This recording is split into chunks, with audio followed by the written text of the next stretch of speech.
ดีค่ะ Good morning, all the sophisticated ladies and gentlemen. Welcome everyone to the second day of Startup Thailand 2016 today. And of course, today is the second day. We aim to make the days to make it different for all the investors. And of course, today is the Investor Day. I'm Julian Jotima Pinyo Panuskud. I'm great and extremely honored to be your master of ceremony for today. And of course, as I mentioned, we have a fruitful session lining up for all of you for today. To kick off today's agenda, we have our special occasion will be presented by Chief Executive Officer of the leading international airline, AirAsia.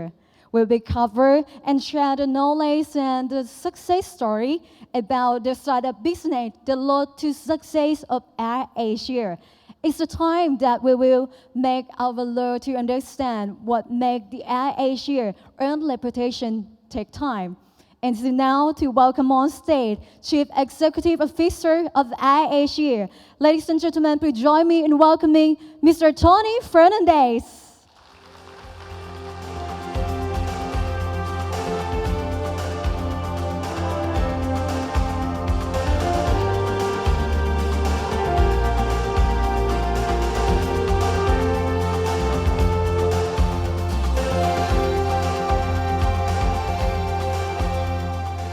Morning, everyone. Firstly,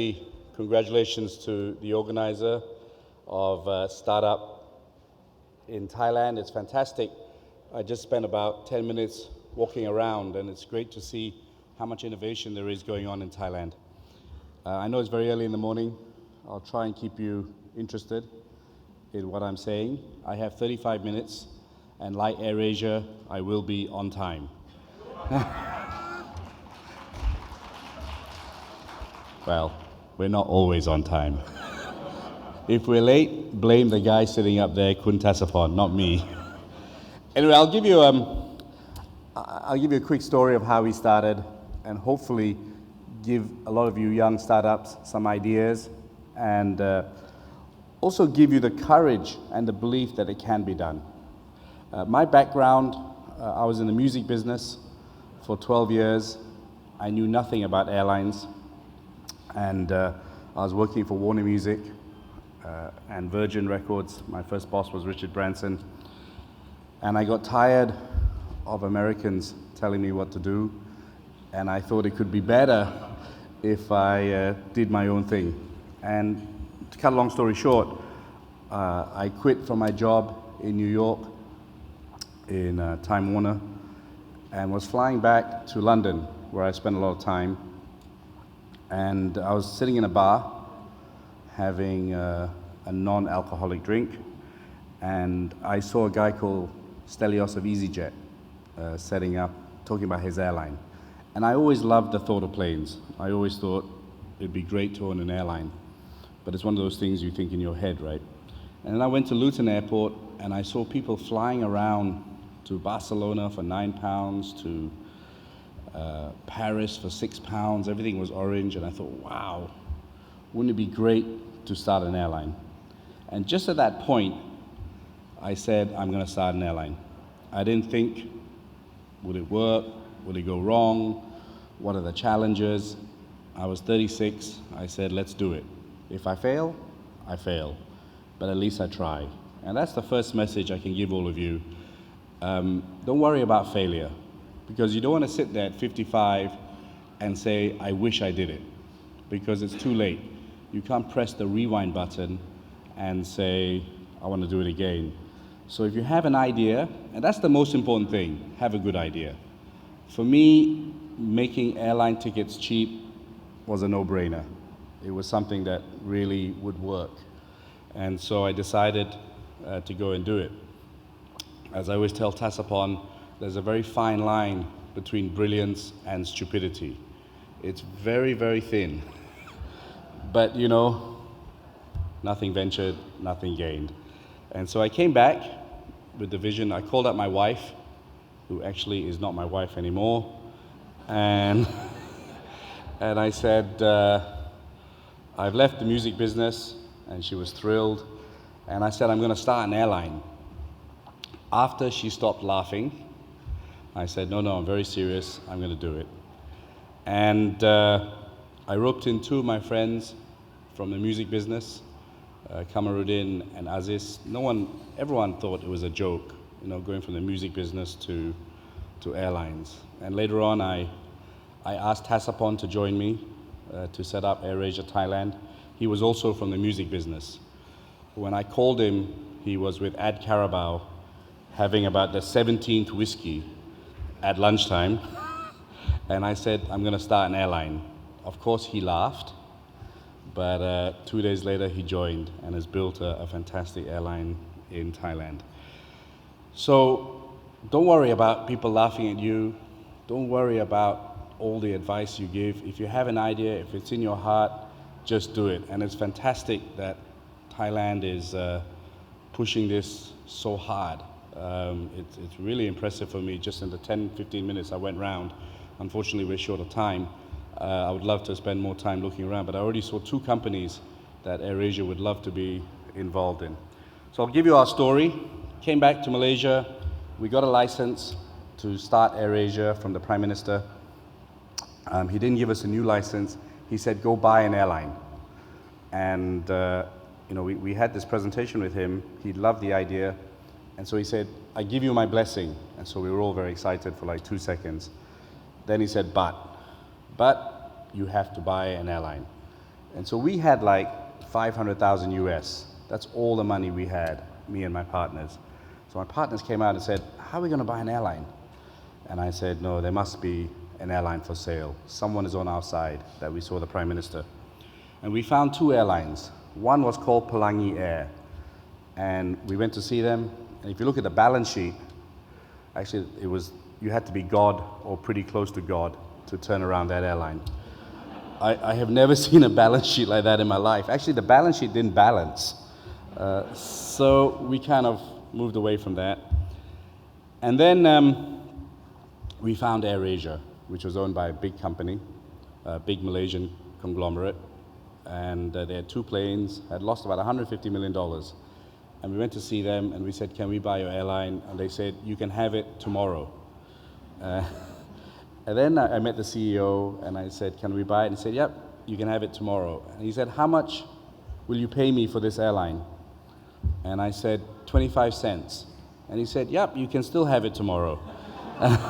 And I thought, damn, I should have said, pay me to take this airline away. And so on September the 8th, 2001, we signed to buy AirAsia. 3 days later was 9/11. Welcome to the airline business. And subject to due diligence, because me and my partner, Kamarudin, were mortgaging our house to get more cash in. And on December the 8th, 2001, we took over AirAsia. And that's us. We paid 1 ringgit, which is effectively 25 cents. And that was us on the first day at Subang Airport in Kuala Lumpur. We took over 2 planes, 250 terrified staff, because suddenly they saw guys from the music business as their new owners, as opposed to a big conglomerate. I can already see this. And that was the old AirAsia. I'm going to give you my first lesson is on branding. So I don't know why airlines are fixated by animals. We have birds, we have tigers, we have lions. In Malaysia, we have one named after an insect called firefly. Really stupid name, because it's the shortest living insect in the insect kingdom. So I decided, so the first lesson for you guys on branding, stick to one image. If you think of the biggest brands in the world, there's only one image in your mind. If I say Coca-Cola, you're all thinking of Coca-Cola. If I say Nike, you're all thinking of the swoosh. If I say McDonald's, you're thinking of the M. So we decided to drop the bird, which I always thought was facing the wrong way anyway, and use AirAsia as our logo. And we said, let's invest all our money, we didn't have very much money, into one image. And so again, when I'm walking around the exhibition, I saw companies with many logos, with different colors, you have very little attention to grab someone's, very little time to grab someone's attention. And so play with the best colors and play with one image so that it's catchy and make the name as easy as possible. And so that's where we've done. We changed our colors, we used AirAsia as the logo, and we started to buy Airbus. And over the last 14 years, we've had an incredible journey. We've gone from 2 aircraft to 200 aircraft. We fly over 200 routes, and we've carried 300 million people. And this year itself, we will carry 60 million people in a year. So we've gone from 200,000 passengers in our first year, in 2002, to this year we'll carry 60 million passengers. And what's made me most proud is that, again, if you want to be the best, you've got to compete with the best. Don't look to be protected. Don't look to ask the government to protect you. We people in ASEAN are as good as anyone else. Believe in your ability. And over the last 14 years, 7 of those years, we have been the world's best airline, world's best low-cost airline. So it shows you what can be done if you have great staff and you have great people who really push the envelope. So that's over the last 14 years. So what's our secret? So this is what I hopefully will tell you. Please don't pass this message to any airline in Thailand, especially the bird one or the lion one. Okay, Tasapon's good friends. Okay. Really, the biggest part of our story today is people. Your biggest asset are the people you hire. AirAsia has gone from 200 staff to 17,000 people. And if you look around our company, many of these people have grown from within the company. I mean, if you look at Tasapon, he was selling Ad Carabao records. Now he's one of the top airline executives in the world. So my job is really to turn raw diamonds into diamonds, is to find people and show them that they are capable of doing a lot more than they actually believe they can. And that's your biggest asset as a startup, to find the right people to make it happen. AirAsia is not about 1 or 2 people. It's about a fantastic team that all has the same vision that can make it happen. So my second bit advice is really surround yourself with good people, and surround yourself with people who have the same passion and the same vision. If you look at Irene, our CEO, she was just a finance manager. And about 3 years ago, I said, you could be a CEO. And now she's CEO of AirAsia Malaysia and doing a fantastic job and one of the top female executives in Malaysia. Ben was just an investor relations guy. And he came to me and said, you know, someone's offered me double my money to join another company. And I said, you can go. But I said, you could one day be CEO. You have the potential. Learn from me, learn from Taspon, learn from us, and you have that ability. And within 1 year, he became CEO of AirAsia X. So the way you grow your company is not just about the product, it's about the people in your organization. And Logan is a great story. I'm just going to move this. He was a Singapore Airlines steward. And I was coming into Singapore, and he came up to me in the airport and said, can I take a photograph? And I said, yeah, sure. And then he said, I'd love to work for AirAsia. And I thought, okay. So I said, look, if they let me into the country, because that time I was fighting with Singapore a lot, on KL Singapore route, I will interview you at the passport counter. And I interviewed him, and he was super smart. And half an hour later, we gave him a contract. I said, you wait here. And he resigned from Singapore Airlines. He was a leading steward. He joined us in guest services. 3 years later, he's CEO of AirAsia Singapore, and he's done an amazing job for us. The Singaporeans really didn't like me very much before, but thanks to Logan, he has transformed that relationship. And so people is also your brand.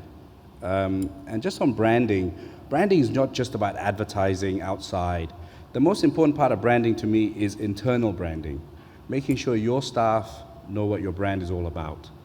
And we spend too much time sometimes on advertising, but not talking internally to your own staff, because they're your biggest really marketing tool.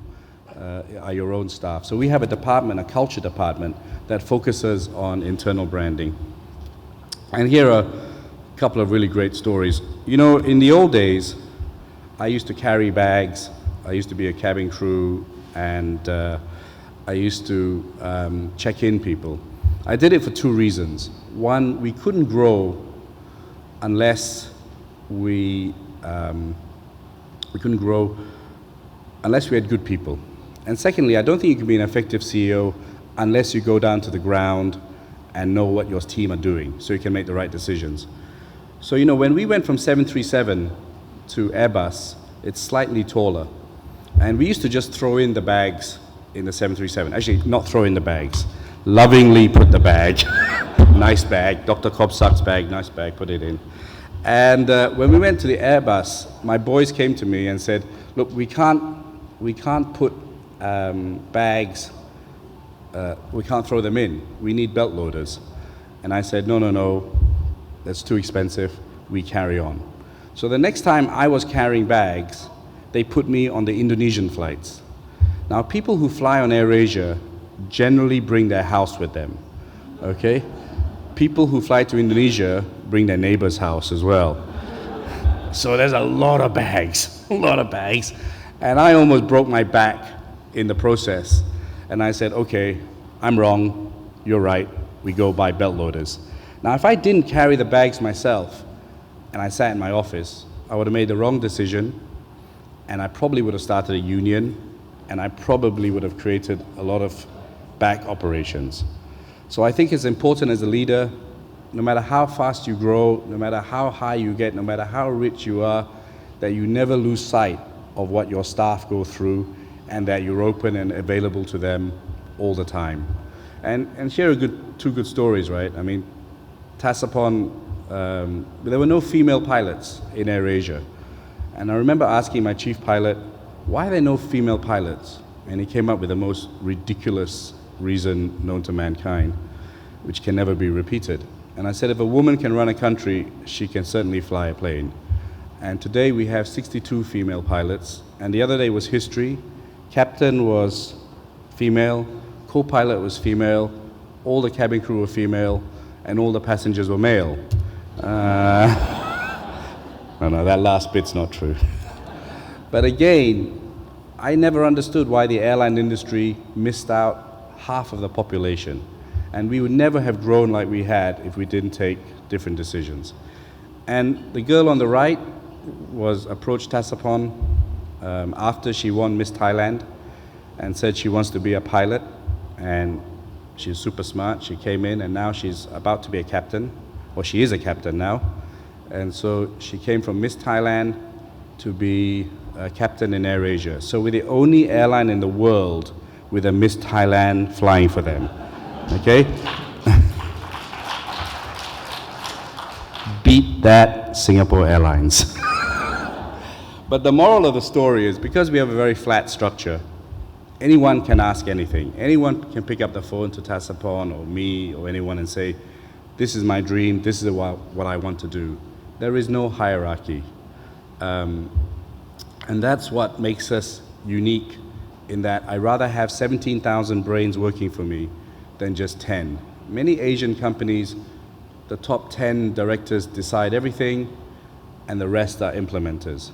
But really for us, we believe that everyone has an idea and everyone can contribute, and it doesn't matter what school you went to or what university you went to, or even if you left school at 13, if you have a brain and you want to excel, we will give you the best chance. And that again is what I recommend to all of you here, is don't just look at the CV, because certain people came from different economic conditions. I was lucky, I went to a good university, but there are a lot of people who left school at 13 or 14 due to financial reasons, who are much, much smarter than me, which is the story on the right. When I was carrying bags, I met so many smart people who were carrying bags with me, but left school at 13 or 14. So when we started our cadet pilot program, we opened it up to everyone. I said, I don't care whether you went to university or Oxford or Cambridge, as long as you want to be a pilot and you have the brains,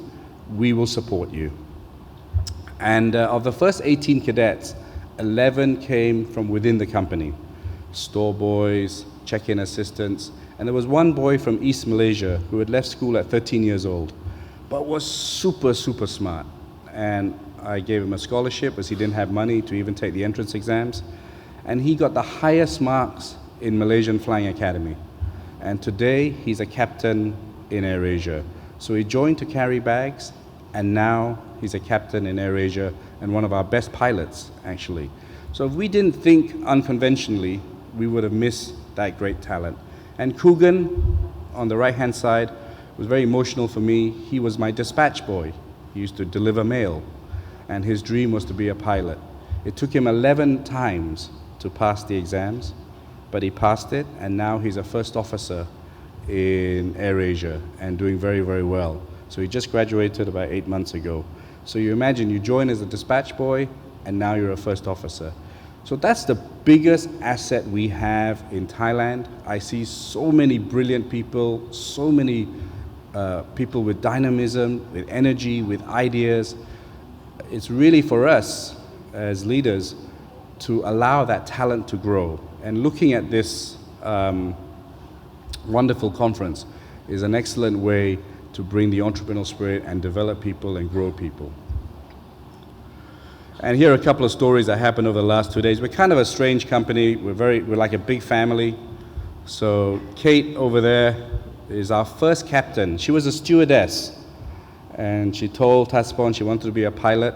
Of course, we funded her. She was from the first batch of stewardesses, and now she's a captain.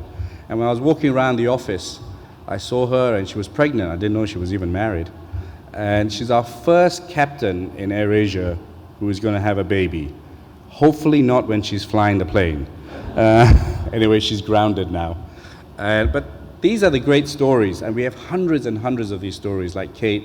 who never dreamt of being a pilot, and now is a captain, and soon will be an instructor. We have hundreds of those stories all over AirAsia. And we have crazy things like the other day, one of our captains proposed to his girlfriend at Don Muang Airport, which was funded by Tasapon. So we have many husband and wife couples. We have many father and daughter, father and son in our airline. And so we break all the conventional rules. And as long as you have a talent, I spend most of my time walking around the office. And that's my desk. I don't have an office. I dressed up today because later on we're seeing the Prime Minister. But normally I wear jeans and t-shirt, and Taspon wears shorts. We believe that if we look worse than our staff, then they'll be very comfortable talking to us. Sometimes if you wear a suit, you put a distance between yourself and your staff. But when you look worse than your staff, they feel very comfortable approaching you. It gets me into problems at Malaysian airport security because they think I'm a Bangladeshi immigrant that's just jumped off a plane, but I live with that.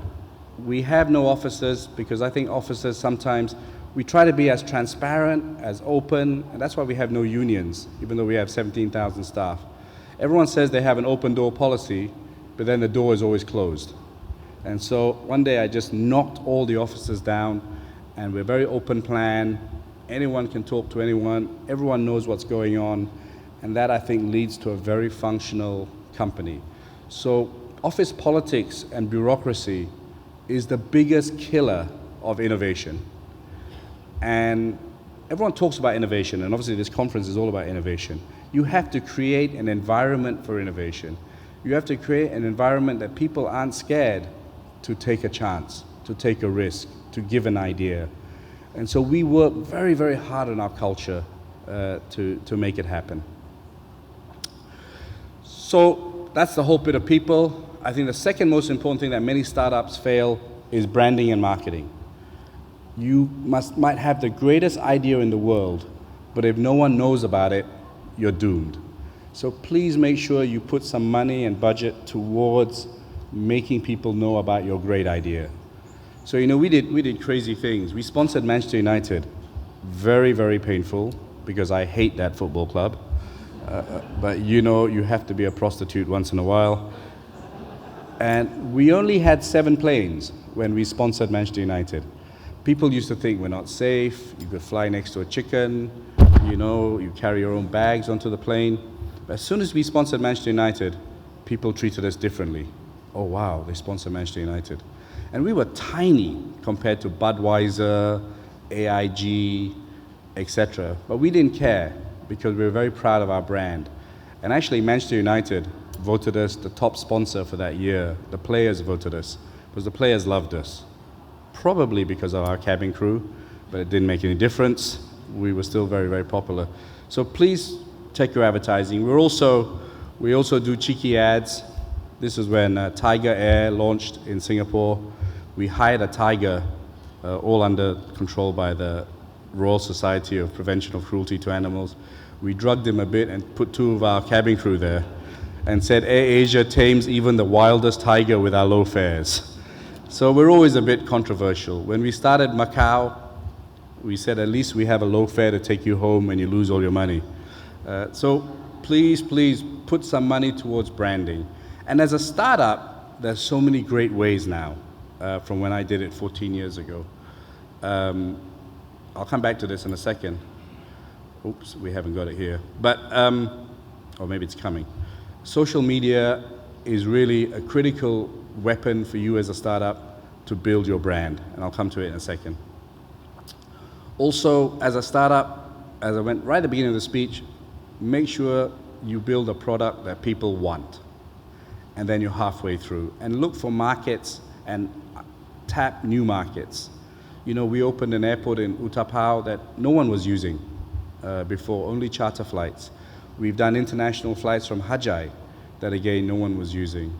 And, you know, we've had fantastic discussions with Dr. Somkit, and we're looking at investing a lot more in Thailand thanks to the openness and the very proactive stance of the government in working with business. And we believe we can open up many, many more direct routes. Thailand should be the center of ASEAN, and it should be the gateway to ASEAN, which also gives you a tremendous opportunity in building your business, which I'll come to it. Maybe I will move my head office here and buy an apartment in a place next to the Bangkok transit system. I'm told we're going to have a rail station to Don Muang soon. But you live in a fantastic country with fantastic opportunities, and we at AirAsia see the enormous potential that can be got here, and as a startup, really we can be the center of ASEAN. I'll talk about that for 1 second. ASEAN is a fantastic opportunity for startups, and if you look at Grab Taxi and Zalora, you know, because there's not much regulation, they have built ASEAN businesses very, very quickly. And as opposed to marketing to 70 million people, you're now going to market to 700 million people. And that's what we saw at AirAsia. We saw not just Malaysia, we saw a fantastic ASEAN market. And we've made ASEAN smaller because 50% of our routes are routes in ASEAN that were never done before. And hence we've created an ASEAN tourism market. And I believe in the tech space and the startup phase, there is tremendous opportunity from ASEAN. And the tech world is showing it, that you can break down these borders. And Grab Taxi is a fantastic example of that, and Zalora is a fantastic example. And I think there's time for an ASEAN Alipay and an ASEAN Amazon, and we are doing what we can to make sure ASEAN lives up to its dream of a single market. And technology is your biggest friend against incumbents. AirAsia was able to grow very quickly because we were the first airline to use the internet. No one used the internet before us. Now 85% of our business is on the internet. And most of you are buying tickets on your mobile phone. That's our next generation. So really, against the big airlines, we were able to grow very fast because we use technology. And that's your big advantage. And the one on the right, bottom right, is your biggest branding weapon and your cheapest way to promote yourself. Social media is something we adopted very early. We now have about 42 million people following us on various channels on social media. Myself, I have 1 million people following me on Twitter, and it's a very, very powerful tool. It's not always good stuff, there are a lot of complaints, but complaints are good. Complaints are free market research. Someone bothered to write to you to tell you that your airline was bad. And a lot of companies pay lots of money to consultants to tell them their airline is bad. At least we get it for free from all of you. So use social media to build your brand. Use social media to hit a new market. I'm a big believer in Snapchat. I think it's going to be very, very powerful. I'm a big believer in video, and we have an incubator, so if there are any great ideas there, from content to fintech, we really would love to listen to your ideas. We have an incubator called Tune Labs, and at AirAsia, we're investing in many tech companies that have an ASEAN vision. So my email is tonyfernandez@airasia.com. If you have a great idea, send it to me. But in terms of branding, please put some money behind branding, and social media is a great way of doing that. I mentioned Thailand. I've mentioned kind of what I've said. I really believe, and having met Dr. Somkit, I have to say he's the best Deputy Prime Minister I've ever met. He's really quick. He really believes in entrepreneurs, which many governments fail to see. And I think you are the next generation in terms of generating more entrepreneurial value. And as I said, Thailand, I think, can be the center of economic growth and of spurring ASEAN. And that, hence, AirAsia is very committed and to look at investing in Thailand going forward. I mean, these are the possible destinations that we're looking at over the next few years. Before I finish the last thing, I want to tell you that being an entrepreneur, there's always going to be problems. Don't think it's smooth sailing. AirAsia, we've been through everything. SARS, bird flu, tsunami, earthquakes, national carriers, high oil, credit crisis, you name it, we've been through it. And obviously not so long ago we lost an aircraft, which was the worst day of my life. But there's always a way. Don't look as a crisis, don't read the bad press, don't think ASEAN is slowing down or Thailand is slowing down. You can always create a market. And I'll give you two funny stories, but real stories. During SARS, do you remember SARS? No one wanted to fly, right? They all thought they were going to die. So I went to my marketing team and said, triple your advertising now. And they said, what drugs are you taking? I said, no. It's the best time to build our brand because every airline is cutting their flights. Every airline doesn't want to advertise. To build your brand during a crisis is the best time. Plus, I knew Malaysians very well. If you put a fare low enough, they will risk their lives. Okay? 800 ringgit to KK, SARS. 80 ringgit, who cares? I'm going. So you can always find a way, guys. You can always find a way. After the Bali bomb, no one wanted to fly to Bali. And everyone wanted to cancel their flights, and airlines were cutting their flights. And I told my team, we cannot cut a flight. We've made a lot of money from Bali. This is the time they need us the most. And that's why, and then we came up with a Love Bali campaign, 5,000 free seats. And again, Malaysians and Thais didn't let me down. Free seat, and they weren't scared of bombs either, right? And we sold the free seats in like 10 minutes. Now again, that's free marketing because the guys who got the free seats would tell 10,000 of their friends that Bali was great. Because us Asians, we love to tell our friends if we get a good deal. And so that was the best marketing campaign we did because the 5,000 people that went there came back and told maybe 5 million people that Bali was fine. And we never ever canceled the flight. And we were the first airline to fly to Narita Wat. No one wanted to fly to Narita Wat. And Taspon said, we'll fly. Because we believe in engaging the community and creating links. We never canceled a flight during the tsunami at Phuket. And we were the only airline to start a flight to Aceh. And Aceh was completely destroyed after the tsunami. But we said we need to fly to Aceh and help the community. And we've gone from 1 flight a day now to 2 flights a day. So again, don't look at crisis as negative. Don't get depressed. There will be bad days. As a musician, which Taspon and me are, if things are bad, we play the blues. If things are good, we play rock and roll.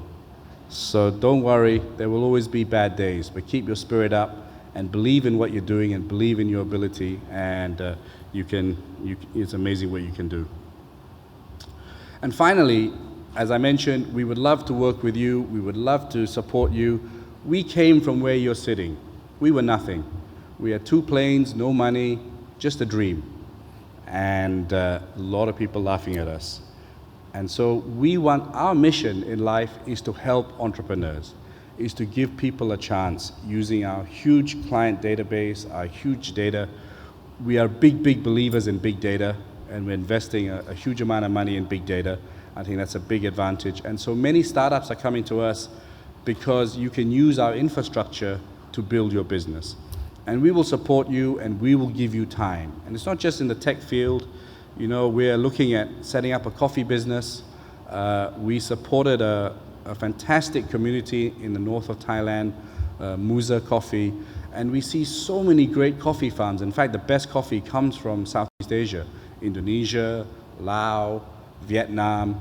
And we saw so many small coffee owners actually not profiting from this fantastic opportunity in business. And so we decided that we're going to start a coffee business, and we started selling it on AirAsia. And we think it's time for ASEAN to have a brand. And yesterday we had a fantastic meeting with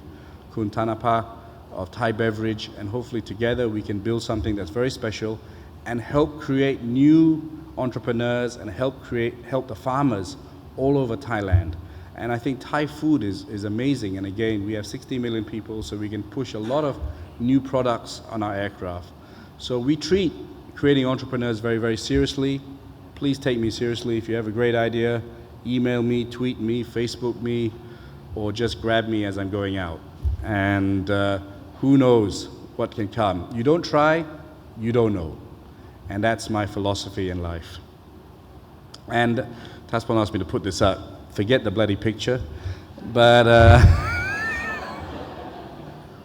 I didn't have time to change it when I saw it. But I always say, dream the impossible. Don't let anyone tell you you can't do it. Never take no for an answer. Just keep fighting. From dreams comes some reality. You never know what you can do. And don't let anyone tell you you can't do it. And believe the unbelievable. You're looking at two guys here who are selling Ad Carabao records and drinking a lot of Mekong whiskey. We're still drinking the whiskey, but we're now changing the way the airline is, and hopefully will help some of you become great entrepreneurs. And believe in ASEAN. Okay? Thank you very much for listening, and good luck in all that you do. This is Mr. Tony Fernandez. Thank you very much. Well, every single word that Mr. Tony is sharing with us today that can inspire us a lot. Thank you very much once again. Distinguished guests, if you love his speech, please give a big round of applause for Mr. Tony Fernandez again. We take a bow to you. Thank you very much. Well, keep fighting. Your dream will come true one day. Do not stop your thinking. Every single word you listen from the state of Startup Thailand 2016 can make the changing. We know that we are now in the competitive market, and you are in the business that's surrounding with creative people, with the innovative technologies and many things to make your products and services differently. But how? Any opportunity that can help you to get funding. All right, upon this stage, we will talking about any opportunity in the business that we can get funding. Let's talk about Angel's Den. Angel Den's mentoring business and entrepreneur with experienced angel investor to provide the investments and mentoring they need to go further and success. This is your answer will happen here upon this stage. We are honored with the present with Mr. Smart Guy, who are Chief Executive Officer and Founder Angel Dance. It's the time. Ladies and gentlemen, please join me in welcoming on the stage Mr. Bill Morrow.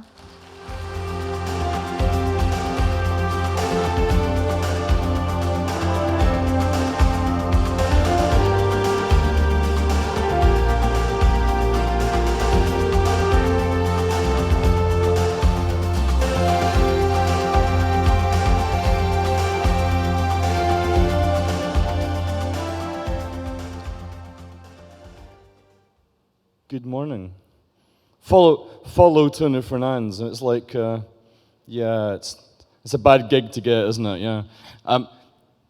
I was actually quite struck. I loved his presentation, in as much as my first job was also at Virgin. So I spent my first 7 years. I come from Scotland, a tiny little place in the middle of nowhere, and my first job was in London at this crazy, crazy company, and I qualified as an accountant with them. So I stayed 7 years with Richard, 7 long years, and I qualified as perhaps the worst accountant that the world has ever seen. I was truly, truly dreadful. I genuinely didn't care if the balance sheet balanced, or, as Tony was saying, I had a disease. Then I made the worst mistake of my life, and I left Virgin, and I moved into investment banking. And if I thought I was a bad accountant, I was an unbelievably bad investment banker. Within 3 days, the bank wanted to get rid of me. They should have. Sadly, the clients loved me. I then set up my own. I sold that to a Wall Street bank, and I retired. And I discovered what was wrong with me in terms of being a dreadful, dreadful entrepreneur, a dreadful, dreadful accountant, dreadful, dreadful investment banker, was that sadly I was an entrepreneur. And we made another big mistake in as much as I researched the marketplace. Lots of people came to me and asked me to invest into their startup, not knowing that I was Scottish, and Scottish people are very tight with money. They'll never invest their own money into anybody else's. I then met a whole bunch of people. One of the businesses I thought was awesome, and so I set about trying to find other people's money for this business. And in so doing, I met a lot of people who pretended that they had money. I met people who pretended they knew people who had money. I met people who pretended that they could help me write my business plan in a better way, that they could get me investment ready, a whole world of pretense. It took me 6.5 months, many, many, many millions of baht I wasted in trying to get there, and I walked away with nothing. And I thought to myself, I'm an accountant and investment banker, and I'm Scottish, and I'm getting ripped off. What is it like for people out there in startup world who want to minimize the amount of time they spend with dull people like me, and you just want to get on and run your business? I'm totally pumped. I spent all day yesterday at the exhibition, and I think there's something amazing happening here in Thailand. There's a real passion in the room. There's incredible energy. I loved so many of the startups. What I'm here this morning to do is to do a couple of things. One is to tell you about Business Angels, really what they are and where they're coming from. We're Europe's largest platform. We're across 10 countries. We just opened up in Mexico, right across the Middle East. Large businesses in Germany, but we have 14,000 high net worths. Let me explain what they do and what they don't do. So a business angel, for anyone who doesn't understand what they're about, is somebody who will invest into a business in return for an equity stake in that business. So our average deal is $307,000 for an 18% stake into the business. So if you've seen Shark Tank and you think that's true, it's not. It's not the real world. People don't have to be nasty. Have you seen Dragon's Den? Anybody seen Dragon's Den? That's even nastier. Horrible, horrible people. Most of these business angels are male. He is 54 years old. He spent 28.5 years doing something pretty boring. He's going to be a lawyer, an accountant. He's going to be an investment banker somewhere along the line. And he's looking for a whole bunch of motivations. But the important thing, as far as you guys are concerned, is that he has certain skills that he's bringing to bear in the territory. Why are they vital for Thailand? They're vital for Thailand in as much as this is often, after friends and family, this is going to be the first money that's poured into the business. We'll cover this in more detail, and I hope I've got graphs as well, so you don't have to listen to my strange accent. I've got pictures. VCs, we're going to hear from some VCs later on in the day. I'm not going to tell you, I'm not going to try and tell you what these guys are. There are people much more eloquently qualified. But where do they fit into the ecosystem? Angels need VCs, in as much as in the olden days, when VCs made lots of money, they would buy the angels' stake off them. That is how angels would exit from the business. So they're a vital part of the ecosystem, and they are coming into the company at a slightly later stage as well. They're coming in at a later stage, and they're adding different skills from that of the angel, and the angels are adding different skills from that of friends and family. We'll cover this in more detail. Oh, look, it's a picture. I hope it's kind of self-explanatory. The beautiful thing about that, and the reason this is a pretty traditional sort of picture, is that it's got bootstrapping down the bottom. And I think because I am an investment banker and an accountant, I think if you can get away with not getting funding on board, and you can bootstrap as long as you possibly can, do it. Totally do it. Don't give away equity just because you think that you should. Give away equity when you need to, and when you actually understand what it is that you are getting on board in terms of the business. Often entrepreneurs come to us and they will give us equity just for existing. Entrepreneurs are often very stupid at the start and don't value their own businesses. So you give away the equity far, far too easily. This is the most valuable thing that you've got.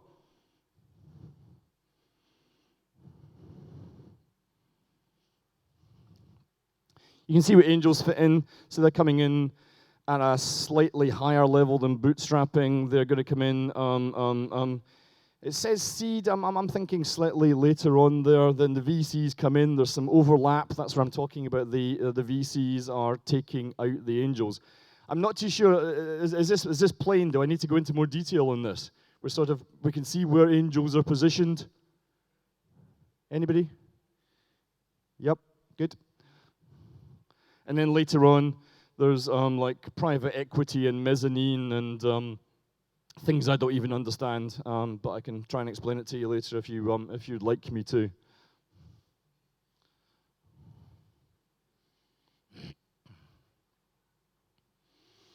$100 business plans a day. We super curate those. We might take one of them. We saw 2 weeks ago we had 186 business plans in one day. We took none of them. Not one of them, but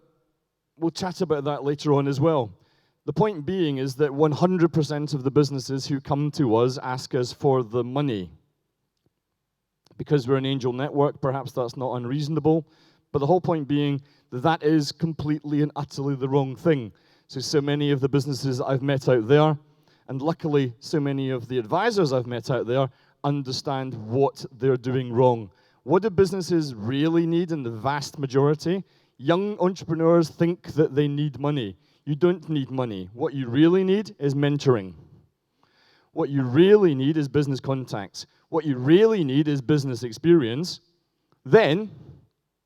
you need the money. The money is a commodity. There is no shortage of money. Our Hong Kong office alone could keep the whole world in terms of demand and supply. There is more money than you need. It's not about the money. If you think it's about the money, you need to get a job in a bank and go. you're in the wrong seminar. If you just think it's about getting the money on board, you don't understand. Why is this important? I think it's kind of it's not obvious. It's not obvious because, well, I'm telling you it's not obvious because 99% of people who come to us ask us for the wrong thing. 99% of people just want the money on board. But be very careful what you wish for. Be very careful. Because often if you just get the money, something dreadful will happen to you. We'll talk about that.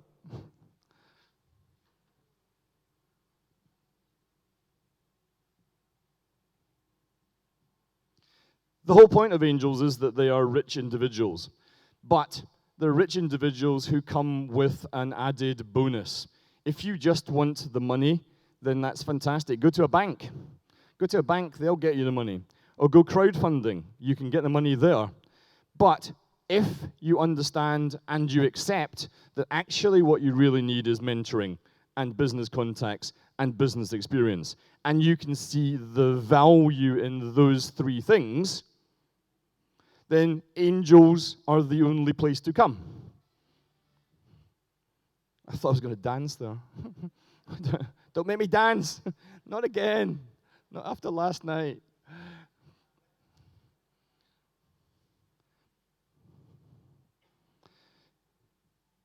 Angels, to a huge extent, are there to give their advice. These are experienced business people, but guess what? It took us 22 months to figure out that just because you're rich doesn't necessarily mean you know how to value a business.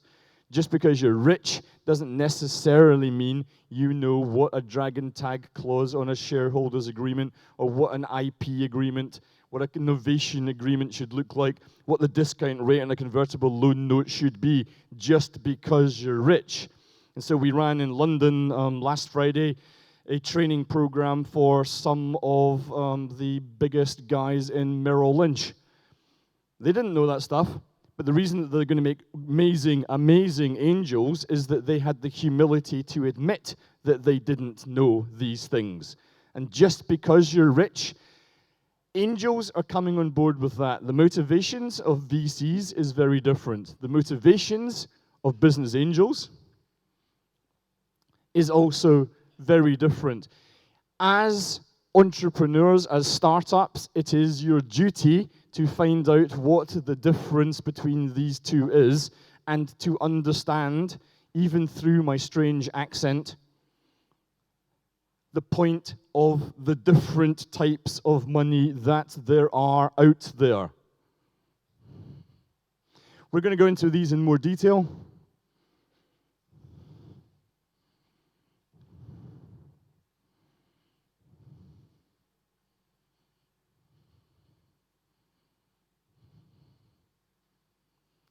Apart from the amount.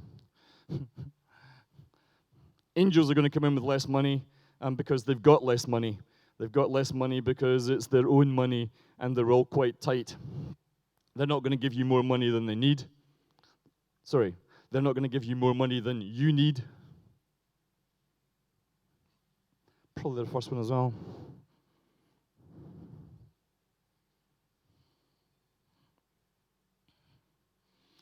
This, for me, is like a huge distinction. There is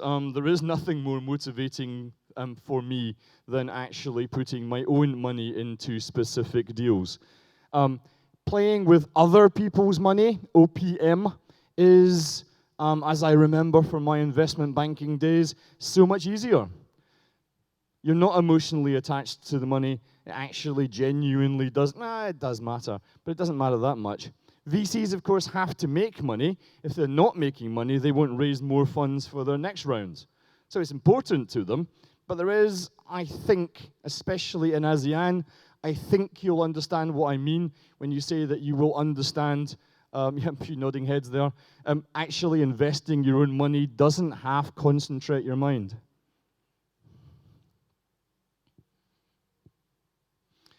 You've been going 14 months, you've maybe been going 15 months. If an angel or a VC or anybody who's looking to invest into your business asks that question. You are faced with someone who is going to lose most of their money. Who's looking to raise money in this room?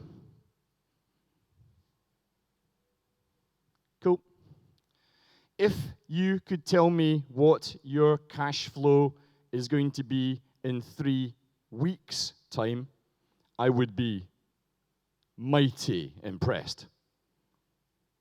Mighty impressed. 3 weeks' time. 3 years' time? 3 years' time. These people do not understand the game, which is why we train the angels. Why should they understand the game? They've looked at an American model where Americans are over interested in looking at the numbers. The numbers make sense when you're sort of 4 years down the line, 5 years down the line. You can extrapolate in terms of really where you're coming from. But you're 14 months old, you have no idea what your cash flow is going to be. No idea. If you think you do know, you're deluded and you need to get a job in a bank. You have no idea. And that's fine. So we have 400 angels a day looking at our site. They look at 6 things on the whole. We measure it to the microsecond in terms of what word they hover over the most. All of which I can talk to you about over there when we escape. The one thing they don't look at, experienced business people barely look at the numbers because they know you have no idea. They don't even bother looking at it.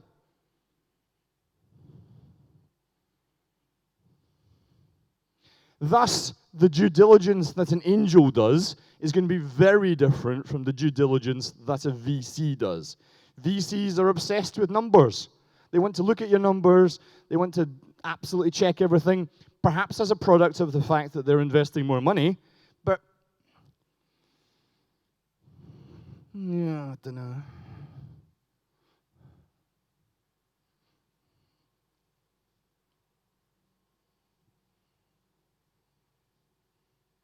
VCs are very useful when you have proven your business model on the whole. When your business model is there and all you need is cash. All you need is cash. That's when you need VCs. Whilst you are building your business, your technical development isn't up to scope yet, your early market isn't there yet, you're not too sure exactly where your market is or how you're going to penetrate your market, that is the time when angels are incredibly valuable. VCs are coming in at a very different level. I've met some VCs in town who are playing in the angel marketplace. And it is as if it is a hippopotamus trying to be a giraffe. VCs cannot be angels. Angels cannot be VCs. Understand this. Understand this or you will hurt very, very badly. This is crucial. If you think that all money is just the same, bank money, incredibly valuable, but often it's a later stage when you have a balance sheet that allows you to repay the loan. VCs are coming in when you have proven your business model to the fullest extent. Angels are there to help. I'm going to fall off the stage, aren't I? It's going to happen. It keeps you awake.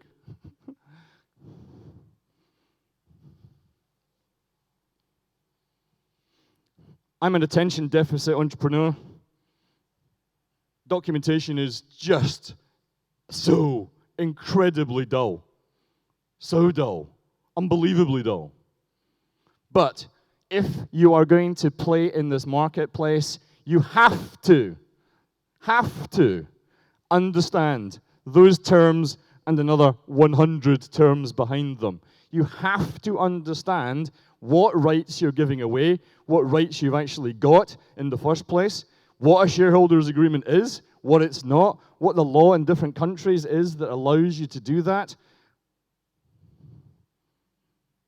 Because guess what? The angels understand that, and the VCs certainly understand that. And their documentation will be very skewed towards watching how their investment is guarded. If you don't understand that, you will end the way that a lot of entrepreneurs do in terms of getting screwed by the person who's putting the money in. It's not in the best interest of an angel to do so because he's so intensively tied up with you. He's putting a much larger proportion of his, normally, a much larger proportion of his own personal wealth into the deal rather than a VC. He's not going to be involved in 200 deals, 300 deals. He's going to be involved in 4, maybe 5, maybe.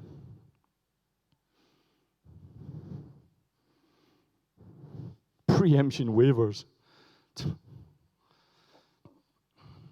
So we've got 2 lawyers on full-time staff and a barrister, which is like a really high lawyer on full-time staff, to cope with the 10 jurisdictions that we do.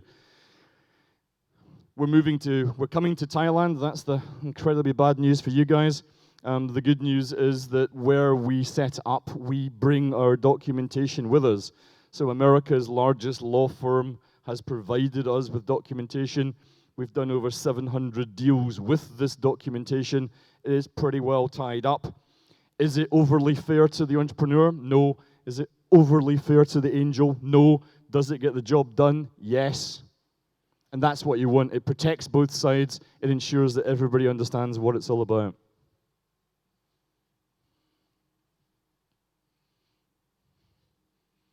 We've kind of covered that. Why do we train the angels? Well, you know what? I mean, often, I don't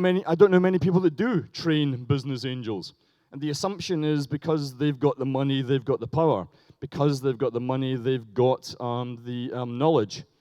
And we saw so many times where that wasn't the case. And indeed, there's no reason why they should understand all of these points. There is absolutely no point. But often, rather than admit that they didn't know something, they would just decide not to invest. For 4.5 years, 100% of the funding that we did was with white male angels. Not one woman invested for 4.5 years. We've been going 9 years. We tried everything. We're really passionate. Most of my company is run by incredibly competent women, obviously, not me. We tried patronizing women by giving them girly things to invest in. We tried different pitching events. That didn't work. We tried everything we possibly could, and we gave up. We just gave up. And around that time, we started training angels. And then guess what happened? Women angels flooded the training sessions and then started to invest because women are so much more sensible than men. And what women needed was the full facts behind them. Women are much better investors than men. They take slower time to actually make their minds up. I'm generalizing, huh? But if I could have a woman investor on board or a male investor, I'd take the woman any time. Women are so much more thorough. Guys just go, you look like a nice guy, I'm going to invest in you. That's about the due diligence. It's going to be a coffee and tell me what you've done and tell me your mistakes. Women will go, do you own the IP in your business? Prove it. Do you own any taxes? Prove it. Show me your accounts. Show me everything. Bang, bang, bang. Like an airline pilot, it is going to be like an airline pilot. They checklist absolutely everything. And then on the other side, women are 2.2 times more likely to get funded at Angels Den because of the way we pitch. But I'm going off, mate. We can talk about that later as well. I'm also talking Saturday. I genuinely have no idea what today is. What day is it? Right, tomorrow. Wow. We see 100 business plans a day. The ones that are easiest for us to reject are the ones that go, hi, I'm 27 years old. I know everything there is to know about business. Just give me the money. We go, really? Seriously? You know everything there is to know about business. I know everything. Shut up. Just give me the money. Those are easy for us to reject. In the UK, we reject them onto crowdfunding platforms where something interesting happens. They get funded. They get all the money they want. We're 4.5 years ahead of you in the UK in terms of crowdfunding. And let me tell you of the experience there. It's bad, equity crowdfunding. There is easy access to capital. Really bad companies are getting funded at ridiculous valuations. Do you think that's winning as an entrepreneur? It could be. Hey, look, I've mugged these guys for, look, I've got a valuation of 2 or 3 times what my business is really worth. That's cool, isn't it? No, that's a really bad thing, because you will pay for that later on. What happens to the business and the company that knows everything already is that they get the money and they go out of business in 14 months. They go out of business because they didn't understand that what they genuinely needed was mentorship, contacts, and business experience, and then the money. If you just give a 27-year-old the money, as they do in Singapore, you'll end up with much the same that happens in Singapore. A very large number of businesses get the money, which is great, and they go away for 14 months, and then they die.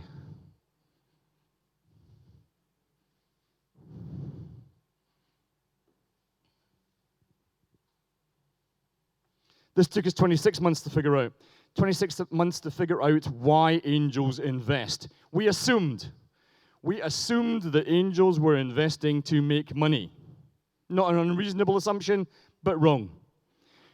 We then asked 26 months in, because we were not getting the traction that we thought we should, we asked them something devilishly clever. We asked the 2,100 angels that there were at the time, why are you investing?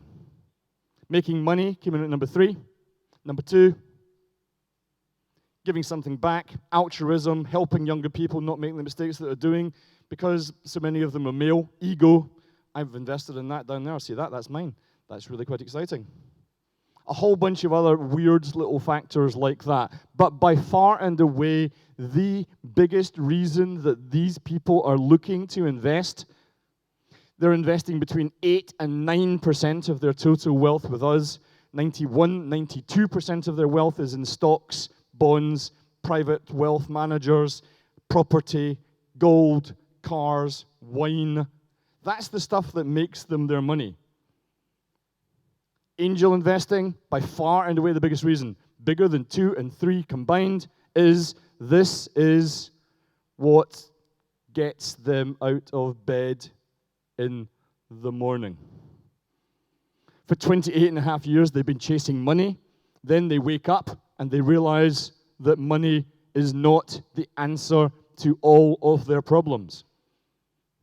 In fact, some of the most miserable people I've ever met have been the richest people I've ever met. 2 billionaires last week in my hometown of London killed themselves. Billionaires. It doesn't surprise me. The average age our angels die, 55. Not 56, not 54. They make the money in the late 40s. It then takes them 6 years to realize they're incredibly unhappy, and I then have to do something about it, or they all die of exactly the same thing. They have a broken heart. Their hearts die because they realize that that is not enough. Their wives are strangers. The kids are complete strangers. There's so much golf you can play. Your friends haven't got the vacation time to actually hang out with you anymore. That's what angels are looking to invest. What does that mean for you? That then you begin to understand why they're not particularly interested in you. I'm going to make 100 times money on my deal. No, you're not. If you think you are, you're stupid. That immediately tells me you're stupid. But I'm kind of interested. I'm not a philanthropist. I'm not giving my money away. But the reasons that they're looking to invest are very, very different. You will not impress them with your numbers. You will impress them with your passion. You will impress them with how far you have managed to get on a very low budget. You will impress them with your knowledge of the marketplace, and not by saying things like, I have no competitors. I have no out. Get out. You have to understand your marketplace. You have to understand exactly what your place in the marketplace is. And then you have to look at what angels are looking for. I've talked to some very rich people here in Thailand in my 2 days. Do you know what? They're going, actually, no one's mentioned that before, but I kind of get that. I do get that. I've met some wealth managers. They're going, yep, we see that. We totally understand that from that perspective. So we don't compete with private banks. We don't compete with banks. They're our friends. We're looking at 8-9% of the total portfolio. They're looking at something completely and utterly different. But angels are looking for that spark in your eyes. If angels are looking at your 3-year forecast balance sheet and they're looking at your 100 times return, they will lose 80% of their money. They don't understand the game. They will have been American educated. Nothing wrong with an American education, but an American education leads you down the portfolio approach. I'm going to invest in 10 companies, 8 of which are going to go under, 1 of them is going to do okay, and 1 of them is going to go absolutely fantastic. Do you know what? It works in America. I haven't seen it work in many other places. No, I haven't seen it work anywhere else. Canada, they laugh in the face of that. Thailand, when we set up, that's not good enough. Another way of putting that is that you're going to get you funded. Funding is easy. Getting the money on board is the easy bit. Genuinely, guys. But do 80% of you want to go out of business because somebody's running a portfolio approach? Or would you rather have somebody who actually wants to invest into your business on the understanding that it's a very large sum of money for them personally and that they actually get it?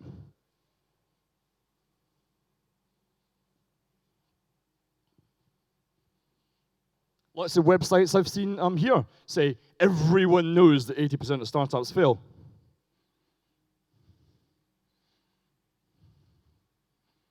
Does it have to be like that? Why are we talking to 16 governments right here, right now? Why are we in 10 countries across the world? What is it that we do differently? We don't do anything differently, we just do it. I suppose we do it differently. We super curate the deals. As I say, we take on 1% of those that come to us a day, and then we're putting in educated people who understand. These are intelligent people in the first place. We then train them exhaustively. We've trained 2,700 people thus far across the world to add value to businesses.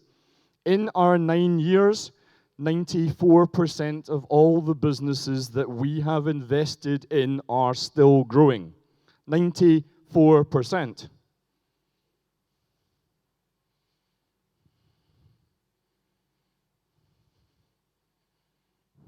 Thailand's got a choice. It's got a choice between understanding the difference between clever money and money.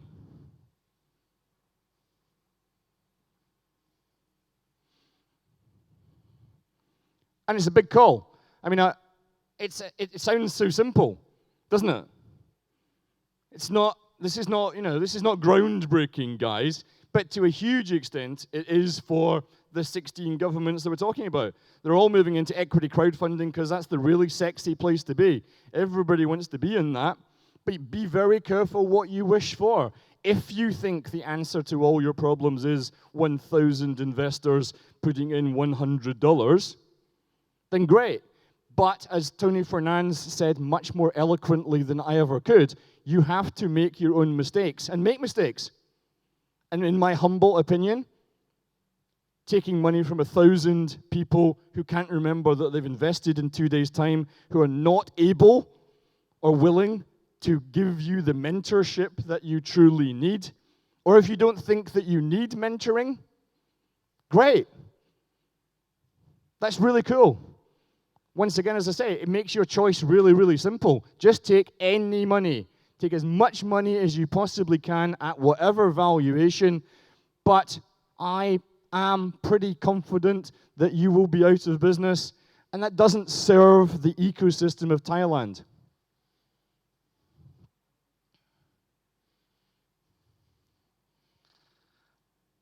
I would like to thank you for your time. I will be out there when the next break. I hope I haven't upset you and your Thai sensitivities. Thank you. Thank you very much, Mr. Bill Morrow, CEO Angel Dance. Thank you for driving your passion to us. The choice is you, everyone. The choice is on your hand to make the world changing. In the business, you are the one. Alright, so now I have one question we'd like to ask everyone. If we talk about one of the largest online shopping website nowadays in Southeast Asia, what is the largest one? Yes, that's right. Your answer is correct. Lazada. Lazada is a promise of fast, safe, and easy online shopping experience. In Lazada, offer a wide range of the products and services, as well as multiple shopping service accessible at the touch of your fingers. And right now time, we have like to make this stage change this atmosphere to talk about the e-commerce. Nowadays, the e-commerce is very, very popular in the e-commerce ecosystem and how startups can focus on developing value-added service for e-commerce. This is your answer. All right, for about this interesting topic will be presented by CEO of Lazada. Distinguished guests, please join me in welcoming on the stage Mr. Alessandro Piscini.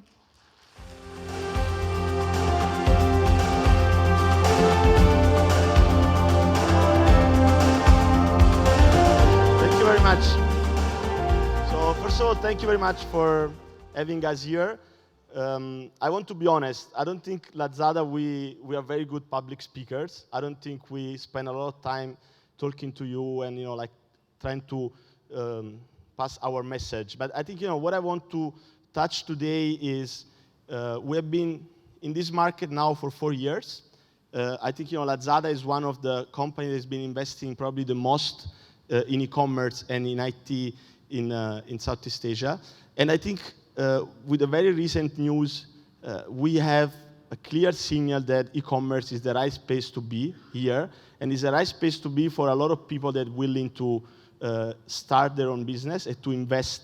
into e-commerce. And I think when you talk about e-commerce, it's not only about the website, the mobile app that allows you to sell the goods, but it's also a lot about the people that they are behind the operation, the supporting services, the digital marketing, the fulfillment,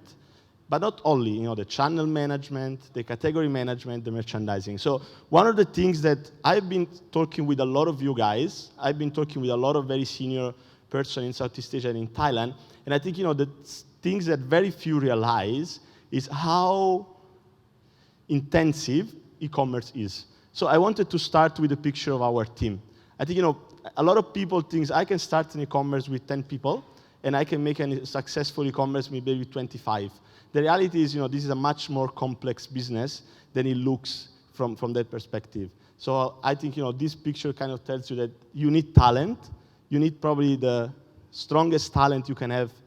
in this part of the world to jump on this project. I think the other point, which is probably very well known to every one of you, is that e-commerce, it is the right business to be in this part of the world, and it is for a number of reasons. I think if you look at macroeconomics, but also like consumer behavior, it's clear that in Southeast Asia there will be an e-commerce boom. So my previous job before joining Lazada 4 years ago was investment banking in London. I think no one would tell you at the time that investment banking was the right place to be for the future. It was like industry that was like highly attacked by politicians, by the press because of the big scandal and the big crisis. And I think the reality is e-commerce is completely on the other side. It's the place of the opportunity. It's the place where you can grow 300 times in 1 year if you have the right product and you are smart enough. So I think why we say that e-commerce is the right place in Thailand, I think for a number of reasons, but these are the most important. People here are very internet savvy. The new generation of internet users are probably the guy that they will never use a desktop, so they will be mobile only kind of internet user. And also, the time that people spend on these devices is just incredible. I mean, if you think about how much time you spend on Facebook, if you think about how much time you spend online, that's not comparable with any other market in the world. To share one of my experience, I've been using Facebook since probably 2003. So as soon as they opened up Facebook to public school in US, I was at the time attending a public school there, so I had the opportunity to sign up. And I have to tell you that, in so many years that I use it, I never got more than 20 likes when I was in Europe. Now every single picture gets more than 50, 200 likes, just because, the Thai friends are much more engaged with the platform and they like, to follow up a lot more than my European friend. So, that's kind of give you a very good idea of what is happening. I think, the other point is, having said that, e-commerce is the right place, I think, it's probably worth for us to share a few words on why we believe that Lazada can have a kind of center point of e-commerce in the region, and in particular in Thailand. So we want to really work to build an ecosystem for e-commerce. So the reality is, if you look at this slide, you clearly understand that e-commerce is not only about us, but e-commerce is about a lot of different players. So first of all, Lazada is a marketplace. That means, that we help sellers, which are Thai SMEs, large brand distributor, we help them to link with consumer in the region. So of course, this put us to be very seller and customer centric. The second point is, we really want to grow and to develop, the SME space in Thailand. And we want to give them an opportunity for a small business owner, let's say in Chiang Mai, to finally, fulfill the dream to be able to sell to customer in Bangkok without having the need to invest heavily in having a distribution center close to their customer, or to go through a very expensive distribution network that might suck it up completely its profitability. So I think, e-commerce helped them also to achieve that. The other two things which is very important is, e-commerce is also a lot about building the strong relationship with other players in the ecosystem, with the 3PL, so the delivery company, the warehousing company, the digital marketing agency, but not only, the telco, the banks, the financial institution. Everyone is very interested in trying to monetize their digital marketing investment and to drive, more customer to their platform. Last but not least, and I think, that's why I am always very happy to see Lazada alumni moving into competitors, moving into brands, moving into banks, is that, we believe that, being one of the first to arrive in this space and to also invest heavily, that we need to be the one that will support the development of, this type of professional. I don't think today we can say that in Thailand there is a very large e-commerce professional community. I think, it's something that is still growing. There is a big demand. So from my experience, every single person that I meet is saying, I'm hiring an e-commerce manager. Can you help me to find one? And I say, yes, I can help you to train one. I can offer him, to spend, 6 months into our office to work with our team, but I cannot help you to find one because there is very few in the market today. So I think, that's for all of you that, also in a kind of educational space, university, I think is also kind of an invite to think about how this type of profession will need to develop and also to sustain that development. I think,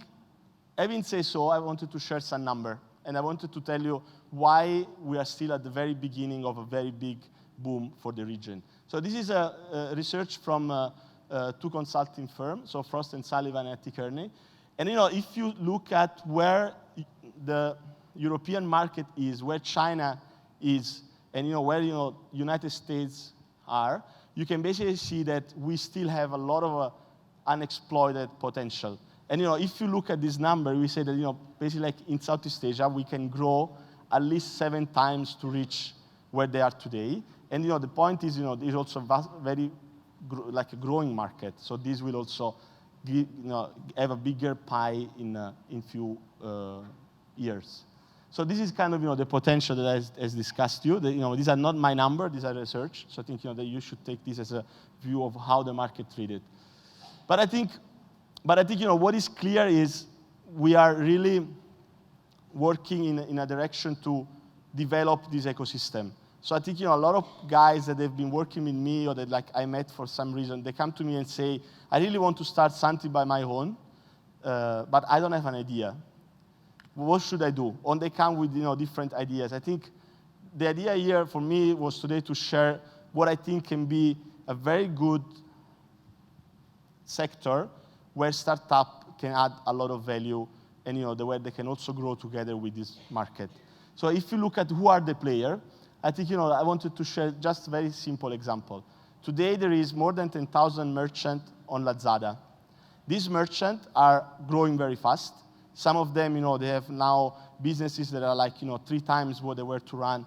2 years ago. But some of them are also very, very unsophisticated, and they need a lot of support to grow their activities to the next level. So I just share, here a picture of one of our sellers before and after they receive, our support on a very simple topic, which is, manage their operation. I mean, it looks simple, but it's very complex. So if you look at, before, that was, their warehouse before we helped them to set up in a proper way. So I think, the reality is, yes, there is a space here for a startup to start thinking how I can support small and medium enterprises in develop their operation infrastructure to support, their e-commerce growth. I mean, this is potentially a market where you have only on Lazada, without considering, the other website around there and the more and more websites that will come, where you have a potential market of 10,000 customers that you can reach and you can provide them services. So I think, this was for me the starting point of how many other things startups can think about, how can today the startup community in Thailand support the e-commerce. I think this is only a few of the ideas that we have on the plate for you to grab and think about it. But just I wanted to share a few examples. So let's start with big data. There is one. I mean, everyone is talking about big data, right? Everyone wants to invest. I think it can be big, can be smaller, but the reality is e-commerce is a lot about managing information. Why? Because you have a lot of information available. So if there are startups that are willing to support seller in crunching the data in a way that for the seller it's easy to understand, I mean that's something that it can be sold and you can make profit out of this service. The other things is about a lot of brands are very excited about e-commerce because they know they make big numbers in China and they think that this market is very similar. So for example, like a lot of these brands have very little support today in developing their presence online. So that goes from creating a brand.com website, but also to give them support on digital marketing, give them support on the management of shop-in-shop initiative on different platforms, down to the fulfillment. I think there is few players in the market that today are doing this. It's clearly a space where startup with the right idea, the right energy, can easily grow and take more and more market. And then, it goes into development of, any type of product, any type of software, warehouse management system, order management system. I mean, it's very complex environment, but there is so many opportunity for young startup entrepreneurs to jump in and invest and create new business. I think the last point that I wanted to make, I think I will do my very short kind of speech, but the last point for me, it's on why it's the right moment to think about investing in e-commerce services and supporting the ecosystem. I think, our recent investment of Alibaba, so the fact that, Alibaba has invested into Southeast Asia, it's a clear sign that the e-commerce in this region is going to grow. I mean, it's a clear sign that one of the big players is willing to sustain the growth of e-commerce in Southeast Asia. And with this reason, we know that there will be more and more investors willing to look at, nice initiatives around e-commerce and e-commerce services in the next few years. So I think, that's exactly the right moment to start, thinking about, that idea, I probably can try to find in this space. And I'm sure, that if that idea is the right idea, it will also get, the right funding from the right people, because the reality is, as I've heard before, money is money, so everyone can give you money, but money with the right background, the right mind, and the right support from like on the business, on the day-to-day operation, is money that is worth probably $1.5 for every dollar that you have in the bank. So I think that's very important. So thank you very much for your time. I think this kind of piqued your mind on what can be done and how you can support the e-commerce in the future, and how you can also benefit from a very important trend. So thank you very much for having me here. This is Mr. Alessandro Pisani, CEO of Lazada. Thank you very much. Every year of your single word inspired us a lot, that we can make your brand from the legend to go to the growth as well. Thank you very much. All right, we got many inspiration upon this stage. Now it's time we have one more question we'd like to ask all of you once again. We back to Thailand. What is a popular online shopping website that's very popular now today? Right? That is about kaidi.com. But on this stage, we'd like to share you about the funding, what our investor looking for. We have the right answer await you. With this topic will be presented by Kun Tiwa Yak, the head coach. All right, it's the time. Ladies and gentlemen, please welcome Mr. Tiwa Yak.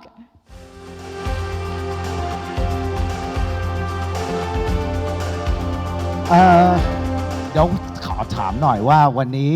prefer เป็นภาษาอังกฤษหรือภาษาไทยครับเห็นว่าแบบคุยกันเป็นภาษาอังกฤษทั้งเช้าแต่จริงๆผมจะถนัดเป็นภาษาอังกฤษมากกว่าแต่เอาเป็นภาษาไทยไหมครับยกมือหน่อยเอาเป็นคือทุกคนบอกว่า yes โอเคเอาเป็นภาษาไทยแล้วกันนะครับแต่ต้องทนนิดนึงคือผมก็พูดภาษาไทยไม่ค่อยชัดเท่าไหร่นะครับแต่พอได้อยู่ เดี๋ยวก่อนที่เริ่มต้นคือวันนี้คือมีกี่ท่านที่เป็นสตาร์ทอัพที่กำลังทำสตาร์ทอัพอยู่ยกมือสูงๆหน่อยครับสตาร์ทอัพยกมือโอเคมีกี่ท่านที่เป็นสตาร์ทอัพเรากำลังหา funding อยู่ครับโอเคมี1ท่านมีกี่ท่านที่มาจากภาครัฐครับครับผมมีกี่ท่านที่เป็นนักลงทุนครับจากนักลงทุนตรงนี้กลุ่มนี้เดี๋ยวก่อนคนที่หา funding อยู่ช่วยดูหน่อยนะครับโอเคเดี๋ยวยกมือหน่อยที่เป็น investor หน่อยครับกี่ท่านเป็น angel นะครับ angel กี่ท่านเป็น VC ที่เป็น institutional แล้วกี่ท่านเป็นบริษัทที่กำลังหาช่องทางที่จะลงทุนกับสตาร์ทอัพต่างๆโอเคครับผมก็ตรงนี้เดี๋ยวผมจะพูดถึงว่าfunding คือจริงๆ investor ต่างๆคือเขากำลังหาอะไรอยู่คือตะกี้นี้คือคุณบิลเขาก็แชร์ภาพ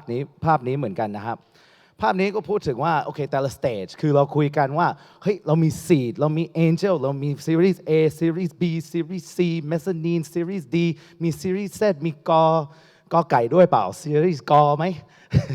แต่ว่าตรงนี้คือมันหมายถึงว่าแต่ละ stage ของธุรกิจตรงนี้ถ้าเราเพิ่งจะเริ่มต้นแค่เป็นไอเดียคือเราจะเริ่มฟอร์มทีมอะไรต่างๆก็เป็น seed stage หรือ bootstrapping stage bootstrap หมายถึงว่าเราเอาเงินของตัวเองพัฒนาเองแล้วตรงนี้คือเราไม่มีตังค์เราก็จะกินแต่มาม่าทั้งเช้าวันเย็นทานแต่มาม่าเพราะไม่มีตังค์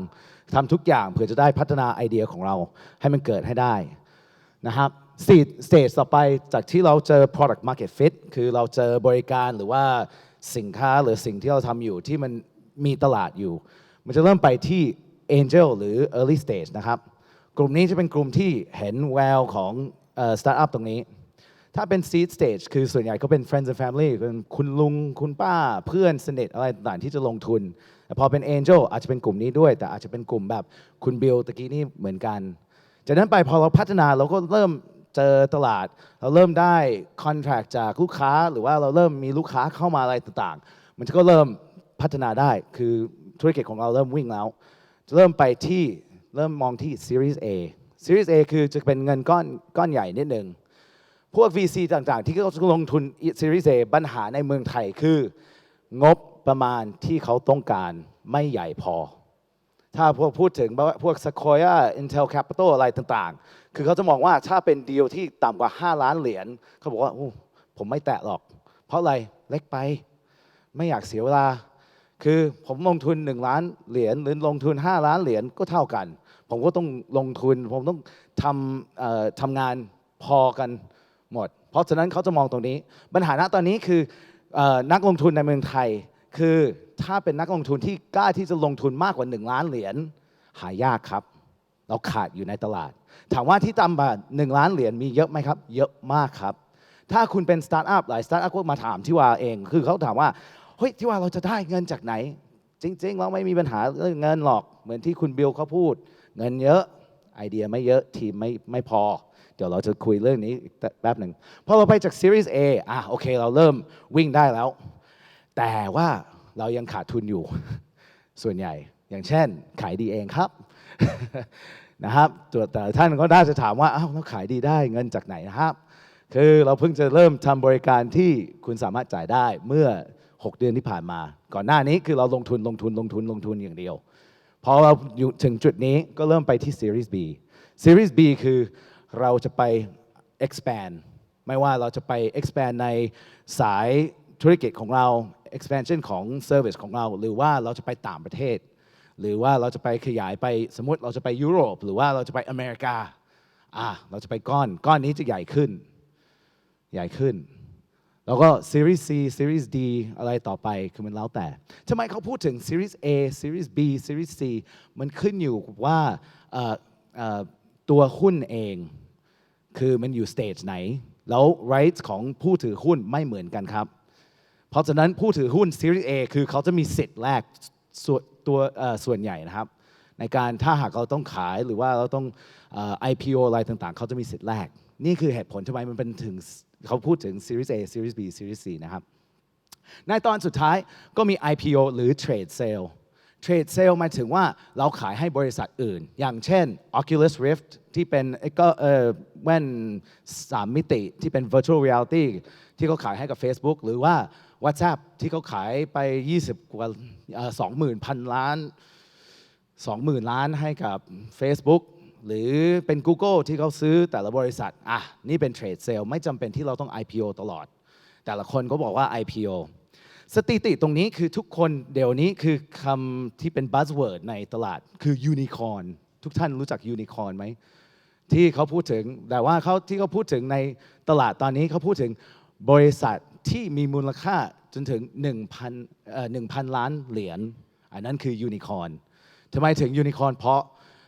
หายากมีจริงหรือไม่จริงค่อยว่ากันนะครับก็เป็นม้าที่ยูนิคอร์นยูนิคอร์นตรงนี้คือ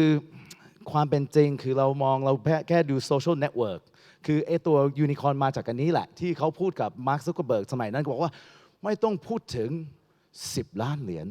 เราต้องพูดถึง 1,000 ล้านเหรียญทุกคนจะมองติดตรงนี้แต่ความเป็นจริงสตาร์ทอัพต่างๆมีกี่ท่านที่สามารถทำได้บ้างความเป็นจริงคือ Facebook เกิดขึ้นปี 2004 สมัยนั้นคือในรุ่นปี 2004 จาก value ที่เขาได้ขึ้นมามูลค่าของบริษัท 97% ของมูลค่าที่เป็น capitalized value ของบริษัทณตอนนี้ 97% ถือมาจาก1 บริษัทนั่นคือ Facebook ครับผู้ถือตัวบริษัทที่ 2 ที่ create value ที่เหลือ 90% มาจาก 1 บริษัทที่เหลือจากนั้นอีกประมาณ 9,000 กว่าสตาร์ทอัพเป็น value ที่เหลือครับเพราะฉะนั้นที่เราพูดถึงยูนิคอร์นยากครับเราไม่ใช่เกิดขึ้นแล้วแบบปุ๊บเราตั้งวันนี้เรา18 เดือนต่อไปมันจะปุ๊บเป็นยูนิคอร์นได้เหมือนใช้เวลานานพอสมควรเราจะมองแค่ success story ของ Uber เราจะมองแค่ success story แบบนี้แต่ความเป็นจริงคือต้องลงทุนอย่างเช่นขายดีเองคือเราลงทุนมากี่ปีแล้วครับ4 ปีครึ่งครับถามว่าเราขาดทุนมากี่ปีแล้วครับ4 ปีครึ่งครับ ปีนี้จะยังขาดทุนไหมครับผมปีหน้ายังขาดทุนไหมครับผมแต่กล้าที่ลงทุนเพราะเรามองภาพใหญ่เพราะอะไรคือสตาร์ทอัพคืออะไรจริงๆที่ผมคุยกับภาครัฐมาหลายรอบคือผมพยายามอธิบายว่าสตาร์ทอัพกับ SME ไม่เหมือนกันครับถ้าคุณจะทำสตาร์ทอัพคุณไปแก้ปัญหาสักอย่างหนึ่งแต่ถ้าเป็น SME คุณอยากไปตั้งร้านก๋วยเตี๋ยวอยากมีธุรกิจส่วนตัวก็ทำเลยก็ดีครับนะครับแต่มันต่างกันเดี๋ยวเราจะเข้าเรื่องของสตาร์ทอัพแล้ว funding ทำไมถึง investor เขาต้องการอะไรบ้างครับก็เริ่มต้นคือเขากำลังมองหาอะไรอยู่ขั้นตอนแรกที่สำคัญที่สุดทีมครับทีม co-founder คือใคร และมี business co-founder แต่ไม่มี tech co-founder ปัญหาแล้วครับ เพราะจริงๆ คือ scale คือ startup ใช้เทคโนโลยีในการที่จะทำรูปแบบธุรกิจใหม่ เพราะฉะนั้นคือเราต้องการ tech co-founder ด้วยครับ แล้วเรามองที่ทีมเป็นหลัก ไม่ใช่ไอเดียนะครับ ถ้าเราเจอที่ทีมที่แข็งแรงที่เก่งอันนั้นคือเราจะมั่นใจว่าธุรกิจมันจะรอดได้นะครับทุก VC เขามองตรงนี้ก่อน เพราะถ้าหากเขาไม่เชื่อว่าทีมเขาเก่งหรือทีมเขาสนิทกันเราเชื่อว่าทีมเขาจะไม่มีปัญหาเขาจะสามารถพัฒนาเขายอมที่จะ pivot เขาจะยอมที่จะเปลี่ยนแปลงธุรกิจของเขาเขามี passion พอที่จะทำโอเคลงได้แล้วครับแต่หลายธุรกิจคือเริ่มมีปัญหาตั้งแต่แรกกับco-founder อย่างเช่นสิ่งที่เป็นมะเร็งในบริษัทรู้ว่ามันจะไม่รอดถ้าหาก co-founder เริ่มเถียงกันเรื่องผู้ถือหุ้นถ้าเขาพูดถึงถือหุ้นตั้งแต่แรกไม่มีทางที่ผมจะแตะสตาร์ทอัพอันนี้ครับผมไม่มองเลยผมไม่แคร์เพราะแสดงว่าเขามองที่หุ้นเขาไม่มองที่ passion ที่เขาจะแก้ไขปัญหาอะไรบ้างเขาจะทำงานด้วยกันเพื่อจะได้รอดในธุรกิจของเขาก่อน passion ก่อนกับทีมที่สองคือคุณกำลังแก้ปัญหาอะไรอยู่ครับเหมือนที่ผมพูดว่าถ้าคุณจะไปตั้งธุรกิจที่เป็นร้านก๋วยเตี๋ยวคุณก็ไม่แก้ปัญหาให้ใครหรอกอันนั้นไม่ใช่สตาร์ทอัพแล้วคือคุณจะเป็น SME แล้วสามารถสร้างให้มันเป็นแฟรนไชส์ให้มันโตขึ้นแล้วก็แบบไปทั่วประเทศให้มันเป็นบริษัทใหญ่โตได้ไหมขายลูกชิ้นขายเส้นขายอะไรต่างๆเป็นไปได้ครับก็สักวันหนึ่งมันจะเป็นบริษัทใหญ่โตก็ได้เป็นหมื่นคนที่เป็นสาขาของคุณก็ได้แต่ถามว่าเป็นสตาร์ทอัพหรือเปล่าไม่ใช่ครับสตาร์ทอัพเรามองที่เขากำลังแก้ปัญหาอะไรอยู่และคุณมี passion ทีมคุณมี passion ในการที่จะแก้ปัญหานี้เราเจอในตลาดแล้วเราอยากแก้ให้ได้อันนี้สำคัญสุดไม่ใช่เราไม่ทำเพราะเรื่องเงินเป็น benefit ที่เราได้รับมานั้นเป็นผลตอนสุดท้ายแต่เรื่องที่เราต้องการคือเราต้องการแก้ปัญหาเราต้องมองว่าสักวันหนึ่งอาจจะไม่เป็นบริษัทของเราด้วย Google อาจจะเข้ามาซื้อก็ดีนะ Facebook เข้ามาขอซื้อไปเลยให้เลย Thank you very much have a nice day I go back to Thailand ครับผม แต่ตรงนี้คือเราจะแก้ปัญหาให้ได้แล้วเจอปัญหาที่มันเหมาะสมที่เราต้องแก้เพราะฉะนั้นที่นักลงทุนเขาถามว่าแล้วตลาดมันใหญ่พอหรือเปล่าที่คุณจะไปแก้ไขปัญหาตรงนี้มันใหญ่จริงๆหรือเปล่าเพราะอาจจะเป็นแค่หมู่บ้านของผมเองมีปัญหาแต่ว่าหมู่บ้านทั่วประเทศหรือทั่วโลกไม่มีปัญหานี้ก็ตลาดไม่พอครับเราแก้ปัญหาเฉพาะกลุ่มนี้มันอาจจะนิชเกินไปเพราะฉะนั้นตลาดมันใหญ่พอหรือเปล่าเพราะฉะนั้นถ้าไปพิชกับ VC เขาจะถามเรื่องตลาดตลอดเขาถามว่าแล้วมีกี่ท่านมีอะไรอย่างเช่นเมื่อ2 วันก่อนที่น้องๆเข้ามาพิชที่ DTAC Accelerate ที่เป็น Incubator Program ของ DTAC ก็มีน้องก็เขาทำธุรกิจที่เกี่ยวกับฟรีแลนซ์แล้วก็ถามฟรีแลนซ์ในเมืองไทยมีกี่ท่านเขาบอกว่าโหพี่ผมจะรู้ได้ยังไงไม่รู้เหมือนกันไอ้บอกว่าคุณต้องเดาว่าน่าจะประมาณนี้มีตัวเลขนิดนึงเพราะถ้าคุณเดาไม่ได้ VC ก็เดาไม่ได้ VC ก็เดาไม่ได้เขาไม่ลงทุนครับไม่มีทางที่เขาจะลงทุนด้วยเพราะฉะนั้นตลาดมันใหญ่พอหรือเปล่าอันดับต่อไปที่สำคัญคือ scale ได้ไหมครับ scale ได้ไหมอย่างเช่นหลายท่านที่เขาเป็นผู้ประกอบการเขาอยากตั้งบริษัทของตัวเองเขาเป็นส่วนตัวสมมุติเขาเป็นกราฟิกดีไซน์เขาบอกว่าเราเป็นสตาร์ทอัพแต่ว่าเขาดิเพนกับฝีมือของตัวเองเท่านั้นหรือคนที่เขาสามารถจ้างได้ scale ยากครับเพราะอะไรคือมันขึ้นอยู่กับคนแต่ถ้าเขา create แพลตฟอร์มที่เขาสามารถรวมดีไซเนอร์ทั่วโลกเข้ามาดีไซน์ได้ดีไซน์ product ดีไซน์ packaging ดีไซน์โลโก้ดีไซน์อะไรต่างๆแต่รวมได้แล้ว scale ได้อันนี้เริ่มเป็นสตาร์ทอัพที่น่าสนใจแต่ถ้าเขาจะไปทำธุรกิจส่วนตัวที่เป็นแค่ดีไซน์ช็อปแล้วเขาเป็นฝีมือของเขาเองก็ไม่เป็นสตาร์ทอัพเป็น SME ไปแล้วครับอีกอย่างหนึ่งคือ the entrepreneurial myth หลายท่านมองตัวเองว่า ผมเก่งในเรื่องโปรแกรมมิ่งผมเก่งในเรื่องดีไซน์ผมเก่งในเรื่องทำเค้กเราจะไปทำธุรกิจความเป็นจริงคือทำธุรกิจไม่เกี่ยวกับว่าคุณเป็นช่างที่เก่งคุณสามารถรันธุรกิจได้หรือเปล่าคุณซ่อมรถเก่งไม่แสดงว่าคุณควรที่จะเป็นผู้ก่อตั้งเพราะสกิลไม่เหมือนกันคุณจะสามารถเลี้ยงธุรกิจของคุณได้ให้มันโตขึ้นได้นี่คือสกิลที่เรากำลังมองหาอยู่ที่สำคัญครับสิ่งที่น้องๆเขาเข้ามาพูดกับผมเขาบอกว่าเฮ้ยพี่ผมมีไอเดียเฮ้ยไอเดียของผมเจ๋งน้องคือไอเดียอยากทำสตาร์ทอัพเฮ้ยมีไอเดียเดี๋ยวผมจะทำผมถามว่าไอเดียคืออะไรบอกไม่ได้พี่เป็นความลับอยู่เดี๋ยวก่อนมี 7,000 ล้านคนในโลกนี้แล้วคุณคิดว่าไอเดียของขอโทษนะครับมึง เป็นคนเดียวที่เคยคิดไอเดียอันนี้ไว้ฝันไปเหอะเพราะโอกาสแบบนั้นคุณไปซื้อหวยแล้วก็ถูกฟ้าผ่าทันทีมันมีโอกาสตรงนั้นมากกว่าที่คุณจะมีไอเดียที่ไม่เคยมีใครในโลกนี้ที่มีไอเดียนี้นะครับไอเดีย are cheap ไอเดีย I don't care I care about the team แล้ว execution เขาสามารถทำให้มันเกิดขึ้นได้หรือเปล่าแล้วเขาพร้อมที่จะเปลี่ยนแปลงพร้อมที่จะพัฒนาเร็วทันที่เขาจะสามารถตอบโจทย์ของลูกค้าของเขาได้หรือเปล่านี่คือเขาเรียกว่าในวงการเขาเรียกว่า pivot in English สำเนียงฝรั่งแบบมี pivot คือ pivot เขาสามารถเขาเจอปัญหา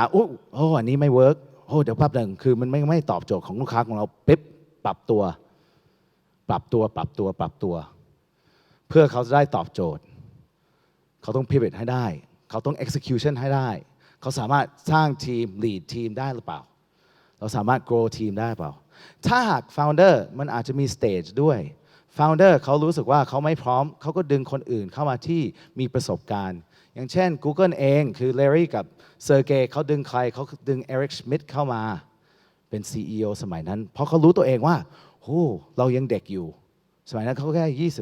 25-26เราไม่มีประสบการณ์ด้านนี้เราเป็นโปรแกรมเมอร์จากสแตนฟอร์ดเท่านั้นแล้วเราจะรู้เรื่องที่จะทำให้ผลักดันให้ธุรกิจมันเติบโตได้ยังไง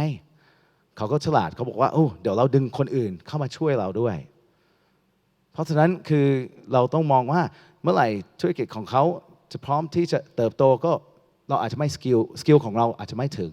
เราสามารถสร้างคนเข้ามาแล้ววันนี้คือ VC ก็เป็น advisor ผมก็เป็น advisor กับ Startup ผมก็แนะนำอย่างนี้กับน้องคือมันพร้อมเมื่อไหร่ที่คุณจะดึงคนอื่นเข้ามาหรือเปล่าเดี๋ยวก่อนขอดูเวลานิดนึงตอนนี้โอเคอยู่ใช่ไหมครับโอเค ideas are worth a dime a dozen คือมาจากที่ไหนก็ได้แล้วตรงนี้คือถ้าคุณไม่กล้าที่จะแชร์ไอเดียของคุณผมว่าคุณยังไม่พร้อมที่จะทำจริงด้วยคือตรงนี้คือแต่คนเขาถามว่าคุณทิวาเราจะเริ่มต้นยังไงบอกว่าเริ่มต้นยังไงคือคุณกลับบ้านเริ่มทำวันนี้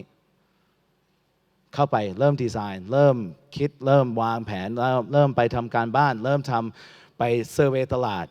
หา product market fit ณตอนนี้ต้องเริ่มทำเลยไม่ใช่เรายังไม่พร้อมเดี๋ยวอีก6 เดือนต่อไปถ้าคุณไม่พร้อมแล้ว6 เดือนผ่านไปโอกาสของคุณอาจจะไม่มีแล้วคนอื่นอาจจะแซงเข้ามาได้ทำเลยกล้าที่จะทำครับแล้วอันนี้คือเป็นสิ่งที่สำคัญคือต้องกล้าที่จะทำเราต้องคิด big picture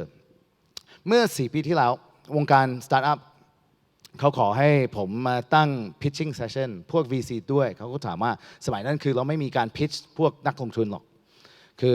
ไม่มีโอกาสแบบนี้ผมก็ไป organize กับ Web Wednesday เป็นevent ของเราที่เรา organize มานานแล้วสมัยนั้นคือถ้าเราจะค้นหาสตาร์ทอัพในเมืองไทยกว่าเราจะได้10 รายที่จะเข้ามา pitch เราต้องกวาดหาไม่ค่อยเจอแต่ปัญหาที่เราเจอกับคนไทยไม่กล้าที่จะคิดไกลไม่กล้าที่จะคิดภาพใหญ่เพราะตอนสุดท้ายตอนเขาพิชคำถามจากพวกเราคืออย่างเดียวคุณต้องการเงินเท่าไหร่ครับแล้วน้องเขาก็พูดว่าเขาก็คิดเราคิดบิ๊กไปแล้วว่าใหญ่สุดวันนั้นเขาบอกว่าเขาก็ต้องการ20 ล้านบาทโอเค20 ล้านบาทได้20 ล้านบาทแล้วคุณจะใช้เงิน20 ล้านบาทอันนี้ นานเท่าไหร่เขาบอกว่าประมาณ2 ปีครับ2 ปีคุณไม่ต้องการเงินของผมหรอก2 ปีนั่นคือแสดงว่าคุณใช้เงินน้อยกว่า1 ล้านต่อเดือนคุณต้องการเงินผมเพราะอะไรครับเพราะพวก VC เขาจะมองว่าคุณจะปั่นให้สตาร์ทอัพของคุณไปเร็วหรือเปล่าคุณคิด Big Picture หรือเปล่าคุณกล้าที่จะขอแล้วกล้าที่จะเสี่ยงเพราะมันเสี่ยงจริงๆนะครับถ้าคุณต้องการเงินเดือนของตัวเองคืออย่าทำสตาร์ทอัพครับปี2 3 4 ปีแรกคุณจะเหนื่อยเปล่าๆด้วยแต่ว่าคือถ้าคุณกล้าที่จะเสี่ยงทำได้เราต้องขออะไรเยอะจากพวก funding เขาต้องการให้ big picture คุณมี aggressive พอหรือเปล่าคุณกล้าที่จะเสี่ยงหรือเปล่ากล้าที่จะทำกล้าที่จะแสดงออกหรือเปล่าก็เหมือนที่ผมพูดตอนหน้าคือณตอนนี้คือทุกน้องๆเขาจะถามว่าโอ้พี่เราจะไปเจอ funding จากที่ไหนตอนนี้ผมบอกได้ว่าปัญหาของประเทศไทยไม่ใช่เรื่องเงินครับมีเงินถ้าเป็นมากกว่า series มากกว่า angel round ที่มากกว่า1 ล้านเหรียญเริ่มมีปัญหาหายากในเมืองไทยแต่ก่อนที่1 ล้านเหรียญหาง่ายมากครับมีแต่เพื่อนที่อยู่ในวงการที่นักลงทุนอะไรต่างๆเขาจะมาถามที่ว่าตลอดเฮ้ยมีสตาร์ทอัพอันไหนที่น่าสนใจหรือเปล่าปัญหาณตอนนี้ทีมไม่พอครับน้องๆที่จะพร้อมที่จะรับทุนตรงนี้ยังไม่พอคือตรงนี้เราต้องพัฒนาต่อแต่ไม่เป็นไรครับคือผมก็ประทับใจในประเทศไทย3 ปี 4 ปีที่ผ่านมากับพวกฮับบ้าเอมคุณกระทิงอะไรต่างๆที่เขาช่วย build startup eco ในเมืองไทยให้น้องๆมีความฝันที่จะทำ startup ของตัวเองเริ่มมาแล้วแต่ตรงนี้ผมบอกได้ว่าทุกท่านที่คิดจะทำ startup ไม่ต้องกลัวครับเงินมันมีแค่ต้องเข้าไป networking อะไรต่างๆเข้าไปที่ accelerate program เข้าไปที่ฮับบ้าขอความช่วยเหลือของคุณเอมหรือว่าเข้าไปคุยกับพี่กระทิงคุยกับคุณหมูคือมีท่านหลายท่านเอเดรียน Galaxy Venture อะไรต่างๆคือเขาพร้อมที่จะช่วยด้วย Money is not the problem talent is the problem ณตอนนี้แล้วคนกล้าที่จะทำหรือเปล่าก็รู้สึกว่าใกล้จะหมดเวลาแล้วครับโอเคก็ตอนนี้ก็เปิดให้มีคำถามจากผู้ชมงานวันนี้หรือเปล่าครับถามได้เลยครับ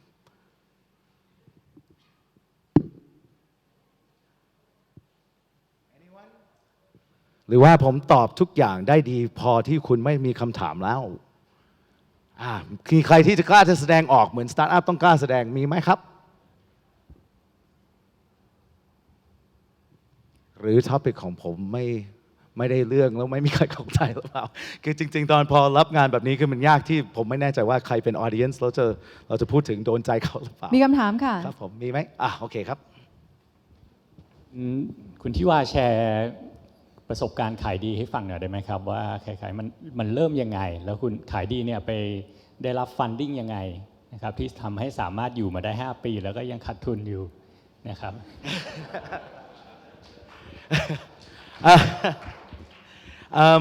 เดี๋ยวผมเล่าประสบการณ์2 รูปแบบนะครับคือรูปแบบของขายดีมันยูนิคหน่อยเพราะจริงๆอันนี้เป็นเราจะเรียกว่า entrepreneurship นะครับคือความเป็นจริงผู้ถือหุ้นเขาจ้างผมขอให้ผม clean up portfolio ของเขาในเมืองไทยครับเขาขอให้ผมเข้ามาจัดการแล้ว launch project ให้เขาเพราะฉะนั้นสิ่งที่ผมทำมาไม่ได้ต้องออกไป funding แบบ startup ทั่วไปครับเพราะผมถูกจ้างมาที่จะทำตัวนี้โดยเฉพาะให้เขาและประสบการณ์ใน 5 ปีตรงนั้นผมปิด2 ธุรกิจไป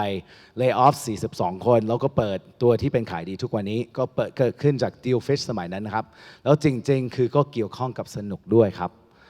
แต่ว่าสมัยนั้นผู้ถือหุ้นเขาขอให้ผมเข้ามาเพราะฉะนั้นเป็น entrepreneurship แล้ว entrepreneur ก็ถือว่าเป็น startup หรือเปล่าใช่ครับคือเราก็เริ่มต้นทีมงานแค่ 4-5 คนสมัยนั้นก็เริ่มปั่นแล้วเรื่อง funding ไม่เท่าไหร่แต่ก่อนหน้านี้คือผมก็เป็นหนึ่งใน founding team ของบริษัทกลุ่มชื่อ DMS ก็เกี่ยวกับกลุ่มที่เป็น founder ของ Ensogo กับ Ardent กับพวกนี้คือเราเป็นกลุ่มเดียวกันแก๊งเดียวกันสมัยนั้นคือที่เราจะไป funding เราก็ขาดทุนมาหลายปีเหมือนกันครับตรงนี้คือทำไมเราถึง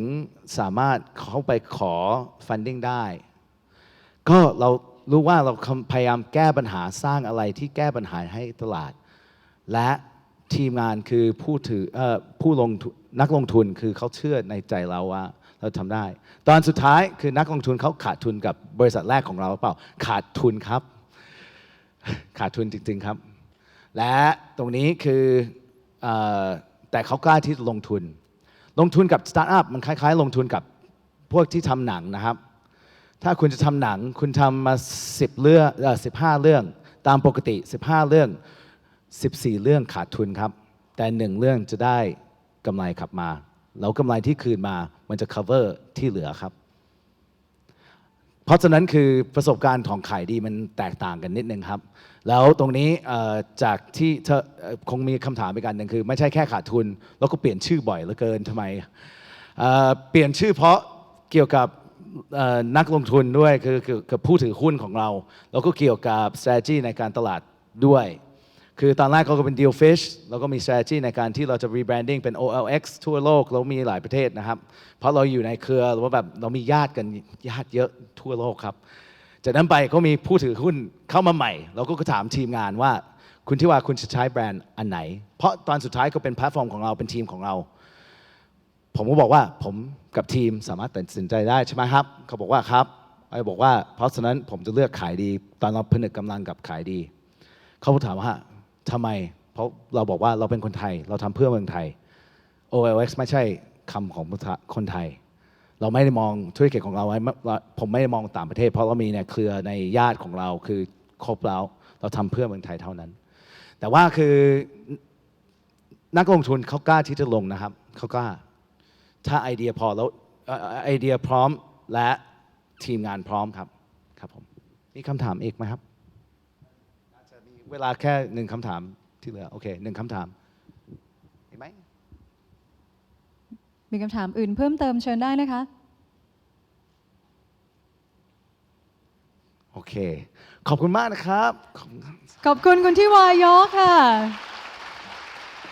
ครบถ้วนแล้วก็เต็มอิ่มกับทุกอรรถรสที่เกิดขึ้นกับ Investor Day ในวันนี้วันที่ 2 ของ Startup Thailand 2016 ค่ะช่วงนี้เราจะพักกันสักครู่หนึ่งสำหรับภาคบ่ายเราจะกลับมาพบกันตรงเวลาเลยค่ะ 13 นาฬิกาเป็นต้นไป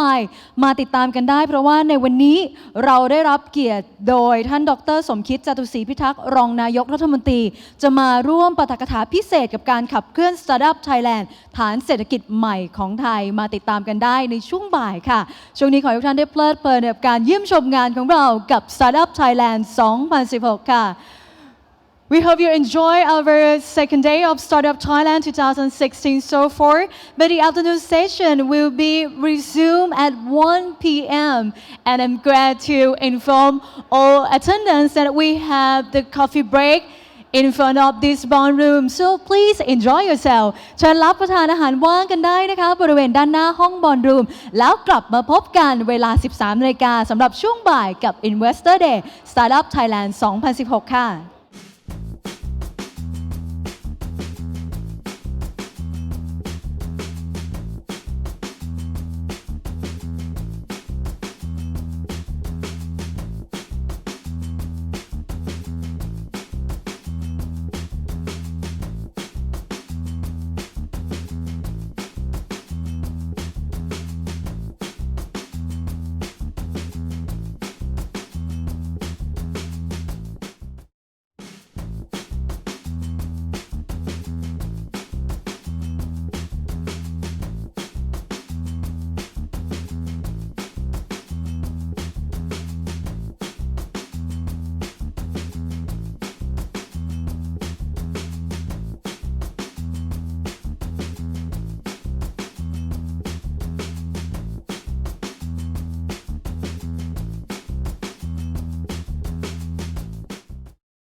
ท่านผู้มีเกียรติทุกท่านคะ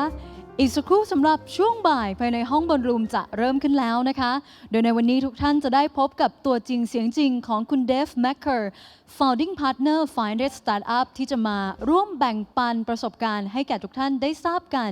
กับหัวข้อ Farming Unicorns Building Startups and Investor Ecosystem in Emerging Market ติดตามกันได้ค่ะและต่อเนื่องกันนะคะในวันนี้เราได้รับเกียรติจากดร.สมคิดจตุศรีพิทักษ์รองนายกรัฐมนตรีจะมาร่วมปาฐกถาพิเศษในหัวข้อการขับเคลื่อน Startup Thailand ฐานเศรษฐกิจใหม่ของไทยติดตามกันได้อีกสักครู่เดียวค่ะ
Welcome back everyone to the second half of the day for the Investor Day in the Startup Thailand 2016. Hope you enjoy today. So far we had the fruitful session from the morning until this time. Alright everyone, enjoy, take yourself and proceed to be seated right now because we have a very special occasion to welcome another big day for our speaker who will join with us for the Startup Thailand 2016 as well. Anyway, I would like to mention about 500 startup. I know that everyone here know 500 startup as well, and you want to understanding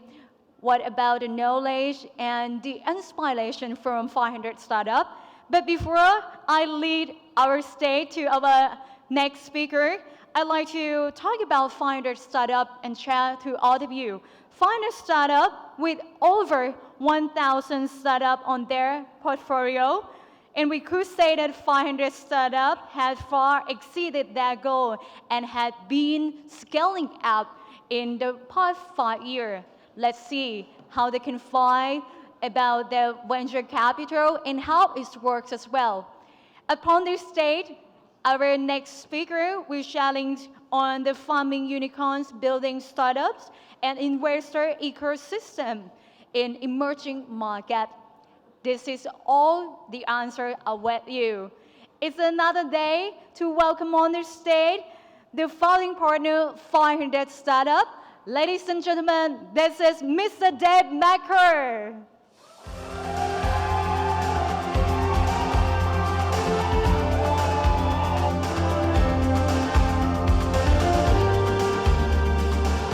Thanks. It looks like I've got some fans in the front row, I think. All right. Thank you all for having me here. I really enjoy coming to Thailand. I think this is my 5th trip to Bangkok. I just got off a plane about 2 hours ago, so hopefully I'm not too jet lagged. I'm going to talk a little bit about how to build startup ecosystems, actually startup and investor ecosystems in emerging markets, and some of that will be about Southeast Asia and about Thailand. A little bit about 500 startups as well. So what is 500 startups? Well, we're a venture capital fund. We have about 250 million under management, and we've invested in over 1,000 companies, actually around 1,500 companies or so. We have people in about 20 different countries around the world. Actually, 3 of them are here in Bangkok. Krating, Mu, and Mamio are our team members here in Thailand. They're running the 500 Tuk Tuks Fund. We do a lot of things that are not just investment. Actually, we do education, we do content, we do community, we run events. I actually just took a group of about 30 or 40 people over an investor trip over the last 2 weeks across China, Japan, and Hong Kong just a few weeks ago. We've been investing in companies since about 2010, and looks like it's working so far. My background, I've been in Silicon Valley for about 25, 26 years, I guess. Started out as a software engineer and developer, and gradually also became an entrepreneur. Worked at PayPal for a few years with some really amazing folks there. And I started investing as an angel investor about 12 years ago, and then at Founders Fund about 7 or 8 years ago, and we got 500 startups off the ground in 2010. So a little bit more about 500. So what is our mission? We're really trying to provide capital to people who are smart. A lot of times we work not just with founders, but also with other investors. And we're also here to provide education and help people learn about what it is to build a startup or what it is to do investing. A part of our goal is really to help people build functional startup ecosystems. Now, what do I mean by functional? Well, that means that there's capital available for people who are building companies. There's later stage investors who will come in after us and after others, whether they're accelerators or VC funds. There's availability of exits. That's also sometimes challenging in emerging markets. And we like to say, have fun, get stuff done. HFGSD is kind of our hashtag. So when we started 500, my partner, Christine Tsai, was at Google and YouTube for about 7 years. We noticed one thing about investing that was pretty important. We would find that most of our investments didn't work. A lot of them resulted in not any return at all. A few of them worked reasonably well, and a small number worked really, really well. And that idea basically came to us that, well, we really want to be investing in lots of companies if we want to have a good shot at getting those large outcomes. So Christine came from Google, I came from PayPal. We decided we'd bring a lot of our engineering and marketing background to bear. But we didn't want to just be investing in Silicon Valley. We also wanted to practice that investment globally in lots of places around the world. Our focus is on seed stage investing. That means usually after there's already some kind of product and maybe some early customer usage, but probably before traditional Series A and B investors. And part of our investments go through an accelerator program that we run in Silicon Valley, both in San Francisco and Mountain View. Usually we do about 30 to 50 companies per batch, and we do about 200 companies per year through that program. That's a structured curriculum where we really work with companies on how to do design, how to do distribution, get them ready to pitch to investors, and that culminates in a demo day, usually over about a 4-month period. But we also do seed stage investing all over the world, not just through our accelerator program. Last year we did over 500 investments in total, so about half of those went through our accelerator program. The other half were not through that program.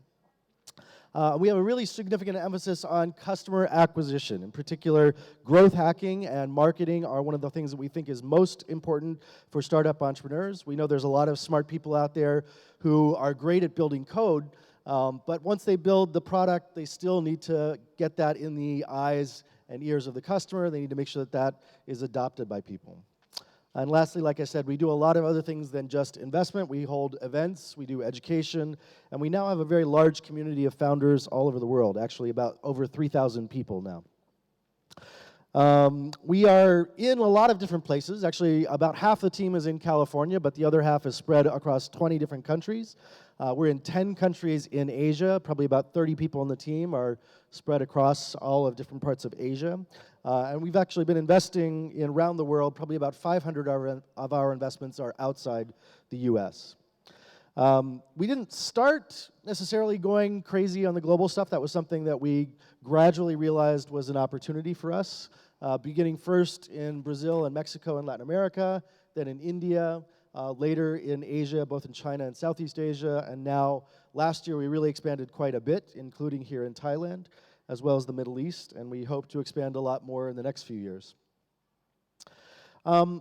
Talking a little bit about where we play in the investor ecosystem. So mostly we're investing at the earliest stages, usually at the accelerator stage when angel investors are coming in, or when seed stage or micro VC firms are investing. So usually we're that first check or one of the first checks, probably between $0 to $1 million. There are lots of other investors we hope also come in after us that invest at Series A and B, and maybe if we're lucky, even more. However, a lot of times we don't necessarily see those same ecosystems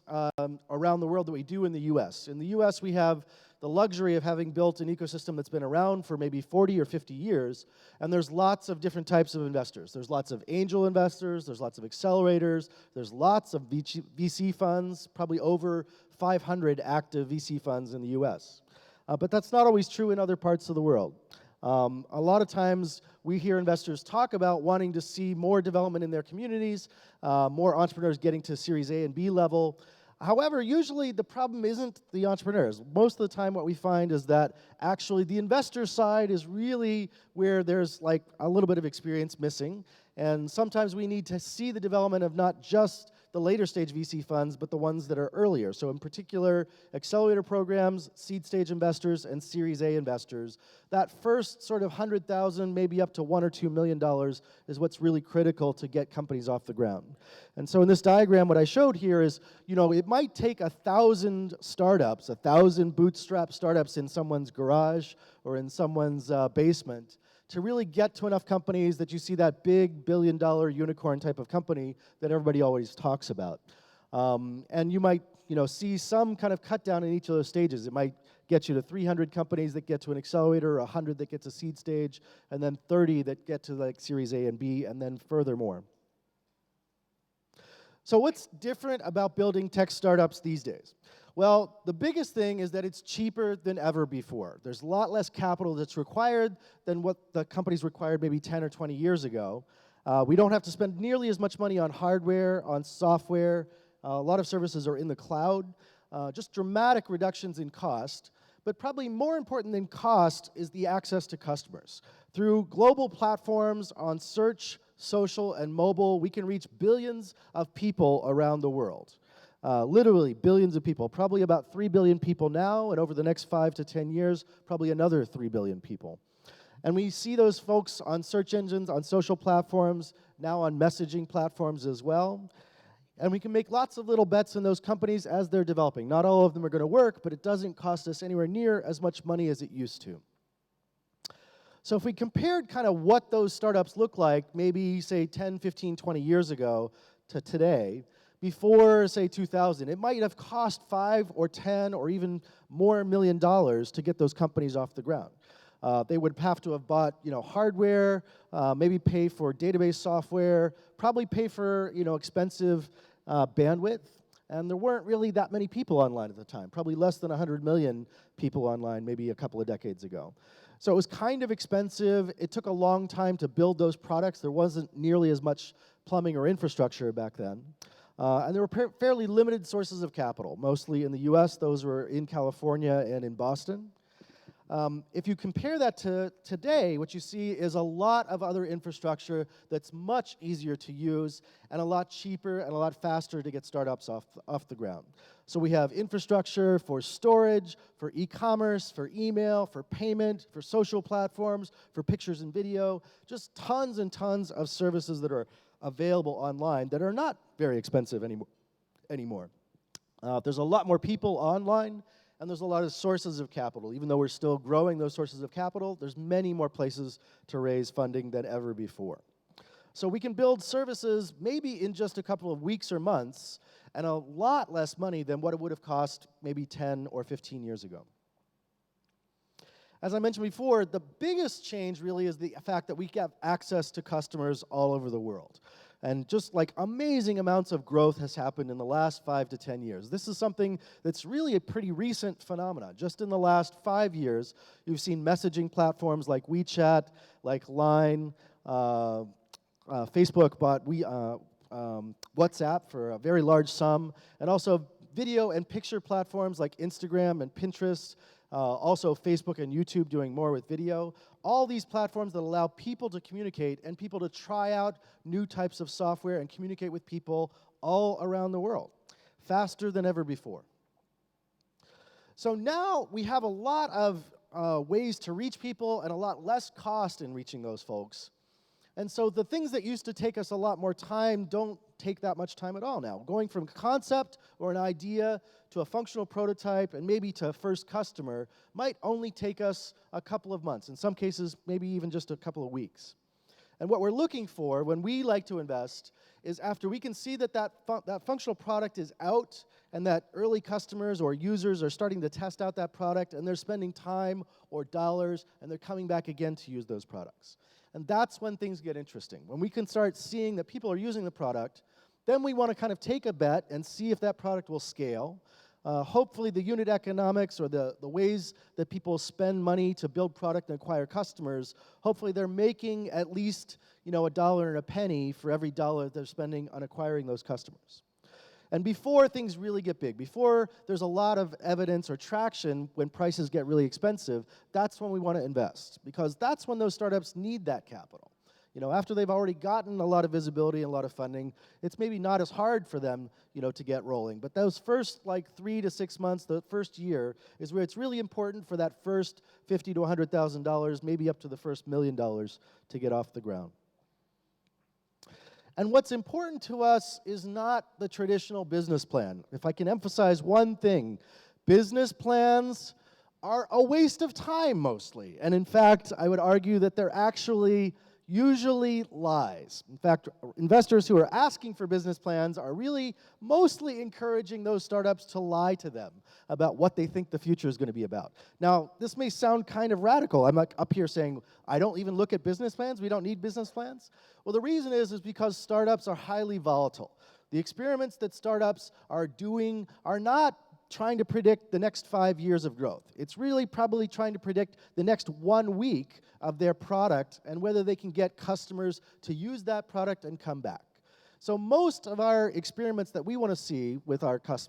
companies are really product experiments and customer acquisition experiments that are very short-term in nature. In fact, they're probably not more than just weeks or months. We might want to see marketing plans. We might want to see how people are going to spend money to acquire those customers. And we want to see the results of those experiments. If I tried to put this particular product out or this application, or maybe I try this email marketing campaign or this messaging campaign, what are the results of those? How many users or customers can I acquire? What's the cost of acquiring those customers? How long does it take to get to revenue? Will they pay? Will they come back again? The startup metrics and that set of experiments, that's what we really want to understand. We want to see that those companies are able to test and see if they can get positive results from their marketing and from their product decisions and from the dollars that they're spending on customer acquisition.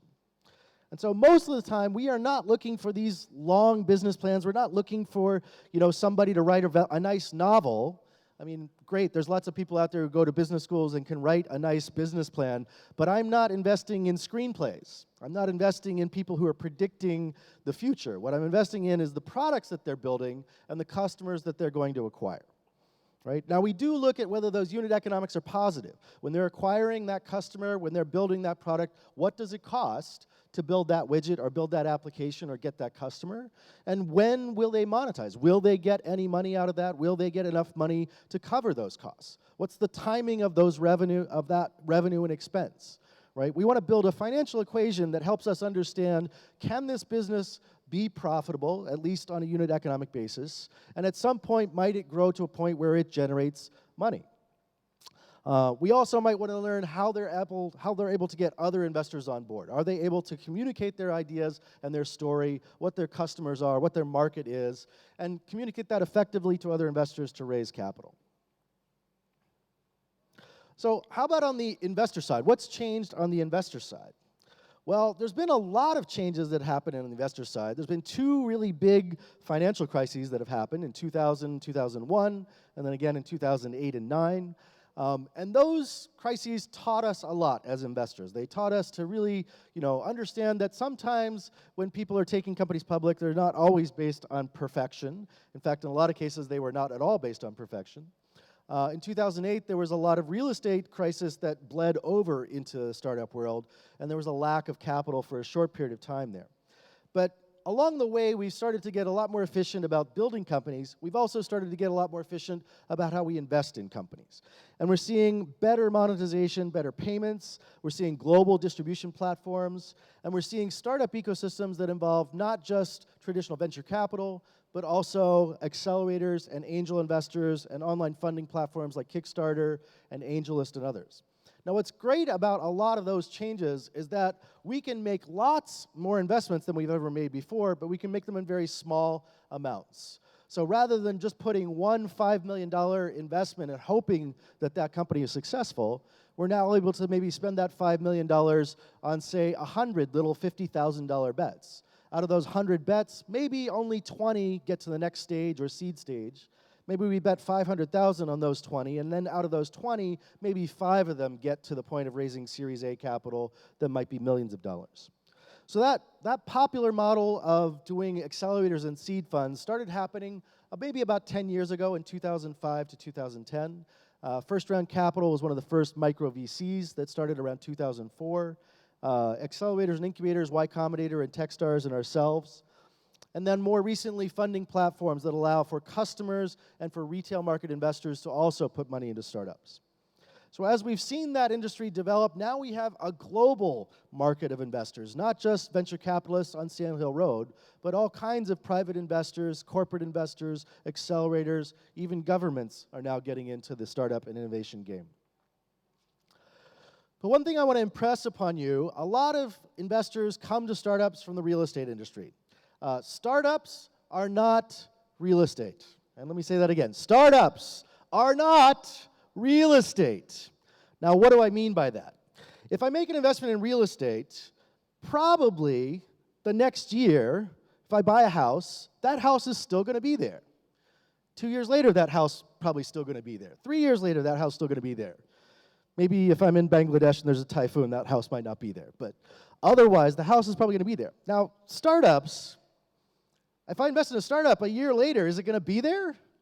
Sometimes it won't. 2 years later, is it going to be there? Probably only about 10 or 20% of them will be there. By the third year, probably almost 90% of the startups that you invested in are gone. So now, if you invested in a house knowing that there was probably a 50% chance that house wasn't going to be there the next year, and maybe an 80% chance it was going to be there 2 or 3 years later, would you buy that house?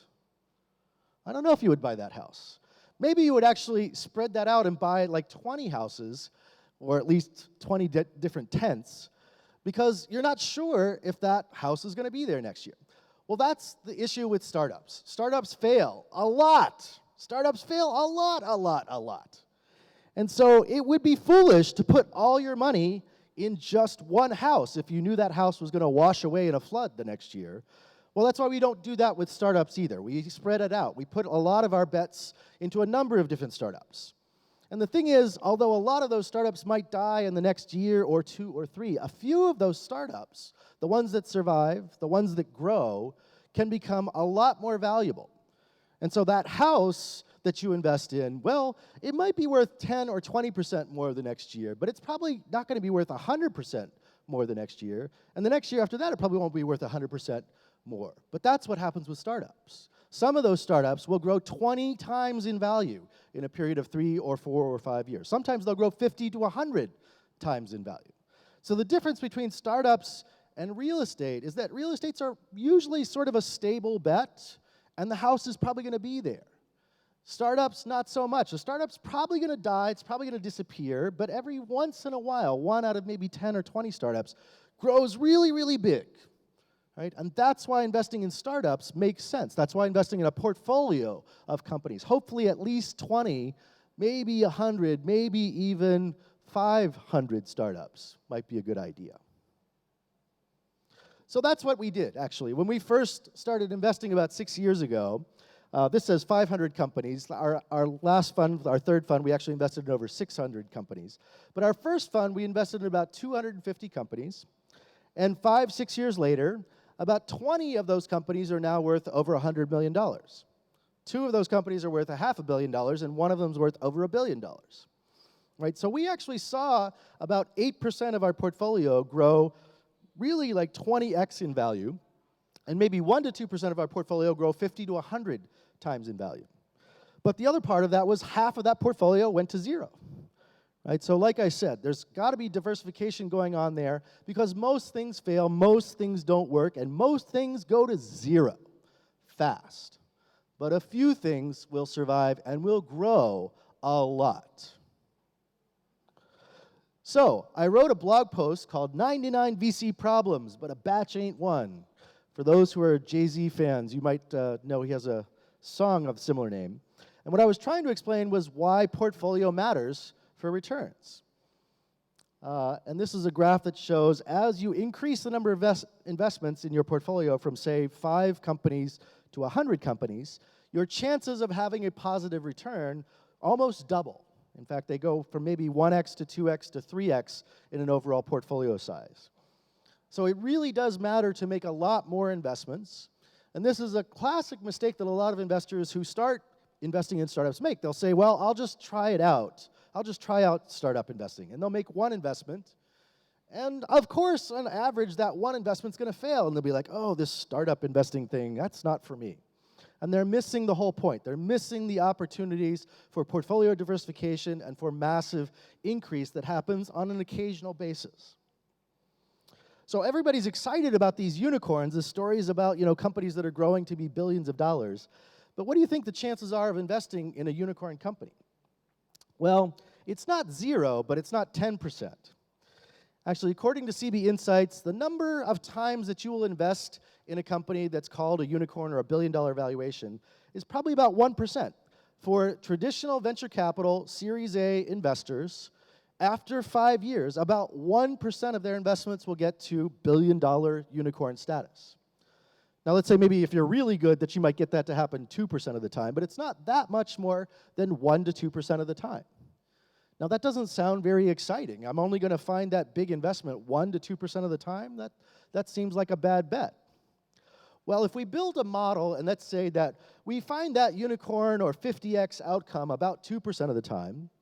and then we find a large win, let's say that large win is maybe about a 15x return, and that happens 5% of the time. And then maybe we get a small win close to 20% of the time, that might only be 3x. But still, we're going to see half of our investments go to 0, and another 25%, maybe we just get a little bit of money back. Now, if I look at that mathematically weighted portfolio, my theoretical return is actually over 2x, which sounds pretty good. But if I only make 15 bets, on average, I'm not going to find any of those unicorn big wins, and I'm not even going to find any of those medium-sized wins.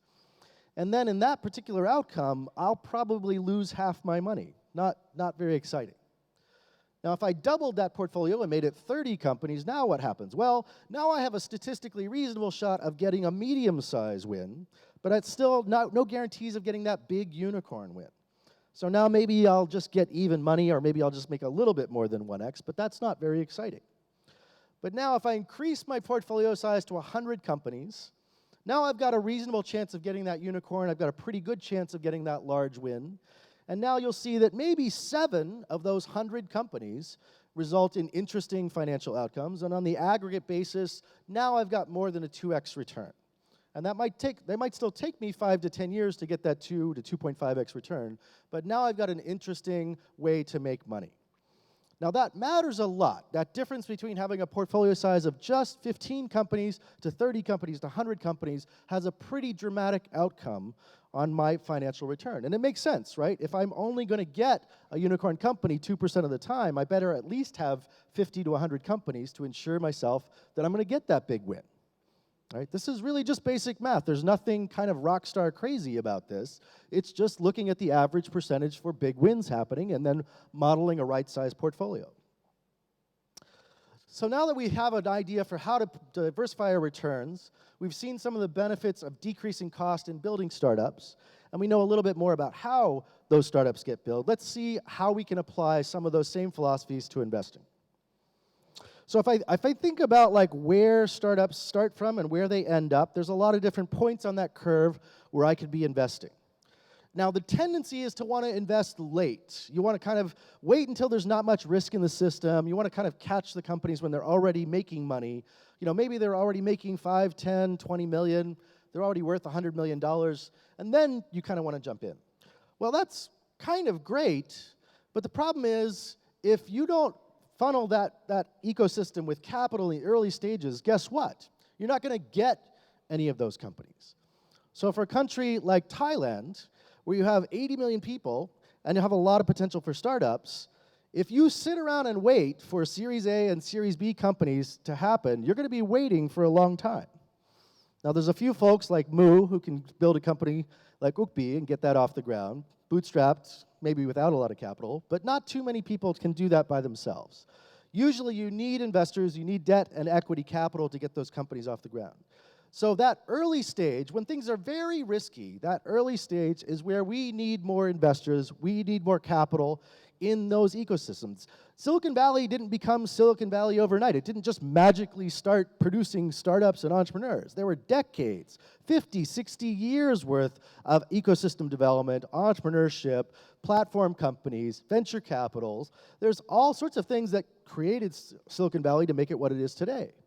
If you want to create that ecosystem in other parts of the world, you have to do those same types of things. You need to build entrepreneurship, you need to build education, you need to build other venture capital firms.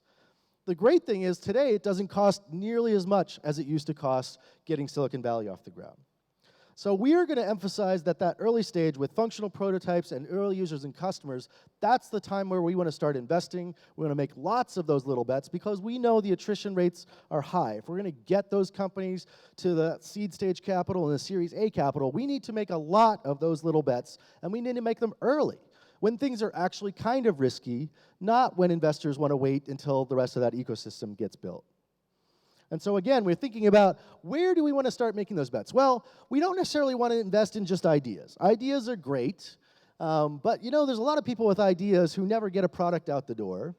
And actually, there's a lot of people who build a product that no customers actually care about. And so the two tests that we really want to see is that entrepreneur or someone on that entrepreneur's team can build a product, go from idea to a functional product or an app or a service, and that somebody thinks it's useful. Somebody starts using it or somebody starts paying for it, somebody who's not your mom. That's kind of important, right? And then we hope that scales up and we hope that they make money and maybe, you know, with a little bit of capital they can kind of improve those unit economics and get better. And if we're lucky, it might become a very big scalable business and maybe we get an exit someday. But again, remember, probably most of the time we won't. So what we want to think about is kind of this 3-stage of development. First one is really incubation. That's where they're developing a product and testing for customers. The seed stage, where we put a little bit more money, we want to see if we can grow the market. And then really, you know, venture capital, traditional venture capital, where we're trying to maximize growth or maximize revenue. Now, the great thing about this is because of the advances in how we build startups, this is not as expensive as it used to be, and it doesn't take as much time as it used to be. So we can make a lot more bets at a lot less cost. So what does that first phase look like? Well, hopefully this first phase doesn't cost anything. Hopefully we don't even have to invest here. But maybe let's say it costs between $0 to $100,000. This costs a couple of weeks or months of time. It might be a small team of just 1 to 3 founders. And their goal is really to just get a product out the door that somebody uses. And maybe even somebody pays for it. But mostly this is just to test for whether we can build a product and whether someone thinks it's interesting. And then maybe we'll gather some metrics about that and see if we want to take the next step. Now, a lot of people will fail at this stage. A lot of people will not be able to get a product out the door, or they won't get very many users or customers. But at least we're failing fast and cheap, right? Out of this stage, if they get to the next stage, well, now maybe they've got a product that people care about and use. Now maybe we add a few more people to the team. We start adding maybe some marketing folks, some sales folks, some customer support folks. Maybe we put a little money in, maybe a couple $100,000, or at least enough to give them maybe 6 to 12 months worth of runway. And now we're trying to see how many people might use this product. What does it cost to acquire those customers? What's the revenue that gets generated? When does that happen? And can we start building this financial equation for the cost structure and the revenue that it takes to get customers? And hopefully that's a profitable equation. And our goal here is to see that the market is large, that many people use it. And again, hopefully there's some kind of monetization. And again, lots of people will fail here. We won't get all of those products to scale. Some of those products won't be profitable. Some of those founders won't be able to organize or hire or lead their team. Some of them won't be able to raise capital. Lots of reasons why startups might fail, but at least some of them might validate that there is a market and there are customers, and maybe they can grow bigger. Okay, and now after that stage, then we get into traditional venture capital. Okay, we know we've got a product, we know we've got a market, we think we can make money, we think we can scale up. Let's put some money in. Let's write some $1 million checks. Let's hire a big team. Let's start growing, whether that's users or revenue or profit. Let's try and go big. And hopefully some of those get to a large sustainable business. This is where we create lots of jobs. We create lots of economic value. We hopefully might get an exit if we're an investor. This is where it gets really interesting. Now, the problem is that you can't start here. You don't get to start here. You don't get to just wait and see that companies are already viable and scalable and have lots of potential. You have to do these other 2 steps. And you probably need to do lots of those. You probably need 100 of these to get to 1 of these.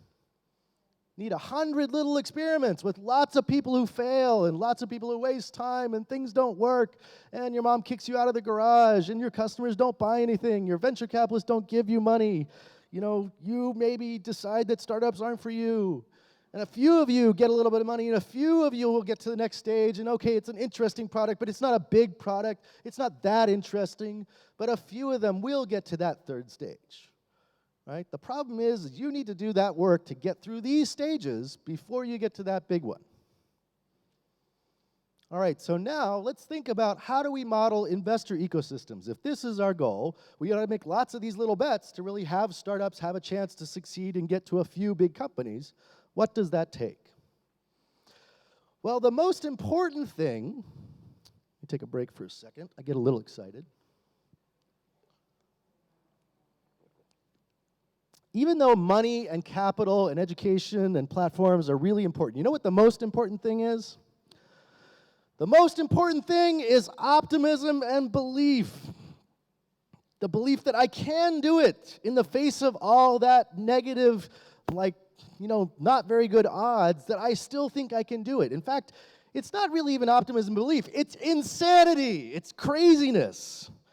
Like those numbers I told you, 5%, maybe 2%, that's it. Those are the only numbers that are going to succeed. Do you want to start a business where you have a 5% chance of succeeding? That kind of sucks. That's not very smart.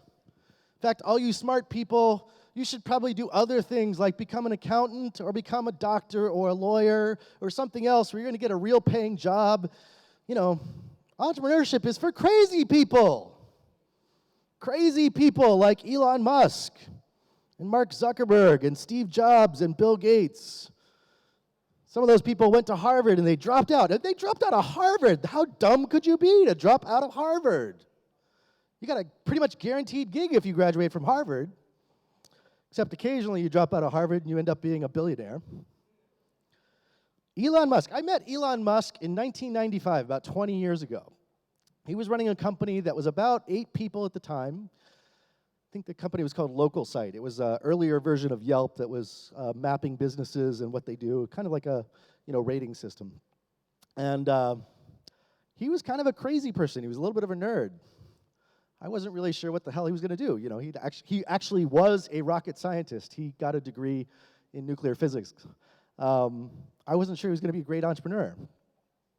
Turns out Elon Musk was a pretty fucking good entrepreneur. He was a pretty damn good entrepreneur. But he was crazy. And he did 3 businesses that were each after each other crazy. SpaceX and Tesla and Solar City were all crazy. Very low probabilities of success. Now, Elon Musk is brilliant. Everybody thinks, oh, Elon Musk is awesome. Well, you know what? Elon Musk was not an accountant. He was not a doctor. He was not a lawyer. He was a crazy, insane person who kept betting every time all in on his ideas and on his craziness. That's what Silicon Valley is all about. Now, the thing is, any one of those entrepreneurs in Silicon Valley who's betting all in on themselves, 90% of those people are wrong. 90% of those people are going to fail. It's not very exciting. They'll work a lot. They won't get paid very much. They'll have a lot of hard times, and they'll fail. But 10% of them might succeed. 1% of them might succeed really well. And the thing is, in Silicon Valley, there's thousands of us who are crazy. Reid Hoffman, former colleague of mine at PayPal, used to say, entrepreneurship is like jumping off a cliff and trying to build the plane on the way down, or build the parachute on the way down. Right now, most people, you jump off a cliff and try to build a plane or build a parachute. You don't. You die. You hit the ground. But every once in a while, somebody figures that out, and then the other 99 people, like, oh, wow, he's got an airplane, or he's got a parachute, or I'm going to jump in that parachute, or jump in that plane. And that's actually what happens in Silicon Valley, right? Any place else around the world, you have crazy people jump off a cliff, they die. In Silicon Valley, 100 of us jump off a cliff together. And some of us die, and a few of us actually build the plane. A few of us actually find that parachute. A few of us create billion-dollar companies. 3 of them. 3 of them. Right? And so that low probability, that insanity, that's what we nurture in Silicon Valley. Sounds crazy, sounds stupid, not very quantitatively smart, except in the aggregate. Now, we need all those other things too, but the most important thing is optimism and belief. And then we need capital and education and people and acquirers and other financiers. And some of us need to get in shape a little bit more. All right, so who is an entrepreneur? Well, it's not somebody who just wants to start a business. A lot of people want to start a business. A lot of people don't want to work for somebody else. They can't wake up early in the morning. They don't really like authority. It's not even just someone who wants to run a business, right? That's not enough. You actually have to run a sustainable business, a business that works, that gets to profitability someday, we hope. And really, I would say it's someone who wants to run a large and profitable business. Now, I would say that that's probably, on the order of, let's say, 100 people or a $10 million revenue business. That's when it starts to get interesting. Now, actually, most of the world's businesses are not that big.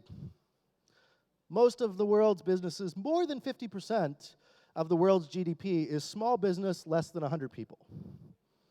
More than half the world is small businesses just like that.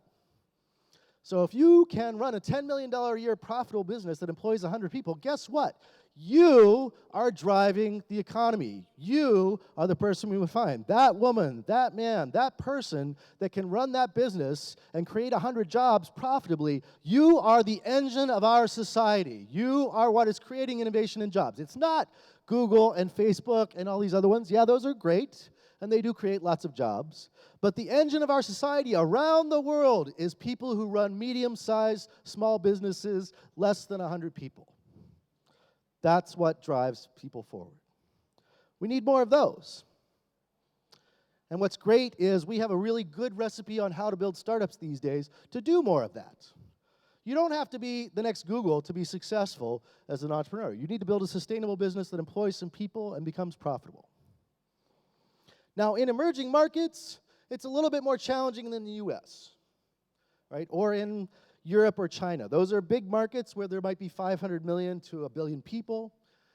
You might have limited internet access, or maybe your mobile and smartphone penetration still maybe only around 20 to 30% or growing. Online payments might be challenging. Physical logistics, delivery, and distribution might be challenging. But those first three issues are probably going away in the next 5 years. Most challenges that we have in emerging markets around payment, around smartphone penetration, even around physical logistics are not going to be that much of a challenge in another 5 years. Probably 80 to 100% of most emerging markets will have access to a smartphone. Most of them will be able to pay online. At least half of them already do. We might still have the issue of smaller markets, but you start to realize that even 50 to 100 million person countries are pretty big markets when everybody's online and people are able to make payments. Now, the other three challenges we have there are still challenging. We might have a small number of venture capital firms. This is one that we have to work on. There might be a long time to exit that we can't necessarily change. We might be able to help some of those companies get acquired through other incentives, tax policy, business policy. But still, we have to work with a market where maybe there hasn't been a lot of historical exits or there aren't a lot of acquirers, although that's starting to change as well. You're starting to see global acquirers from the US, from China, from Europe, from other places around the world start to acquire across borders. You're starting to see non-technology companies acquire their technology equivalents because they know they need to change and innovate. But we still need to work on these problems if we're going to make our ecosystems better. Now, going back to that diagram, I just want to emphasize this funnel may not be perfect. You may not have the exact numbers here, but if you think about what does it take to get a unicorn? What does it take to get that billion-dollar company? It might take 1,000 companies in a garage to get there. It might take 300 startups that go to accelerators, or 100 seed stage startups, or at least 30 Series A or B companies. Now, I put a big box around those, one that says tough but critical, talking about accelerators, seed stage startups, and Series A and B startups. And underneath each of those were accelerators, micro VC funds, and early stage VC funds. So recently, government of Thailand announced that they're going to put $500 million, 500-some million dollars into startups, which is great. I love to hear that. That's a real commitment from the government to help startups get off the ground. But how are they going to do that? What's the way that they're going to deploy that $500 million? Well, this is the way that they should deploy it. They should actually find and help create the investors that are going to deploy that capital. Don't put that $500 million into just one company, and don't try and do it all yourselves. I don't think that government folks, even though they're well-intentioned, maybe are the best people to help identify which startups deploy that capital. But let's say we help fund 20 or 30 accelerators, maybe on $1 million each. Maybe we help some micro VC funds get off the ground for $5 to $10 to $20 million each. And maybe we get some of those Series A and B funds that get off the ground for $50 to $100 million each. Those investments, those funds and actors are what's going to then, in turn, put money into startups. And again, realize that attrition is going to be high. A lot of those investments are going to go to zero, so don't put too much money in any one of them. You want to diversify, just like we talked about diversifying in startups. We want to diversify across these funds as well. And we want to stage that capital so that we have early stage investors at accelerators making the earliest bets, and seed stage investors making bets on those companies that succeed there, and then Series A and B, and then later stage capital. So, in summary, solutions for investors in emerging markets. Well, the biggest one is just to increase the number of investments that we're making, increase our portfolio size, probably decrease check size. I always tell people, if you're going to be investing in startups, you might think about, okay, making one $100,000 investment. Actually, what I would say is make 10 $10,000 investments. So steal that zero from your check size and add it to the number of investments you're going to make.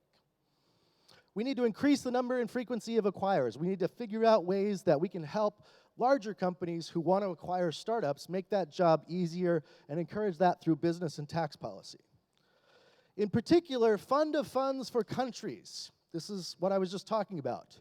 Don't necessarily deploy all that money directly into startups. Don't deploy it into just one fund, but create a fund that funds other funds and make those funds stage like sensitive, so where they're doing that. You might even think about ways that you could create a liquidity fund for those investments that are doing well so that the investors who have companies that progress maybe sell some of that stake back to a vehicle that allows them to get some liquidity and then recycle and make more investments. You might want to look at use of real estate as a way to provide some kind of hedge or synthetic form of liquidity. So maybe I can put some of the money into startups or funds and some of the money into real estate. And as those startups progress and as those companies and funds progress, the value of that real estate might go up as well. And the real estate might be liquid on the market while the companies are not quite liquid just yet. And then we want to look at incentives for all this behavior to happen positively. So that's a lot. That's not so easy. But I hope I've given you some ideas for how to make a startup ecosystem work and how to help startups get started and hopefully how to help investors get started as well. I'm really excited about investing in Thailand. We've made over 20 investments in Thailand startups so far. I hope we make at least another 20 investments this year and hopefully a lot more next year. And I hope you'll join me. Thank you very much.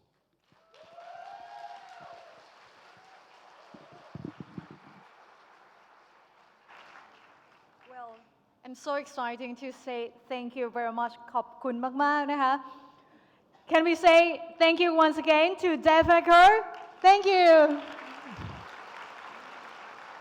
It's surprisingly that we can meet Dev Maker in person for Startup Thailand 2016. Thank you very much. You have a lot of fans today, Kun Dev. Well, Finder Startup is a global venture capital firm, but in the future, your firm might change the name for 1,000 startups or like that. Well, this is a very impressive moment happening here. วันก่อนอื่นนะคะก็ต้องขอบพระคุณทุกท่านเลยนะคะที่ให้การตอบรับมาติดตามแต่ละช่วงของเราจนทำให้ภายในห้องบอลรูมแห่งนี้แน่นมากเลยนะคะเราขออนุญาตใช้เวลาสั้นๆในการจัดเตรียมภายในห้องบอลรูมเพื่อรองรับสำหรับทุกท่านที่เข้ามาติดตามรายการของเราในวันนี้นะคะอย่างไรแล้วเราขออนุญาตค่ะเสริมเก้าอี้ให้สำหรับแถวหน้าสักเล็กน้อยต้องขออภัยในความไม่สะดวกสำหรับทุกท่านด้วยนะคะเนื่องจากว่าได้รับเกียรติจากทุกท่านมาร่วมรับฟังค่ะหัวข้อที่เราจะมาสร้างโอกาสในธุรกิจให้กับเหล่าผู้ประกอบการและก็กลุ่มธุรกิจสตาร์ทอัพมากมายต้องขออภัยในความไม่สะดวกนะคะอย่างไรแล้วช่วงเวลาต่อจากนี้เดี๋ยวเราจะได้มาติดตามกันค่ะว่าประเทศไทยของเรานั้นจะมีโอกาสธุรกิจใหม่ๆที่เกิดขึ้นกับธุรกิจสตาร์ทอัพอย่างไรได้บ้างขออนุญาตนะคะให้ทีมงานของเราได้เสริมเก้าอี้เพิ่มเติมแถวหน้าค่ะด้านข้างกำลังรอพื้นที่อยู่เดี๋ยวอดใจสักครู่หนึ่งนะคะขอบคุณสำหรับทุกการตอบรับด้วยวันที่2ของเราค่ะทราบมาจากทีมงานนะคะว่าวันนี้มียอดผู้เข้ามาลงทะเบียนมากกว่าเมื่อวานถึง2เท่าเลยนะคะถือว่าเป็นอีกก้าวหนึ่งของการประสบความสำเร็จในการจัดงานครั้งแรกในประเทศไทยกับ Startup Thailand 2016 และในการจัดงานในครั้งนี้ค่ะถือว่าเป็นเวทีในการเปิดตัวธุรกิจสตาร์ทอัพของประเทศซึ่งมีกว่า180ธุรกิจเลยนะคะเป็นเวทีเปิดตัวธุรกิจสตาร์ทอัพที่ถือว่าเป็นอีกก้าวหนึ่งครั้งสำคัญมีการรวบรวมทั้งเหล่าผู้ที่สนใจในแวดวงธุรกิจ Startup Business ทั้งนักศึกษานักธุรกิจผู้ประกอบการนักลงทุนมากมายทั้งภาครัฐและเอกชนก็มาร่วมกันภายในงานนี้ด้วยค่ะทุกท่านสามารถที่จะใช้เวทีในการจัดงาน Startup Thailand 2016 ตลอดระยะเวลาในการจัดงานเป็นเวทีในการแลกเปลี่ยนและพบปะซึ่งกันและกันโอกาสในการสร้างธุรกิจอย่างที่คุณเดฟเมื่อสักครู่ได้บอกไปนะคะว่าขอแค่คุณเชื่อมั่น believe you can do it แค่คุณล้มสักหนึ่งครั้งแต่ว่าก้าวแห่งความสำเร็จรอคุณอยู่นะคะนี่ก็จะเป็นอีกหนึ่งช่วงที่จะนำทุกท่านค่ะมาติดตามกันนะคะ ทีมงานของเราจะอำนวยความสะดวกในการเสริมเก้าอี้ให้สำหรับทุกท่านนะคะต้องขออภัยด้วยเนื่องจากว่าเราได้รับการตอบรับอย่างดีทำให้ภายในห้องบอลรูมแห่งนี้ได้รับการมาเยือนจากผู้เข้าร่วมงานทุกท่านอย่างมากล้นเลยทีเดียวนะคะสำหรับในช่วงต่อไปค่ะเราได้รับเกียรติจากท่านรองนายกรัฐมนตรีดร.สมคิดจาตุศรีพิทักษ์ที่ให้เกียรติมาปาฐกถาพิเศษในหัวข้อการขับเคลื่อน Startup Thailand ฐานเศรษฐกิจใหม่ของไทยนะคะติดตามกันได้ค่ะว่าในมุมมองของภาครัฐบาลเองที่ได้มีการนโยบายเหล่านี้นั้นนะคะจะมีอะไรใหม่ๆที่เกิดขึ้นรวมทั้งโอกาสให้กับนักธุรกิจของเราอย่างไรบ้างวันนี้ได้ทราบมาว่าได้รับเกียรติจากหลายภาคส่วนเลยนะคะทั้งภาคเอกชนภาครัฐรวมทั้งกลุ่มเหล่าสตาร์ทอัพแล้วก็ VC ที่มามองหาธุรกิจใหม่ๆภายในงานนี้ด้วยเรียนเชิญกันได้ค่ะอีกสักครู่เดียวเท่านั้นวันนี้เดี๋ยวมาติดตามกันนะคะว่านโยบายของรัฐบาลที่ให้ความสำคัญกับธุรกิจสตาร์ทอัพในการขยายธุรกิจและก็สร้างตลาดใหม่ทั้งในและต่างประเทศนั้นจะมีอะไรกันบ้างถือว่านโยบายของภาครัฐนั้นก็เป็นอีกหนึ่งแรงผลักดันค่ะที่ทำให้ผู้ประกอบการที่สนใจธุรกิจใหม่ๆรวมทั้งนักลงทุนสามารถที่จะมองหาลู่ทางต่างๆได้อย่างดีมากขึ้นเอาละค่ะท่านผู้มีเกียรติทุกท่านคะอีกสักครู่ทุกท่านจะได้พบกับการปาฐกถาพิเศษแล้วเรียนเชิญท่านผู้มีเกียรติทุกท่านให้เกียรตินั่งประจำที่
านผู้มีเกียรติทุกท่านคะในช่วงนี้ขอนำทุกท่านเข้าสู่ช่วงปาฐกถาพิเศษซึ่งในวันนี้เราได้รับเกียรติจากท่านรองนายกรัฐมนตรีท่านผู้มีเกียรติทุกท่านคะขอเสียงปรบมือต้อนรับดร.สมคิดจาตุศรีพิทักษ์ค่ะ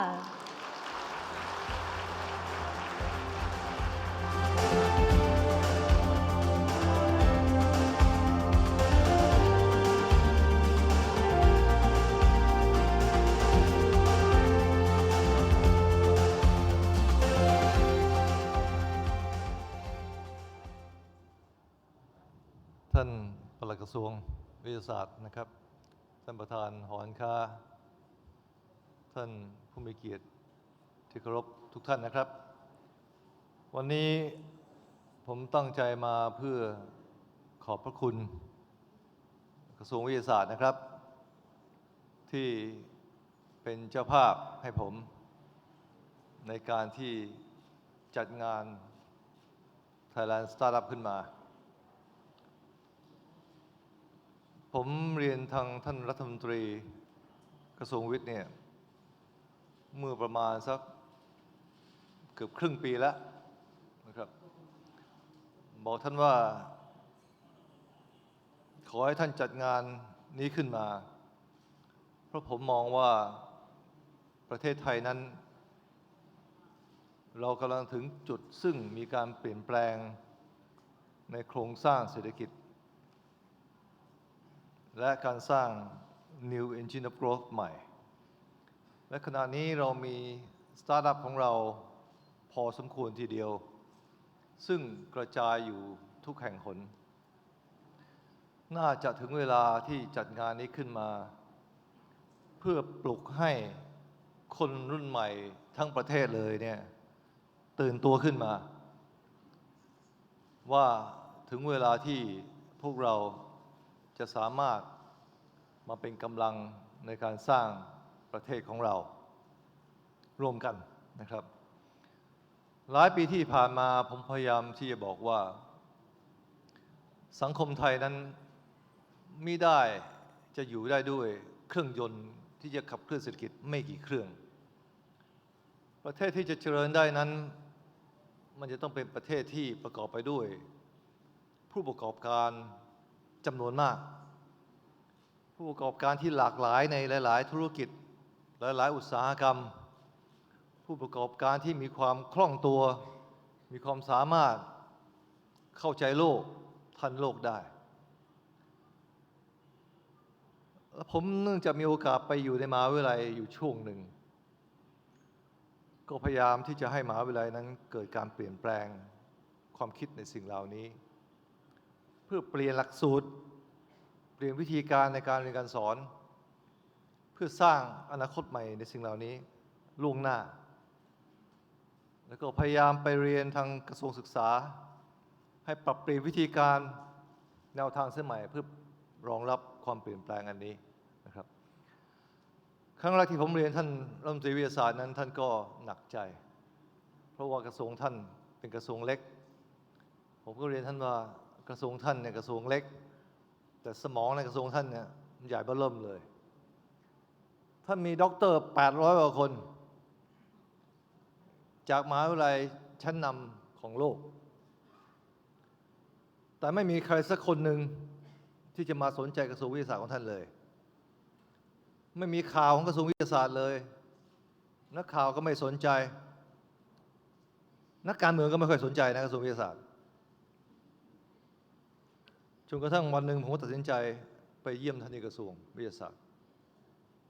วันนั้นผมจำได้ว่านักข่าวตามผมไปเต็มเลยกระทรวงวิทย์ตื่นตัวตั้งแต่วันนั้นเป็นต้นมาและวันนี้ผมเชื่อว่ากระทรวงวิทย์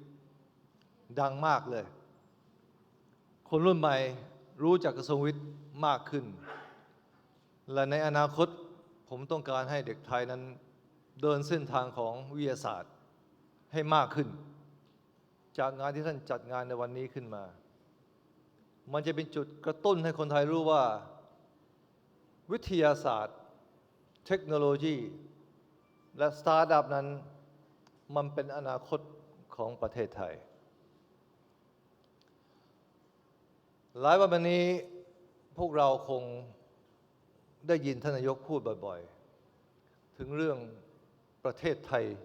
4.0 จริงๆแล้ว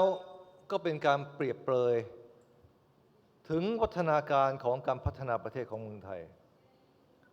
จากขั้นหนึ่งไปอีกขั้นหนึ่งไปอีกขั้นหนึ่งถ้าพวกเราจะจำกันได้หลายท่านคงจำไม่ได้เพราะว่า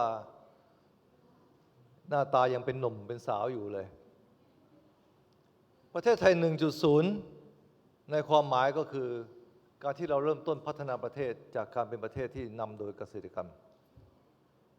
แล้วก็ส่งออกสินค้าเกษตรกรรมไปต่างประเทศเวลาที่พวกเราเรียนตำราต่างๆก็จะบอกว่าสินค้าส่งออกของไทยนั้นประกอบด้วยไม้สักดีบุกยางพาราอะไรนี้เป็นต้นตั้งแต่เด็กแล้วมันก็มาสู่ประเทศไทย 2.0 คือเริ่มเข้ามาสู่การพัฒนาเป็นอุตสาหกรรมเริ่มจากการเป็นการอุตสาหกรรมเพื่อทดแทนการนำเข้าและสุดท้ายก็เปลี่ยนมาเป็นการส่งออกเพื่อนำเงินตราต่างประเทศเข้ามาเริ่มต้นจากการเป็นอุตสาหกรรมที่ใช้แรงงานเป็นอุตสาหกรรมขนาดเบาจากจุดนั้นก็วัฒนาการมาอยู่ 3.0 ก็คือชิฟต์มาสู่อุตสาหกรรมซึ่งเน้นวิทยาการอิเล็กทรอนิกส์ยานยนต์เปโตรเคมเซมิคอนดักเตอร์สแปร์พาร์ทต่างๆคอมพิวเตอร์นะครับแล้วก็ส่งออกยุคนี้คือยุคที่เราเรียกกันว่าเปรียบเปรยกันนะครับไม่มีใครเขาเรียกแล้วผมเรียกผมเองคือยุคประเทศไทย 3.0 ในยุคนี้เป็นยุคซึ่งเราประสบอะไรมาหลายอย่างเราก้าวตั้งแต่ยุคโชว์ช่วงชัชวาล GDP โตปีหนึ่ง10 กว่า%, 2 ไดจิตซึ่งเราคงจำไม่ค่อยได้แล้วล่ะมันหลายปีมาแล้วเติบโตเร็วมากจากนั้นเราก็ไปสู่เหตุการณ์เช่นกรณีวิกฤตการเงินต้มยำกุ้งมาสู่ยุคการเมืองเปลี่ยนแปลงในช่วงปี 2549 มาอยู่ยุคที่มีเศรษฐกิจโลกวิกฤตมาปี 2008 กระทั่งมาถึงปัจจุบันซึ่งผมเรียกมันว่ายุคเปลี่ยนผ่านทางการเมืองช่วงของประเทศไทย 3.0 เนี่ยเป็นช่วงที่ผมคิดว่าถ้าเรียกกันง่ายๆนะมันเป็นช่วง struggle นะต่อสู้จริงๆผ่านมาตั้งแต่ยุคโชติช่วงยุคที่เริ่มมีปัญหายุคลำบากจนกระทั่งมีทั้งภาวะวิกฤตเศรษฐกิจและภาวะวิกฤตทางการเมืองแล้วมันก็ถึงจุดที่เราค่อยๆชะลอตัวลงมาในจุดตรงนี้เนี่ยนี่คือในภาวะปัจจุบันที่เศรษฐกิจประเทศไทยนั้นเริ่มชะลอแล้วก็เริ่มมีปัญหาโดยเฉพาะอย่างยิ่งเสถียรภาพทางการเมืองแต่ผมคิดว่าขณะนี้สถานการณ์ทางการเมืองผมคิดว่ามันนิ่งสถานการณ์ทางเศรษฐกิจก็เริ่มมีสัญญาณที่ดีขึ้น 2-3 วันนี้ท่านคงได้ข่าวแล้วมีการแถลงข่าวทางด้านเศรษฐกิจซึ่งผมจะใช้คำพูดคำนี้นะครับนักข่าวเขียนให้ถูกๆนะสัญญาณบวกเริ่มมีคือยุคสมัยนี้เนี่ยถ้าไม่บอกให้เขียนให้ตรงๆเนี่ยรวมทั้งคนที่ออฟฟิศด้วยนะครับมันต้องไปเขียนหวือหวาวันก่อนผมไม่ได้บอกเลยสักคำว่าส่งออกพุ่งเขาไปเขียนว่าสมคิดปลื้มส่งออกพุ่งผมล่ะกุ้มใจเลยก็คนรู้จักกันทั้งนั้นนะครับ สัญญาณฟื้นตัวมีการส่งออกฟื้นตัวจริงๆถ้ารวมทองคำรวมน้ำมันไตรมาส1บวก 0.9 เป็นหนึ่งใน 25 ประเทศที่เราเนี่ยเป็นบวกนะเราเป็นประเทศที่ 23 มีประเทศเดียวที่เป็นบวกสูงกว่าเราคือเวียดนามแต่เวียดนามนั้นขนาดของการส่งออกยังน้อยประเทศเขา size of economy ยังน้อยสัญญาณบวกอันนี้ในขณะที่ประเทศอื่นๆอีก20 กว่าประเทศลบหมดไม่ได้หมายความว่าเราเก่งกว่าเขานะเราโชคดีที่ว่าความหลากหลายของสินค้าส่งออกของเราเนี่ยมันมีมากเพียงพอถึงแม้อันนี้ไม่ดีอันนู้นก็มีดีบ้างทำให้เราประคองตัวของเราเองได้เศรษฐกิจโลกเนี่ยมันกำลังซุดทุกคนก็รู้กันจีนก็ลำบากการที่เราประคองตัวได้อย่างนี้เนี่ยถือว่าเป็นความสามารถสูงมากของภาคเอกชนของเราไม่ใช่ของรัฐนะเอกชนส่งออกเขามีความสามารถสูงแต่ว่าเราวางใจไม่ได้เพราะเราไม่รู้ว่าเศรษฐกิจจีนเนี่ยแท้ๆเราเนี่ยอนาคตจะเป็นยังไงเราเดาไม่ออกฉะนั้นเราก็ต้องเตรียมตัวของเราเหมือนกันการลงทุนสัญญาณบวกแรงมากการอัพพลายการลงทุนจากต่างประเทศนั้นไตรมาส1สูงจริงๆมากกว่าไตรมาส1เมื่อปีที่แล้วเนี่ยหลายเท่าตัวทีเดียวแต่ว่าคำขอเนี่ยมันไม่ได้เป็นเงินลงทุนจริงแต่มันเป็นสัญญาณว่าความมั่นใจเนี่ยมันมาแล้วจากต่างประเทศขนาดคนไทยกันเองนะบอกว่าไม่มั่นใจเนี่ยญี่ปุ่นเขาเฉยมากเขาลงเอาผมไปประชุมที่ BOI ผมบอกว่าไอ้ปีที่แล้วเนี่ยมันมีที่มันเตี้ยมากเพราะว่าเราเปลี่ยนนโยบายการลงทุนทำให้เขาเร่งไปแอพพลายลงทุนในปี 57 เยอะมากทำให้ 58 มันต่ำลงมาแต่แม้กระนั้นผมก็ให้เขาเช็คตัวเลขดูว่าที่แอพพลายนั่นนะตั้ง 1.2 ล้านได้ยังไงเนี่ยตอนนี้แอพพลายจริงเท่าไหร่เหลือเท่าไหร่ก็ปรากฏว่ายังเหลืออยู่ล็อตใหญ่ๆล็อตหนึ่งผมให้เขาตั้งทีมพิเศษบอกว่าในการค้าการขายเนี่ยคนที่แอพพลายเนี่ยแสดงว่าเขามีความตั้งใจที่จะลงทุนอยู่แล้วไปตามเก็บสแปร์ให้หมดฉะนั้นเขามีทีมพิเศษกำลังไล่เก็บสแปร์การลงทุนต่างๆเหล่านี้แต่อย่างน้อยไอ้คำขอเนี่ยที่จะมาแอพพลายขอ BOI เนี่ยมันเพิ่มขึ้นหลายเท่าตัวเมื่อเช้านี้โทนี่เฟอร์นันเดสเจ้าของแอร์เอเชียเข้ามาพบผมแล้วก็ไปพบท่านนายกรัฐมนตรีเขาบอกอะไรรู้ไหมเขาบอกว่าเขาเชื่อมั่นว่าประเทศไทยนั้นเป็นเกตเวย์ที่แท้จริงของอาเซียนไม่มีอะไรที่จะหยุดการเติบโตของอาเซียนได้อีกต่อไปแล้วประเทศไทยเป็นเกตเวย์แน่นอนประตูมีประตูเดียวและเป็นประตูหน้าด้วยคือประเทศไทยเมื่อเขามองอย่างนี้เขามองว่าเมื่อเกิด AEC แล้วเนี่ยการคอนเนคเรื่องของการท่องเที่ยวเนี่ยจะมีมากเหลือเกินฉะนั้นเขามองว่าประเทศไทยเป็น aviation hub การบินที่แท้จริงของอาเซียนฉะนั้นสิ่งที่เขามาบอกนายกเราก็คืออะไรเขาบอกว่าเขาจะมาตั้งฐานที่เมืองไทยเป็น IHQ เป็น Headquarter ของ Air Asia ที่นี่โดยจะมีการรวมบางบริษัทของเขาแล้วเขาอยากจะมา list ในตลาดทรัพย์ของเราซึ่งอาจจะเป็น dual list ที่นี่และที่อื่นด้วยเขาต้องการอย่างนั้นเพื่อมาตั้งหลักฐานตรงนี้เตรียมรับกับการเติบโตแห่งอนาคตข้างหน้าและเขามุ่งมั่นที่จะ apply ขอลงทุนในเรื่องของสนามบินภูมิภาค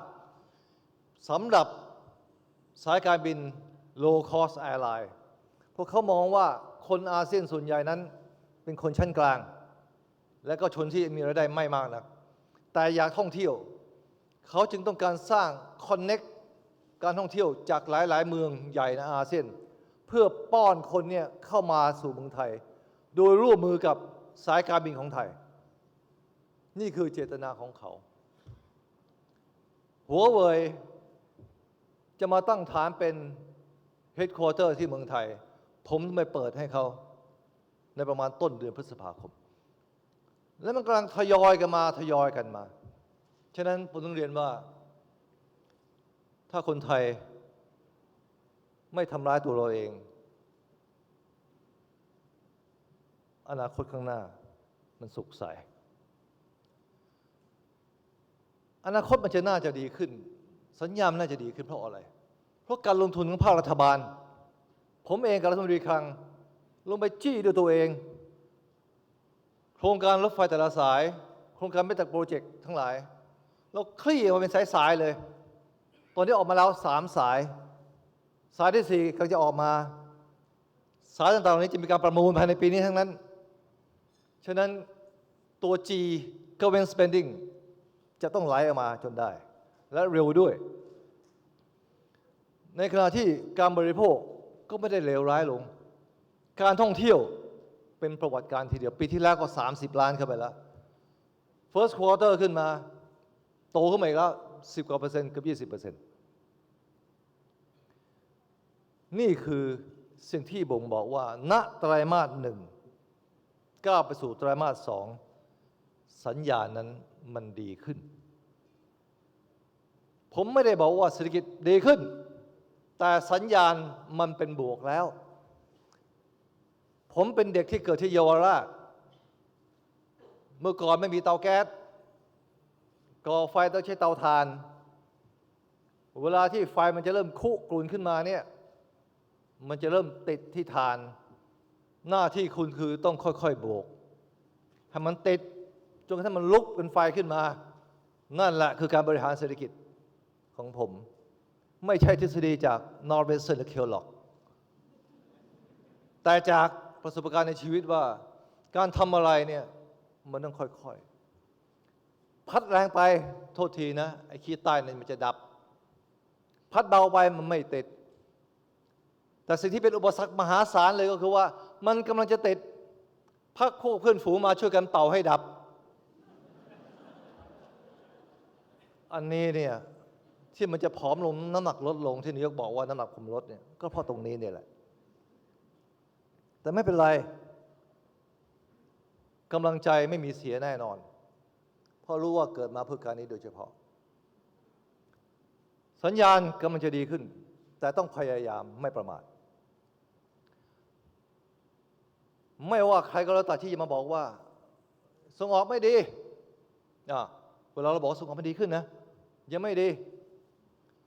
ลงทุนมันเริ่มดีขึ้นนะยังไม่ดี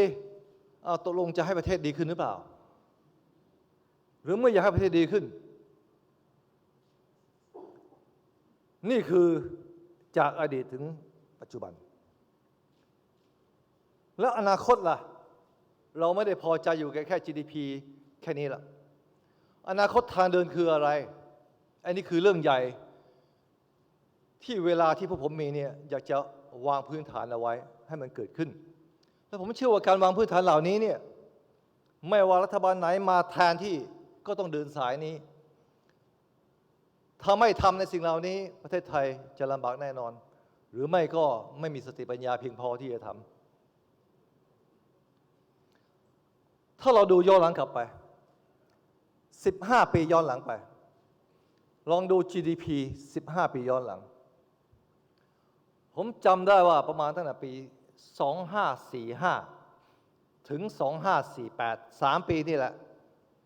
GDP มันโตอยู่ประมาณ 6-7%แล้วไม่ต้องพูดถึงย้อนหลังไปถึงสมัย 10% 7-8% นะเอาแค่ว่า245ถึง2548อยู่ระหว่าง 6-7%พอมาในช่วง2549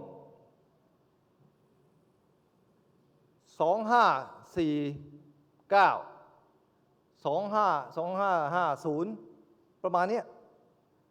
มันขยับลงมาเหลือแค่ประมาณ 4-5%พอหลังปี50ขึ้นปี51มันเหลือแค่ประมาณจุดหนึ่งเองมั้งตอนนั้นเริ่มมีวิกฤตเศรษฐกิจ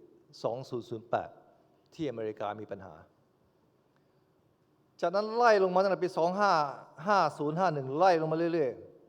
ๆจนถึง3ปีสุดท้ายที่ผ่านมาประมาณเท่าไหร่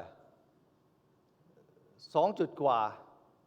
แล้วก็0 จุดกว่าประมาณนั้นถ้าลองไล่ตัวเลขดู3ปีที่ผ่านมาปีสุดท้ายเนี่ยมัน 2.8 ถ้าท่านดูอย่างนี้ย้อนหลังเนี่ย GDP ทั่วเฉลี่ย15 ปีมันอยู่ประมาณที่ 4 จุดกว่า%ถ้า10 ปีเฉลี่ยมันอยู่ที่ประมาณ 3% กว่าถ้าแค่5 ปีมันเหลือแค่ 2% กว่าสารวันเตี้ยลงไม่ใช่เพราะการเมืองอย่างเดียวหรอกแต่เป็นเพราะว่าโครงสร้างเศรษฐกิจของเรานั้นมีปัญหาแน่นอนฉะนั้นไอ้ข้อสังเกตข้อนี้ก็เป็นข้อเตือนใจแล้วว่า GDP เนี่ยมันค่อยๆขยับลงปีที่มันขยับขึ้น 7% มันมาเป็นการกระตุ้นเศรษฐกิจทั้งนั้นมีแพ็กเกจพิเศษกระตุ้นเข้าไปไม่กระตุ้นอยู่กระตุ้นเมื่อไหร่มันก็ลงเมื่อนั้นข้อสังเกตข้อที่ 2ความไม่เท่าเทียมกันมันขยายห่างขึ้นเรื่อยๆภาคที่แข็งแรงคือภาคเอกชนอุตสาหกรรมภาคเกษตรเตี้ยลงเรื่อยๆสิ่งแวดล้อมเสียหายไปเรื่อย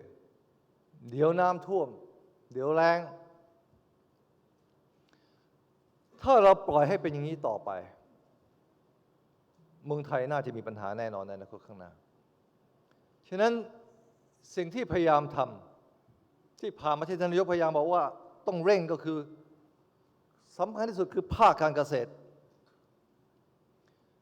ราคามันก็ต่ำอยู่แล้วเสร็จแล้วพอเจอภาวะภัยแล้งเข้าไปน้ำมันราคาตกทั่วประเทศสินค้าคอมมูนิตี้ตกทั่วประเทศที่ว่าจนแล้วก็ยิ่งจนลงไปอีกพอที่ผ่านมาไปค้ำชุนด้วยการการันตีราคามันก็เหมือนกับเตี้ยอุ้มค่อมเมื่อไรที่เลิกจำนำก็ร่วงการจำนำก็เหมือนกับการสร้างตัวเลข GDP ซึ่งไม่ใช่เป็นตัวที่แท้จริงเลยจากกำลังที่แท้จริงมันก็เหมือนกับเอาตังค์ให้เขาไม่ได้มีความเข้มแข็งที่แท้จริงเลยฉะนั้นสิ่งที่รัฐพยายามจะทำก็คือว่าปรับเปลี่ยนสมัยรู้ว่าชาวบ้านเดือดร้อนก็ต้องช่วยเหลือทางอื่นแต่ต้องพยายามเปลี่ยนเรื่องของ productivity เปลี่ยนเรื่องวิทยาการพยายามให้มีการยกระดับมูลค่าทั้งระบบขึ้นมาหาตลาดให้เขาซึ่งมันไม่ใช่สิ่งที่จะมาแก้ไขได้ทันทีภายในปี2 ปีแน่นอนมันเรื่องราวมาเป็น10 ปีแต่เราพยายามเริ่มต้นมันขึ้นมาฉะนั้นถ้าใครมาบอกว่าเกษตรกรลำบากมากอย่างเงี้ยยังมาประเทศไทย 4.0 ยังมาสตาร์ทอัพมันคนละเรื่องกัน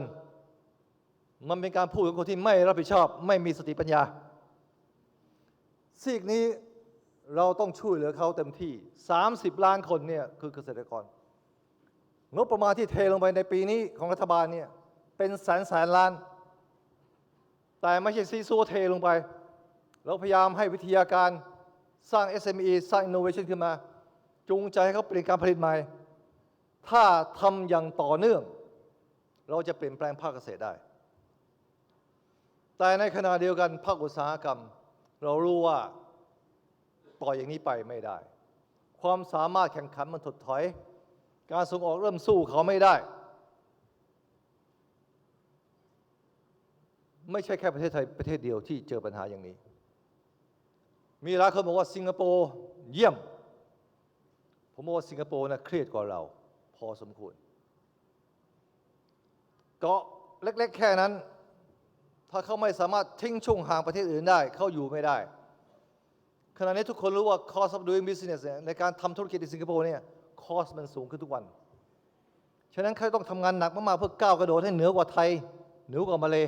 เขาถึงจะอยู่ได้ประเทศไทยเองเนี่ยส่งออกสูง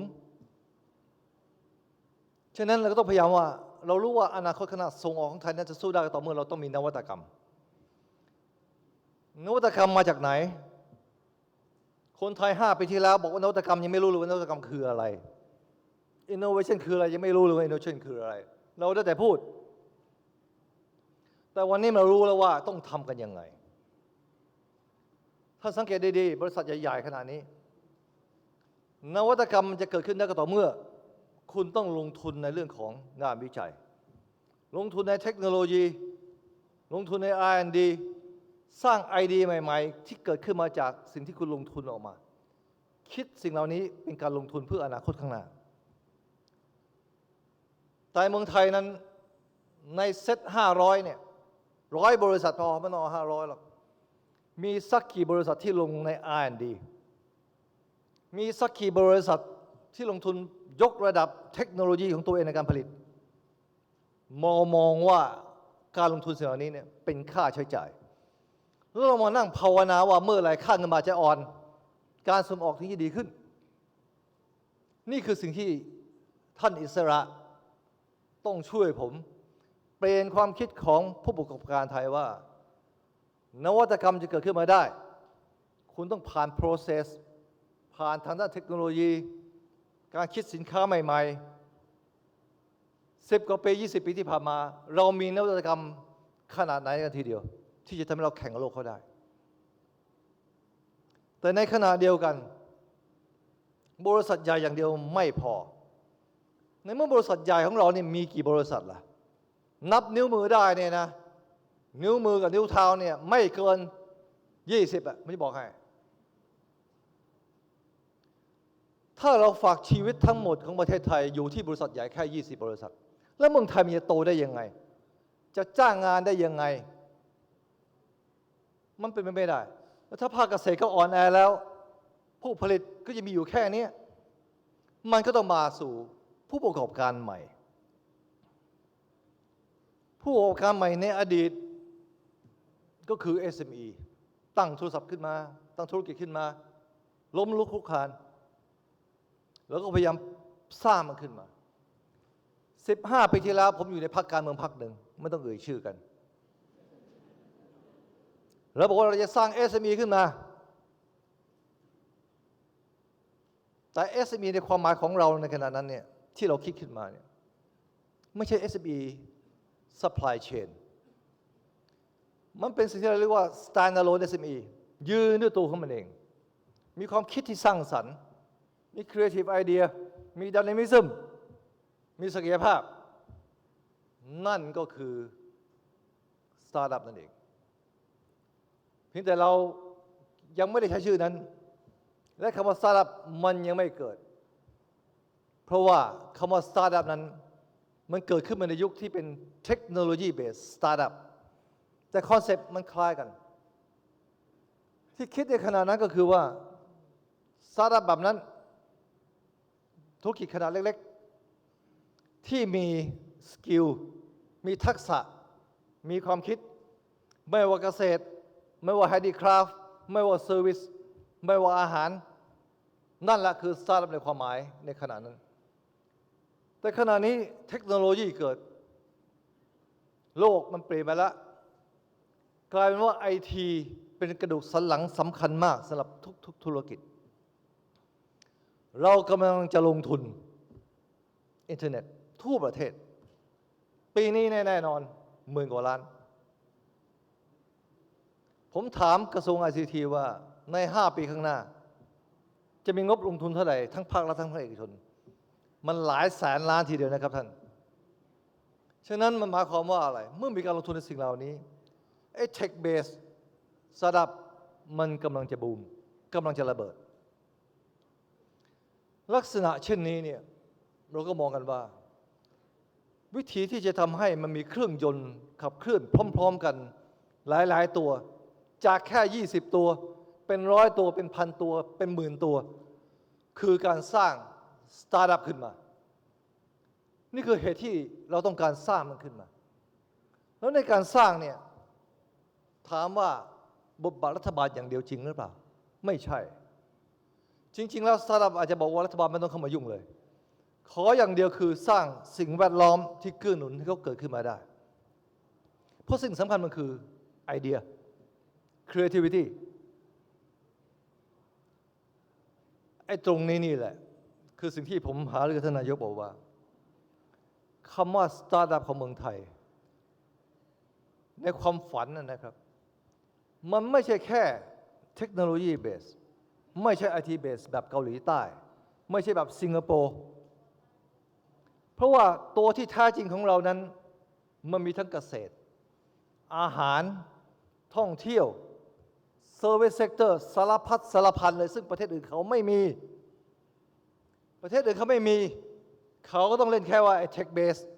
ทำแอปเข้าไปแต่ของเราเนี่ยมีมหาศาลเลยถ้าเราสามารถสร้างสตาร์ทอัพด้านเกษตรด้านท่องเที่ยวด้านโรงแรม Service Sector Logistics สารพัดที่เราจะสามารถเอาสิ่งเหล่านี้เนี่ยเฉือนคู่แข่งเราได้เพราะอะไรเพราะการที่คุณเป็นสตาร์ทอัพคุณจะเข้ามาในธุรกิจได้คุณต้องมาพร้อมกับความคิดสร้างสรรค์คุณต้องเห็นโอกาสทางธุรกิจแล้วเห็นเซกเมนต์ที่เป็นทาร์เก็ตแล้วฉะนั้นการลุกเข้ามาเนี่ยมันจะสมาร์ทกว่าแหลมคมกว่าบริษัทยักษ์ใหญ่ซึ่งมันจะเริ่มเป็นบิโรแครตแล้วด้วยวิธีอันนี้เนี่ยเป้าหมายของผมก็คือว่าสตาร์ทอัพของเรานั้นก็คือความหลากหลายของเมืองไทยนี่แหละคืออุตสาหกรรมเป้าหมายและภาคเกษตรที่เราตั้งเป้าหมายไว้นั่นแหละคือฐานที่แท้จริงแต่ฐานเหล่านี้เราจะเอา IT เข้าไปเสริมเวลาเราบอกถึงสตาร์ทอัพเกษตรเราไม่ได้หมายความว่าไปนั่งปลูกข้าวมันจะต้องมี IT เข้าไปว่าจะทำยังไงขับเคลื่อนให้เกิดการปฏิวัติเรื่องของภาคเกษตรแปรรูปมันขายมันทั่วโลกผ่านอีคอมเมิร์ซขายมันที่โฮลฟู้ดขายมันที่เทรดเดอร์โจสขายมันทั่วโลกและตัวนี้นี่แหละที่จะทำให้เกิดการปฏิรูปในภาคการเกษตรอย่างแท้จริงลองนึกภาพดูว่าถ้าคนหนุ่มสาวของเรามีแนวความคิดมีสมองจบปริญญาตรีไปจบปริญญาโทเริ่มไปทำภาคเกษตรไปดูลู่ทางตลาดของอาหารไปทำการแปรรูปก่อให้เกิดธุรกิจค้าขายผ่านอีคอมเมิร์ซจากธุรกิจเล็กๆก็จะเริ่มเติบโตเป็นเชนเอาไปทั่วโลก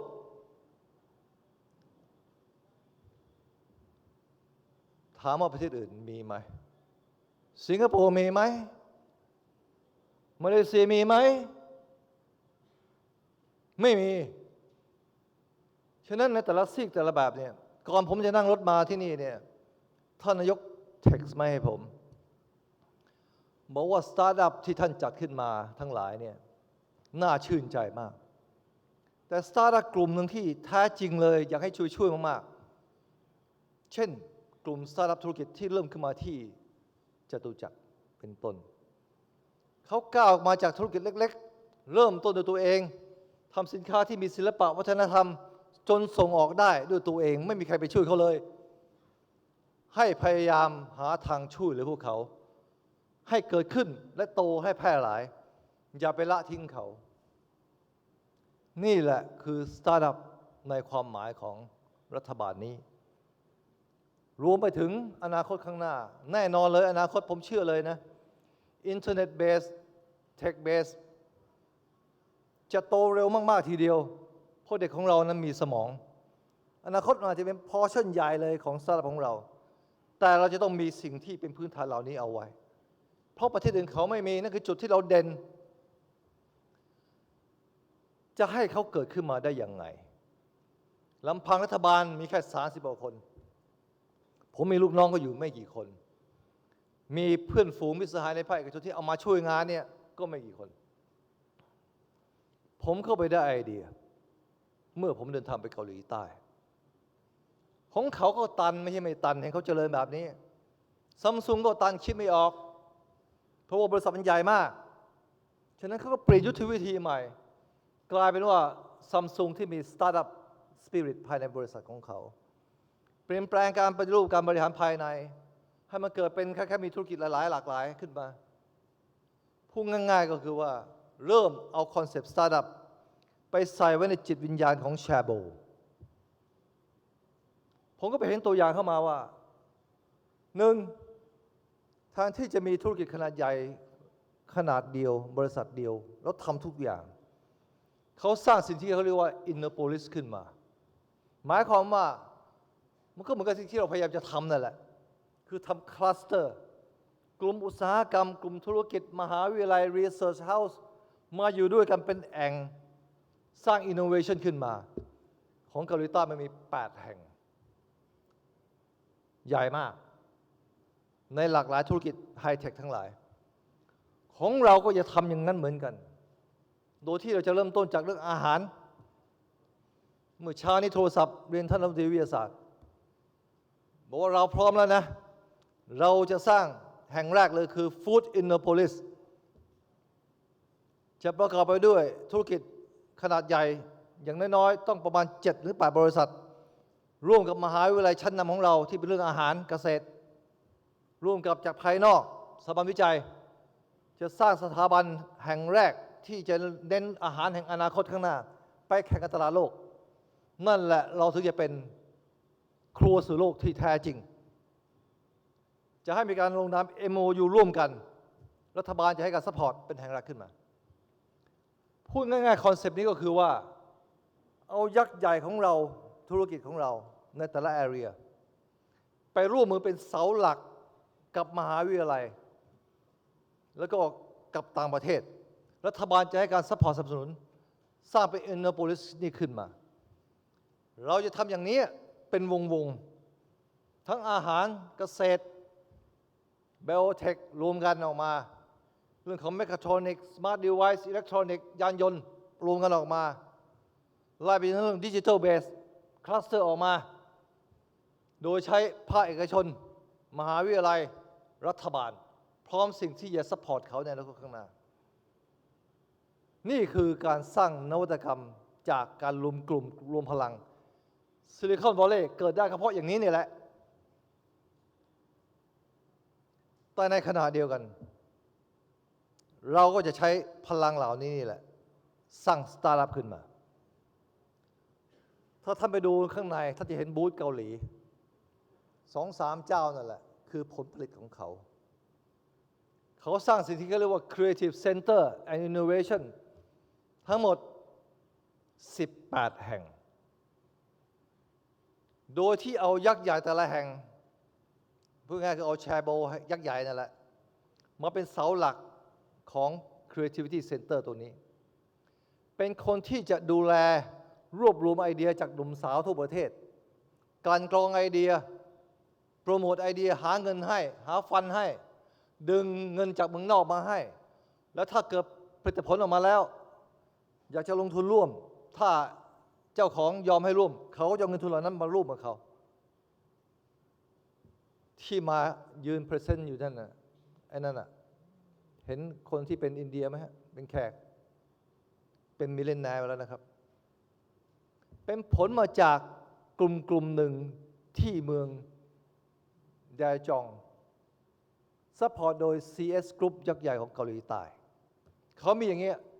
18 แห่งทำทั้งออนไลน์ทั้งออฟไลน์คีย์คือรวบรวมสตาร์ทอัพทั้งประเทศออฟไลน์ก็คือมาผ่านทางออนไลน์นะฮะไอออนไลน์เนี่ยคือเอาเข้ามาที่ออนไลน์เนี่ยแหละแล้วก็คัดเลือกจาก activity ขึ้นมาให้การซัพพอร์ตออฟไลน์คือการหา physical infrastructure ดึงพวกนี้เข้ามา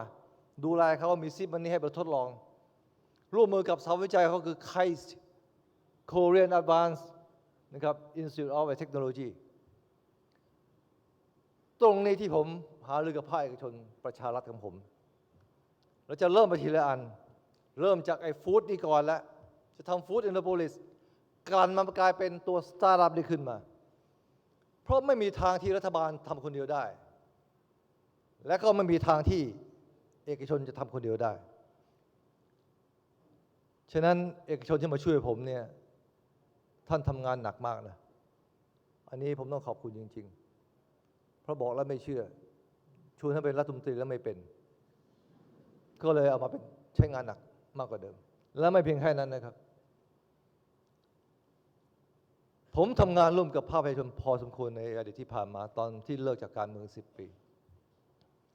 เรารู้ว่าประเทศไทยที่แท้จริงนั้นมันอยู่ในชนบทเราก็เริ่มทำงานร่วมกับภาคเอกชนขับเคลื่อนลงไปที่ข้างล่างในชนบทขณะนี้มันเกิดแล้วประชารัฐมันร่วมกันเมื่อเช้านี้เพิ่งเปิดตัว Social Enterprise ธุรกิจที่ก่อตั้งขึ้นมาเป็นบริษัทที่ก่อตั้งขึ้นมาโดย71 จังหวัดเข้ามาถือหุ้นร่วมกันเอกชนถือหุ้นส่วนน้อยเป็นพี่เลี้ยงแล้วทุกคนนั้นก่อเกิดขึ้นมาเป็นบริษัทที่ทำงานเพื่อสังคมพูดง่ายก็คือว่าในแต่ละจังหวัดไปช่วยที่ฐานรากทำเรื่องผลิตทำเรื่องตลาดไปช่วยเหลือเขานี่คือคอนเซปต์ของ Social Enterprise ที่มันเริ่มเกิดขึ้นมาที่ภูเก็ตเขาไปทำเรื่องสับปะรดที่เชียงใหม่ที่บุรีรัมย์นะครับ5 แห่งเขาเริ่มแล้วฉะนั้นนี่จะเป็นจุดเริ่มต้นของการเอาพลังประสาททั้งหมดมาใช้ไม่ใช่แค่ว่าทำให้ระยะแข็งแรงมันไปดูถึงขนาดไปดูคอมมูนิตี้ของเขาดูเรื่องสิ่งแวดล้อมของเขาทิศทางนี้นี่แหละคือเรากำลังสร้างบาลานซ์ของอีโคโนมีทั้งภาคเกษตรทั้งต่างจังหวัดทั้งอุตสาหกรรมการส่งออกและภาคบริการและที่สำคัญที่สุดก็คือว่าไอ้ Thailand 4.0 เนี่ยคือไม่ใช่ประเทศไทยที่อยู่นิ่งๆเฉยๆไม่ยุ่งกับใครประเทศที่จะอยู่รอดในประเทศในโลกนี้ได้เนี่ยถึงแม้เป็นประเทศเล็กแต่มันจะมีความก้าวหน้าได้ที่การรู้จักใช้จุดใช้ประเด็นสิงคโปร์ประเทศเล็กนิดเดียวทำไมบทบาทมหาศาลเหลือเกินในโลกที่เราเกิดอยู่ในขณะนี้เพราะเขาเดินตามเส้นทางที่ลีโกยูสั่งเอาไว้ก็คือว่าการต่างประเทศนั้นแน่ไม่แน่ไม่ได้อยู่ที่ขนาดแต่อยู่ที่ประเด็นที่คุณเล่นว่าคุณสามารถเล่นบทบาทนั้นได้ดีเพียงไรให้คนเดินตามท่านได้มากน้อยเท่าไหร่และประเทศที่มีการเมืองภูมิภาคที่เด่นคือประเทศที่จะเป็นจุดศูนย์กลางของโลกการลงทุนจะมาความเจริญจะมาแต่ถ้าเป็นประเทศที่ไม่มีบทบาทท่านจะถูกโลกลืมไปเลยถ้าหากประเทศไทยเป็นเกตเวย์ของอาเซียนถ้าสามารถเชื่อมโยงยุทธศาสตร์ของอาเซียนร่วมกันทางด้านการท่องเที่ยวและอื่นๆประเทศไทยก็จะเป็นเจ้าภาพจัดการประชุมยุทธศาสตร์ร่วมของ CLMVT เฉพาะวงในของอาเซียนที่สามารถเชื่อมโยงการค้าการลงทุนและการท่องเที่ยวประเทศไทยเป็นประธานเจ้าภาพจัด G77 นี่แหละคือบทบาทแห่งอนาคตของเราไม่ใช่ทั้งวันมัวแต่บอกว่าประเทศไทยไม่ได้รับการยอมรับเราถล่มกันเองมันก็เตี้ยพออยู่แล้วฉะนั้นวันนี้เนี่ยจริงๆก็คือว่าถ้าเรารู้ว่าปีหน้าเราจะเลือกตั้งเราน่าจะหยุดตรงนี้แล้วก็ช่วยกันวางรากฐานทั้งหมดให้มันแข็งแรงขึ้นมาให้มันดีขึ้นมาอนาคตข้างหน้าใครจะมาเป็นรัฐบาลก็แล้วแต่ก็สามารถสานต่อได้จากตรงนี้ไม่ใครก็ใครก็ต้องมาเป็นรัฐบาลสิ่งที่วางอยู่เหล่านี้เนี่ยไม่ได้วางเพื่อใครเลยแต่มันเป็นอนาคตที่ไทยจะต้องเดินไปข้างหน้าเพื่อให้เราอยู่ได้แข็งแรงได้อนาคตของสตาร์ทอัพคืออนาคตของหนุ่มสาวนั่นแหละฉะนั้นถ้าเราหยุดตรงนี้จะทะเลาะก็ทะเลาะกันเบาๆแนะนำสั่งสอนกันไม่ใช่ทำทุกเรื่องแขวะทุกเรื่องไม่มีประโยชน์เลยถ้าผมเป็นสิงคโปร์นะหรือผมเป็นต่างประเทศนะที่แข่งกับไทยนะสบายมากเลยที่แข่งกับไทยไม่ต้องทำอะไรเลยวันๆนะภาพหัวลงข่าวว่าเมืองไทยแย่คนแย่อย่างเงี้ยประเทศเขาเจริญแล้วเราจะแย่ฉะนั้นถ้าหากว่าเซนติเมนต์มันเริ่มดีขอให้มีกำลังใจแล้วก็พยายามสร้างมันขึ้นมาเพราะโลกมันเนี่ยสุดนะท่าน การค้าการขาย IMF ก็ slash forecasting ตลอดการเมืองในประเทศก็ตึงเครียดอเมริกาเองตอนนี้เครียดจะตายไปยังไม่รู้โดนัลด์ทรัมป์จะได้เป็น president หรือเปล่าเครียดกว่าเมืองไทยนะผมจะบอกให้ท่านคอยดูฉะนั้นวันนี้ผมอยากให้สามัคคีนะเราเฉพาะสตาร์ทอัพของประเทศไทยเนี่ยอายุไม่เกิน30ผมเห็นเยอะแยะเลยผมมีลูก3 คนผมก็อยากให้ลูกของผมเนี่ยเดินตัวอย่างของท่านผมอยากให้ลูกผมเนี่ยเรียนวิทยาศาสตร์เพื่อว่าทางเดินของเขานั้นจะได้มีความรู้แล้วก็มาเป็นองค์ประกอบสร้างตนขึ้นมาเพราะคนฉลาดเท่านั้นที่เรียนวิทยาศาสตร์ได้เรียนวิศวะได้ไม่ค่อยฉลาดเนี่ยเรามาเรียนเศรษฐศาสตร์อย่างผมอะแต่นี่คนเก่งของเรามันไม่มีโอกาสเลยอะท่านปลัดกระทรวงวิทยาศาสตร์คอนเฟิร์มผมได้เลยนะ800 กว่าคนอยู่ที่กระทรวงวิทยาศาสตร์นี่กี่ร้อยคนอยู่ที่สำนักงานปรมาณูเพื่อสันติแต่ละคนนี่พรินสตันนะจบมาแล้วรีไทร์แล้วนะ60 ปีอะยังไม่ได้สร้างปรมาณูเลยนี่มันเป็นนี่คือประเทศไทยไม่เชื่อถามท่านประหลัดสิรุ่นแรกที่ไปเรียนน่ะด็อกเตอร์ทำปรมาณูนะเกษียณเรียบร้อยดังนั้นขอให้มีกำลังใจนะครับประเทศไม่ได้ย่ำแย่ GDP มากน้อยเท่าไหร่ช่วงนี้ต้องพยายามช่วยมันประคองเอาไว้ไม่ให้สุดตามโลกแต่อนาคตข้างหน้าไม่ได้ขึ้นกับ GDP วันนี้อยู่ที่ว่าเราจะทำมันแค่ไหนนะถ้าเราสร้างไว้ดี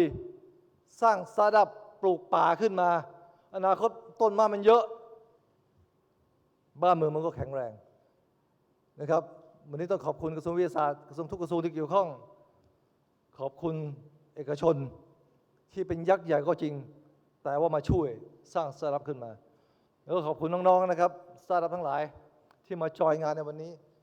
ไม่มีใครคิดว่างานคนจะแน่นขนาดนี้แสดงว่าจริงๆแล้วมีพลังมากไม่ว่าฝรั่งญี่ปุ่นใครๆก็มาด้อมๆมองว่ามีของดีอะไรฉะนั้นถ้าเราสานต่อสิ่งเหล่านี้ไปอนาคตข้างหน้าผมเชื่อว่าประเทศไทยเดินไปได้ข้างหน้าแน่นอนนี่แหละที่ผมบอกว่า 4.0 คืออย่างนี้คนได้ประโยชน์ทั้งประเทศขอบพระคุณมากขอขอบพระคุณดร.สมคิด จาตุศรีพิทักษ์รองนายกรัฐมนตรีค่ะ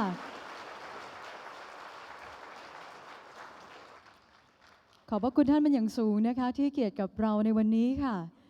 วันนี้เราได้เห็นพลังมากมายที่เกิดขึ้นภายในงานวันนี้ทุกความร่วมมือเกิดขึ้นขอขอบพระคุณท่านผู้บริหารจากทุกหน่วยงานในโอกาสนี้ด้วยนะคะทุกท่านคะขอเสียงปรบมือดังๆให้กับเวทีของเราในวันนี้ค่ะ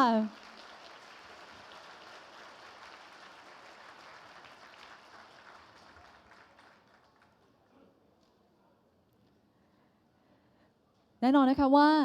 กิจกรรมพิเศษและความน่าสนใจเกิดขึ้นมากมายตลอดการจัดงานทั้ง 4 วันค่ะอย่างไรแล้วทุกท่านสามารถติดตามรายละเอียดเพิ่มเติมกันได้ทุกช่วงอย่าพลาดติดตามกันกับ Startup Thailand 2016 นะคะช่วงเวลาต่อจากนี้เราจะขออนุญาตนำทุกท่านค่ะพักรับประทานอาหารว่างกันสักครู่หนึ่งเราจะพักเบรกกันเป็นเวลา15 นาทีนะคะอย่างไรแล้วกลับมาติดตามกันได้สำหรับการเสวนาที่จะเกิดขึ้นบนเวทีแห่งนี้กับ Startup Thailand 2016 พบกันค่ะ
Our distinguished MC will be handled on this set as well, and honored to invite on the stage Mr. Walker Asamon from Yusan Ventures.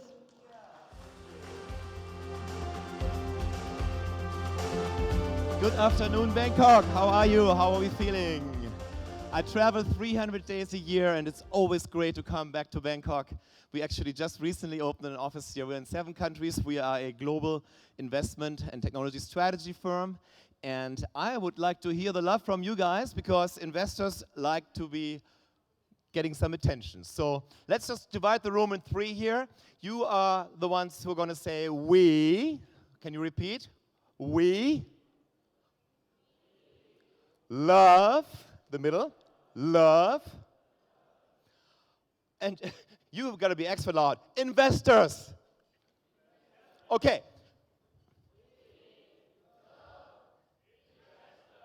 Applause. Come on, guys. Let's get some energy here.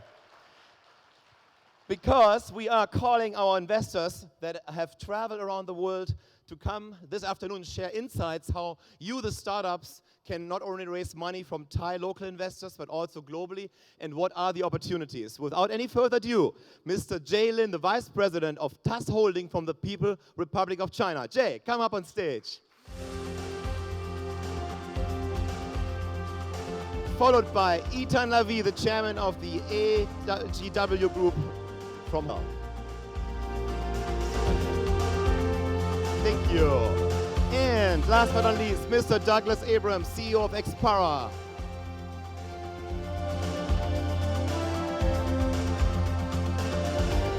You know, investors always like to ask startups tough questions. Let's turn this around today and ask these investors some tough questions. But before the questions start, I'm just going to give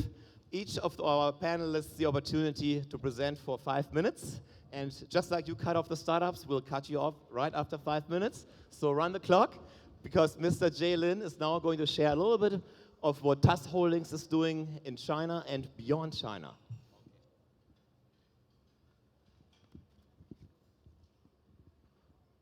Wait. So good afternoon, ladies and gentlemen. It is honored for me to give you the brief introduction about our companies, our incubators, and even our investment to match the startups.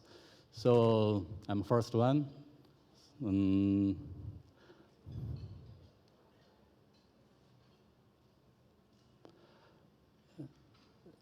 This is the front square of one of our science parks. So in China, nowadays we have approaching 100 bases in the mainland of China. So not including the overseas offices. So this is the front view of that. This is the logo, TAS Park. Now actually we have the 3 levels of the products. For the smaller size, we have the incubator, accelerators. For the medium size, we have the park.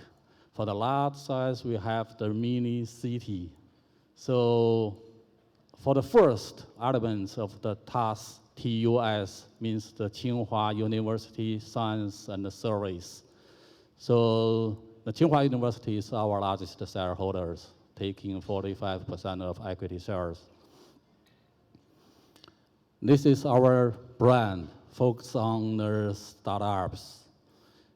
So about our company. Now actually, TAS Holdings now controlling over 200 companies in China.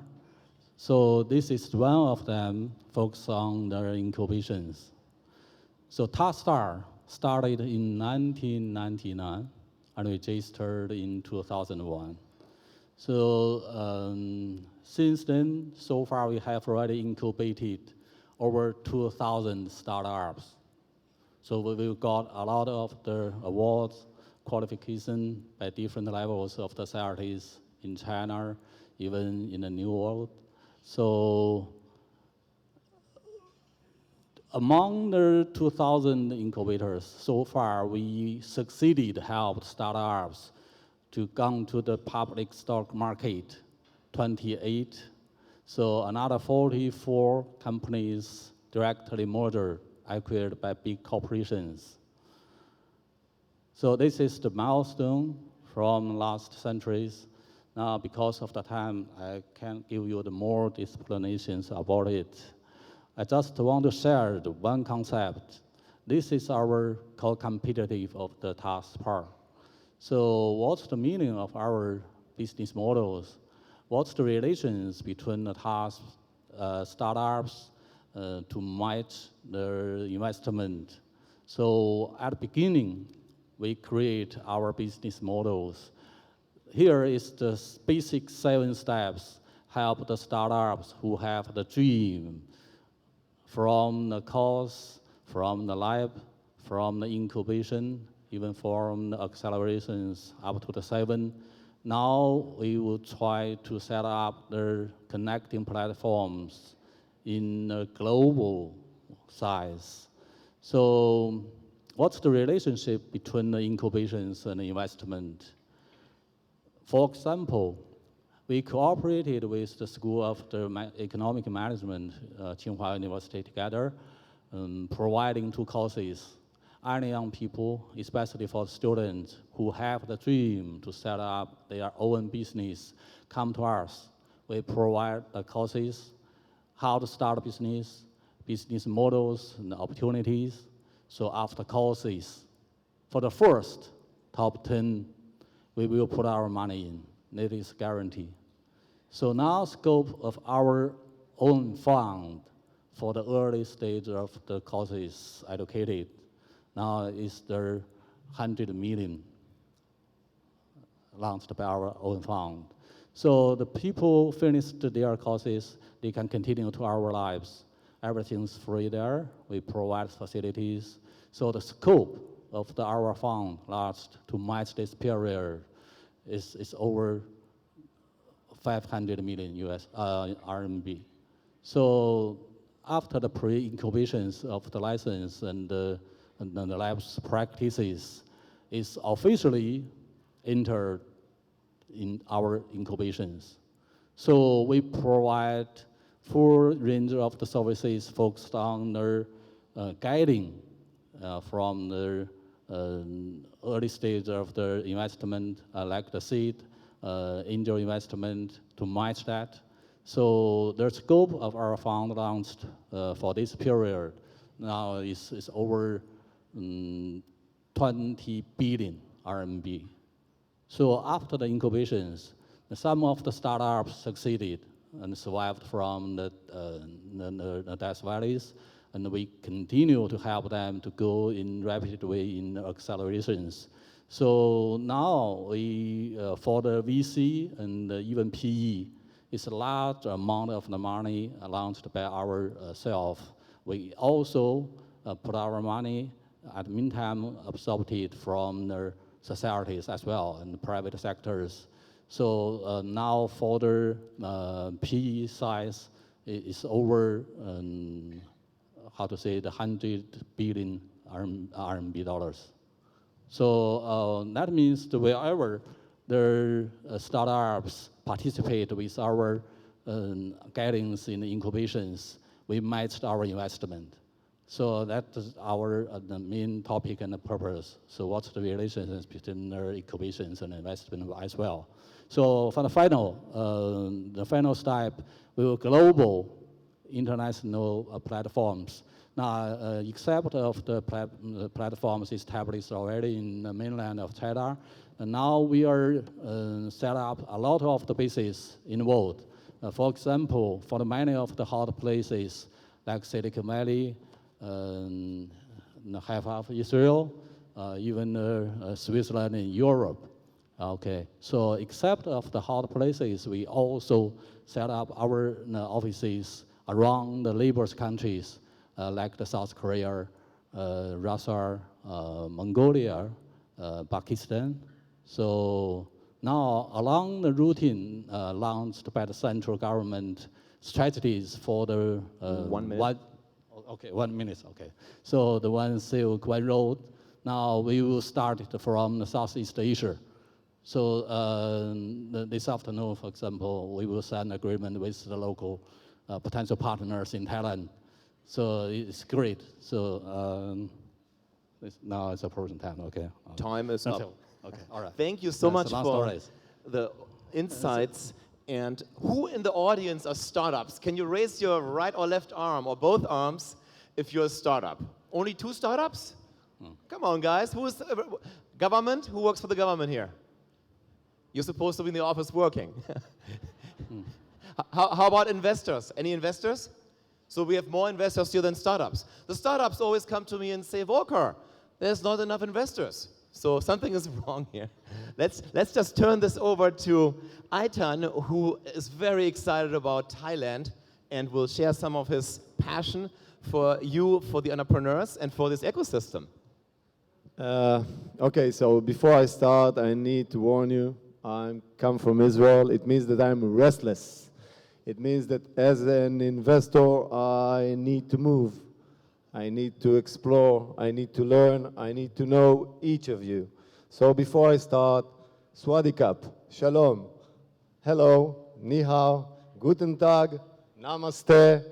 Ciao, Konbawa, Bonjour, and Hola. I hope I didn't miss anybody. I'm so happy to be here and to share the great energy that I am being inspired by the presence of each of you. And as I said, I come from Israel, so I need to thank the more than 20 years of experience that I have in this field for all the knowledge that I gain and all the good investment that I have and all the lessons that I got. So if I can share with you a few facts about Israel, and then we will try to speak about the trends of what's going on with investments in 2015. We'll try to forecast what will happen in 2016. We will try also to speak about the Thai market to see some opportunities. All that in 4 minutes. Sorry. So I will try to be very quick, okay? So Israel is the #1 in expenditure on R&D per GDP. Israel is #1 in engineers per capita. Israel is #1 listed companies in NASDAQ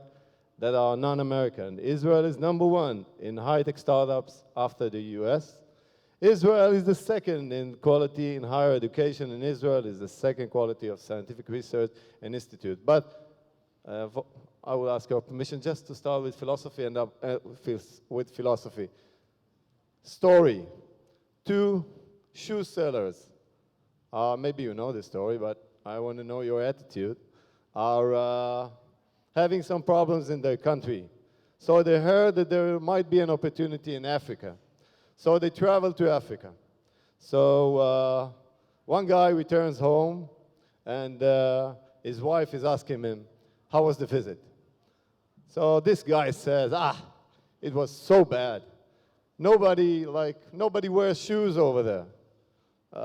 What can I do? It was a waste of money, this ticket. And then the other guy comes, and you know what the answer was? He said to his wife, it's so good. Nobody wears shoes over there. We can sell so many shoes over there. So what we are as investors trying to bring, and this is what Israelis experience bring, is attitude. Please remember this name, attitude. And we will speak about it afterwards. So going first to the second slide, about Israel, we spoke about R&D and investments in R&D per GDP. About innovative capacity, Israel is #1. Cybersecurity, I will try to speak about it also because I think you should do something with it. Israel have more than 300 M&S that are located in Israel. First R&D center of Samsung was in Israel. Apple did the same. Now let's speak about, I'm trying to be careful with my time, sorry. I'll do it shortly. So about investments, and this is important for you to know if you are seeking for investors. So please see that what we can learn from this it's that in 2015 we had more investments than 2014, but in less companies. What does it say? it says that the value was higher. And if we go, okay, from the capital sides, more funding are being raised since 2000. You have this angel, crowdfunding, corporate VCs, Chinese investors. And as for unicorn, okay, so yes, we see that out of the 79 unicorns that we have since 2011, we have 65 in 2014 and 2015. Now, I could share, by the way, if something is interesting for you, I mean, moving too fast, please come to me afterwards. I will give you the presentation. The bubble. Everybody's speaking with me. What's going on with the bubble? So first you see this data. I think it speaks for itself. And also, everybody's saying it's a different time. Yes, it's different time. I'm not concerned from the bubble. I still think that if you take these numbers, you will see that I don't think that we are facing a bubble. We are facing more sane reality. I think the values for us as investors that we will seek will be less higher than what we found in 2014, but I don't think that we face a bubble. So now my last slide goes again to philosophy. What will, if you go to the right path and bring the right attitude, so you might end up with this, and this is what Israel brings. Israel has very good statistic with the economy, with the R&D, the water, the energy, but I want to focus now about our culture and about our nature. In culture, Israel is leading the world with the highest amount of museum per capita. It's not only money, guys, ladies. And as for nature, Israel is the only country in the world that started the 21st century with more trees than it had in the 20th century. So it's not only money, it's attitude. Okay. Well, Aitan, if you want to buy more airtime, that's possible. You can buy it because I'm moderating a Shark Tank panel on Sunday here on the main stage where we'll have 3 investors invest real money on site, on stage, just like on TV in Thai startups. If you want a few more minutes to tell us why Israel is number 1 after the number 2, then you know you're welcome on Sunday. It was really great insights. And now let's turn this over to Doug. Okay, I'll stand up too. And I'm going to present without slides. I'll just talk a little bit about my background and Expara and my experience in Thailand, and then we can start the panel. I'm originally from the US. I worked at JP Morgan on Wall Street for 14 years. And right up to the tech bubble, the bursting of the tech bubble, I came to Singapore, moved to Singapore in 2000 to launch my first venture capital fund called Parallax Capital Management. We launched the fund in February 2000, and the dot-com collapse happened in March 2000. So in one way, we picked absolutely maybe the worst time in history to launch a new venture capital fund because we rode the dot-com crash straight down to the bottom. But in another way, it was a great experience, a great time to start my first venture capital fund because I learned several very important lessons from that experience. The first is, if it doesn't kill you, it makes you stronger. And in fact, it didn't kill me. We were able to wind up the companies in an orderly way. The second thing was I learned very fast that in venture capital, you lose a lot of money. So we lost a lot of money on the first fund. But the good thing was it was all our own money because we funded from our own balance sheet and we didn't lose investor money. So that was the bright side. From there, I got the venture capital, bit by venture capital bug, and I've been doing early stage venture capital in Southeast Asia ever since then, so for 16 years. So although I'm an international panel, I have been based in Southeast Asia the entire time. In 2001, I also started teaching at National University of Singapore. I teach entrepreneurship there for undergrads, MBAs, and EMBAs, and I've been doing that for 15 years. In 2003, I launched Expara as a spinoff from Parallax because I realized in Southeast Asia, the enterprise ecosystem was not developed enough yet for the original venture capital strategy that we used, which was small Series A. And I realized what we needed was acceleration and seed stage funding. That's what Expara began doing in 2003 in Singapore, and that's what we now do in 5 countries in Asia and continue to focus on. In 2007, I set up the first Expara fund. It's called Expara IDM Ventures. We made 17 seed stage investments in interactive and digital media startups in Singapore. This has been one of the best performing seed stage funds in the region over that time. We have 6.5x ROI and 48% IRR on the fund through today, and 3 exits in that fund. 2007 was also the year I started teaching at SASN. I teach venture capital here for MBAs and EMBAs, and going into my 10th year doing that this year. In that experience has tracked for me the growth of what I call the enterprise ecosystem here. My 2007 class in SASN,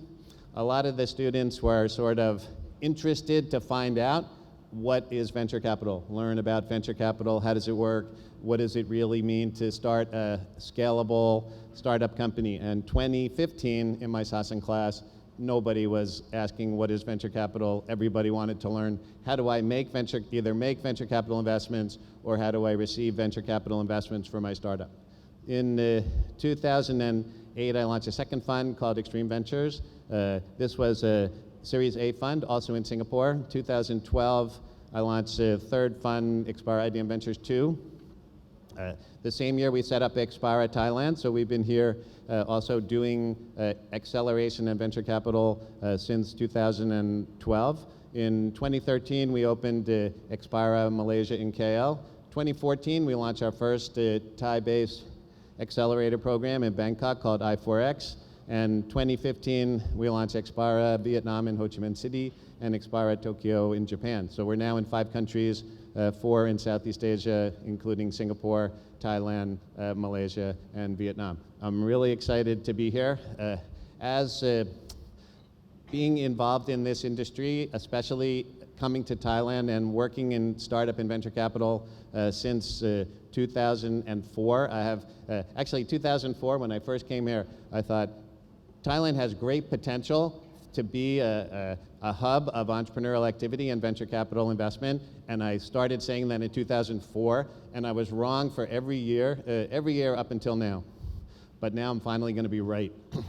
because I truly believe 2016 is the year that the Thailand enterprise ecosystem has hit the inflection point, and we're going to see exponential growth from here over the next 5 to 10 years. So I think that'll be a nice lead-in to what we're going to talk about in the panel, and thank you all for your kind attention. Great. Thank you. Well, so to keep it exciting, I prepared all these questions for the panelists, but I'm not going to use them. I'm just going to ask them some other questions that they're not prepared for. So let's see how that goes. First and foremost, investors are usually considered as sharks, right, and greedy. Why do you think that is?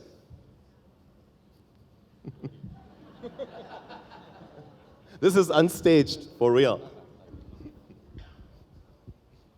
So the question, just to restate the question, was investors are perceived as sharks, right? Sharks, you know, Shark Tank, swimming with sharks, and greedy, and... So I think probably this comes from some investors are sharks and greedy. And if we look at let's say, specifically investment in startup companies. So if we think about who invested in startup companies before venture capital investors, these were usually traditional investors who were probably successful business people who wanted to invest in a new company, willing to invest their hard-earned fortune in a new company, but they did that only when they could gain control. So a traditional a Southeast Asia investor that would invest in a small high-growth company, they would want to invest in a relatively small amount of money for 50, 60, 70, 80, or 90%, which is perfectly rational in traditional investment mindset. But for venture capital investors, we don't work like that. Venture capital investors, we always take only minority stake. So for us, example, Expara, we take a typical equity stake around 20%. In any round of funding, and we make sure entrepreneurs keep the supermajority share so that they're motivated to succeed. But I think it could be the sort of clash of different investment cultures where local startups typically went to traditional-minded investors in the past and then encountered a more traditional investment mindset. Okay, thank you. Everybody's going like, where's this going to go here today? So the reason I actually asked the question is, if you are considered as sharks, you have a lot of places to swim around the world. Why are you flying to Thailand? What makes Thailand interesting for you? First, regarding your previous, I think all of us are greedy in a way, but it's a matter of negotiation. So coming to Thailand, again, our philosophy, at least in the AGW group, is to try and bring added value to our investment. We are less interested into the statistic of the VCs, Doug. And we are trying to find out companies, we are trying to build strategic alliances, and then we are trying to do investments in companies that we can create real value. We did it in China, and you can see now Chinese companies are only in 2015, they invested $500 million in Israel. And speaking about return on investments, so only in Israel, we had like $3.5 billion in investments, and I'm speaking investments that were above $500,000, and the exit were total in around $5.4 billion. So for every $1 million investment, you got 1.5. It's not a bad number. But again, I think it's a matter of focusing. So, and team is very important. So we would like to come here to Thailand, and this is what we did in building strategic alliances here with local partners that we respect. And we are trying to screen together the needs, the market needs. We don't speak about technology, we speak about abilities. We can bring the abilities. Please bring us the need, each of you. If you have a need, please come to us. We will do so, and then we'll do the investment. I hope, and in Thailand, by the way, speaking again, we highly believe that the Thailand has a very good potential. I'm telling you, I've been here, I've been yesterday in a very nice party that you organized, and I saw the spirit. You have it. You just need now, if you ask me, a little bit guidance, a little bit mentoring process, and we are here to do it, and this is the reason why we are here. And the way that we see it in Thailand is that you have very good industry here. You are leading the world in several fields, in the automobile, in the jewelry, in electronic equipment. So I think that, at least from our point of view, we just need now to build the bridge between the technology to the industry. And this is what we are looking for. And I think we can find it in Thailand. Jay, all the way from China. Why are you in Thailand? Why are you here? So, to comparison with those two gentlemen, a little bit of pity for us. I'm first time to come here. I arrived here as late yesterday afternoon, now within the 24 hours. But actually, we will have an agreement, as just I've mentioned already. We have the two potential local partners. After this session, we will sign an MOU with them. One is from the university, Chiang Mai University. So another big corporation, now just keeping the secret because as so far I've known, it's also quite famous in Thailand. Where we will sign agreement with the local potential partners, there's a lot of the factors involved. But mainly, we have a lot of the experience, over 20 years. The Tsinghua University is also famous university in the world, and keeping our 45% of the equity shares. It's a long time ago, 100% controlled. So we know how to help the startups, especially the students, from their ideas, okay, and develop their technologies, and help them to set up the companies, and help them to go further from 0 to 1, even greater in the future. So we have a lot of the cooperation with the university. We will set a lot of the labs and help the kinds of the students in the different size of the clusters in the futures. So the meantime, we will also launch a lot of the fund to match the different levels and the period of the startups in the incubators and the accelerators as well. So that's why we believe there is also quite a lot of the famous universities in Thailand. It's a lot of the wisdom, the students and the young people in Thailand. Okay, so we believe in future we have a lot of the chances to cooperate with the local peoples. Thank you. Thank you, Jay. So for the startups here and for everybody in the ecosystem, in order to attract not only our panelists to come here and talk to you, but to actually leave and write some checks and wire some money from China, from Israel, from Hong Kong, Singapore, back here, you have to create reasons for them, right? Because investors, international investors, will not fund you unless you can show them the greedy 20x. And you know, we always like to say investors are greedy. They have to be, because they lose so much money. Most of you guys will make the investors lose all the money they gave you. Only maybe 10% or so will succeed. And so that 1 in 10 has to make it big. And the Thai market for most startups is not necessarily big enough. That's the same for Australia, even though it's a bigger country, or for Canada, or Israel. So for the investors, the question, what type of startups in Thailand are you coming back for to invest in? Is it a travel app? Is it a nanotech company? What do you think is Thailand's potential? How can these people attract more of you guys? If I may, I want to adopt a very nice word I heard yesterday. We want to adopt awesome technologies. Awesome. Exactly, this is what we want. But in order to be more concrete, please, when I ask people here about technology, I'm using, everybody's using the word fintech. Fintech, fintech, fintech. Ching lo. Now it means that please open your mind to what you see here in your industry. We just spoke before about things that went to my mind while thinking. You are so strong with jewelries and electronic devices. Why don't install GPS in your jewelry? I don't know. You have like the automobile system. So go. Now the world is seeking for cyber technologies. A car is more than just a vehicle. It's a world. You have everything inside. Probably most of you heard about the cyber attacks inside the cars that took over the computer. So it's not a science fiction. So please, just look at what you have. Look at your streets. You have all these electricity cables. You see all this. Come with some solution to the infrastructure. So we just want, again, come up with needs. This is what we are looking for. Okay? I hope that message really came back to you. Look at what you have. Applause! Exactly.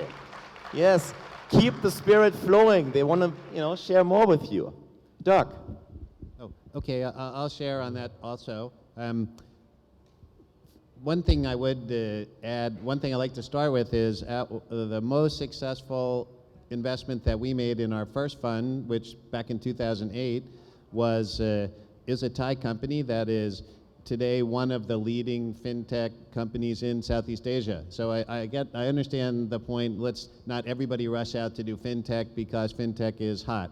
But also I wouldn't take away that Thai entrepreneurs cannot start successful fintech companies because we have actually invested in one ourselves.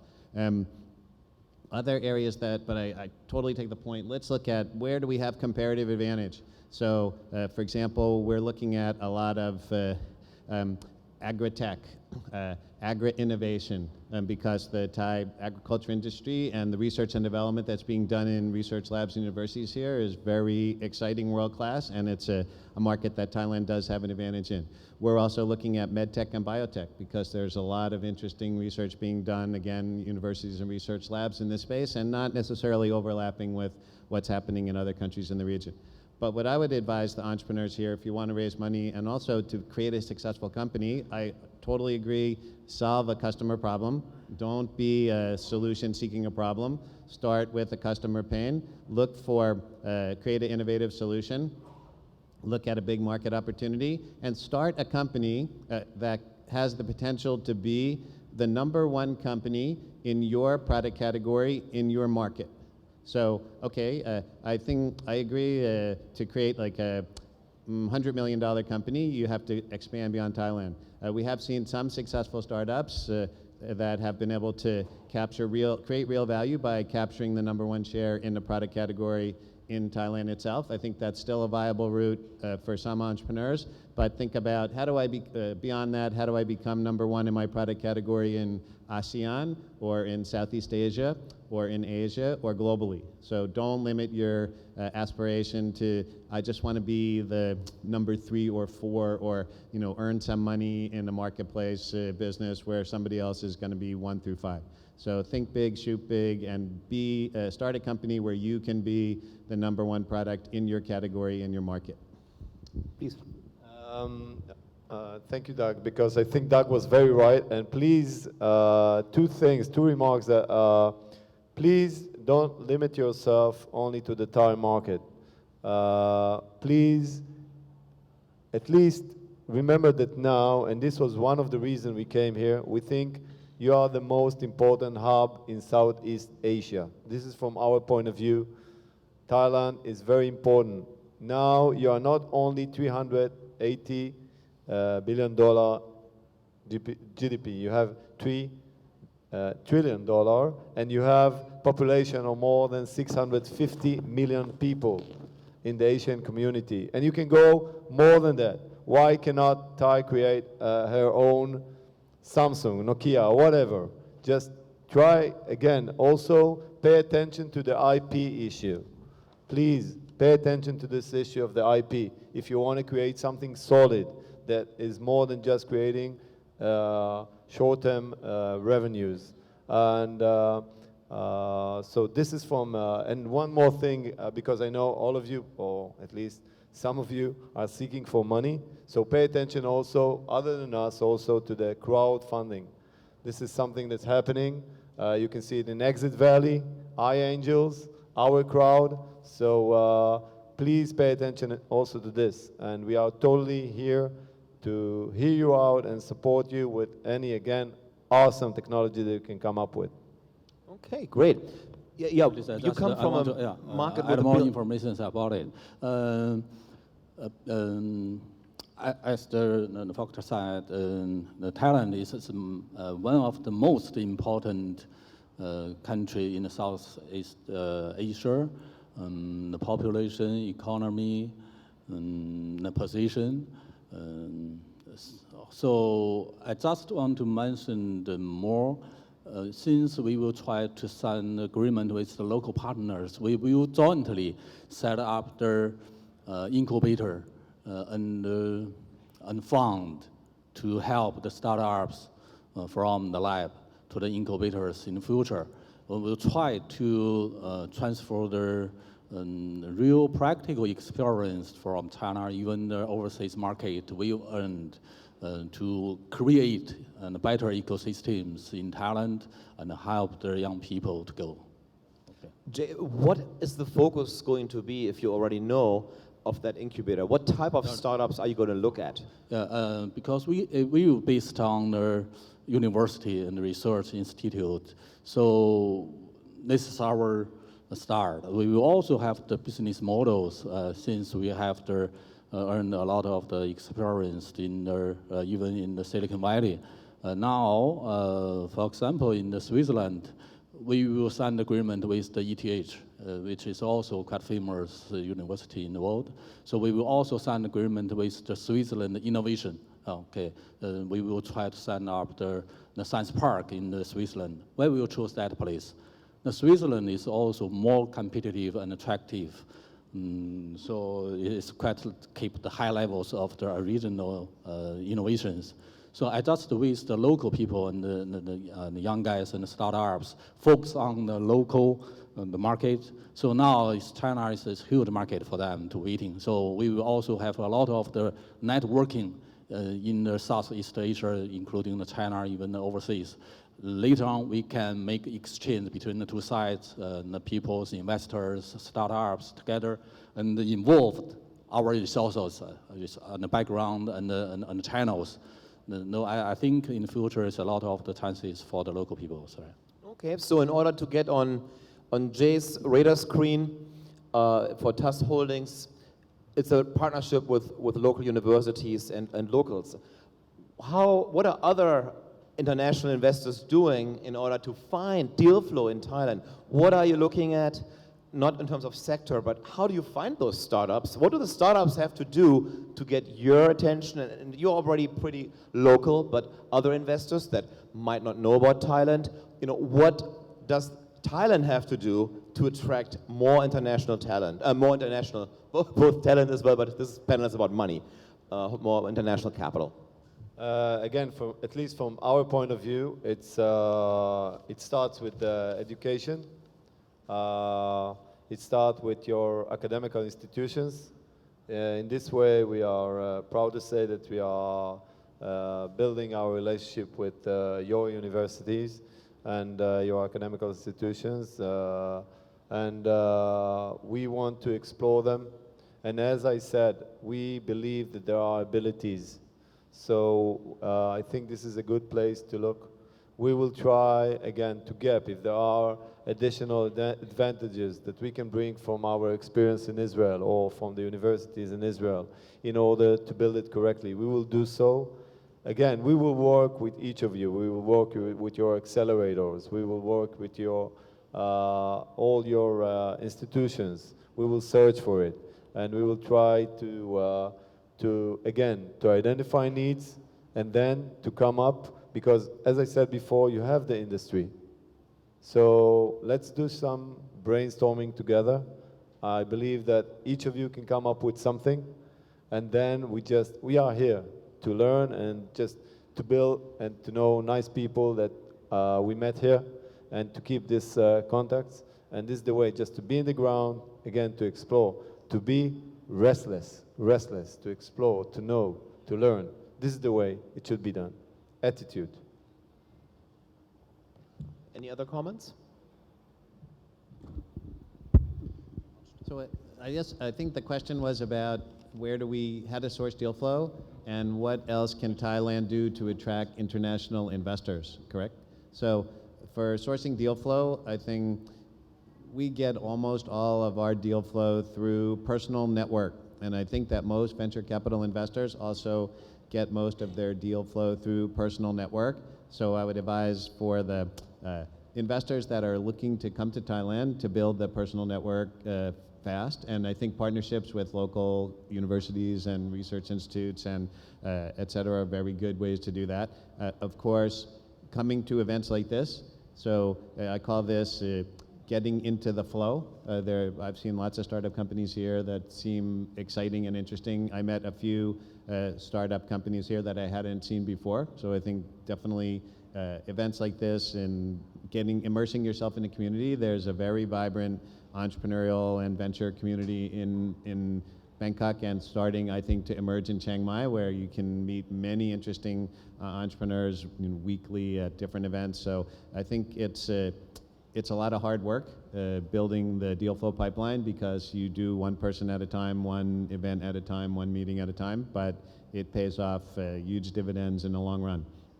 What Thailand can do to help encourage more international investors to come to Thailand, and I also think to help establish more local venture capital funds. Agree 100% on the importance of education. I think that this starts at the primary, secondary school level through university. I think another way that Thailand can encourage more international investors is through looking at what are regulatory or structural obstacles that have limited the growth of the industry in the past. I believe that the government is very on the ball doing that, and I think we have heard, especially even at this event, some announcements from very high-ranking government officials that there is now underway a very determined effort to improve the regulatory and structural framework here for venture capital funds, and I think this is going to be a huge contributor to attracting more international investors here. So I'm very optimistic about that. Okay, 1 minute. Yeah, I just want to refer to this issue because it's very important. The issue of regulation. It's very important in the country. For example, in Israel, the incubation system is working in the way that the government is providing something like 85% from the investment. It's very important. So I think from tax issue and support, grants, whatever, I think that it's very important you will adopt it. We are trying to establish it here or to try and deliver the message with our local partners. And I totally agree with you, Doug. It's very important.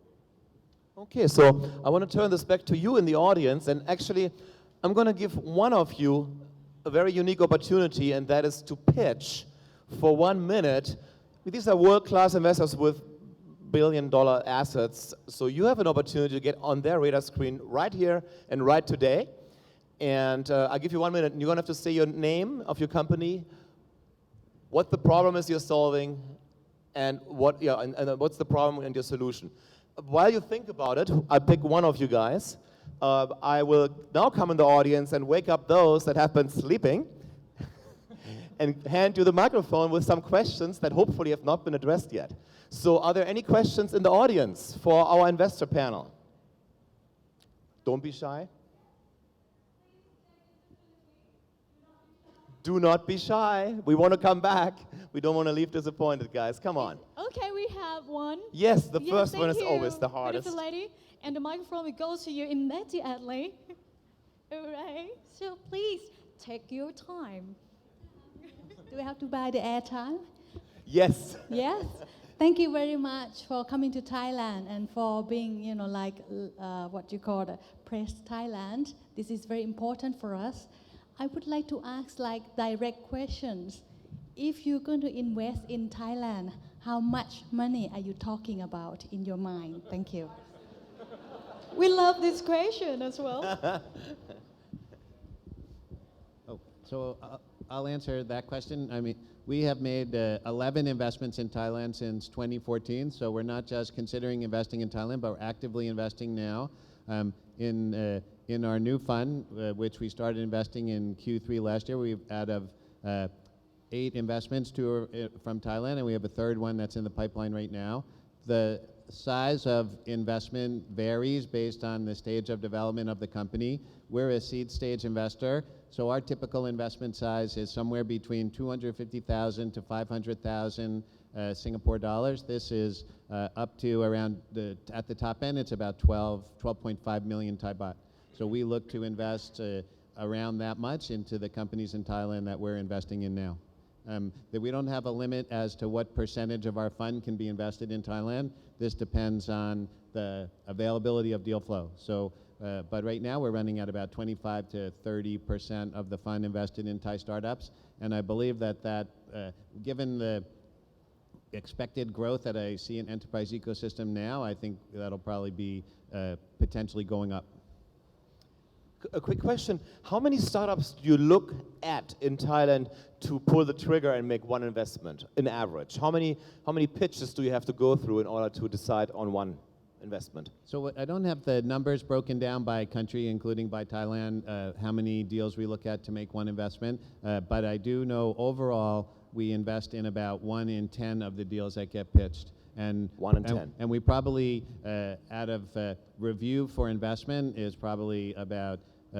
2 in 10 of the deals that get submitted. So great news for the audience. I'm going to have 10 people pitch, and 1 in 10 is going to walk away with a check today. Okay, one more question. I think we're coming to an end. The pitch will come. I hope there's one startup that will seize the opportunity and will pitch. But are there any other questions from the audience? The word has gotten around, there's money in the room, there's standing room only, people are flooding in. So give up your seat if you have any questions. Give it up to people that have questions. Anybody? Come on, guys. Okay, so who wants to pitch for 1 minute? You have 1 minute in front of international VC. Okay. This is unstaged. Yeah, there. Applause. Come on. This takes guts. Come on. All right. Come up on stage. come up on stage. We're not going to make you stand back there. We're going to bring you up here on stage. Okay, And we will set a timer for 1 minute for him. yes, where's the that's timer? Any timer? Okay. Okay. 3, What's the time? 2. This is not it's like right ad hoc. Okay. 3, 2, 1. All right. Hello, my name is Troy. I'm the founder of Global Academia. So since you came to Thailand, how many people can speak English when you come to the airport? When they come to you, they look in you in the fear face. They feel like, I want to talk to this Farang, but I don't know what to say. But people in Thailand have been learning English for 12 years, and our product is we provide people to practice English anywhere, anytime to your mobile phone with a real person, not just on computer. And now we've been starting for over 2 years. We have about 300 customers already. That 30 come seconds. and- I know, I saw this. Yeah, and they come and applying all the time. And also we have we wish that all of the ASEAN can have a Thailand as a gateway and as a place to practice English as well. So if you're interested in us, we have now 200 coaches around the world connected by the mobile application and our web base. And then I'm very excited. And then I hope with your help in China, in Israel, 3, and in 2, ASEAN, we can go 1. together. Thank and can go you. far. Thank you. So now. Woo! Applause. Good. Sorry. So now we need a checkbook and a pen. Somebody with a checkbook and somebody with a pen will make it work. Guys, what's your feedback?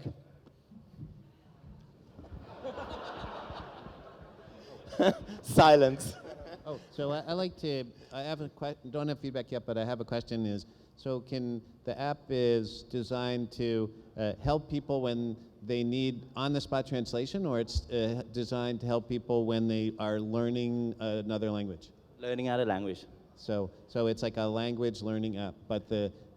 difference from the other language learning apps is that they talk on the mobile phone to real coaches? They talk with a real person. They practice with our online coaches. Yes. So I think it's a really interesting idea. I think this, again, it's a buzz phrase, but the ed tech space, and especially the foreign language learning is a big issue in Southeast Asia. But I would like to understand more, it's hard, because we only had 1 minute pitch, but I'd like to understand more, how is it really different from other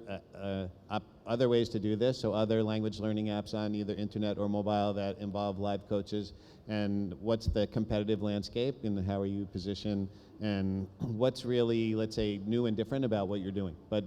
generally from the problem, I think is a real problem, and Doug, you can buy yourself more time. Oh, it's okay. Pass. Okay. I'm not buying any time. First, I want to thank you for coming and sharing it with us. Thank you very much. Yay! Thank you. And I want to turn it to not what are you doing now, what can be done.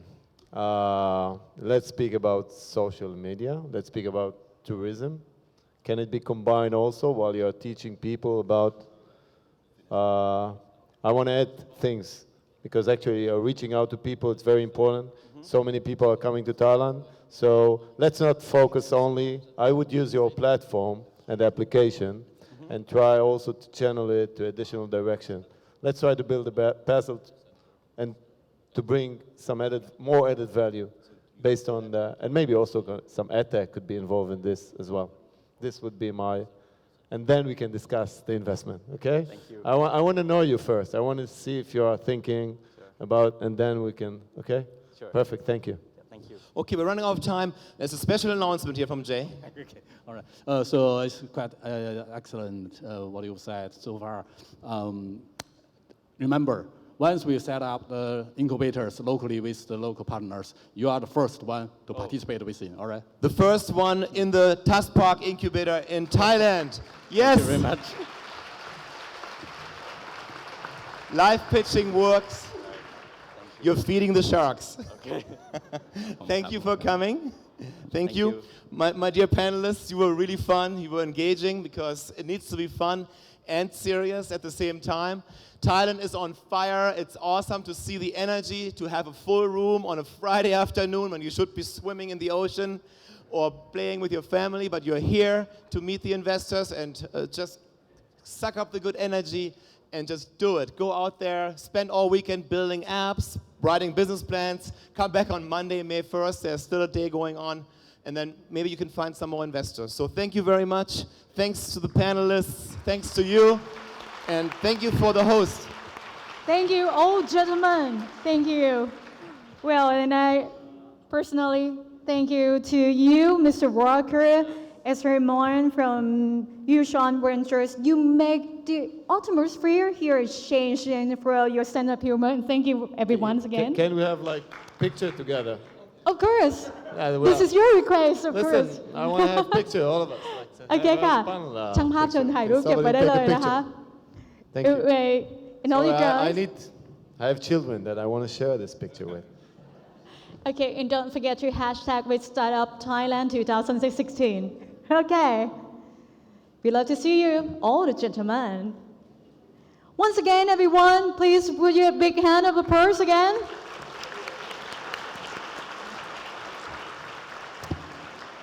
Wow, about the Investor Day, we have a lot of inspiration, we have the knowledge and idea. Thank you very much for sharing your vision that we do not stop thinking. We bring your craziness to make it different, to make your dream come true, because we are among with the creative people, we are among with the leading company that ready to start a business in their startup business as well. What's about the next session upon the stage? Another interesting session as well. And of course, we'd love to share you on the Thai startup investment opportunities, the road ahead. What is the opportunities await you? Again, the next session will be conducted in English. So for those who would like to receive the translation receiver, so please kindly contact our staff in front of the ballroom. We have the translation receiver provided for you. สำหรับในช่วงหน้านะคะเป็นอีกหนึ่งช่วงที่เราจะมาทอล์กกันบนเวทีแห่งนี้ติดตามกันได้ค่ะเพราะว่าเราจะมาระดมสมองกันนะคะว่าไทยสตาร์ทอัพโอกาสการลงทุนสำหรับกลุ่มธุรกิจสตาร์ทอัพในประเทศไทยจะมีโอกาสอะไรเกิดขึ้นบ้างด้านหน้านี้ต้องบอกว่าคึกคักมากเลยนะคะทุกท่านสามารถติดตามชมแบบไลฟ์กันได้ผ่านทาง startupthailand.com นะคะอย่างไรแล้วอย่าลืมค่ะว่าวันนี้เรามีเซสชั่นที่จะมาร่วมพูดคุยบนเวทีแห่งนี้อีก2เซสชั่นต่อเนื่องในวันนี้เลยนะคะแต่ละวันนั้นเราก็จะมีหัวข้อที่น่าสนใจมากมายให้ทุกท่านได้ติดตามกันค่ะ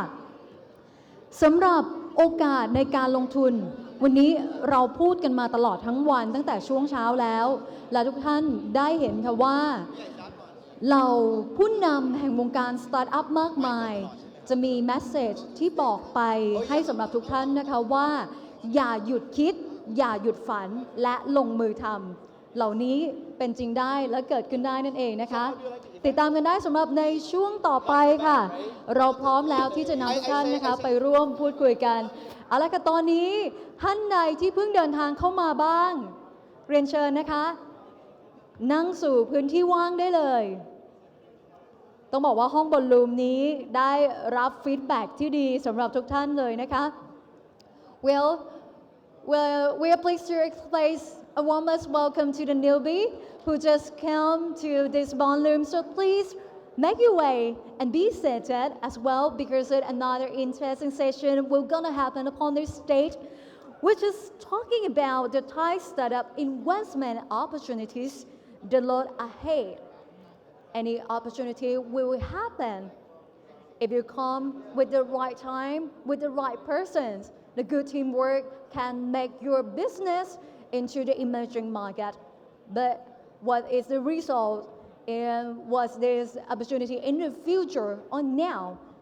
We love to share with you. And we also have distinguished panelists who join with us upon this stage. On this occasion, I'm pleased to call upon our distinguished panelists kindly join with us on this stage. And first up upon this stage, please welcome Kun Parada Sapprasad, Senior Investment Manager, Find and Tuk Tuk. All right, welcome to the stage. And next up, please welcome Kun Thanachat Tang Si Wong, Cyber Agent Ventures. And next up, the stage is you. Please welcome Mr. Adrian Stewart from Galaxy Ventures. The fora is you, Mr. Jeffrey Payne from Golden Gate Ventures. And of course, we have business moderator will make the fun to the stage. Please welcome ขอเสียงปรบมือต้อนรับผู้ดำเนินรายการพิเศษของเราในช่วงนี้นะคะ ดร.ทิพวรรณ ปิ่นวณิชกุล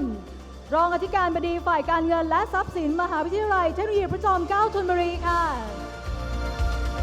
พร้อมด้วย ดร.โกศล ทรัพย์ประเสริฐ Head of Innovation SCB และขออนุญาตส่งมอบเวทีแห่งนี้ให้กับทุกท่านค่ะ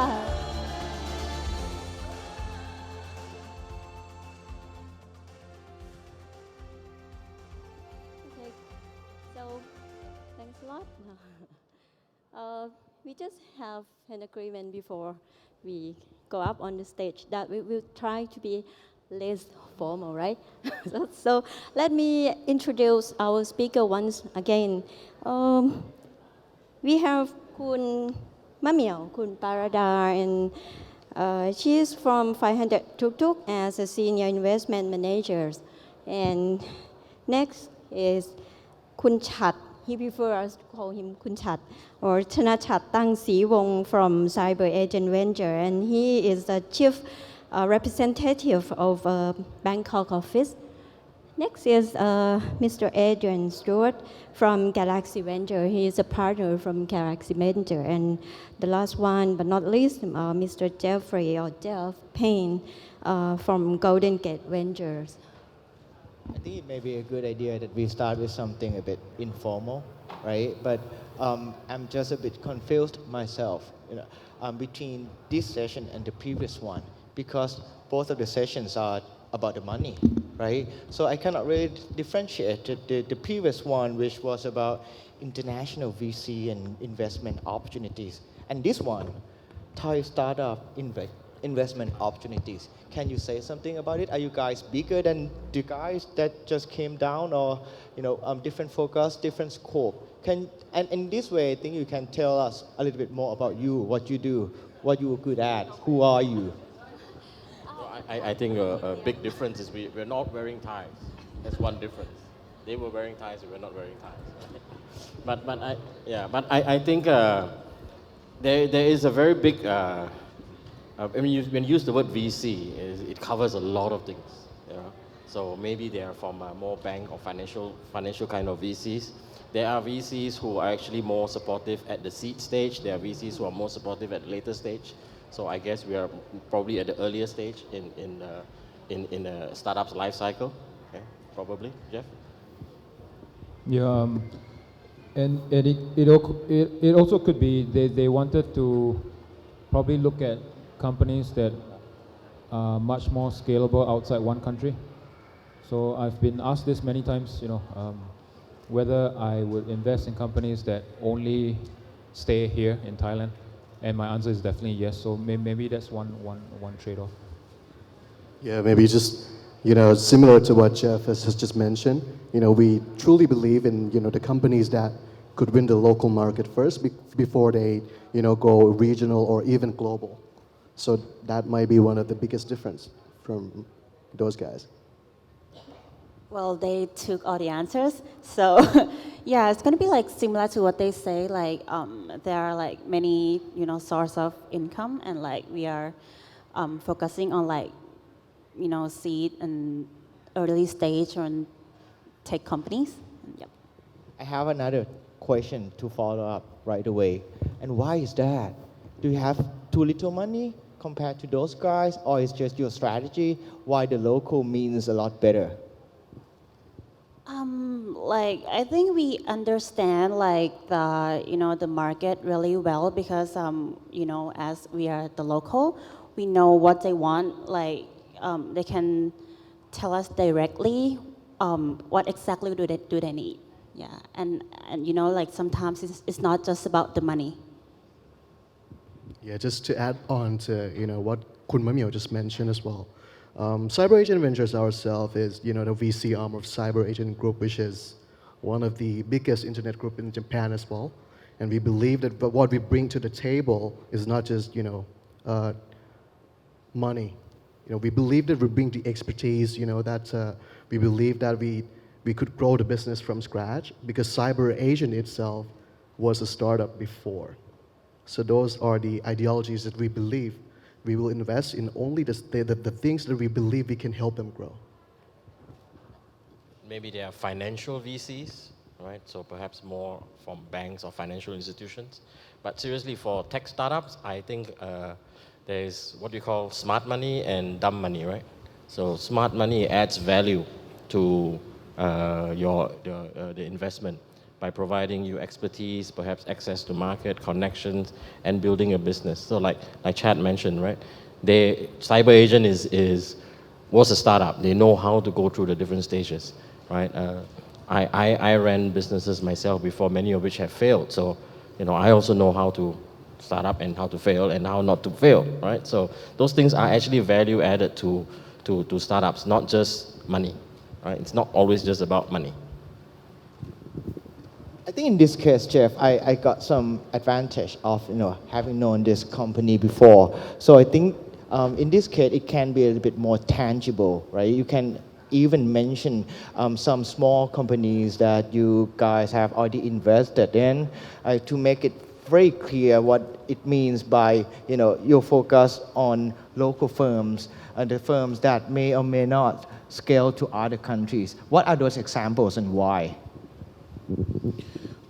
Yeah, so the question is the local part. So my answer from the previous question is there are always problems in every country. So we tend to focus on the problems and try to figure out who the locals are trying to solve the problem. So that's the first answer. Then the answer to, I guess your question on an example would be probably, I think we've done a very interesting, really, really young company in Vietnam. They're from Ho Chi Minh City. So it's a very simple app that they build. And by they, I mean one guy. So the entire company,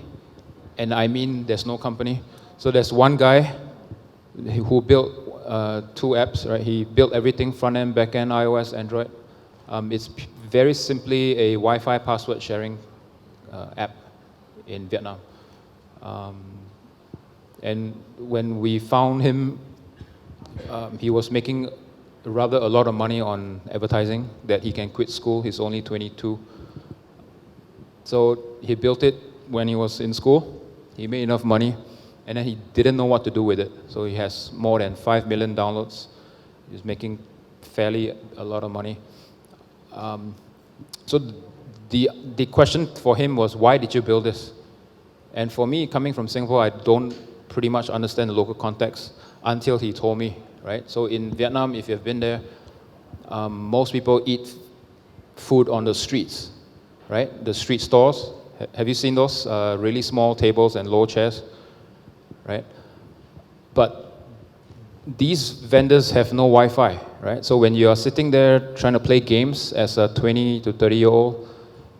during lunchtime, you have to kind of like eat quickly and go. But there's a lot of Wi-Fi, across the street in the cafes and restaurants, but it's all password protected, right? So it's not polite to go across and ask for the password when you're not a customer, correct? So he built the app because he wants to play games while he was eating on the street. And it just went viral because people just shared the passwords. And then everybody log on and then shared again and again and again and again and again. Right, and to be fair, I think these guys also, got some, maybe made some investment before and may want to share some small examples in a very concise manner. So, example, right? Look at Facebook, right? In Thailand, a lot of people use Facebook. I mean, there was a report, 51% of all e-commerce is done through social media. This is something unique to Thailand. We are leading the world here. I mean, people in America don't use Facebook for shopping, right? So we invested in one a company called Page 365 that actually helps merchants to utilize and manage Facebook messages much easier. So example of things like Jeff mentioned, there are local problems, and local people know local problems better. And we support startups in Thailand to fix those problems that occur in this market. Well, just to add on what Adrian just mentioned, because we did make the investments that are quite similar, in terms of the space that they're operating in, which is stall hunt. Because there are a lot of girls inside this room, of course, even Ajahn Tip here, because, girls in Thailand, they do shop online for clothes, right? But they go on Facebook, they go on Instagram, they go online. They don't really go to like Zalora, for example. This is the very unique behavior. And, based on our research, social commerce market represents as much as 70% of those, online apparel markets. So this is a very unique thing, and we saw the potential in which I think, the foreigners from some countries might overlook. They might not even understand like why this is the case. But Bangkok is #1 Facebook city in the world. Just fact. The other example that I want to bring up here is like very, very unique problem of Thai people is that we are not always have, money in the pocket, and and like we don't really have credit card, and nowadays we have to use credit cards for everything, like to book the hotel, to like buy stuff online. And one of our portfolio companies, they do have e-wallet where you can create the credit card online, and it's called T2P, and I think it really like helps a lot of Thai people who really wants to go online, and they can like shopping using this like e-credit card. So I think like it really solve the pain point of Thai people. Well, okay, I think from these 2-3 questions, we have seen that how this VC do the business. I think this brings us a very interesting question. For me, the following question is like mysterious as well, because you guys know that the startup, they everywhere in the world. So, what are the mechanisms that you or where do you how do you sourcing for the potential startup or the potential ideas, or what are the platform that you normally seek for the potential startups? Well, I don't think there's exactly like a platform where we source deals, because actually deals are everywhere, like, and startups are everywhere, because you probably don't know, like there's someone building $1 million startup in a garage, and like how would we get like to know them? Yeah. Anyways,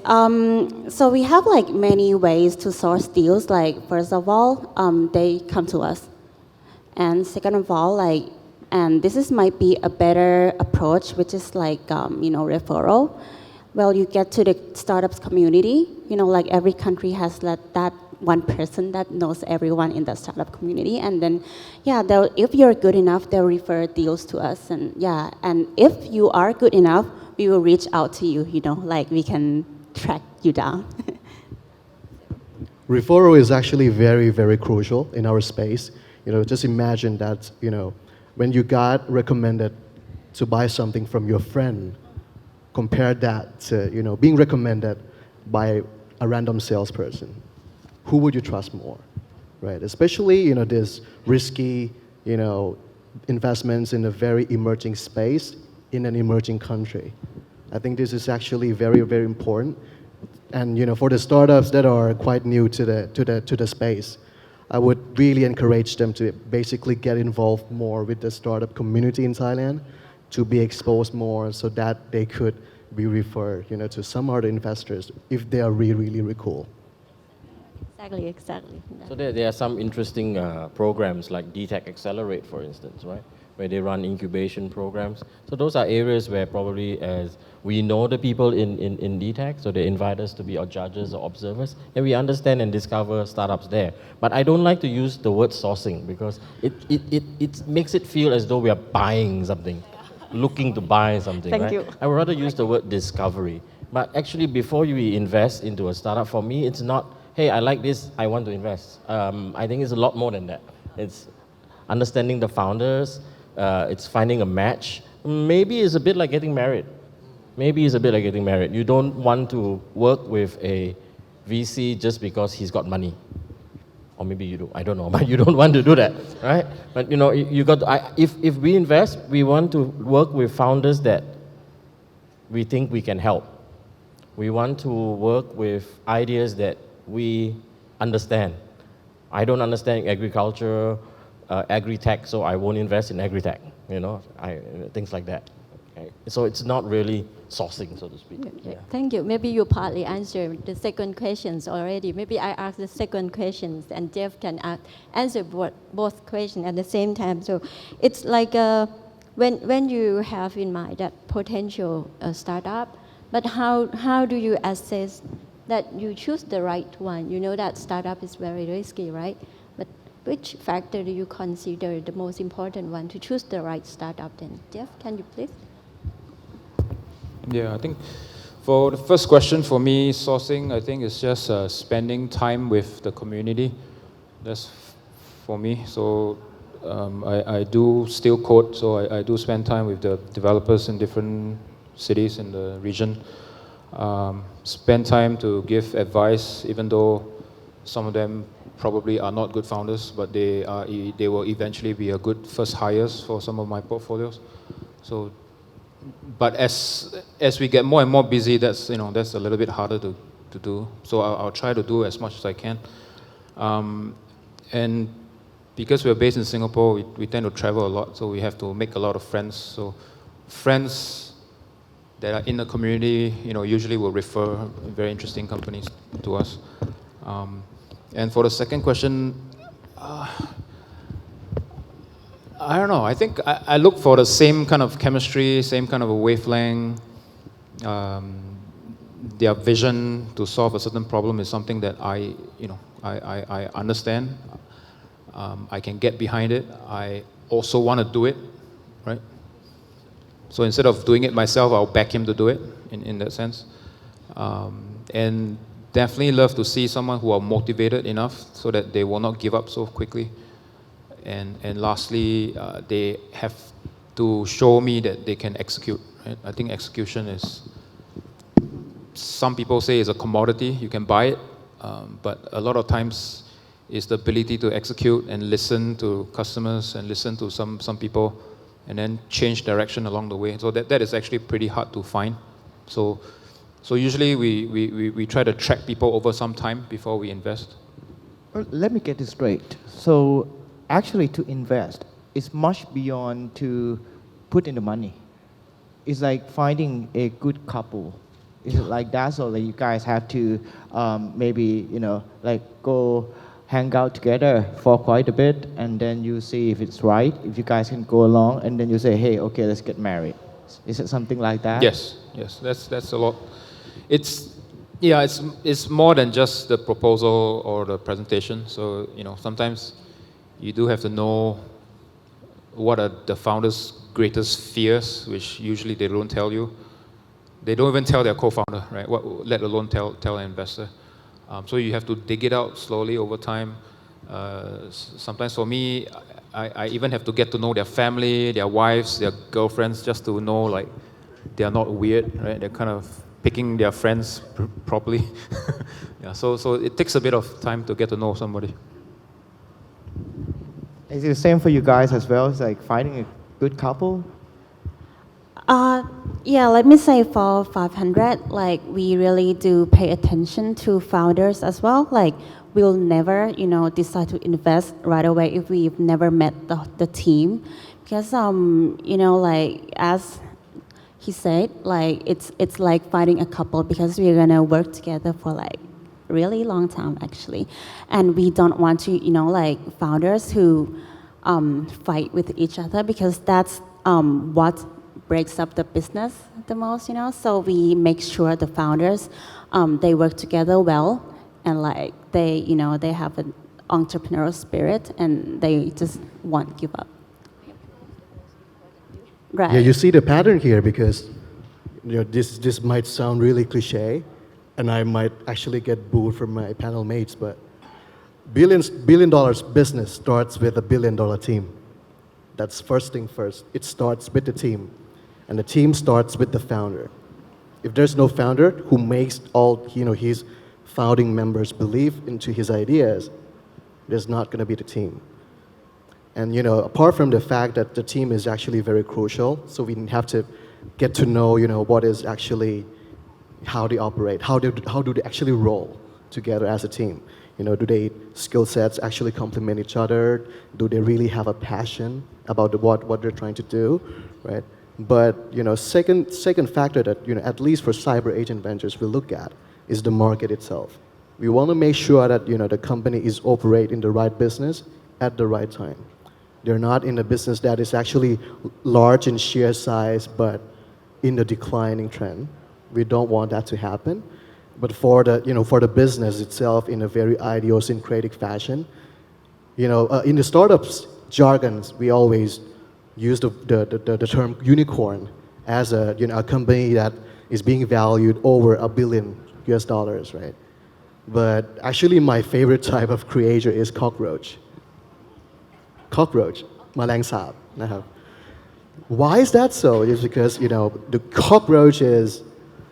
a creature that has been around for probably 300 million years. It survived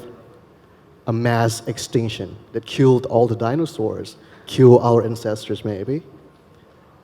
It has the ability to adapt, and that is actually the very, very key factor to make a company successful. Also,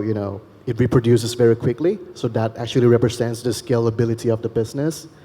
So, forget about the unicorns. I think we're all looking for cockroaches now. So Kunchat used the cockroach model, okay? What will you say? So I want to say something about ideas and founders and teams, right? So three of them have already mentioned that they look at team, they look at market size. No one talked about idea, right? Why? Because ideas, everyone has ideas. It's the ability to execute your idea. And executing your idea means knowing if your market is big enough to want your idea, right? So I think it comes back to that. But really, I'd like to mention that founders, whenever you have a founding team, founders can also break up. In a founding team, co-founders, 3 people, 5 people, 6 people, there always needs to be a leader. Someone must come up as to be a leader. You cannot all be equal founders. Someone needs to control everybody. So don't try to always aim to be equal for everything. You got to give someone leadership in a startup to bring the startup forward as well. Okay, that is quite interesting. And I think here there are so many startups. So one thing that still to me myself, who never run startup, always ask myself that is there such a thing as like a signal or ticker point that tell you that now you should go and look for VC? Even though each VC have its focus on certain stage, but still, for example, in the seed stage, some startup they already have like full prototype, but some they don't have yet. But what could be a signal and tell the startup that now you should go to look for the fund already? Yeah, I would like to say that, not every startup has to go to VCs. It's, more sustainable if you can bootstrap your own business. But if you ask about the trigger point where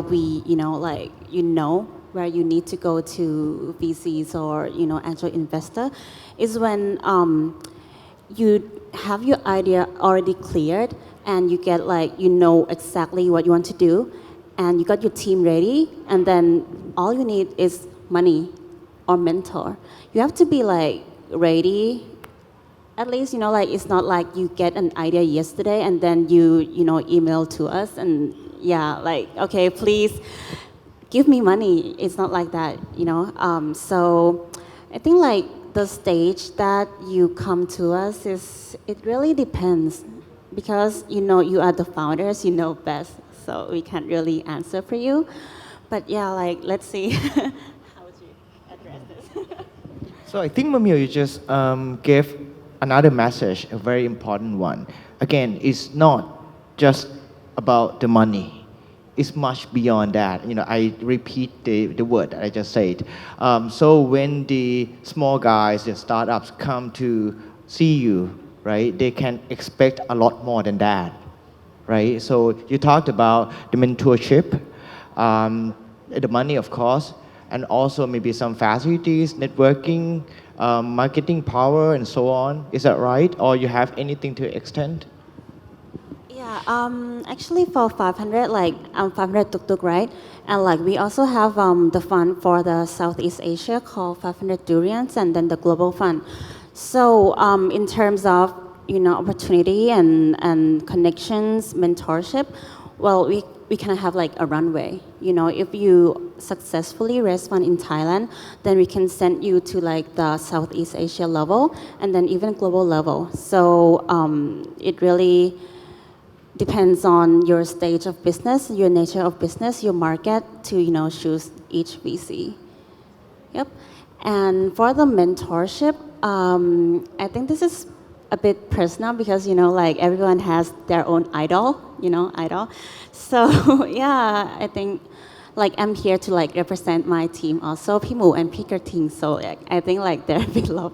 like idols to the startups. So yeah, I think like it matters a lot, like what we can provide startups. It's not just about the money; it's a mentorship too. That's one more thing though. I heard from Jeff the other day. Very interesting. They even helped the startup to build a team. Right? I have this pain, I have my own unit at the bank, right? And it's like to recruit the talents is a pain in the, So how can you help them actually? Yeah, I think as the region gets more competitive, hiring the best people is going to be challenging. So internally, we do have our own recruiting process. We're going to be hiring our own internal recruiter who is fairly famous in the region. But again, it's about going there, helping them on a day-to-day basis. So the moment you receive funding, the first thing in your mind is to increase headcount. Not all the time, but most of the time.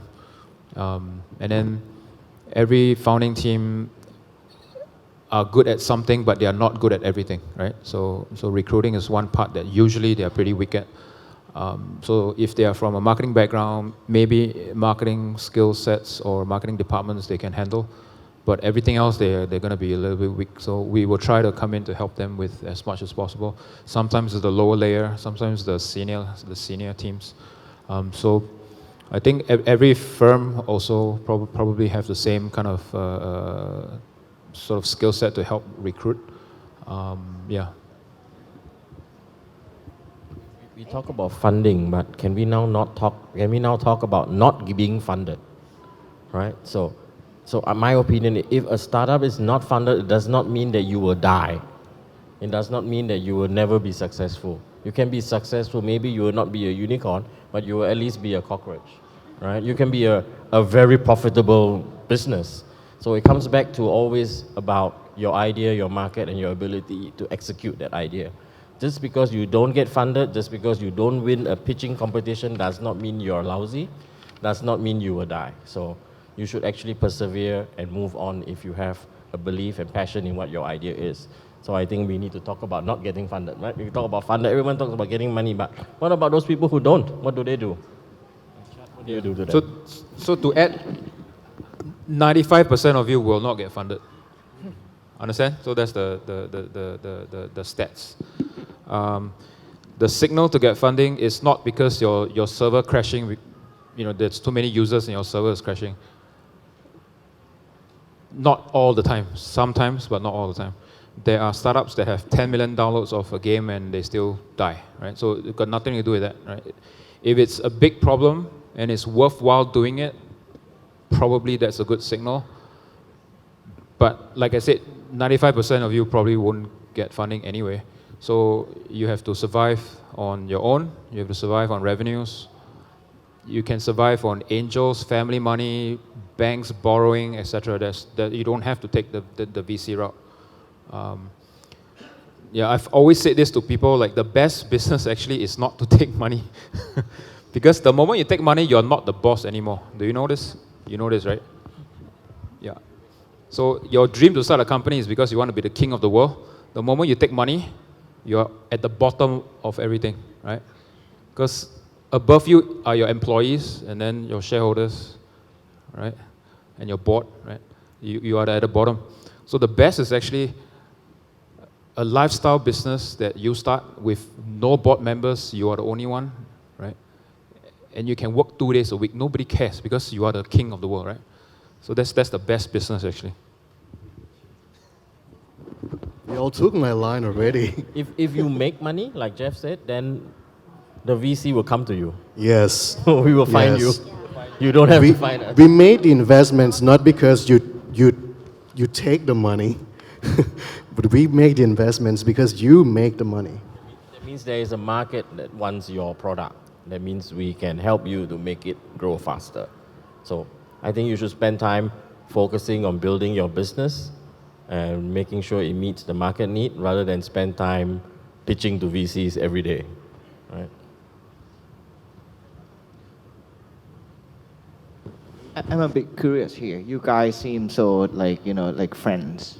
So actually, aren't you guys competitors? How do you guys work together at all? Because I think I just got a chance to look at the topic of this panel, which is about opportunities and the road ahead, right? So I would like to know, you're gonna be like Liverpool, like you never walk alone, you walk together, or what? Like how do you guys do this?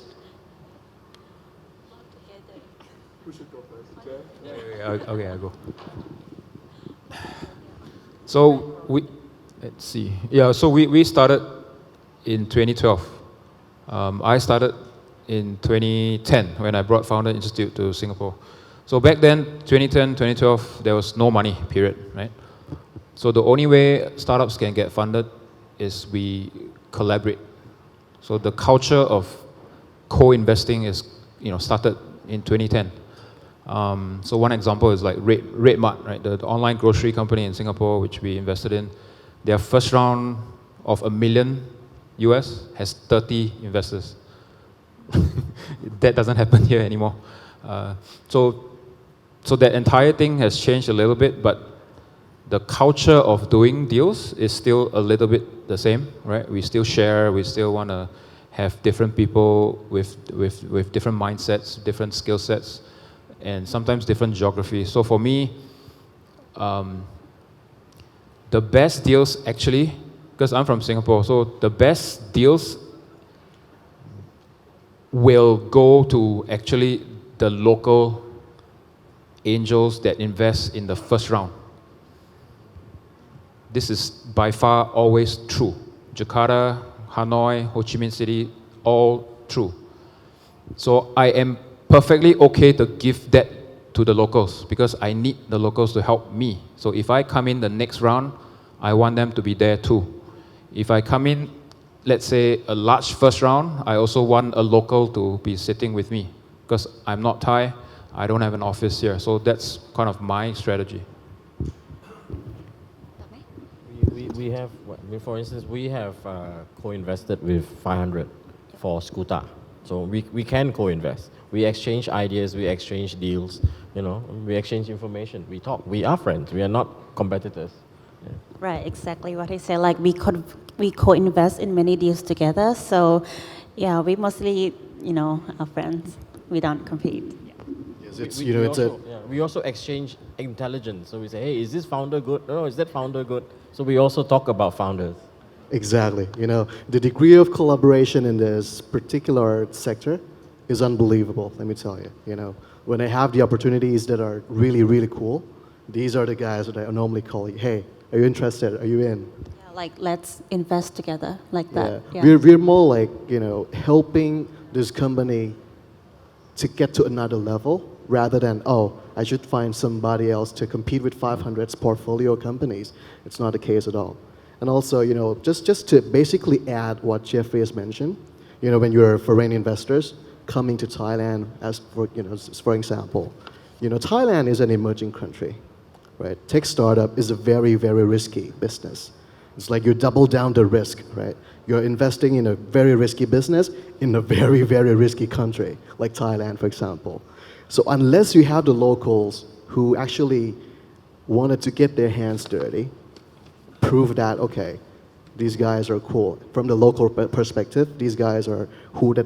we believe we can trust, and we want to get them to the next level. When Jeffrey or even Adrian came to Thailand, then they were just, okay, these guys have the support from a very, very trustworthy local investors. Why don't we just try to build it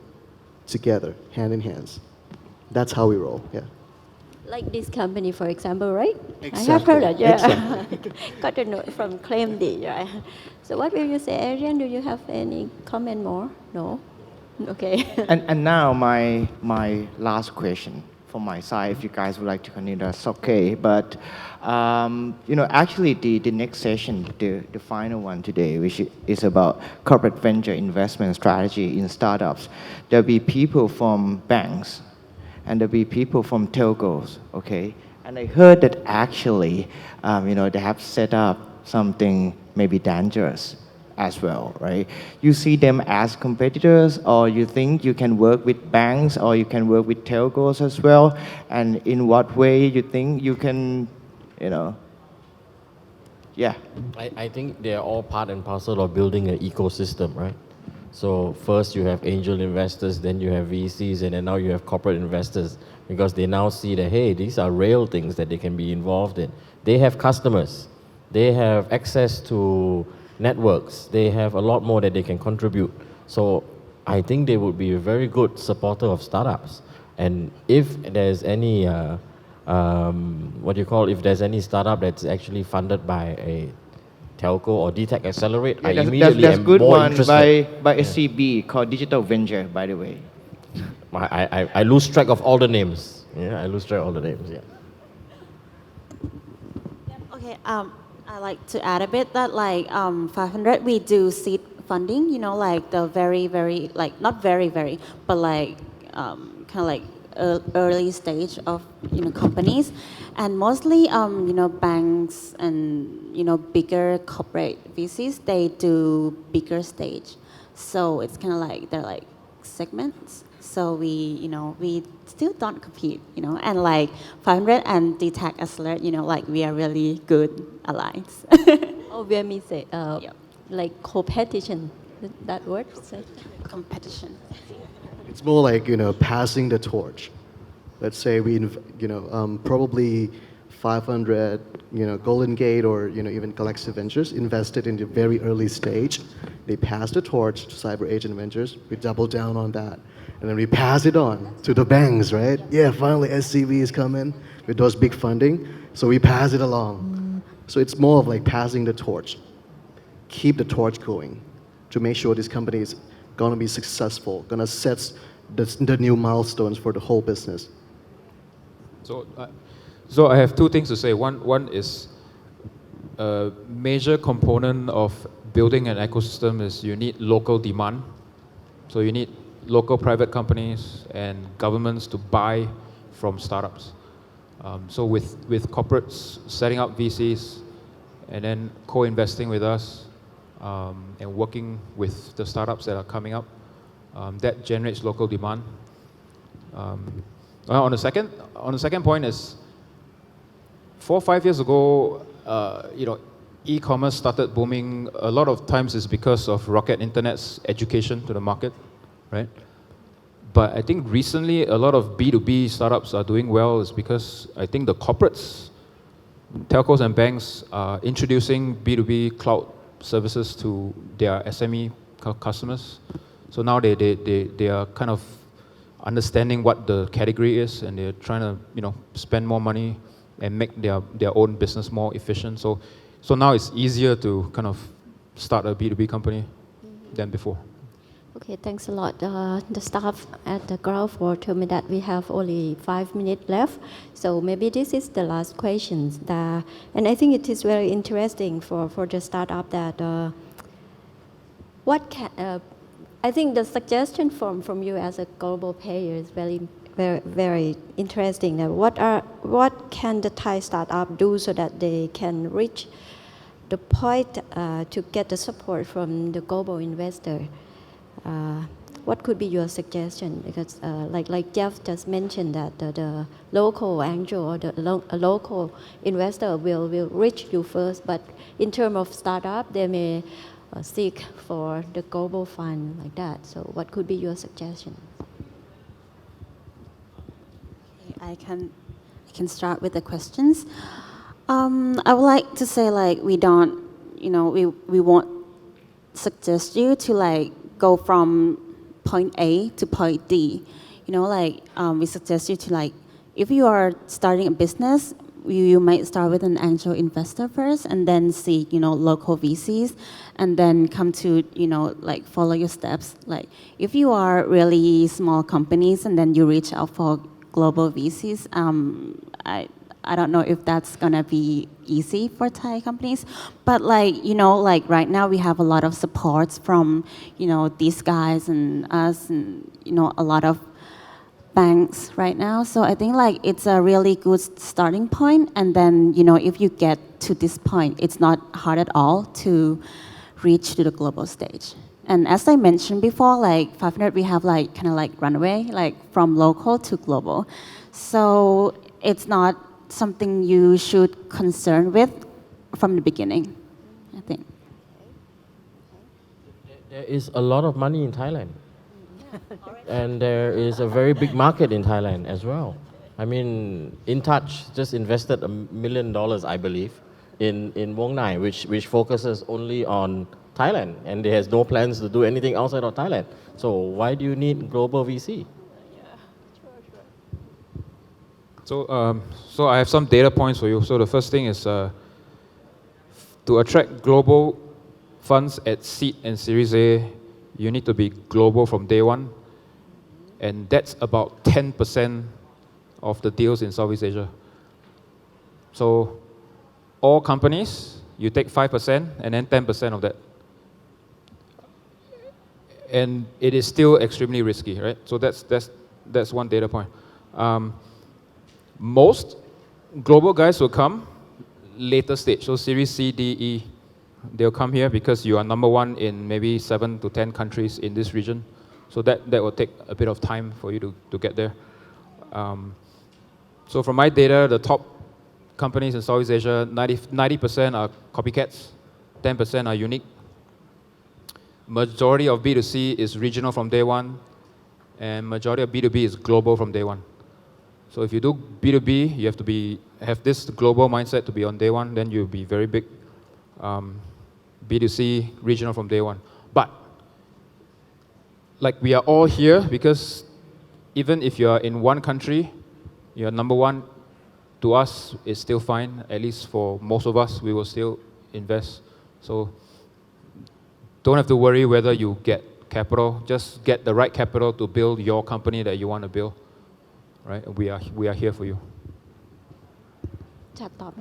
Yeah, I think it's more of a finding the right fits more than finding a bigger check size. Because global investors also imply bigger check size, but that comes with bigger pressure as well. And my suggestion, like, what do they need to do to actually attract those global capitals? Basically, you need to scale, just scale. So I think we have no time left. And it's lucky you that we could not raise the question from the floor. So I'd like to take this chance to thanks a lot for all of our speakers. And please give us a big hand for the speaker.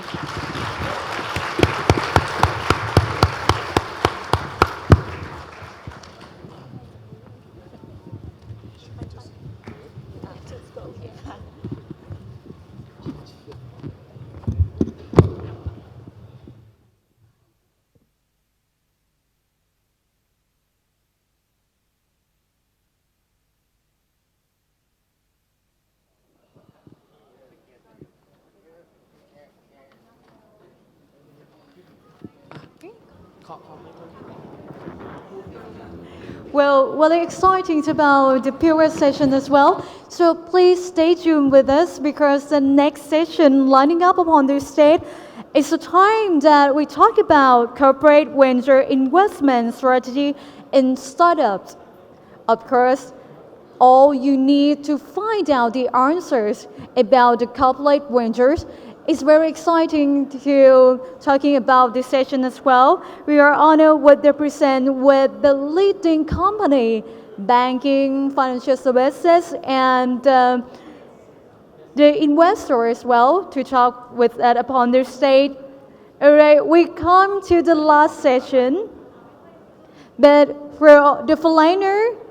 attendance, so please, because the next session on this stage will be conducted in Thai. We also provide the translation equipment for the foreigner attendance as well. So please kindly contact our staff in front of the ballroom. เอาละค่ะมาติดตามกันนะคะสำหรับหัวข้อสุดท้ายในวันนี้แล้วตื่นเต้นมากขึ้นที่เราจะนำทุกท่านไปติดตามกันต่อนะคะช่วงสุดท้ายเราได้รับเกียรติจากท่านผู้บริหารจากหน่วยงานมากมายค่ะทั้งจากธนาคารชั้นนำและผู้บริหารจากบริษัทชั้นนำที่เกี่ยวกับเรื่องของการลงทุนโดยเฉพาะเลยนะคะสำหรับหัวข้อสุดท้ายนี้เราจะดำเนินรายการเป็นภาษาไทยค่ะอย่างไรแล้วท่านใดที่มองหาคำตอบเกี่ยวกับเรื่องของ corporate venture investment strategy กลยุทธ์อะไรที่ทุกท่านมองหาอยู่ติดตามกันได้นะคะกับหัวข้อสุดท้ายของเราในวันนี้เซสชั่นแต่ละช่วงนั้นมีความเข้มข้นมากมายนะคะต้องบอกว่าอย่าพลาดที่จะติดตามกันได้เรามีแรงบันดาลใจและก็แนวคิดมากมายที่จะช่วยผลักดันผู้ประกอบการธุรกิจกลุ่มสตาร์ทอัพรุ่นใหม่ได้เดินหน้าต่อนี่ถือว่าเป็นปรากฏการณ์ครั้งแรกเลยนะคะที่เราได้รวมตัวกันกับเราผู้ทำธุรกิจ Startup Business มากมายที่มาร่วมอยู่กับเราในห้องนี้ค่ะเพราะฉะนั้นแล้วติดตามกันได้นะคะกับหัวข้อสุดท้ายนี้ไม่ควรพลาดเลยสำหรับท่านใดที่วันนี้อยู่ร่วมงานกับเราแล้วท่านบอกว่าอยากที่จะส่งแมสเสจที่เกิดขึ้นเหล่านี้หรือว่าอยากให้เพื่อนๆที่อยู่ในทีมได้ติดตามกันด้วยขอแนะนำนะคะว่าเรามีเว็บไซต์ของการจัดงานกับ thailandstartup.org สามารถที่จะเข้าไปติดตามกันได้ทั้งไลฟ์สตรีมมิ่งเป็นการถ่ายทอดสดแบบ real time เลยค่ะและก็ยังติดตามคอนเทนต์ต่างๆที่เกิดขึ้นตลอดการจัดงานของเราทุกวันผ่านทางเว็บไซต์ของเราขอแนะนำเลยนะคะที่ www.thailandstartup.org ค่ะและช่วงสุดท้ายนี้เชื่อว่าทุกท่านคงพร้อมแล้วนะคะที่จะมาร่วมรับฟังกันค่ะว่าทุกคำตอบที่คุณต้องการในการรันธุรกิจสตาร์ทอัพมีอะไรกันบ้างเราจะมาร่วมพูดคุยกันนะคะกับ Corporate Venture Investment Strategy and Startup เพราะฉะนั้นแล้วมาติดตามกันนะคะว่าแต่ละท่านจะมีมุมมองอะไรมีแนวคิดอะไรที่อยากจะถ่ายทอดแมสเสจเหล่านี้ไปให้กับผู้ประกอบการในกลุ่มธุรกิจสตาร์ทอัพกันบ้างหากคุณมีแนวคิดมีไอเดียอยู่แล้วคุณจะมองหานักลงทุนกลุ่มเวนเจอร์เหล่านี้ได้อย่างไรบ้างติดตามกันได้ค่ะเพราะว่าเวทีของเราได้รับเกียรติจากผู้บริหารที่ถือว่าเป็นบริษัทชั้นนำในธุรกิจ Venture Capital มากมายจะมาร่วมพูดคุยกันนะคะแต่ละท่านต้องบอกเลยค่ะว่าวันนี้จะมีมุมมองใหม่ๆมาร่วมนำเสนอแนวคิดให้กับผู้ที่สนใจในการมองหาแหล่งเงินทุนอะไรกันบ้างติดตามทุกคำตอบนี้ได้ที่เวทีของเรานะคะและสำหรับท่านใดที่อยากจะติดตามกิจกรรมอื่นๆนอกเหนือจากภายในห้องบอลรูมแบบนี้ติดตามผ่านทางเว็บไซต์แล้วก็ Facebook ของเราได้เช่นเดียวกันนะคะและรวมทั้งกิจกรรมของเราในวันที่30 เมษายนและ1 พฤษภาเข้มข้นมากขึ้นเดี๋ยวจะขออนุญาตมาอัปเดตให้กับทุกท่านได้ทราบกันในช่วงท้ายนะคะเอาละค่ะขออนุญาตส่งต่อเวทีนี้ให้กับผู้ดำเนินรายการทั้งสองท่านดีกว่านะคะร่วมติดตามกันได้เรามีการถ่ายทอดสดภาพบรรยากาศงานทั้งหมดที่เกิดขึ้นกับเวที Startup Thailand 2016 นะคะสำหรับท่านใดที่มีข้อสงสัยหรือว่าคำถามอย่างไรกันบ้างอย่าลืมค่ะสามารถที่จะร่วมพูดคุยและก็แลกเปลี่ยนความคิดเห็นกับเราได้ในโอกาสนี้นะคะขออนุญาตส่งมอบเวทีนี้ให้กับผู้ดำเนินรายการ ขออนุญาตเรียนเชิญอีกครั้งค่ะดร.ทิพวรรณ ปิ่นวณิชกุลเรียนเชิญนะคะและขออนุญาตเรียนเชิญผู้ดำเนินรายการอีกหนึ่งท่านบนเวทีนะคะดร.พันอาจชัยรัตน์ผู้อำนวยการสำนักงานนวัตกรรมแห่งชาติค่ะ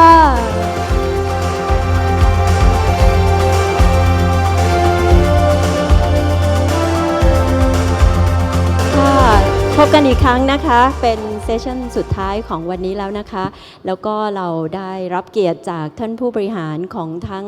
ธนาคารแล้วก็เทลโคที่เรียกว่าเป็นยักษ์ใหญ่ในเศรษฐกิจของบ้านเราเลยนะคะเพื่อไม่ให้เป็นการเสียเวลานะคะดิฉันขออนุญาตเรียนเชิญค่ะคุณสมคิดจิรานันตรัตน์ค่ะรองประธานกรรมการกลุ่มบริษัทกสิกร Business Technology Group จำกัดค่ะท่านที่2นะคะคุณวีรศักดิ์สุดันทวิบูลย์ค่ะรองผู้จัดการใหญ่ผู้รับผิดชอบสายลูกค้าธุรกิจสายกลางธนาคารกรุงเทพจำกัดมหาชนค่ะท่านที่3นะคะคุณอาทิตย์นันทวิทยาค่ะประธานเจ้าหน้าที่บริหารและรองประธานกรรมการบริหารธนาคารไทยพาณิชย์จำกัดมหาชนค่ะท่านที่4ค่ะคุณปุณมาศวิจิตรกุลวงศานะคะกรรมการผู้จัดการใหญ่และประธานคณะผู้บริหารบริษัท Ascent Group จำกัดค่ะท่านที่5นะคะคุณธนพงษ์ณรนองผู้ช่วยกรรมการผู้จัดการส่วนงานบริษัทร่วมทุนบริษัท InTouch Holding จำกัดมหาชนค่ะท่านที่6ค่ะคุณสมโพธิ์จันทร์สมบูรณ์นะคะผู้อำนวยการฝ่ายนวัตกรรมธุรกิจและ D-Tech Accent กองเชียร์เยอะ ขอเสียงปรบมืออีกครั้งค่ะให้กับสปีกเกอร์ทุกท่านของเราในวันนี้นะคะครับก่อนอื่นต้องขอบคุณอาจารย์ทิพวรรณมากนะครับที่ดำเนินรายการให้เราถึง2เซสชั่นนะครับด้วยความยินดีค่ะเซสชันสุดท้ายวันนี้นี่ไฮไลท์เลยนะครับเรามีผู้บริหารระดับสูง6ท่านนะครับจริงๆก็คือช้างชนช้างนะครับเรามีอยู่2กลุ่มธุรกิจเทลโก้กับธุรกิจธนาคารทีนี้เนี่ยผมเชื่อว่าคำว่า CVC หรือ Corporate Venture Capital เนี่ยมันไม่ค่อยคุ้นกับหลายท่านเราเริ่มคำถามว่ามันคืออะไรก่อนดีกว่านะครับผมขอถามกลุ่มที่ไม่ใช่ธนาคารก่อนดีกว่า CVC คืออะไรครับCVC คืออะไรผมไม่รู้ CVC คืออะไรท่านใดจะตอบให้ประธานใช่ไหมครับให้ประธานสมาคมVenture Cap เป็นผู้ตอบก่อนดีกว่าผมได้ครับก็ขออนุญาตตอบในฐานะที่เป็นผู้บุกเบิก CVC ในประเทศไทยนะครับก็คือจริงแล้ว CVC ย่อมาจาก Corporate Venture Cap คือเป็น Venture Cap ที่ระดมทุนที่มาใช้ลงทุนเนี่ยไม่ได้เอามาจากนักลงทุนคนอื่นเราเอามาจากเงินสดที่อยู่ในบัญชีของเรานะฮะคือเราก็ลงทุนด้วยเงินของเราเองแล้วก็มี policy ในการลงทุนของเราเองนะฮะไม่ต้องไปมีนักลงทุนคนอื่นที่จะมาคอยบอก policy ว่าต้องลงทุนอย่างไรต้องเน้น return อย่างไรเราสามารถบริหาร policy ของเราได้เองนะครับและที่สำคัญอีกอย่างหนึ่งก็คือส่วนใหญ่แล้วการลงทุนเนี่ยไม่ได้เน้นเรื่องลงทุนเพื่อผลตอบแทน return ทางด้านตัวเงินเท่านั้นจะอาจเน้นผลตอบแทนทางด้าน strategic investment เป็นหลักด้วยนะครับครับมีท่านอื่นจะเสริมไหมครับอีกส่วนหนึ่งก็คือว่าเป็นเงินเขาเรียกว่าคือเงินลงทุนนะครับมันมีเงินจากนักลงทุนการเงินกับนักลงทุนที่เป็น corporate หรือ strategic ใช่ไหมฮะนักลงทุนการเงินเนี่ยเขาจะมี time frame ที่ชัดเจนว่าเขาต้อง exit เมื่อไหร่นะครับโดยส่วนใหญ่ถ้าเกิด PE fund ก็10 ปีนะครับโดยปีที่5ปี6ก็ต้องเริ่ม exit ละนะฉะนั้นเนี่ยถ้าเกิดตลาดไม่ดีก็ไม่สามารถที่จะอาจจะไม่สามารถ exit ได้ทำให้ผู้ประกอบการเนี่ยต้องเริ่มมีแรงกดดันจากนักลงทุนในขณะที่ corporate venture fund เนี่ย1ก็คือว่าเป็นเงินที่อดทนมากขึ้นนะครับสามารถที่จะอยู่ได้ระยะยาวเลยนะฮะฉะนั้นเนี่ยมันเหมาะกับธุรกิจที่ต้องใช้ระยะยาวในการคืนทุนและ2ก็คือว่าในการที่จะเพิ่ม value ให้กับองค์กรให้กับ startup นะฮะตามทฤษฎีแล้วเนี่ย corporate venture fund เนี่ยจะ add value ได้ดีกว่านะฮะเพราะว่าสามารถที่จะเสริมสร้างธุรกิจไม่ว่าจะเป็นฐานลูกค้าไม่ว่าจะเป็นdistribution ไม่ว่าจะเป็น whatever นะครับจะทำได้ดีกว่าฉะนั้นเนี่ยผมว่าก็คือแตกต่างกันอยู่ประมาณ 2-3 อย่าง1ก็คือว่าเป็นเงินที่ระยะยาวมากขึ้น2ก็คือว่า add value ได้ดีมากขึ้นนะครับ3อีกอย่างนึงก็คือว่าอาจจะเป็นชื่อเสียงที่ทำให้ระดมทุนถัดไปเนี่ยได้ดีมากขึ้นด้วยเพราะนักลงทุนถัดไปเนี่ยก็มองว่าถ้าเกิดมี strategic investor หรือ corporate venture fund เนี่ย แต่ก็น่าจะสามารถช่วยธุรกิจสตาร์ทอัพเนี่ยนะฮะสร้างธุรกิจได้ดีกว่าที่เป็นแค่ financial investor ครับ ของผมอาจจะเสริมของพี่สองท่านนิดนึงนะครับก็มันจะมีสเตจที่ต่างกันพอสมควรนะครับว่ามัน CVC เนี่ยมันก็เราก็จะมีสเตจที่แบบลงทุนในช่วงสตาร์ทอัพที่เพิ่งเริ่มต้นนะครับเป็น super early stage นะครับแล้วก็หรือจะเป็นลงในสเตจที่ใหญ่ขึ้น seed round Series A Series B หรือถึงขั้น strategic buyout ก็ได้นะครับก็ส่วนในขาของทางเราเองเนี่ยอย่างทาง DTAC เองเนี่ยเราก็จะเป็นในแง่ของช่วง early stage ซะส่วนใหญ่นะครับครับทีนี้เราลองมาฟังจากธนาคารดูมั้งครับฝั่งธนาคารครับอีกฝั่งหนึ่งเชิญครับครับสำหรับธนาคารกสิกรไทยนะครับมุมมองของ CVC เนี่ยเราไม่ได้มองว่าจะเหมือนกับ VC ทั่วไปเพราะคิดว่าทุกวันนี้เนี่ย VC เยอะมากแล้วก็มีทั้ง VC ทั้งจากต่างประเทศแล้วก็ในประเทศเองตื่นตัวกันมากแต่สิ่งที่ธนาคารกสิกรไทยมองก็คือว่าเราอยากจะลงทุนในบริษัทที่เรามีโอกาสช่วยให้เขาประสบความสำเร็จได้มากขึ้นนะครับเราไม่จำเป็นต้องไปลงทุนเหมือนกับว่าไปหว่านซื้อบริษัทดีๆทั้งหมดแต่ว่าเราต้องช่วยเขาได้มีซินเนจีและมีหลายสิ่งหลายอย่างที่จะไปช่วยเขาอย่างเช่นเรามีอินฟราสตรัคเจอร์เรามีฐานลูกค้าเรามีเทคโนโลยีเรามีวิธีการต่างๆที่สามารถให้เขาเรียนรู้พร้อมกับเราทำงานร่วมกับเราและมีโอกาสในการประสบความสำเร็จเนี่ยพร้อมๆกับเราครับผมอาจจะเสริมอีกนิดหนึ่งนะครับในธนาคารจริงๆเนี่ยเรามีการลงทุนเนี่ยในแง่ของ VC เนี่ยหลายรูปแบบมากนะครับตั้งแต่เราไปลงกับพวกที่เป็น Venture Cap หรือว่าไปลงใน private equity หรือในระยะยาวจริงๆเนี่ยเราก็ยังสามารถลงทุนเนี่ยในลักษณะที่เป็น portfolio investment ของธนาคารเองนะครับแล้วก็อย่างล่าสุดเนี่ยเราก็ยังมีการตั้งกองทุน venture ขึ้นมานะครับซึ่งก็ต้องไปขอทางธนาคารประเทศไทยซึ่งก็เรียบร้อยแล้วนะครับเราจริงๆเป็นธนาคารเนี่ยเรามีหลายอย่างนะครับเรามีประสบการณ์เรามีความกว้างขวางในธุรกิจเนี่ยหลายๆ industry เราสามารถที่จะ connect นะครับเอา network ที่มีอยู่เนี่ยมาช่วยให้พวก startup เนี่ยเดินไปข้างหน้าได้อย่างประสบความสำเร็จแล้วก็มีความต้องการที่จะเกี่ยวโยงกับใครเนี่ยทำให้ธุรกิจของสตาร์ทอัพเนี่ยขับเคลื่อนไปได้เร็วขึ้นเนี่ยก็เป็นสิ่งที่ธนาคารเนี่ยมีความพร้อมนะครับที่จะเข้าไปสนับสนุนนะครับจากทาง VC นะครับขอบคุณครับครับ ของธนาคารไทยพาณิชย์เนี่ยผมคิดว่าณจุดเริ่มต้นของเราเนี่ยเราอาจจะมองจากตัวเราเองว่าในโลกของการเปลี่ยนแปลงของเทคโนโลยีสปีดของการเปลี่ยนแปลงของเทคโนโลยีที่มันเกิดขึ้นไม่เหมือนในแพทเทิร์นในอดีตที่ผ่านมาทั้งสปีดแล้วก็ระดับของการเปลี่ยนแปลงนั้นเนี่ยเราเริ่มพอหันไปดูเพราะเราก็คีปทำธุรกิจที่เคยทำมาก็ทำต่อไปหันไปดูเพื่อนบ้านอย่างเทลโก้หันไปดูใครต่อใครก็มีความก้าวหน้าในการเอาเทคโนโลยีใหม่ๆเข้ามาใช้ทีนี้แบงค์ทำไงล่ะเพราะเราก็เป็นยักษ์ใหญ่ทุกปีก็มีรายได้มีกำไรแต่ว่าเรื่องของการที่เราจะเปลี่ยนรูปแบบของการให้บริการเปลี่ยนขีดความสามารถในการที่จะดูแลลูกค้าให้ลูกค้าได้รับผลประโยชน์ที่ดีขึ้นบริการที่ดีขึ้นนั้นเนี่ยผมคิดว่าการเอาเทคโนโลยีใหม่ๆเข้ามานั้นเนี่ยมีความสำคัญมากแต่การที่องค์กรอย่างธนาคารจะมองเห็นว่ามีเทคโนโลยีใหม่ๆในโลกนี้ทั้งในเมืองไทยและในต่างประเทศนั้นเนี่ยการที่เราใช้ตัว corporate venture เราคิดว่านี่คือ tools อันหนึ่งในการที่จะทำให้เรามีความสามารถในการมองเห็นเพราะฉะนั้นทางธนาคารถึงตัดสินใจที่จะดำเนินการตั้งบริษัทของธนาคารไทยพาณิชย์ตั้งบริษัทใหม่ขึ้นมาชื่อว่า Digital Venture นะครับโดยเราตั้งกองทุนมูลค่าเป็น Venture Cap มูลค่า50 ล้านเหรียญ US ดอลลาร์ในการที่จะลงทุนทั้งในประเทศและต่างประเทศซึ่ง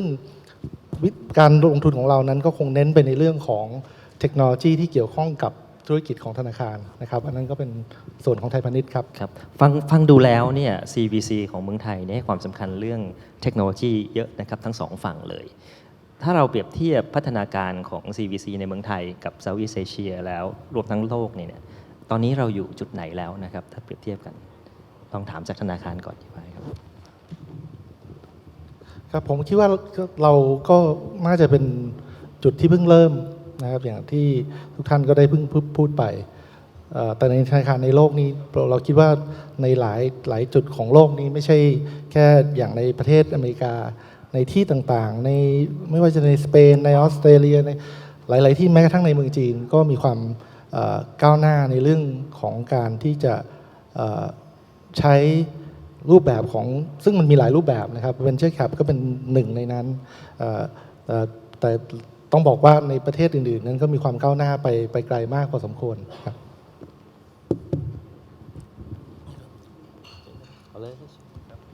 ก็อย่างที่คุณอาทิตย์พูดนะครับเราจริงๆก็ไม่ได้ถึงกับช้านะครับแต่เราก็กำลังคืบหน้าเนี่ยไปค่อนข้างเร็วนะครับในสายของธนาคารจริงๆเนี่ยเราก็ให้ความสนใจเนี่ยทางด้านพวกฟินเทคค่อนข้างจะเยอะเพราะว่าฟินเทคเนี่ยก็เป็นอะไรบางอย่างที่เป็นอนาคตอ่ะมันเป็นสิ่งที่จะเปลี่ยนไปทำให้บริการทางการเงินเนี่ย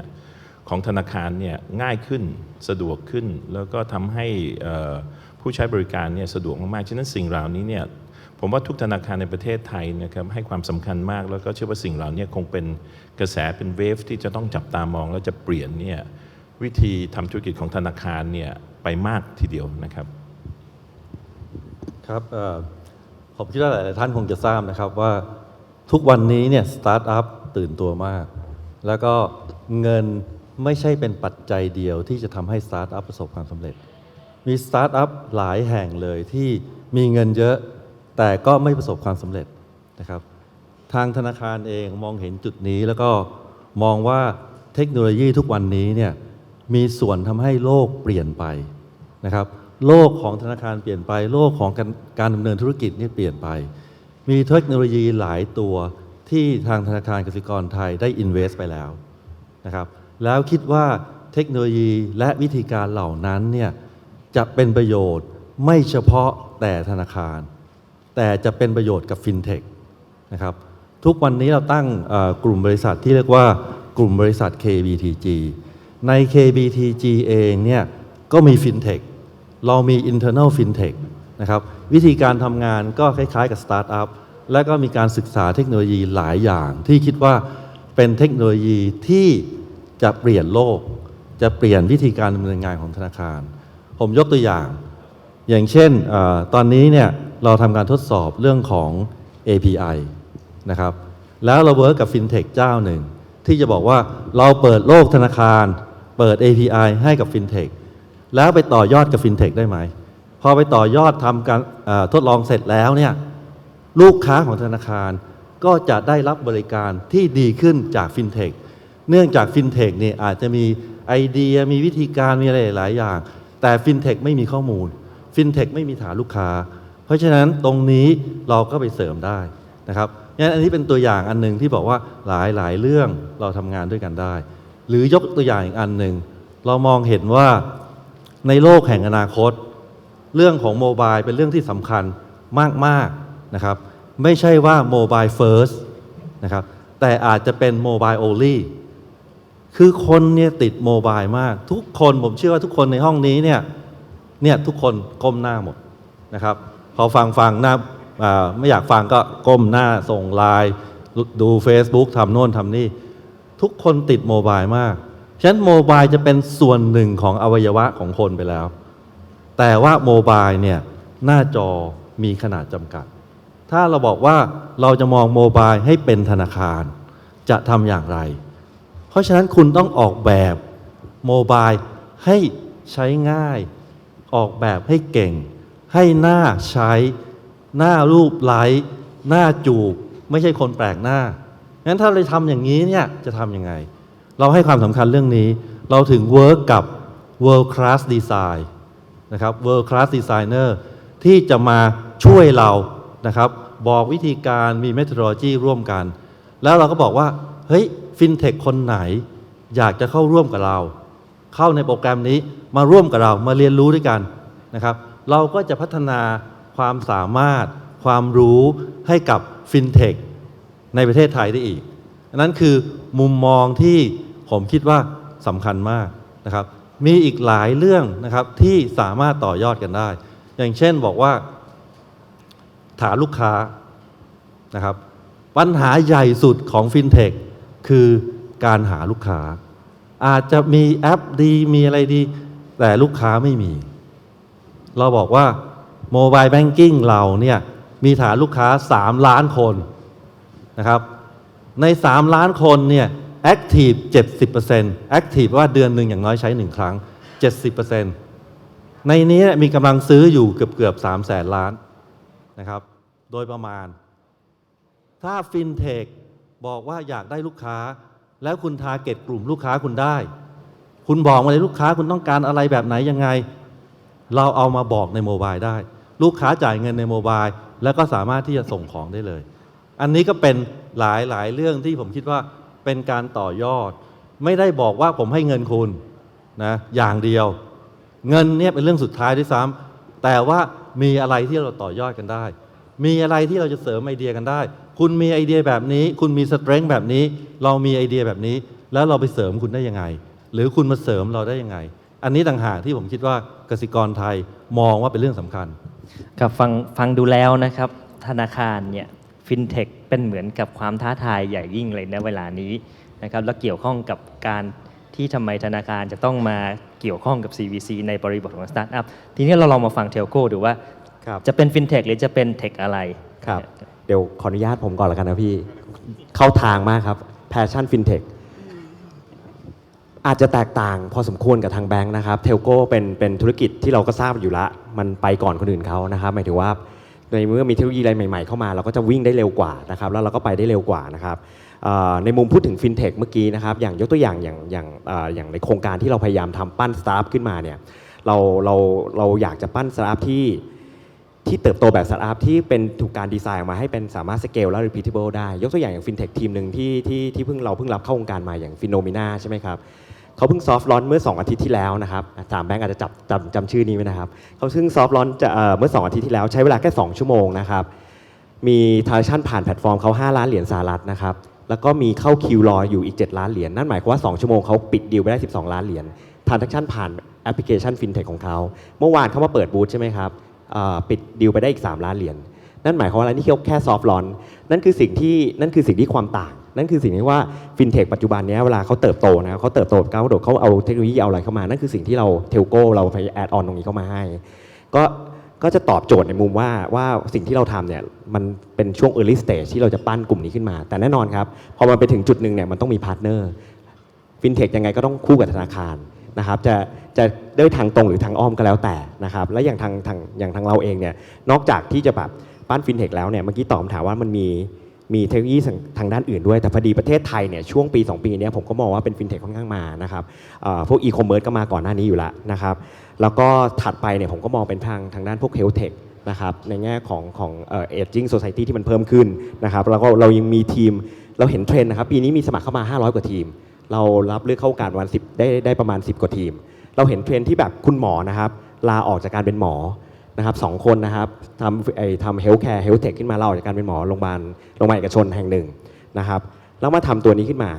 แล้วคุณหมอโค้ดเองได้ด้วยเขียนโปรแกรมเองได้ด้วยทำแอปพลิเคชันในสิ่งที่เขาถนัดในสิ่งที่เขาแพชชั่นในสิ่งที่เขาต้องการจะแก้ไขปัญหากับสังคมเรานะครับเรามีทีมแบบนี้ที่เข้ามานะครับหรือฟินเทคบางทีมที่แบบสามารถไปเติบโตแบบอย่างวันนี้มีข่าวดีพอดีน้องเขาเพิ่งส่งมาให้ก็อย่างทางทีมของทางฟินเทคของเราปีที่แล้วปัจจุบันจับมือกับทางธนาคารยักษ์ใหญ่ที่มาเลย์เมย์แบงก์วันนี้ก็ไปลอนช์แอปพลิเคชันที่นู่นเปิด API ต่อคู่กันมันก็เป็นภาพของเทลโก้ที่คิดว่าเรามีฐานลูกค้าอยู่แล้วนะครับฐานลูกค้าของเทลโก้เราแล้วก็แต่ละประเทศก็จะมีพาร์ทเนอร์ของเราอย่างเงี้ยเราก็จะมีภาพอย่างนั้นอยู่แล้วก็ต่อพาร์ทเนอร์กับธนาคารที่เป็นฟินเทคด้วยนะครับอาจจะเป็นภาพลักษณะนั้นครับต่อไปครับเดี๋ยวผมขออนุญาตกลับไปคำถามแรกก่อนดีไหมฮะเรื่องที่ว่าเปรียบเทียบกับต่างประเทศเป็นอย่างไรในแง่ของเทลโก้นะครับก็ต้องเรียนว่าอย่างของ Intus เองเนี่ยเราเปิดตัว Corporate Venture Cap ตั้งแต่ปี 2012 นะครับที่จริงแล้วเราเปิดตัวพร้อมกันกับบริษัทในเครือสิงเทลคือเราที่ทราบกันว่า Intus กับสิงเทลเป็นพันธมิตรกันนะฮะหรือกลุ่มสิงเทลก็เคยไปคุยร่วมกันว่าเราน่าจะทำ Corporate Venture Cap ซึ่งทางสิงเทลเองนอกจากมีในไทยแล้วก็ยังมีทั้งในอินโดฟิลิปปินส์ออสเตรเลียนะอินเดียนะฮะก็ปัจจุบันนี้ถ้าจะบอกว่าใครแอคทีฟที่สุดน่าจะเป็นตัวสิงคโปร์คือตัว Innovate นะฮะแต่เขาไม่ได้ลงทุนเฉพาะสิงคโปร์เดียวลงทุนทั่วโลกเลยปัจจุบันนี้น่าจะลงทุนเกิน100 ล้านเหรียญสหรัฐไปแล้วแต่ว่าที่2เนี่ยที่2เป็นไทยเราเองนะฮะ เราลงแค่ในไทยอย่างเดียวเราลงไปประมาณ10 ล้านเหรียญนะฮะตอนนี้ที่3น่าอยู่ที่ฟิลิปปินส์ส่วนที่ออสเตรเลียอินโดกับทางอินเดียเนี่ยยังไม่ค่อยเริ่มเท่าไหร่นะฮะก็เป็นสิ่งที่เห็นว่าเราเนี่ยในแง่ corporate VC เนี่ยผมว่าทั้ง D-Tech เองกับทาง True ก็ทำตามเรามาไม่นานผมว่า corporate VC ในแง่เทลโก้ของเราเนี่ยค่อนข้างจะ active มากกว่าregion อื่นนะครับประเทศอื่นใน region นี้ยกเว้นสิงคโปร์นะครับส่วนคำตอบที่2เรื่องว่าสาขาอะไรนะฮะก็คือของเราเองเนี่ยเนื่องจากเราเป็น corporate venture cap นั้นจริงแล้วเราเน้นเรื่อง strategic investment ในแต่ละปีเนี่ยเราก็จะมีการคุยตั้งแต่ต้นปีว่าปีนี้ทางกลุ่มเราอยากจะทำอะไรเป็นพิเศษเพื่อจะหา strategic มาตอบสนองหรือช่วยเสริมธุรกิจของทั้งกลุ่มของเราเขาก็จะมีโจทย์มาให้ทางผมไปช่วยดูว่ามีธุรกิจอะไรที่ทางเราอยากจะเข้าไปแย่ขาไปก่อนลองลงทุนเขาดูก่อนว่าสามารถเรียนรู้การลงทุนนอกจากเราไปให้เงินเขาแล้วเนี่ยจริงเราเรียนรู้จากเขาด้วยว่าสิ่งที่เขาทำเนี่ยเราจะมาช่วยเสริมชีวิตของเราได้อย่างไรได้บ้างนะครับก็เป็นการเรียนรู้ไปก่อนถ้าเกิดดีมากจริงเราอาจจะเกิดการ acquire ในภายหลังก็ได้ที่เป็น strategic investment ที่เรามองหาอยู่เนี่ยครับทาง True ครับในส่วน area ที่โฟกัสเนี่ยผมว่าไม่ต่างกันมากหรอกครับก็ตอนนี้ FinTech ก็เป็นกระแสที่แรงและสิ่งที่น่าสนใจกับ FinTech ก็คือว่ามันจะมีประโยชน์เกิดขึ้นอย่างแท้จริงมันไม่ได้มาเป็นเวฟแล้วก็ไปแต่ในขณะเดียวกันเนี่ยมันก็มีความยากของมันนะฮะสตาร์ทอัพหลายอย่างที่ทำ FinTech ขึ้นมาเนี่ยคือบางทีก็ลืมไปว่าให้ consumer คือสร้างเทคโนโลยีไม่ได้ยากฮะแต่ให้ consumer เชื่อใจว่าเขาจะเอาเงินเนี่ยมาทำธุรกรรมผ่านคุณเนี่ยผ่านสตาร์ทอัพมันไม่ใช่ง่ายนะครับฉะนั้นเนี่ย FinTech ก็จะสร้าง innovations ได้บางส่วนแต่คอหลักๆเนี่ยก็ยังต้องพาร์ทเนอร์ไม่ว่าจะพาร์ทเนอร์กับแบงก์พาร์ทเนอร์กับเทลโก้หรือพาร์ทเนอร์กับใครก็ตามนะฮะarea อื่นผมว่าเราก็สนใจเรื่อง e-commerce คือในส่วนของ ascending spin-off ออกมาจาก True CP เนี่ยนะฮะก็จะลงทุนในเฉพาะแต่ area ที่เราสามารถที่ add value ได้มากเพราะถ้าเรา add value ไม่ได้มากก็เราก็ไม่ได้สร้างความแตกต่างนะฉะนั้นเนี่ยเราก็มีเรื่องของ FinTech ซึ่งเรามีธุรกิจเรื่องของ True Money นะฮะซึ่งวันนี้ก็อยู่ใน6ประเทศใน Southeast Asia แล้วก็ธุรกิจเรื่อง e-commerce ด้วย iTrueMart We Love Shopping เราก็ add value ได้เรื่องของ logistics นะครับที่ส่งของแล้วก็เรื่องของ cloud computing นั้นก็เป็น key area หลักๆพวกนี้นะครับอาจารย์ทิพวรรณน่าจะมีคำถามเสริมต่อเลยนะครับคือดิฉันเมื่อสักครู่ฟังนะคะจากทางฝั่งแบงก์เกอร์น่าสนใจมากเพราะว่า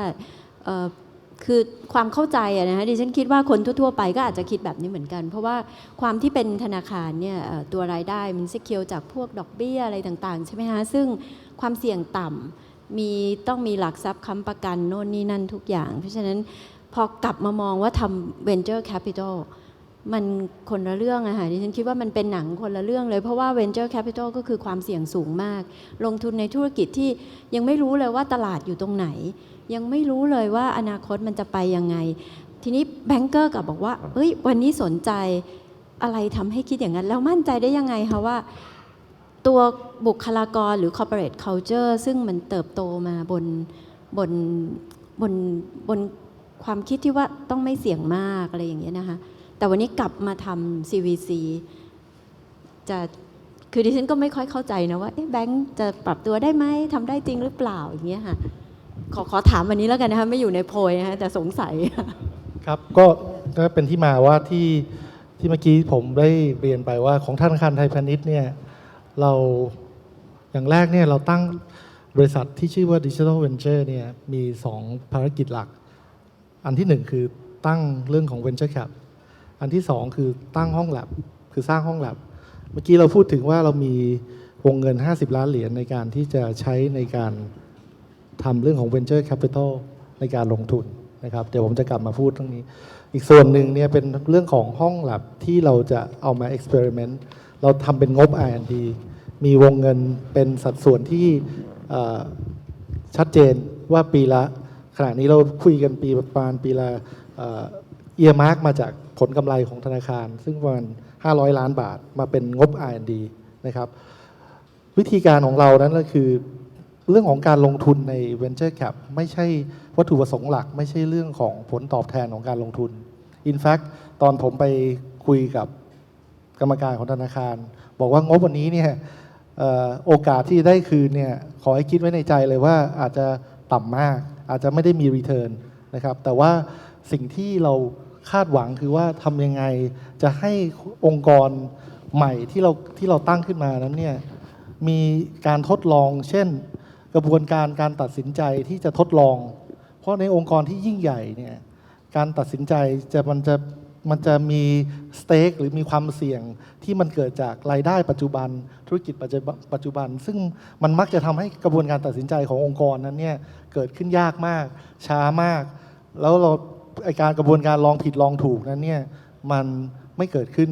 นะครับในองค์กรขนาดใหญ่อย่างของธนาคารนั้นเนี่ยจึงจำเป็นที่อย่างน้อยในมุมมองของธนาคารไทยพาณิชย์นั้น เราเชื่อว่าวิธีการที่ดีที่สุดคือสปินออฟออกไปนะครับแล้วทำให้กระบวนการตัดสินใจหนึ่งสร้างโอกาสในการมองเห็นว่าเทคโนโลยีใหม่ๆในโลกนี้เนี่ยมันมีอยู่ที่ไหนบ้างทำยังไงการมีเงินทุนนะครับทำให้เขารู้สึกว่า this is real deal ไม่ใช่เป็นแค่บอกว่าเราอยากจะทำแต่เรามีความพร้อมในการที่จะเข้าไปร่วมกับเขานะครับอันที่สองถึงการเข้าไปร่วมนั้นเนี่ยทำยังไงจะให้เราตัดสินใจว่าเงินเหล่านั้นเนี่ยไม่ใช่บอกว่าถ้าไม่ได้ return X% เราไม่เข้าผมคิดว่าอันนั้นมาทีหลังนะครับแต่เราดูว่าสิ่งที่มันจะนำประโยชน์มาให้กับการที่เราจะเอาเทคโนโลยีใหม่ๆเข้ามาใช้นั้นเนี่ยมันมีความเป็นไปได้หรือมันมีความน่าสนใจอย่างไรอันนั้นก็เป็นสิ่งที่ถ้าจะตอบคำถามเนี่ยก็คือว่าเราไม่ได้คาดหวังแล้วเราพร้อมว่าเงินลงทุนนั้นไม่ว่าจะเป็นเรื่องของ R&D หรือเป็นเรื่องของ Venture Cap นั้นเราเอียร์มาร์กไว้อยู่ในวงเงินที่เรารับได้ว่าต่อให้ไม่เกิดดอกเกิดผลอะไรนะครับอันนี้ก็คือเป็นงบทดลองของเรานั้นของทนายกรุงเทพก็คง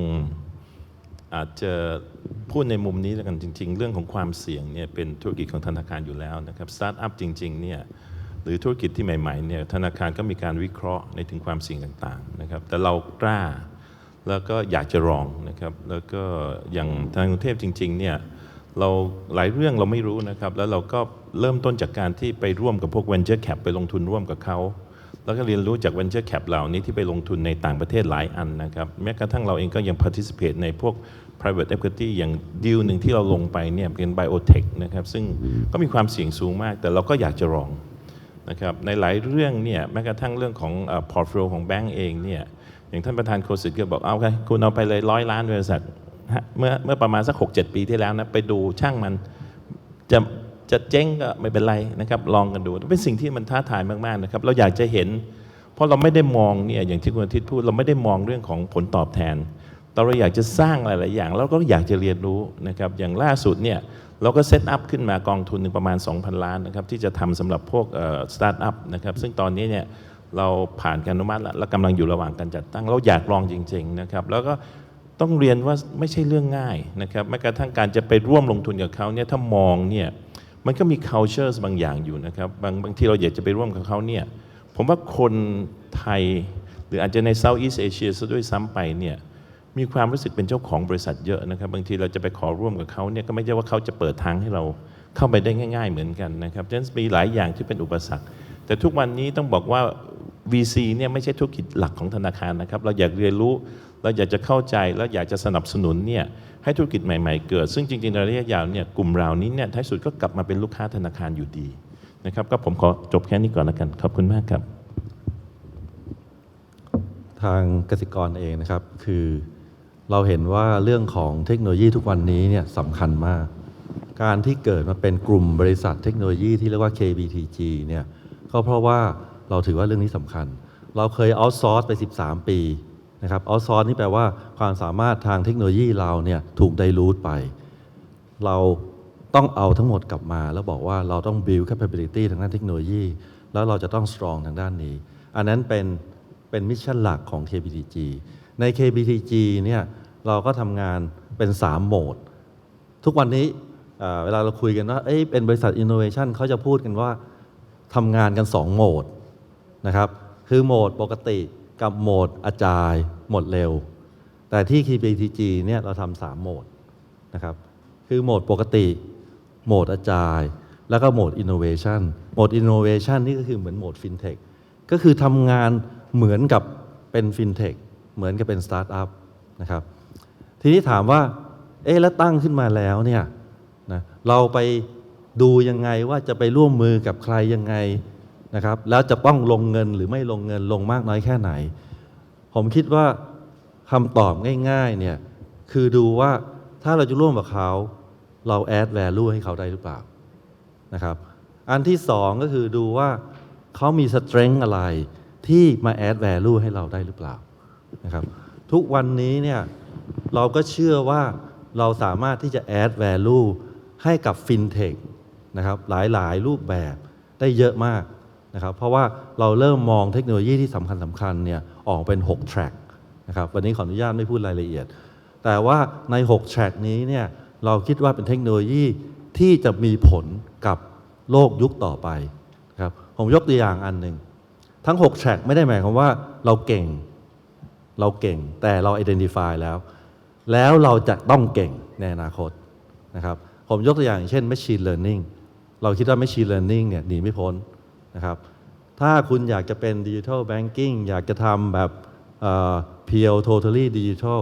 ต้องเก่งเรื่อง machine learning ฉะนั้นเราก็ร่วมมือกับปาร์ตี้เยอะมากตอนนี้ 4-5 ปาร์ตี้เพื่อจะสร้างความเก่งเรื่อง machine learning แต่ความเก่งตรงนี้เนี่ยถามว่าเราไปแชร์เราไปกระจายไปช่วยให้ fintech เก่งขึ้นได้ไหมได้แน่นอนนะครับเพราะว่าที่ตึก KBTG เนี่ยเรามีอยู่ชั้นหนึ่งนะครับเรียกว่าเป็น Innovation Campus แปลว่าคุณมาเรียนรู้กับเรานะครับสามารถที่มาทำงานกับเราเรียนรู้กับเรามาทำงานร่วมกันเลยเราแบ่งเป็นห้องๆได้เลยห้องนี้เป็นห้อง Machine Learning คุณมาทำกับเรานะครับหรืออะไรทำนองนี้แล้วเราก็มีKBTG Academy นะครับที่จะเทรนคนในเรื่องต่างๆทางด้านเทคโนโลยีนะครับก็สามารถที่จะมาร่วมโปรแกรมแบบนี้กับเราได้นะครับผมคิดว่าอันนี้เป็นตัวอย่างเรื่องหนึ่งอีกเรื่องหนึ่งที่เป็นตัวอย่างที่สำคัญนะครับก็คือเทคโนโลยีทางด้านบล็อกเชนนะครับบล็อกเชนเนี่ยเขาบอกว่าเป็นเหมือนอินเทอร์เน็ตในยุค 1990 นะครับเพราะตอนนั้นอินเทอร์เน็ตมันเพิ่งเกิดเพิ่งเริ่มแต่วันนี้อินเทอร์เน็ตเปลี่ยนโลกไปแล้วนะครับบล็อกเชนวันนี้เหมือนอินเทอร์เน็ตในยุค 1990 ในอีก 5 ปี 10 ปีข้างหน้าบล็อกเชนอาจจะเปลี่ยนโลกนะครับทุกวันนี้เรามีคนไปสตัดดี้เรื่องบล็อกเชนเราจะร่วมมือกับใครเก่งฟินเทคคนไหนเก่งเรื่องบล็อกเชนแสดงว่ามี value ที่เราต้องการมากเลยคุณมาร่วมกับเรามาทดลองกับเราเราไม่ได้คิดว่าคุณมี product มีอะไรเราดูว่าคุณมี capability อะไรถ้าคุณเก่งคุณมาจอยกับเราคุณมาร่วมกับเราแล้วเราจะพัฒนาไปด้วยกันนะเราจะมี facility เราจะมีห้อง lab เราจะมี investment ให้คุณเพื่อให้คุณมาทำร่วมกับเรามองภาพแบบนี้มากกว่าครับฟังแล้วเหมือนกับธนาคารถูก disrupt จากข้างในโดยเฉพาะอย่างยิ่งเรื่องกลไกความคิดparadigm เห็นตรงกันเลยค่ะอาจารย์นี่ลองมาถามเทลโก้ดูว่าเทลโก้เนี่ยทำ accelerator มานานแล้วรูปแบบอาจจะแตกต่างจากสิ่งที่ธนาคารทำอยู่ accelerator เนี่ย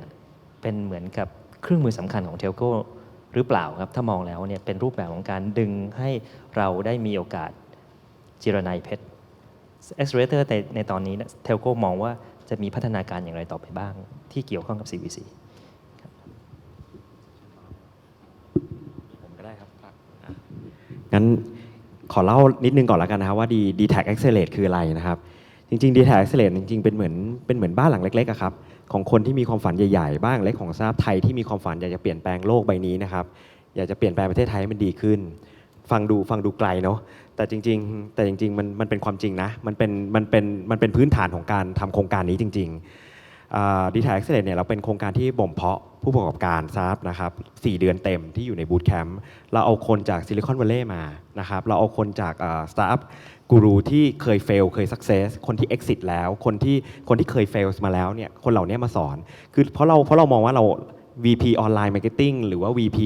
อะไรที่อยู่ในเทลโก้อยู่ในสาขาอื่นจะมาสอนสตาร์ทอัพให้เติบโตแบบสตาร์ทอัพผมคิดว่ามันไม่ใช่นะครับนั่นคือมุมมองเรามันก็เลยเป็นที่มาว่าเราปั้นแบบนี้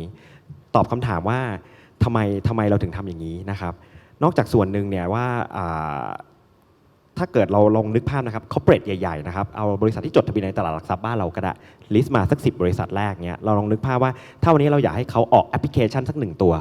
ออกแค่ตัวเดียวนะครับแค่ตัวเดียวเลยนะแอปพลิเคชัน1 ตัวต้องใช้เวลาเท่าไหร่ครับให้ทายเล่นๆครับ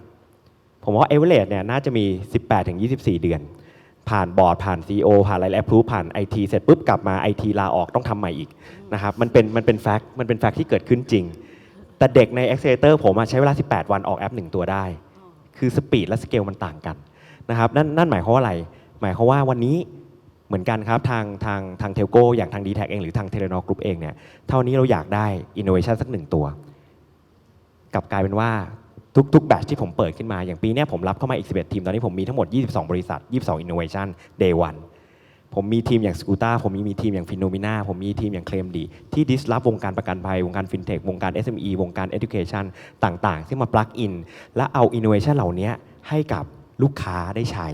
นะครับลองนึกภาพสมัยก่อนเราจะใช้บริการ Messenger ต้องทำไงฮะต้องไปหาพี่วินมอเตอร์ไซค์พี่สุชาติข้างหน้าใช่ไหมครับหรือไม่เราก็ต้องจ้าง Messenger เองซึ่งบางครั้งก็อาจจะแพงแต่วันนี้เรามีแอปพลิเคชันที่นั่งเนี่ยผมนั่งอยู่เมื่อกี้ผมกดสั่ง Messenger ให้ไปรับของที่บ้านคุณแม่ให้ไปส่งนะครับนี่คือสิ่งที่มันเปลี่ยนแปลงไปนั่นคือลูกค้าอย่างเราคนธรรมดา SME ไทยก็ได้ใช้นะครับมันก็เลยกลายเป็นภาพว่านั่นคือข้อที่1คือมี innovation ให้กับลูกค้าข้อที่2แน่นอนมันก็มีเรื่องของการลงทุนบริษัทที่อยู่ในสตาร์ทอัพที่อยู่ในโครงการผมตอนนี้เป็น3 ปีที่ผ่านมามี11 บริษัทนะครับมูลค่ารวมของ company valuation ก็ประมาณ1,000 กว่าล้านบาทละนะครับเราเติบโตขึ้นกว่า 500% ในระยะเวลา 12-18 เดือนที่ผ่านมานะครับ 70% ของ portfolio เราเนี่ย secure follow-on funding ได้หมายถึงว่ามีนักลงทุนจากต่างชาติและนักลงทุนไทยร่วมลงทุนแล้วไปต่อได้นะครับเขาก็เติบโตขึ้นอย่างยกตัวอย่างน่าจะรู้จักกันคุณแจ็คเคมดีอย่างเงี้ยเขาก็เติบโตขึ้น15 เท่าในระยะเวลาแค่12 เดือนมูลค่าบริษัทเขาก็แตะ10 กว่าล้านเหรียญไปเรียบร้อยอย่างสกูต้าอย่างเงี้ยที่เมื่อกี้อย่างคุณเอเดียนอะไรที่เมื่อกี้เขาก็ยกตัวอย่าง500 ตุกๆก็ยกตัวอย่างเขาก็โตขึ้น12 เท่าในระยะแค่ 8 เดือนพอร์ตโฟลิโอของ500 ตุกๆครับอย่าง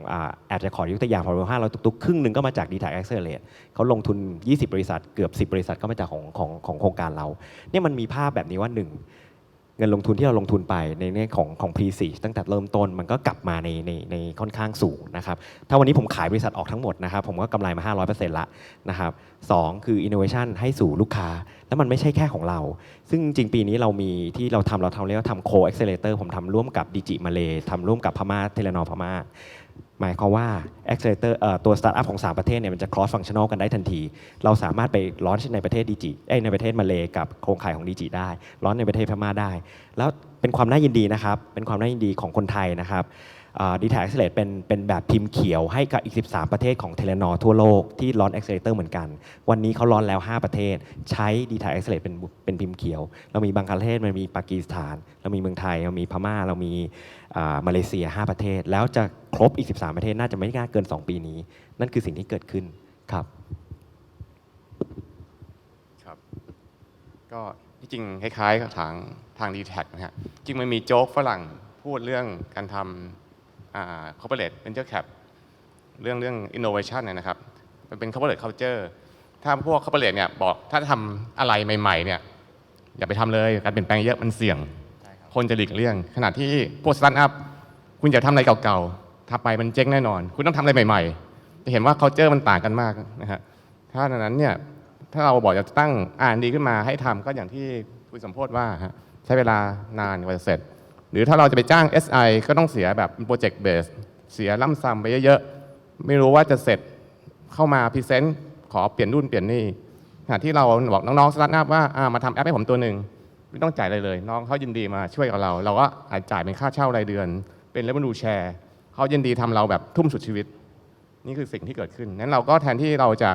ให้เงินค่าเช่าเขาอย่างเดียวเราก็ช่วย accelerate เขาให้เติบโตแข็งแรงทำให้เซอร์วิสมันดีขึ้นเรื่อยๆผลที่ได้มาก็เป็นประโยชน์กับทางเราเองนะครับนี่คือสิ่งที่ทางเรามองอยู่แบบนี้ครับคือในส่วนของ True เนี่ย True ก็มี Accelerator ทำมา3 ปีนะฮะก็ Accelerate สมัครมาทั้งหมดประมาณ500 กว่าบริษัทก็ Accelerate ไปทั้งหมดประมาณ77 บริษัทนะฮะก็ Success Rate ก็ประมาณใกล้เคียงกับที่เมื่อกี้ตัวเลขที่ทาง D-Tech ได้พูดนะครับแต่ฉะนั้นเนี่ยผมพูดต่อยอดออกต่อไปอีกแล้วกันคือผมว่า success มัน too early to tell นะครับตัวเลขที่เห็นกันเนี่ย มันจากเบสที่ต่ำทั้งนั้นนะฮะฉะนั้นโตหลายเท่าเนี่ยเป็นสิ่งที่น่าสนใจแต่มาจากเบสที่ต่ำสิ่งที่จะวัดผลจริงๆเนี่ยก็คือต้องวัดตอนสร้างกำไรนะครับฉะนั้นหลายครั้งที่สตาร์ทอัพโตได้ดีเนี่ยเป็นสิ่งที่น่าสนใจและต้องเป็นสเต็ปแรกนะฮะแต่จะวัดผลจริงว่าสตาร์ทอัพหรือ entrepreneur มีความสามารถมีศักยภาพหรือเปล่าเนี่ยต้องโชว์ซิว่าสร้างธุรกิจที่ไปถึงจุดกำไรได้อย่างแท้จริงกำไรอย่างยั่งยืนได้ไหมนะฮะฉะนั้นเนี่ยมันก็มีภาษาว่าเวลาน้ำขึ้นเนี่ยทุกคนดูดีหมดนะครับแต่เวลาน้ำลงล่ะตอนนั้นแหละที่เป็นเทสอย่างแท้จริงนะครับฉะนั้นผมว่าแต่ accelerator ก็เป็นจุดที่ดีเพื่อที่จะช่วย jump start ช่วยที่จะให้ผู้ประกอบการได้สมบูรณ์แบบมากขึ้นนะครับแล้วก็แต่ตัวเทลโก้หรือผมก็เชื่อว่าตัวแบงก์เองก็เหมือนกันนะฮะก็คือว่าไม่ได้หวังว่าจะได้กำไร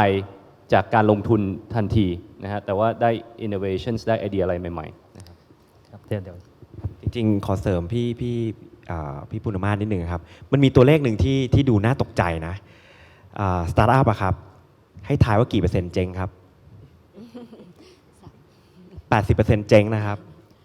10% เป็นซอมบี้หมายถึงอะไรครับไม่ตายก็เลยไม่โตฮะลูกผีลูกคนเลี้ยงไปเรื่อยๆมีโอกาสแค่ 10% ที่คุณจะ success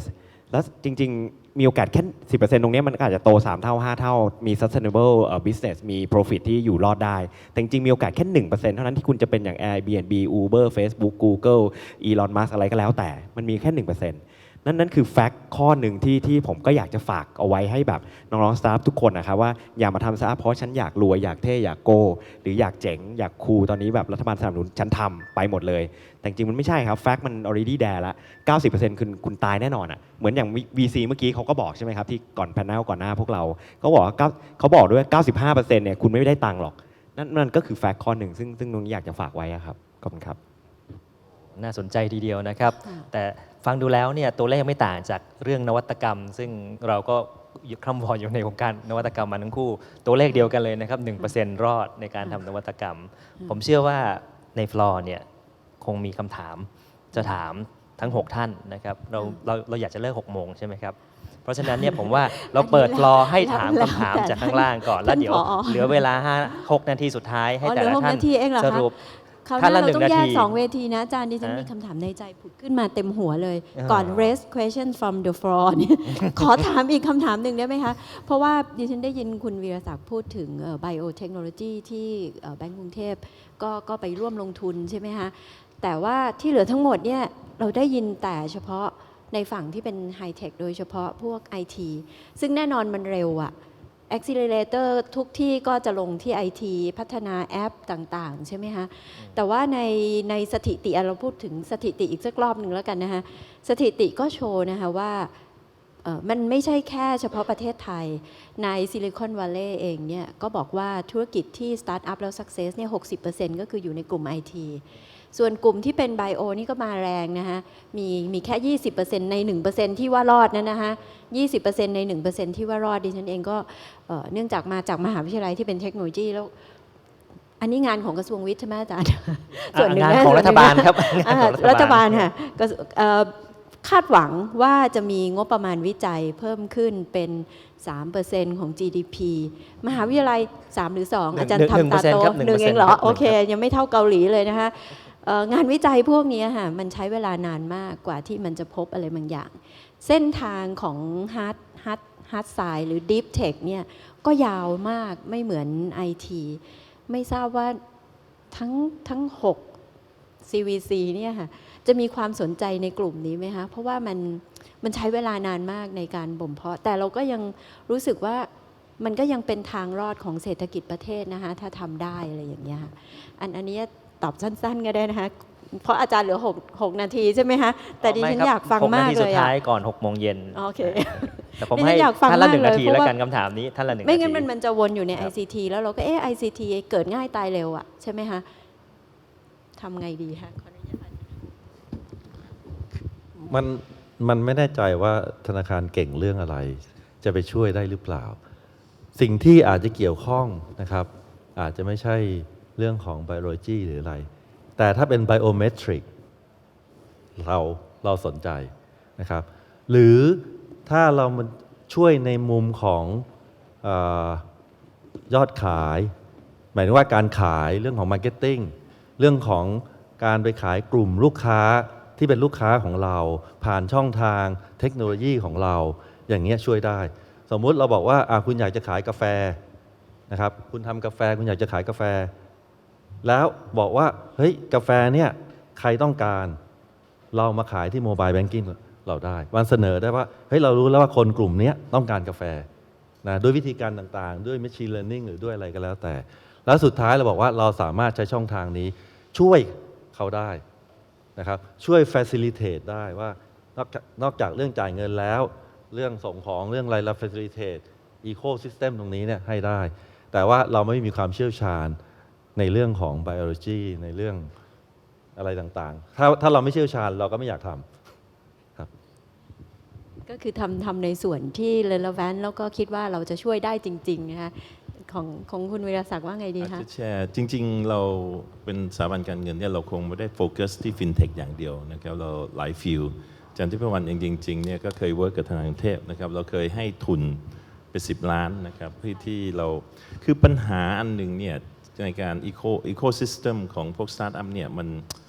มีอุปสรรคเยอะนะครับอย่างที่เราให้ทุนทางสถาบันการศึกษาไปเนี่ยนะครับทำยังไงให้ผู้ประกอบการเนี่ยสามารถทำงานกับสถาบันการศึกษาซึ่งมีองค์ความรู้แล้วเอาไปต่อยอดได้ฟังดูง่ายนะครับแต่ถ้าลงไปจริงๆแล้วนะนักธุรกิจกับอาจารย์เนี่ยคุยกันไม่ค่อยรู้เรื่องเพราะอยู่กันคนละฝั่งนะครับเราลงไปถึงขั้นทดลองนะครับเราให้ทุนนักศึกษาเนี่ยนะครับเพื่อที่เรียนปริญญาโทแล้วก็ต้องมี period เนี่ยอย่างน้อย6 เดือนที่ต้องทำ paper เนี่ยแต่เราให้นักศึกษาเนี่ยไปทำ paper กับลูกค้าเราที่มีแนวโน้มที่จะใช้ทางด้านพวก biotech เนี่ยนะครับที่จะไปพัฒนาได้ก็ลองผิดลองถูกอยู่หลายปีนะครับก็ยังเจออุปสรรคหลายอย่างเป็นสิ่งที่เราลองมาตลอดนะครับอย่างลูกค้าเรารายหนึ่งเนี่ยเราอาจจะยกตัวอย่างผมไม่เอ่ยชื่อแล้วกันเขาทำเรื่องวัคซีนต้นแบบเนี่ยนะครับเป็นสิ่งที่ท้าทายมากนะครับก็ไปเอาเทคโนโลยีจากมหิดลนะครับก็เริ่มพัฒนาก็มาคุยนะครับแล้วก็คุยกันเราใช้เวลาเยอะมากเพราะกว่าเราจะเรียนรู้เข้าใจว่าอะไรคือวัคซีนกระบวนการต่างๆที่จะต้องผ่านการ validation ต่างๆจนมาใช้กับมนุษย์ได้จะทำยังไงแล้วจะไปต่อยังไงนะครับโอ้ลำบากมากจนลูกค้ารายนั้นท้ายที่สุดเราอนุมัติไปนะครับก็เป็นเงินประมาณสัก100 กว่าล้านนะครับเขาบอกผมว่าเขาไปทุกธนาคารในประเทศไทยแล้วไม่มีธนาคารไหนอนุมัติเลยนอกจากแบงก์กรุงเทพ แต่เราก็โชคดีนะครับก็เป็น Startup Business ซึ่งวันนี้ถือว่าประสบความสำเร็จมากนะครับแล้วก็เขากำลัง expand เนี่ยจากวัคซีนต้นแบบเนี่ยไปผลิตวัคซีนจริงๆแล้วก็ขายไปทั่วโลกนะครับยกตัวอย่างสิ่งเหล่านี้มันเยอะมากในการที่จะแก้ปัญหาแล้วก็ทำให้เกิดการต่อยอดและสร้างนะครับมันฉะนั้น ecosystem สำคัญมากไม่ใช่เฉพาะสถานที่นะครับจะหาเมนทอร์จะหาเน็ตเวิร์กจะหาอะไรต่างๆเนี่ยเข้าไปทำไงให้มันเกิดอย่างที่ทุกคนพูดนะครับสิ่งเหล่านี้ VC เนี่ยเงินไม่ใช่เรื่องใหญ่เราคงมีความสุขแล้วก็เห็นคนที่เป็นสตาร์ทอัพประสบความสำเร็จนี่คือสิ่งที่เราอยากจะทำมากกว่าแล้วก็ท้ายสุดสิ่งเหล่านี้ก็เป็นสิ่งที่ดีๆสำหรับประเทศที่เราได้ทำอะไรใหม่ๆกับโลกบ้างนะครับก็ขอบพระคุณมากค่ะทางคุณอาทิตย์ล่ะฮะคิดว่าเรื่องก็มีทั้งมิติของแบงก์แล้วก็มิติของสตาร์ทอัพเองนะครับมิติของแบงก์ผมได้พูดไปแล้วมิติของสตาร์ทอัพเนี่ยผมคิดว่าอย่างที่หลายๆท่านคงได้พูดกันไปคือว่าเรื่องของสิ่งที่อยากแชร์คือว่าในความสำเร็จแบบ fly by night ดูจากสแตทแล้วแชนส์ของการสำเร็จความสำเร็จ hit rate ต่างๆนั้นเนี่ยจริงมันไม่ได้สูงแต่ว่าการไม่สูงก็ไม่ได้แปลว่าประเทศไทยไม่ควรจะให้ความสำคัญหรือสนับสนุนสิ่งเหล่านี้ผมคิดว่าใครก็ตามที่อยากจะมาทำเรื่องของคือสตาร์ทอัพมันเป็นเทอมที่มันรู้สึกก็คือคนที่มันเกี่ยวข้องกับเทคโนโลยีก็ได้ในสาขาไหนของเทคโนโลยีก็ได้หรือไม่ใช่เทคโนโลยีก็ได้เป็นเรื่อง innovation ก็ได้แต่ว่าการให้ความสำคัญเรื่องของ R&D การให้ความสำคัญเกี่ยวกับเรื่องของเทคโนโลยีจริงๆกับเรื่อง innovation จริงๆนั้นเนี่ยแน่นอนมันไม่ได้ fly by night มันไม่ได้มาจากการทำงานปั๊บเดียวเห็นคนอื่นเขารวยแล้วก็คิดว่าเราก็ต้องรวยอย่างนั้นบ้างการคิดให้ครบกันอย่างที่คุณปุณมาศได้พูดไปบ้างแล้วกรอบของการที่มองในเชิงของการเอาเทคโนโลยีเอาอินโนเวชันมาแล้วมองภาพของธุรกิจให้มันครบธนาคารเองก็เป็นส่วนหนึ่งในการที่จะสนับสนุนในมิติต่างๆนะครับเพราะฉะนั้นผมคิดว่า อันนี้ก็เป็นโอกาสอันดีหลายๆท่านที่นั่งอยู่ในห้องนี้ก็คงเห็นแล้วว่าทั้งธนาคารพาณิชย์ก็ดีทั้งเทลโคก็ดีเราเองเนี่ยก็มีความพร้อมที่จะอย่างธนาคารเองเนี่ยทดลองเอาใช้แพลตฟอร์มอื่นซึ่งไม่ใช่เหมือนกับการปล่อยสินเชื่อที่บอกว่าถ้าไม่รู้จักแล้วก็เลยปล่อยไม่เป็นเพราะไม่อยากทดลองไม่อยากจะเสี่ยงไม่อยากจะทำอะไรในการที่เรามีตัว Venture Cap แบบนี้เนี่ยเราพร้อมที่จะลองพร้อมที่จะเสี่ยงพร้อมที่จะสนับสนุนให้กับคนที่ผู้ประกอบการหน้าใหม่หรือใครก็ตามที่คิดว่ามีขีดความสามารถในการที่จะอยากจะpursue เรื่องของเทคโนโลยี pursue เรื่องของ innovation ให้มันเป็นประโยชน์กับธุรกิจเองแล้วก็ประเทศไทยนั้นเนี่ยผมคิดว่าอันนี้คือสิ่งที่พวกเราอยากจะสนับสนุนนะครับแล้วนั่นก็คือทางธนาคารไทยพาณิชย์เองเนี่ยก็พยายามอยากจะเชฟให้เรื่องของเงินลงทุนกองทุนของ Venture Cap นั้นเนี่ยมีส่วนที่จะสนับสนุนสิ่งในแนวทางที่ผมได้เรียนไปข้างต้นนะครับครับทางเทลโก้ครับ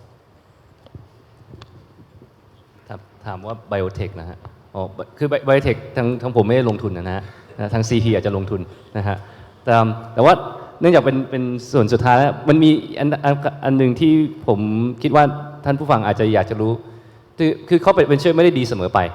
นะฮะอย่าไปคิดว่าเขาเป็นเวนเชอร์ดีทุกอย่างนะฮะเนี่ยถ้าท่านเป็นผู้ประกอบการเนี่ยท่านก็ต้องคิดว่าสิ่งหนึ่งเมื่อกี้ตอนต้นเนี่ยคำถามแรกเราบอกว่าดียังไงนะผมอยากจะเสริมว่ามันก็มีข้อเสียเหมือนกันนะฮะแต่ corporate venture เนี่ยถ้าเกิดคุณเลือกที่จะรับ corporate venture มันก็จะอาจจะลิมิตจำนวนลูกค้าของคุณได้เพราะว่าถ้าลูกค้าธุรกิจคุณเนี่ยต้องรับลูกค้าได้เยอะที่สุดสมมติว่าคุณรับเงินจากแบงค์หนึ่งหรือว่าเทลโคหนึ่งนะฮะคุณไปขายกับอีกเทลโคหนึ่งเขาก็อาจจะมองคุณแปลกๆนิดหนึ่งนะครับนะฉะนั้นเนี่ยก็ต้องคิดนะฮะว่าธุรกิจคุณเนี่ยจะต้องกว้างที่สุดไหมหรือคุณยึดอะไรสักคนหนึ่งไว้ก่อนนะครับอีกอย่างหนึ่งเนี่ยถ้าเกิดธุรกิจคุณโตมากแล้วเริ่มไปทับกับคอร์ปอเรทที่ลงทุนกับคุณเขาก็อาจจะบล็อกคุณบางอย่างด้วยซ้ำนะครับในนี้ผมพูดในฐานะเป็นกลางนะฮะผมคือแน่นอนผมเชื่อว่าผมและ6ท่านนี้คงไม่ทำหรอกฮะแต่ว่าก็เป็นข้อคิดนะครับว่าแต่มันก็มีทั้งข้อดีมีข้ออาจจะไม่ดีบางส่วนซึ่งผู้ประกอบการก็ต้องเลือกเอานะครับท่านนายกสมาคมครับครับผมขอบคุณครับ ก็ผมขออนุญาตกลับไปนิดนึงว่าทำไมทาง IT ถึงมี success สูงกว่าก็ต้องตอบว่ามันเป็นโชคดีที่ทาง IT เนี่ยมี ecosystem ที่มันพัฒนามากขึ้นแต่เดิมนะคนจะทำโปรแกรมหนึ่งเนี่ยต้องมีคอมพิวเตอร์ต้องมีเซิร์ฟเวอร์มหาศาลมูลค่าหลายล้านบาททำโปรแกรมเสร็จต้องหาดิสติบิวเตอร์หา SI ที่ช่วยไป install ช่วยไปขายปัจจุบันนี้ไม่ต้องนะครับมีแค่ไอเดียมีทีมงานมีโน้ตบุ๊กคนละเครื่องทำแอปได้แล้วทำแอปเสร็จไปวางขายยังไงก็ไปวางไว้ในคลาวด์ที่ช่วยมัน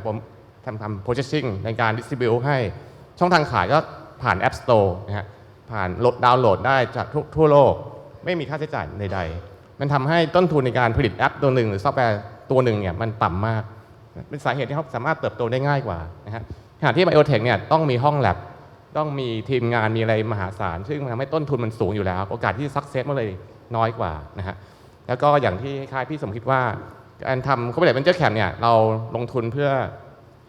สร้าง synergy นะฮะถ้าเกิดเรามองว่าเราไม่สามารถ add value ได้เนี่ยเราก็คงไม่อยากจะเข้าไปถ่วงเขาเพราะให้แต่เงินอย่างไปเนี่ยเขาคงเงินไปก็ไม่สามารถ add value ได้เพิ่มนะเราก็คงจะไม่ลงอะไรที่เราไม่ถนัดเช่นเดียวกัน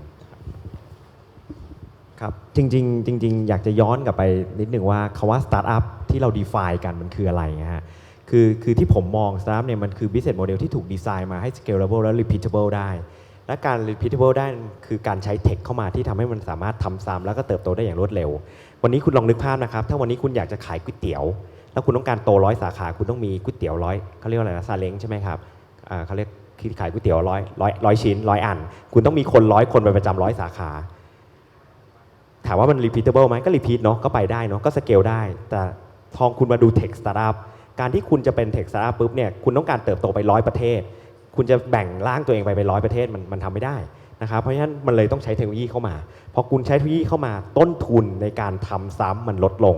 คุณขายก๋วยเตี๋ยว1 สาขา1 ชิ้น1 สาขา1 ชิ้นถึงแม้คุณจะมี economy of scale ค่าก๋วยเตี๋ยวค่าอะไรที่มันซื้อเยอะได้ถูกลงแต่จริงพอคุณใช้แอปพลิเคชันคุณยังใช้คนเท่าเดิมนะครับ ใช้ cloud service ที่เมื่อกี้พี่วดว่าเรายังใช้แอปพลิเคชันแล้วในการเติบโตได้นั่นคือจุดเริ่มต้นของการเป็น tech startup ที่เรามองหา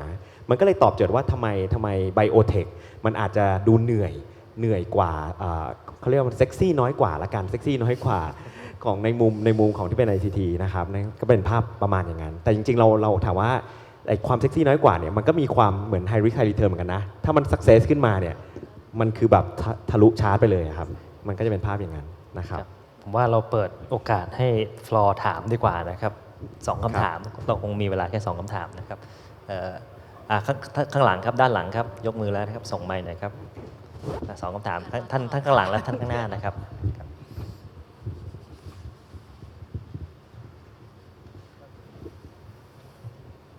เชิญครับครับก็ขอถามนะครับส่วนตัวนี้คือเป็นสตาร์ทอัพด้านฟินเทคนะครับก็คือทำพวกโรบอทเทรดอัตโนมัติ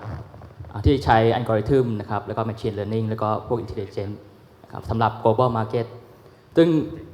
เรามองมาที่ตลาดต่างประเทศนะครับแต่ว่าที่ตลาดไทยเนี่ยเนื่องจากสภาพคล่องมันน้อยต่ำสำหรับทีมตัวเองเนี่ยก็คือเป็นพวกจบวิศวะนะครับที่ไม่อยากเป็นลูกจ้างแต่ว่ามีความสามารถในการลงทุนมีอัลกอริทึมในการลงทุนตอนนี้เราตั้งเป็นบริษัทซอฟต์แวร์ developer ขึ้นมานะครับแต่ว่าเป็นตลาดของ forex market แล้วก็เป็นตลาดที่ US market ซึ่งforex market เนี่ยประเทศไทยเนี่ยยังไม่มีกฎหมายรองรับแต่ว่าที่แคนาดาที่ผมเคยอยู่สิงคโปร์อังกฤษที่เคยไปเยือนเนี่ยforex broker พวกนี้อยู่ตั้งตรงข้าม JP Morgan ซึ่งผมก็ไปเยือนบนตึกเขาจะมีตึกวันแคนาดาสแควร์นะครับก็คือขึ้นชั้น12ไปดูเลยขอคำถามเลยนะครับก็คือว่าคำถามตรงว่าตอนนี้คือของแบงค์เนี่ยผมโปรดักต์ผมเสร็จแล้วนะครับแล้วก็ต้องการขยายตลาดแล้วก็เรื่องสร้างความน่าเชื่อถือของ forex market เนี่ยความรู้ของทางด้านคนไทยเรื่อง financial เรื่องโรบอทพวกนี้เราล้าหลังเขาที่เมืองนอกเนี่ยหลายปีมากซึ่งตอนนี้คือประเทศไทยเนี่ยที่เห็นก็จะมีของบัวหลวงออสเตรเลียคำถามครับคำถามอันนี้คือถามว่ามีพี่คนไหนที่สนใจแนวนี้ไหมครับ โอเคคุณกำลังพิชใช่ไหมใช่ครับผมใช้เวลาพิชโอเคที่จริงเมื่อกี้จะพิชแต่ตอนที่ของโอเคครับโอเคครับพี่ท่านไหนสนใจน้องเดี๋ยวแบงก์ก่อนไหมครับเชิญครับของไทยพาณิชย์นี่มีพนักงานนั่งอยู่ข้างหน้าเดี๋ยวไปมาติดต่อได้เลยนะครับในส่วนของดิจิทัลเวนเจอร์ก็เชิญมาได้เลยครับงั้นเราไปคำถามที่2เลยนะครับเชิญครับขอตอบบ้างได้ไหมครับ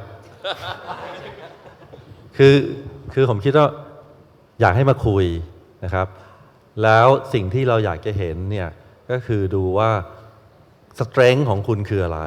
capability ของคุณที่ differentiate จากคนทั่วไปนี่คืออะไร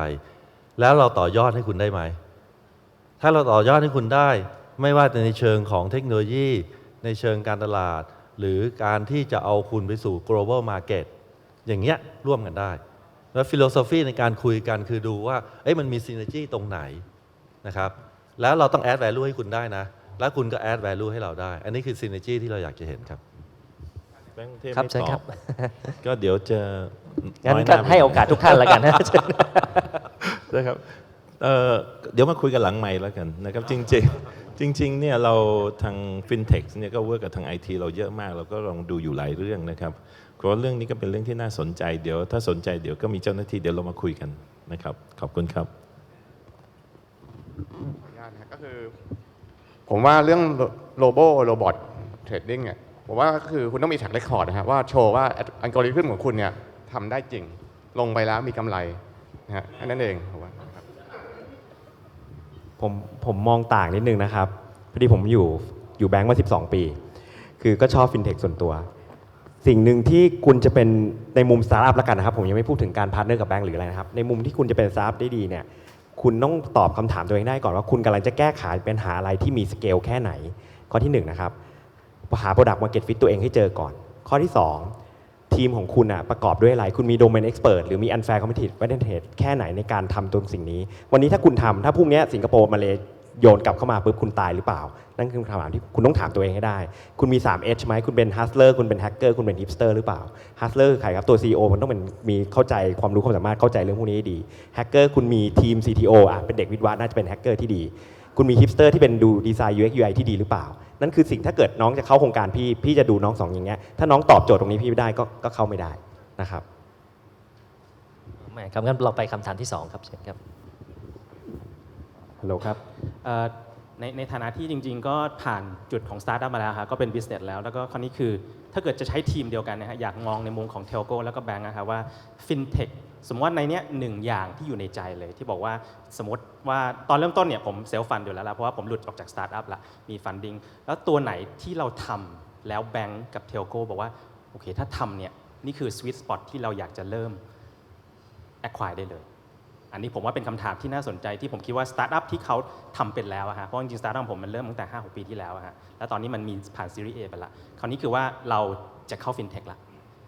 ฟินเทคเนี่ยมันมีหลายเซกเมนต์มากเลย P2P lending P2P finance หรือเซกเมนต์ต่างๆเนี่ยเอาเป็นเซกเมนต์ก็ได้ที่เรามองว่าถ้าทำตรงนี้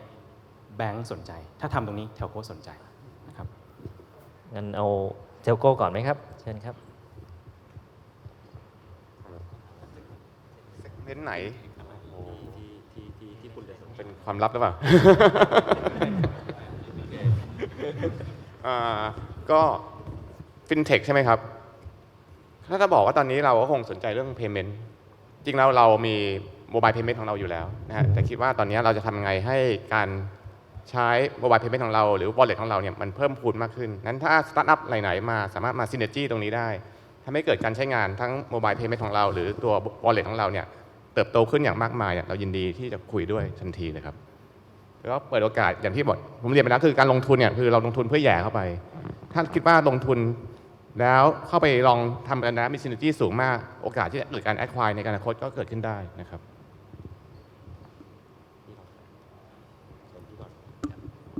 ผมว่ามันมีหลาย area นะฮะแต่ที่น่าสนใจคือมันขึ้นกับหลาย combination ใช่ไหมฮะแต่ว่าถ้าเกิดพูดใน general area ที่ผมคิดว่ามันจะมีโอกาสสูงนะครับตามในส่วนของ fintech เนี่ยซึ่งต้องบอกกันว่า assume ว่า regulator อนุญาตด้วยนะฮะอย่าง peer-to-peer lending เนี่ยก็เห็นการเจริญเติบโตและแก้ไขปัญหาพื้นฐานของสังคมโดยเฉพาะเงินกู้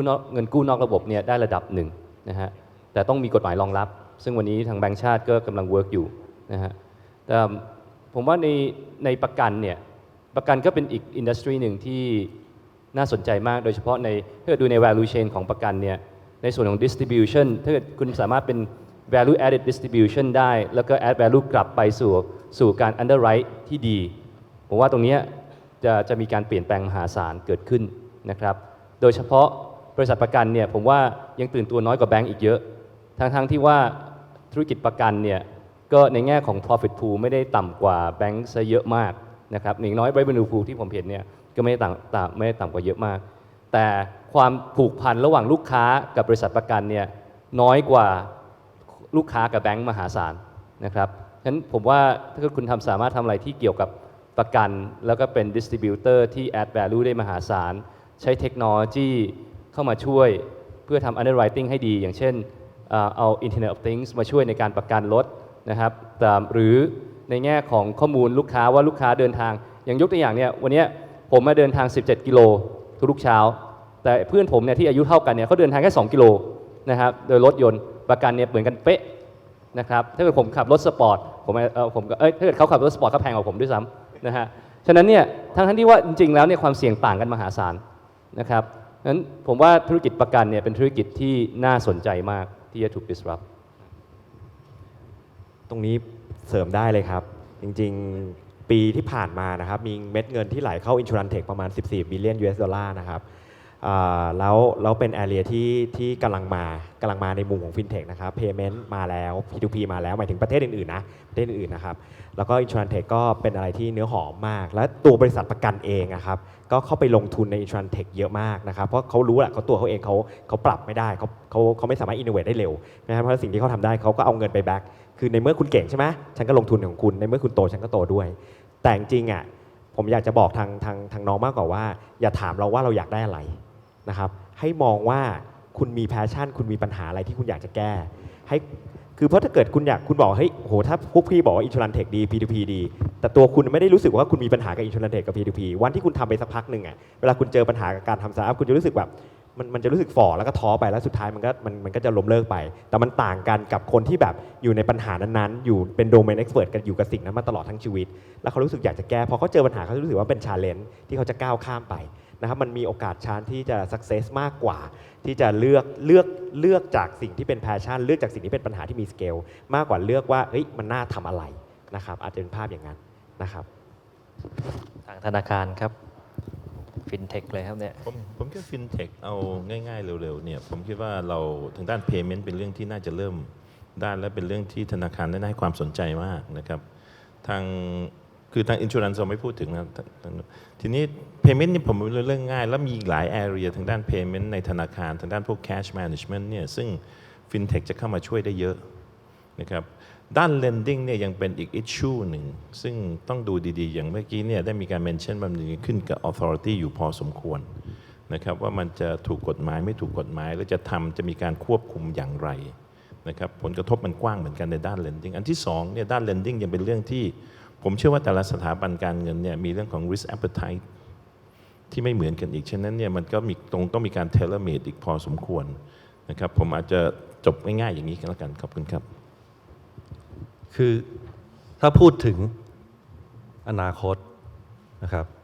อนาคตสัก5 ปี 10 ปีเราอยากจะได้ความเก่งเรื่องบล็อกเชนกับเรื่อง Machine Learning เก่งแบบระดับ global นะครับทำไมผมถึงบอกว่าบล็อกเชนเนี่ยมันจะเปลี่ยนวิธีคิดของคนหมดเลยนะครับเอาง่ายๆคือบอกว่าปัจจุบันเราบอกว่าข้อมูลอะไรก็ตามจะเป็นข้อมูลที่น่าเชื่อถือต้องอยู่ในองค์กรที่น่าเชื่อถือนะอย่างเช่นโฉนดที่ดินก็คืออยู่ที่กรมที่ดินนะแต่ว่าพอเป็นบล็อกเชนเนี่ยก็คือข้อมูลมันอยู่ที่ไหนก็ได้แต่มันน่าเชื่อถือด้วยความสามารถของอัลกอริทึมด้วยความสามารถของแมทริกส์นะอันนี้มันจะเปลี่ยนวิธีคิดเปลี่ยน business model ของหลายๆเรื่องนะครับรวมทั้งเรื่องของ trade finance ด้วยอันที่2เนี่ย machine learning มันมีตั้งแต่ basic จนถึง advanced นะครับถ้าคุณมีคนที่พัฒนาเป็น data scientist ที่เก่งมากๆนะครับอันนี้ผมคิดว่าเป็นที่ต้องการของทั้งโลกนะครับส่วนบอกว่าปัจจุบันอะไรเป็นคีย์ผมคิดว่า payment นะยังเป็นคีย์แต่ payment นี่ก็แข่งกันเยอะนะ fintech ทุกวันนี้เป็น payment ประมาณ 70% ได้มั้งpayment ของคุณเนี่ยต้อง differentiate อย่างไรต้องง่ายอย่างไรไปถึงท้องถนนได้ไหมขายข้าวแกงเนี่ย payment ด้วยโมบายได้ไหมแล้วง่ายประมาณนั้นนะครับคือมีอีกหลายเรื่องน้องเขาบอกว่าเวลาน้อยละก็ขออนุญาตตอบสั้นๆแค่นี้ก่อนนะครับครับ ผมคิดว่าทุกท่าน5ท่านก็พูดไปแล้วทุก area ก็คงไม่ต่างกันทั้งสิ่งที่เราเห็นปัจจุบันถ้าพูดถึงอนาคตผมต้องบอกว่าอันนี้คือโจทย์ใหญ่ของตัวเราเองก็คือว่าเราไม่รู้หรอกอนาคตเป็นไงแล้วก็ไม่รู้อะไรถูกอะไรจะถูกอะไรจะผิดเพราะฉะนั้นจริงๆแล้วเราพยายามสร้างให้ไอ้แท็กใหม่ของเราหรือบริษัทใหม่ของเรานั้นเนี่ย welcome to การทดลองเพื่อที่จะบอกว่า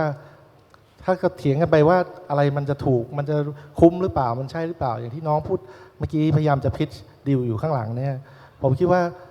วิธีการของเราก็คือว่าเรา welcome อยู่มาได้เลยเราไม่รู้ว่าอยู่จะเป็นวินเนอร์หรือไม่เป็นวินเนอร์แต่เรา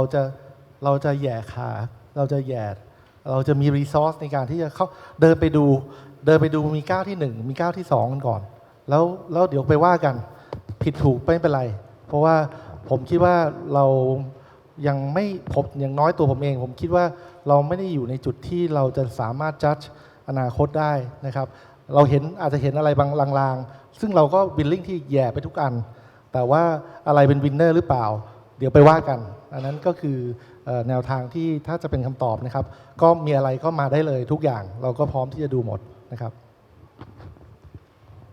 ค่ะก็ดิฉันคิดว่าเราก็ได้ล่วงเลยเวลามานานแล้วนะคะก็เป็นสิ่งที่เราอาจจะได้เห็นนะคะว่าวันนี้ CVC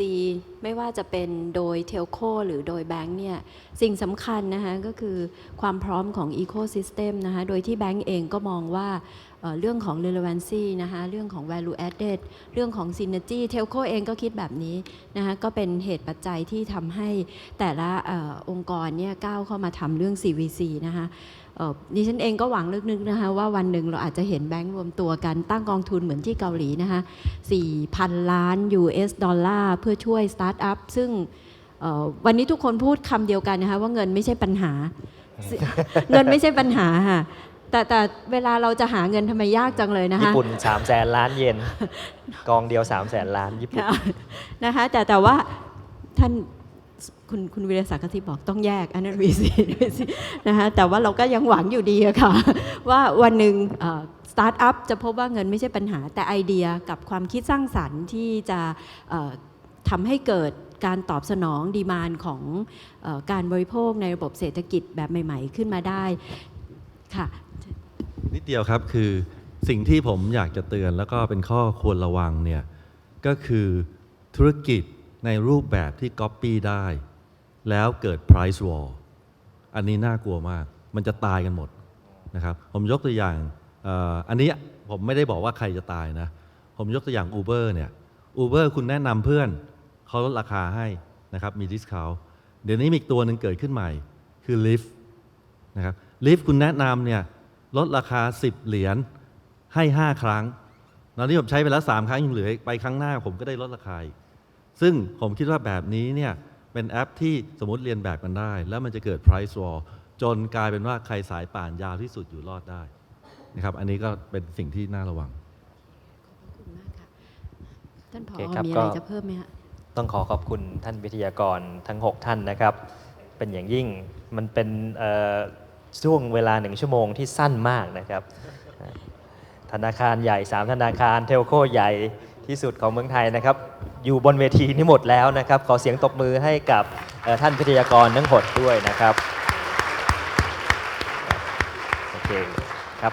ค่ะขอบพระคุณท่านผู้บริหารทุกท่านนะคะขอบพระคุณมากที่ให้เกียรติกับงานของเราในวันนี้กับ Startup Thailand 2016 เซลฟี่กันบนเวทีแล้วนะคะขอเสียงปรบมือให้กับทุกท่านอีกครั้งหนึ่งค่ะเรื่องเงินไม่ใช่เรื่องใหญ่แต่ค่ะก็คุณมีไอเดียและมีเทคโนโลยีที่เหมาะสมนะคะทั้งหมดทั้งมวลก็ต้องขอบคุณผู้ดำเนินรายการทั้ง2 ท่านด้วยค่ะขอบคุณดร.ทิพวรรณและดร.พันอาจค่ะขอบพระคุณมากๆนะคะทุกท่านคะมีข่าวดีมาบอกนะคะระหว่างที่กำลังเดินออกจากห้องนี้วันนี้เรามีเซสชั่นพิเศษที่เพิ่มเติมขึ้นมาจะมีการลงทะเบียนในเวลา 18:30 น.และเริ่มงานในเวลา 1 ทุ่มตรงค่ะเซสชั่นนี้จะพาทุกท่านไปรู้จักกับคำว่า FinTech กันมากขึ้นโดยเฉพาะอย่างยิ่งนะคะแต่ก่อนทุกท่านจะเห็นนักการเงินในลักษณะที่ใส่สูทผูกไทมาวันนี้จะได้เห็นมิติใหม่ที่พวกเขาจะมาเป็นนักการเงินที่ผสมผสานความรู้เรื่องการเงินเข้าไปกับเทคโนโลยีเรียกว่าใครที่อยากจะติดตามเรื่องของ FinTech กับธุรกิจทางด้าน Payment เซสชั่นพิเศษนี้เราใช้ชื่อว่า Payday นะคะเพิ่มขึ้นมาต้องบอกว่าเป็นเซอร์ไพรส์ที่เกิดขึ้นในวันนี้ท่านใดที่สนใจบรรยากาศสบายๆจะเป็นแบบปาร์ตี้เจอกันได้เวลา 1 ทุ่มตรงค่ะลงทะเบียนกันได้เลย 18:30 น.อีกแค่สักครู่เดียวเท่านั้นเราจะเปิดโต๊ะลงทะเบียนขออนุญาตค่ะ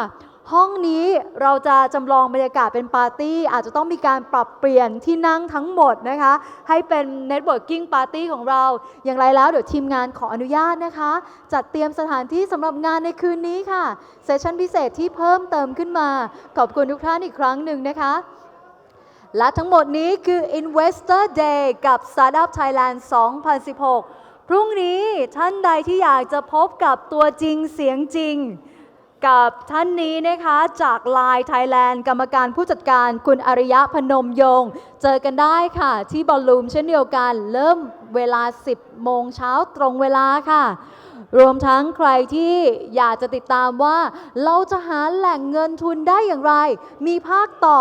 โดยคุณบิลมอร์โรจะมาดำเนินรายการที่จะทำให้ทุกท่านได้พบกับแหล่งเงินทุนที่ใช่สำหรับทุกกลุ่มสตาร์ทอัพ ติดตามกันได้ในวันพรุ่งนี้นะคะ เริ่มลงทะเบียนเวลา 9 นาฬิกาเป็นต้นไป แล้วพบกันกับที่นี่ค่ะ Startup Thailand 2016 สวัสดีค่ะ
just like this one time.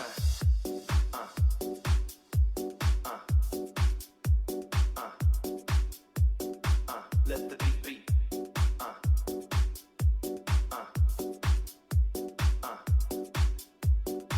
Let the beat beat.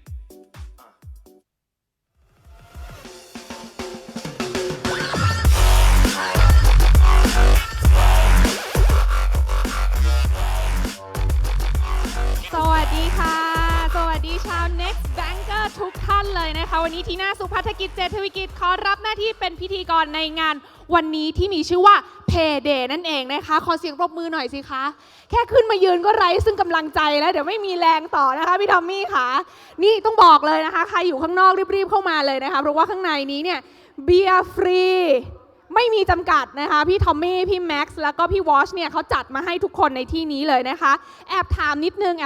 งคราวที่แล้วใครที่ได้ไปร่วมงาน Next Bank Bangkok ครั้งที่1กับเราบ้างยกมือให้ดูหน่อยสิคะไหนเอายกมืออ๋อ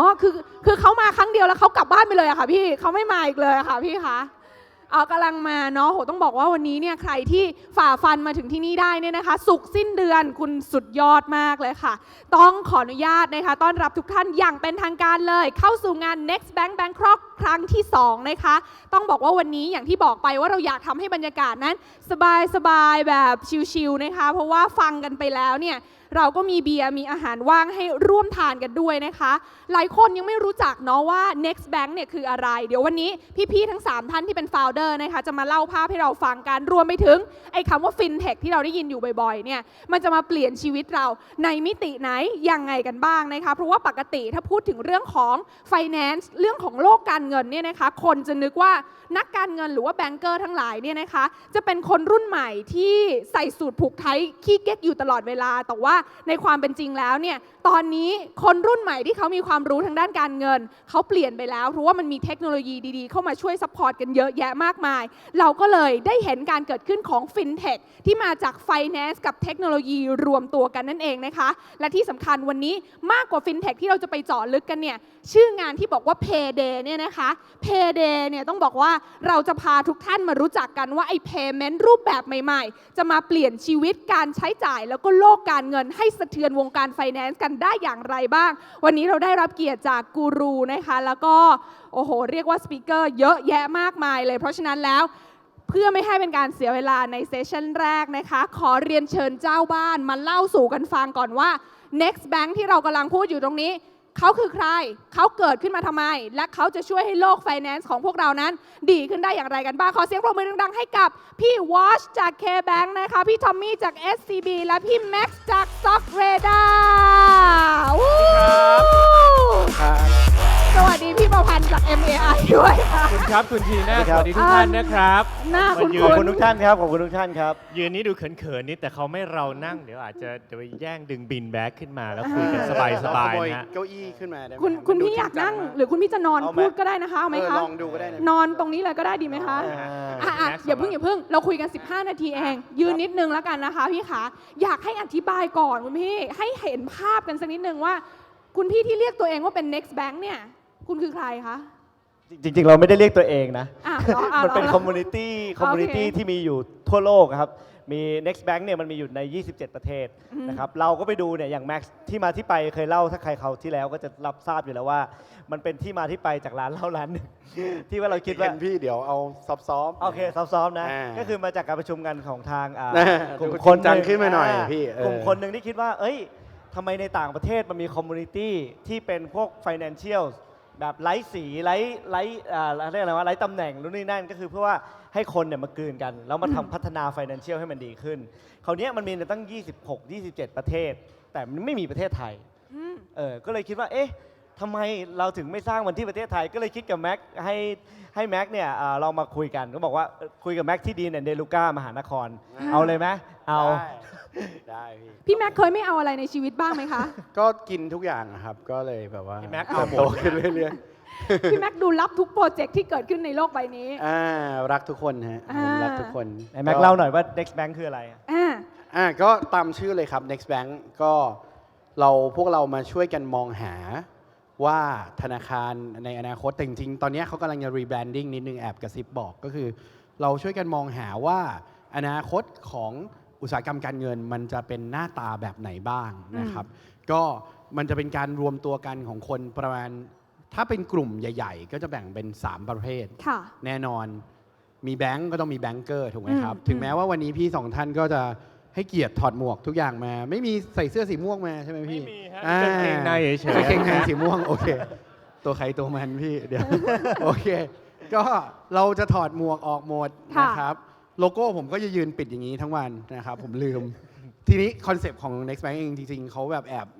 บซีเรียสเรื่องโลโก้นิดหน่อยแต่วันนี้เนื่องจากเรามาจัดในงาน Startup Thailand มันก็ทุกคนก็ต้องใส่โลโก้มาอยู่แล้วมันก็เลยอาจจะเป็นข้อยกเว้นนิดนึงนะครับทีนี้ถามว่ามันมี3กลุ่มแน่นอนแบงเกอร์2ก็คือสตาร์ทอัพนะครับก็คือเป็นคนที่เข้ามาเอาอินโนเวชันมาสู่อินดัสทรีนะครับจริงๆไม่ใช่แบงค์ไม่มีอินโนเวชันแต่ว่าแบงค์เองเนี่ยมีอินโนเวชันหลากหลายในแกนหลักสตาร์ทอัพมันจะมาในท่าประหลาดนะฮะเป็นแบบตีลังกามาบางทีก็กิ้งห้อยหัวลงมาใช่ครับผมก็2กลุ่มละกลุ่มที่3สำคัญมากแต่ยังไม่เห็นพี่สาวสวยของเรา2คนมาวันนี้แต่เห็นที่งานนะก็เป็นฝั่ง policy maker นะฮะเพราะทั้ง3องค์กร3คน3กลุ่มเนี่ยเข้ามารวมกันสามารถทำนวัตกรรมใหม่ๆในด้านการเงินบริการการเงินให้กับทุกคนได้แต่ถ้าพูดต่อจริงๆที่เป็นที่มาของ Next Bank ง่ายๆเป็น community ฮะเพราะถ้าเราบอกว่ามี3กลุ่มเนี่ยต้องทำให้นวัตกรรมใหม่ๆเกิดขึ้นได้ทำไงให้3กลุ่มนี้มาชนกันมาเจอกันเพราะคำวันนี้ไม่ใช่เป็นแข่งกันละมันจับคู่เป็นเรื่อง integration หรือที่เขาเรียกกันว่า fintegration ครับผมนะจับแบงค์มาชนกับสตาร์ทอัพไอเดียดีๆยังไงแล้วทำไงให้ policy maker จับให้ตรง2คนนั้นมาแต่งงานกันได้จะได้มีบริการจริงๆเกิดขึ้นเราก็คือเป็นจริงๆเป็น informal network มาแชร์กันมาเจอกันมาเล่าสู่กันฟังนี่แหละฮะจริงๆทุกเซสชั่นในเวทีอะครับอาจจะเป็นข้ออ้างมากินเบียร์ฟรีป่ะด้วย ผมพูดเล่นทุกเซสชั่นบนเวทีอะครับมันคือการที่เราจับเอาโฟกัสเรื่องต่างๆค่อยๆมาเล่าให้คนฟังว่าตอนนี้มันมีเหตุการณ์แบบนี้เกิดขึ้นทุกคนที่สนใจเนี่ยจริงๆไม่ได้จำกัดแค่จะต้องเป็นฟินเทคสตาร์ทอัพนะครับผมเจอเพื่อนแซวบ่อยว่าแบบอยากเป็นฟินเทคมากทำไมดูคึกจังอะไรอย่างเงี้ยครับคือจริงๆไม่จำเป็นเลยครับเพราะว่าจริงๆแล้วพอเราพูดถึงไฟแนนซ์มันกระทบทุกคนอยู่แล้วแล้ว Next Bank ไม่ใช่เรา3คนครับจริงๆ Next Bank ก็คือพวกเราทุกคนเพราะว่ามันคือระบบเปิดที่อยากให้ทุกคนมาช่วยกันแชร์ช่วยกันแลกเปลี่ยนและที่สำคัญคือสิ่งที่สำคัญที่สุดของ Next Bank คือต้องไม่ใช่นั่งฟังสัมมนาแบบนี้ครับมันคือการ networking มันคือการรู้จักคนใหม่ๆมันคือการหลังจากที่เราผ่านข้ออ้างในการกินเบียร์ร่วมกันไปแล้วพอมีคอนเทนต์ไปแล้วเนี่ยเราก็จะสามารถมารู้จักกับคนใหม่ๆคอนเนคชั่นดีๆเพื่อที่จะสร้างให้เกิดเรียกว่าอนาคตของอุตสาหกรรมการเงินของบ้านเราคือเรียกว่าเป็นคอมมูนิตี้ใช่ไหมคะพี่ทอมมี่คะใช่แล้วก็เลยถ้าไม่ต้องนั่งเบื่อการนั่งฟังนี่โปรดเดินไปตรงนั้นมีเบียร์อยู่เยอะมีอาหาร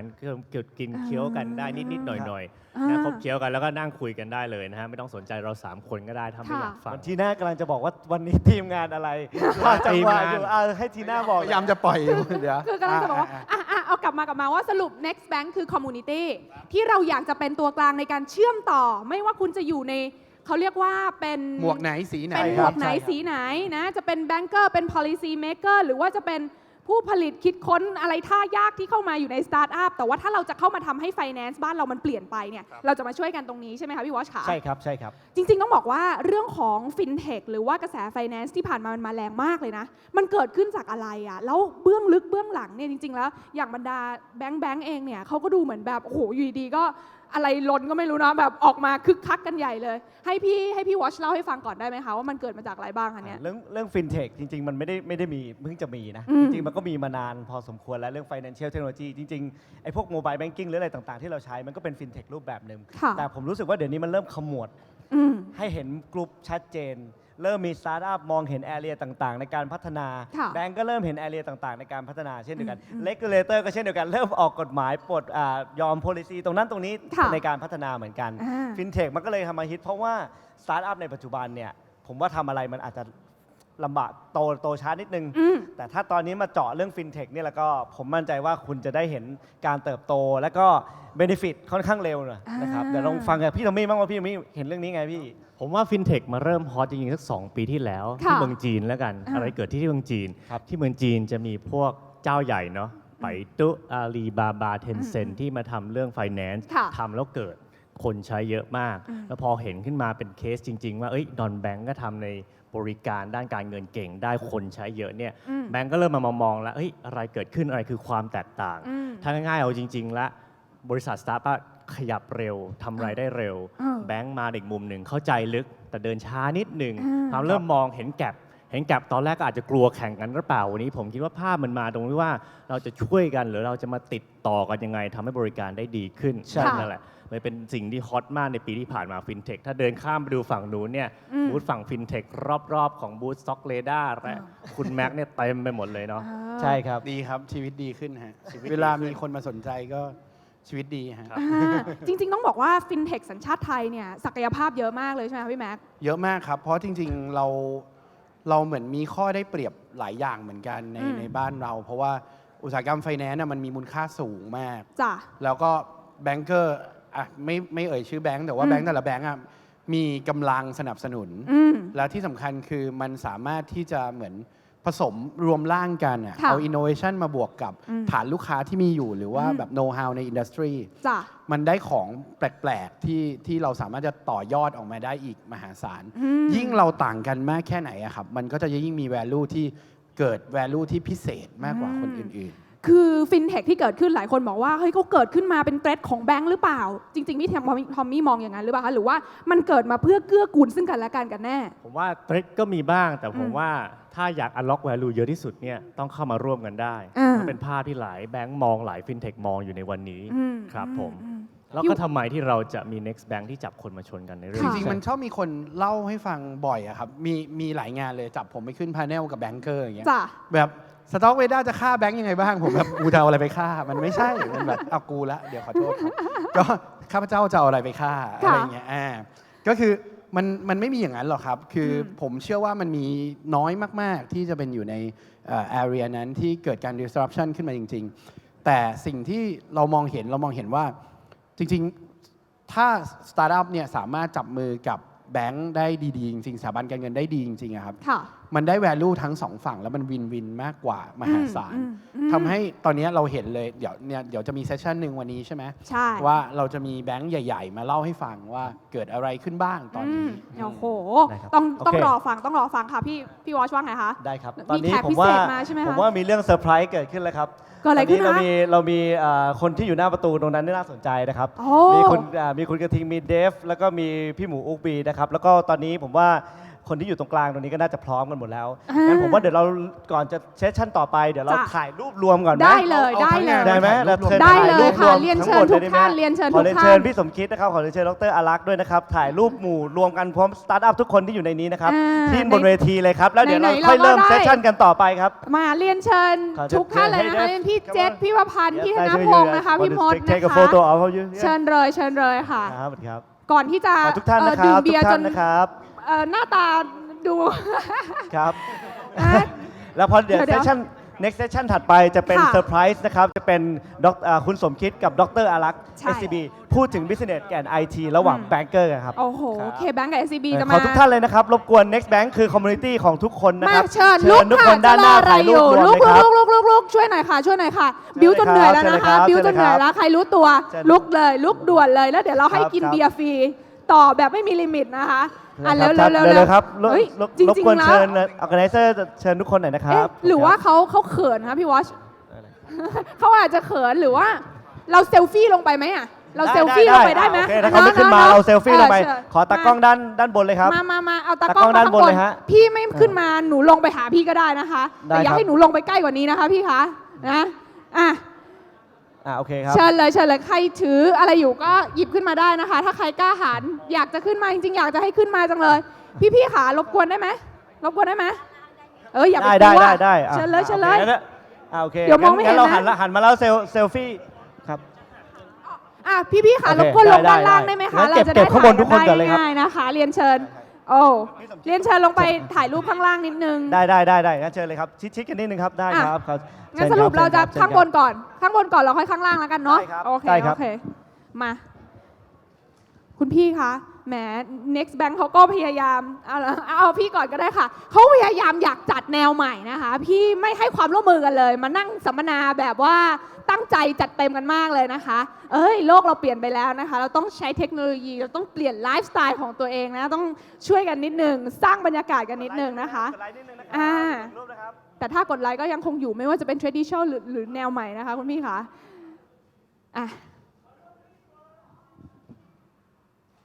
แล้วก็เราจะทำไงต่อเราอยากเซลฟี่ลงไปใช่ไหมขอดร.พันอาจท่านหนึ่งครับ เชิญครับเชิญครับ เรียนเชิญค่ะเรียนเชิญดร.พันอาจด้วยเป็นตัวพ่อในการจัดงาน Startup Thailand ได้เลยนะครับขอเชิญถ่ายรูปร่วมกันรูปหนึ่งครับแล้วเดี๋ยวเอาตรงนี้ก่อนรูปหนึ่งเอาตรงนี้ก่อนรูปหนึ่งได้ค่ะเรียนเชิญเลยค่ะมาครับอีกรูปหนึ่งนะครับวันนี้เป็นเกียรติมากนะคะการยืนอยู่บนเหล่าทวยเทพนะคะของสตาร์ทอัพแล้วก็ฟินเทคในบ้านเราอยู่บนเวทีนี้นะคะข้างหลังเป็นโลโก้ Next Bank Bangkok ครั้งที่2เนี่ยนะคะก็อย่างที่บอกไปนะคะว่าโลกการเงินเรากำลังจะเปลี่ยนไปค่ะแล้วก็สตาร์ทอัพไทยแล้วก็ฟินเทคไทยเนี่ยนะคะมีศักยภาพที่จะมาร่วมกันเปลี่ยนโลกการเงินของเราให้มันเซอร์ไพรส์อย่างที่เราไม่เคยได้เจอมาก่อนนะคะอย่างวันนี้เองเนี่ยเดี๋ยวเราก็จะมาดูกันนะคะว่าไอ้เรื่องของ payment ที่เปลี่ยนไปจะเป็นขอบคุณนะคะขอบคุณมากๆเลยขอบคุณค่ะพี่มอสขอบคุณพี่พันธ์งั้นเดี๋ยวเราเริ่มเซสชั่นอย่าเพิ่งหนีดูไว้ไหนนะพี่พันธ์อยู่ก่อนเล่าอย่างหนึ่งแล้วกันว่าทำไมยังไม่ให้กลับนะพี่เจษต้องอยู่แค่นี้ก็เหมือนเมาจะแย่วันนี้ทำไมงานเป็นงานที่เพย์เดย์อย่างเรานิดนึงเพราะว่าวันนี้วันศุกร์สุดท้ายของเดือนใช่นะเป็นเพย์เดย์นี่แหละแต่มากไปกว่านั้นฟินเทคเนี่ยก่อนที่ฟินเทคจะดังเนี่ยอย่างแรกที่มาก่อนในด้านฟินเทคคือเรื่อง payment นะฮะมาตั้งหลายปีแล้วเนาะตั้งแต่เพย์สบายใครคือทำเรื่องเทคโนโลยีในเรื่องการจ่ายเงินเนี่ยมีมานานวันนี้เราเอาตัวเทพๆในเรื่อง payment จะมาแชร์ข้อมูลให้ฟังแล้วอยากฟังมากเลยค่ะพี่ทอมมี่ค่ะเพราะฉะนั้นตอนนี้เดี๋ยวเราเห็นเหล่าทวยเทพอยู่ตรงนี้เราอย่าเสียเวลาให้เขาได้ไปเน็ตเวิร์กิ่งกันนิดนึงดีไหมคะเนาะเราเบรกกันนิดนึงสักประมาณ20 นาทีแล้วเดี๋ยวเรากลับมากันใหม่นะคะ5 นาทีพอเหรอตายเขาแค่5 นาทีไป5 นาทีนะคะใครอยากเจอใครรีบแลกนำบัตรกันนะบัตรนาวเพราะว่าเดี๋ยวเราจะกลับมาคุยกันต่อดีไหมคะได้ครับเนาะโอเคขอบคุณนะคะเสียงปรบมือดังๆให้กับพี่ทั้ง3ท่านของ Next Bank ด้วยโอ้เป็นงานที่ตื่นเต้นเราใจได้ในทุกจังหวะวินาทีจริง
กันต่อนะคะสำหรับ Next Bank Bangkok ครั้งที่ 2 กับ Payday ในวันนี้นะคะอย่างที่บอกกันไป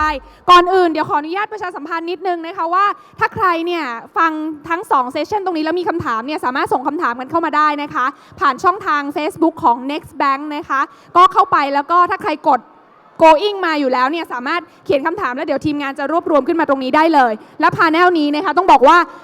น่าจะเป็นครั้งที่น่าสนใจมากนะคะที่เราเชิญ2สีของแบงก์ใหญ่นะคะเข้ามาร่วมพูดคุยกันค่ะว่าในประเด็นเรื่องของการเกิดขึ้นของฟินเทคหลังจากนี้แบงก์เองเขามองอย่างไรแล้วแบงก์เขาอยากเห็นอะไร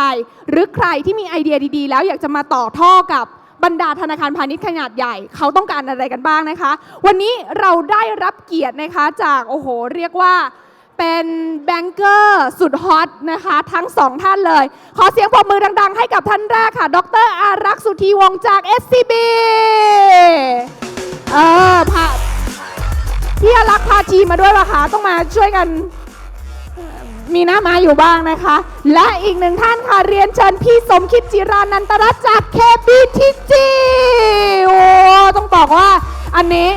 น้องใหม่แต่มาแรงมากนะคะกลัวป่ะคะพี่กลัวป่ะคะน่ากลัวอยู่ครับน่ากลัวอยู่นะคะโอเคมาวันนี้เป็นเกียรติมากเลยนะคะได้นั่งอยู่กับทั้งแบบสุดยอดกันทั้งนั้นนะคะขออนุญาตให้น้องใหม่เขาแนะนำตัวก่อนนิดนึงได้ไหมคะนะคะน้องใหม่เขาแบบเพิ่งเปิดตัวกันไปแบบแกรนด์มากเลยนะคะ K-Bank Business Technology Group KBTG คืออะไรคะพี่ขาให้แบบฉายภาพให้บรรดาเราท่าน Next Banker ได้ฟังกันสักนิดนึงสิคะผมคิดว่าเรื่องของวงการธนาคารตอนนี้เนี่ยทุกธนาคารคิดคล้ายๆกันนะครับว่าเทคโนโลยีเนี่ยจะเข้ามามีส่วนเปลี่ยนแปลงธุรกิจธนาคารในอนาคตได้มากนะครับแล้วก็เทคโนโลยีใหม่ๆเนี่ยมันก็เป็น threat ถ้าเรามองไม่ดีก็เป็น threat ถ้ามองดีๆก็เป็นเครื่องมือนะครับ KBTG เองเนี่ยตั้งขึ้นมาเพราะเห็นว่าธนาคารในอนาคตเนี่ยจะเปลี่ยนไปจากทุกวันนี้นะครับแล้ววิธีการที่เราทำงานอยู่ในธนาคารเนี่ยมันไม่ทันการไม่ทันกินเพราะธนาคารใหญ่นะครับขั้นตอนวิธีการต่างๆเนี่ยก็ผ่านกระบวนการผ่านการตัดสินใจเยอะนะครับแล้วก็การที่จะไปดึงดูดคนเก่งๆมาทำงานเนี่ยอยู่ในธนาคารก็ดึงดูดได้ยากลำบากเราก็เลยอยากจะสร้าง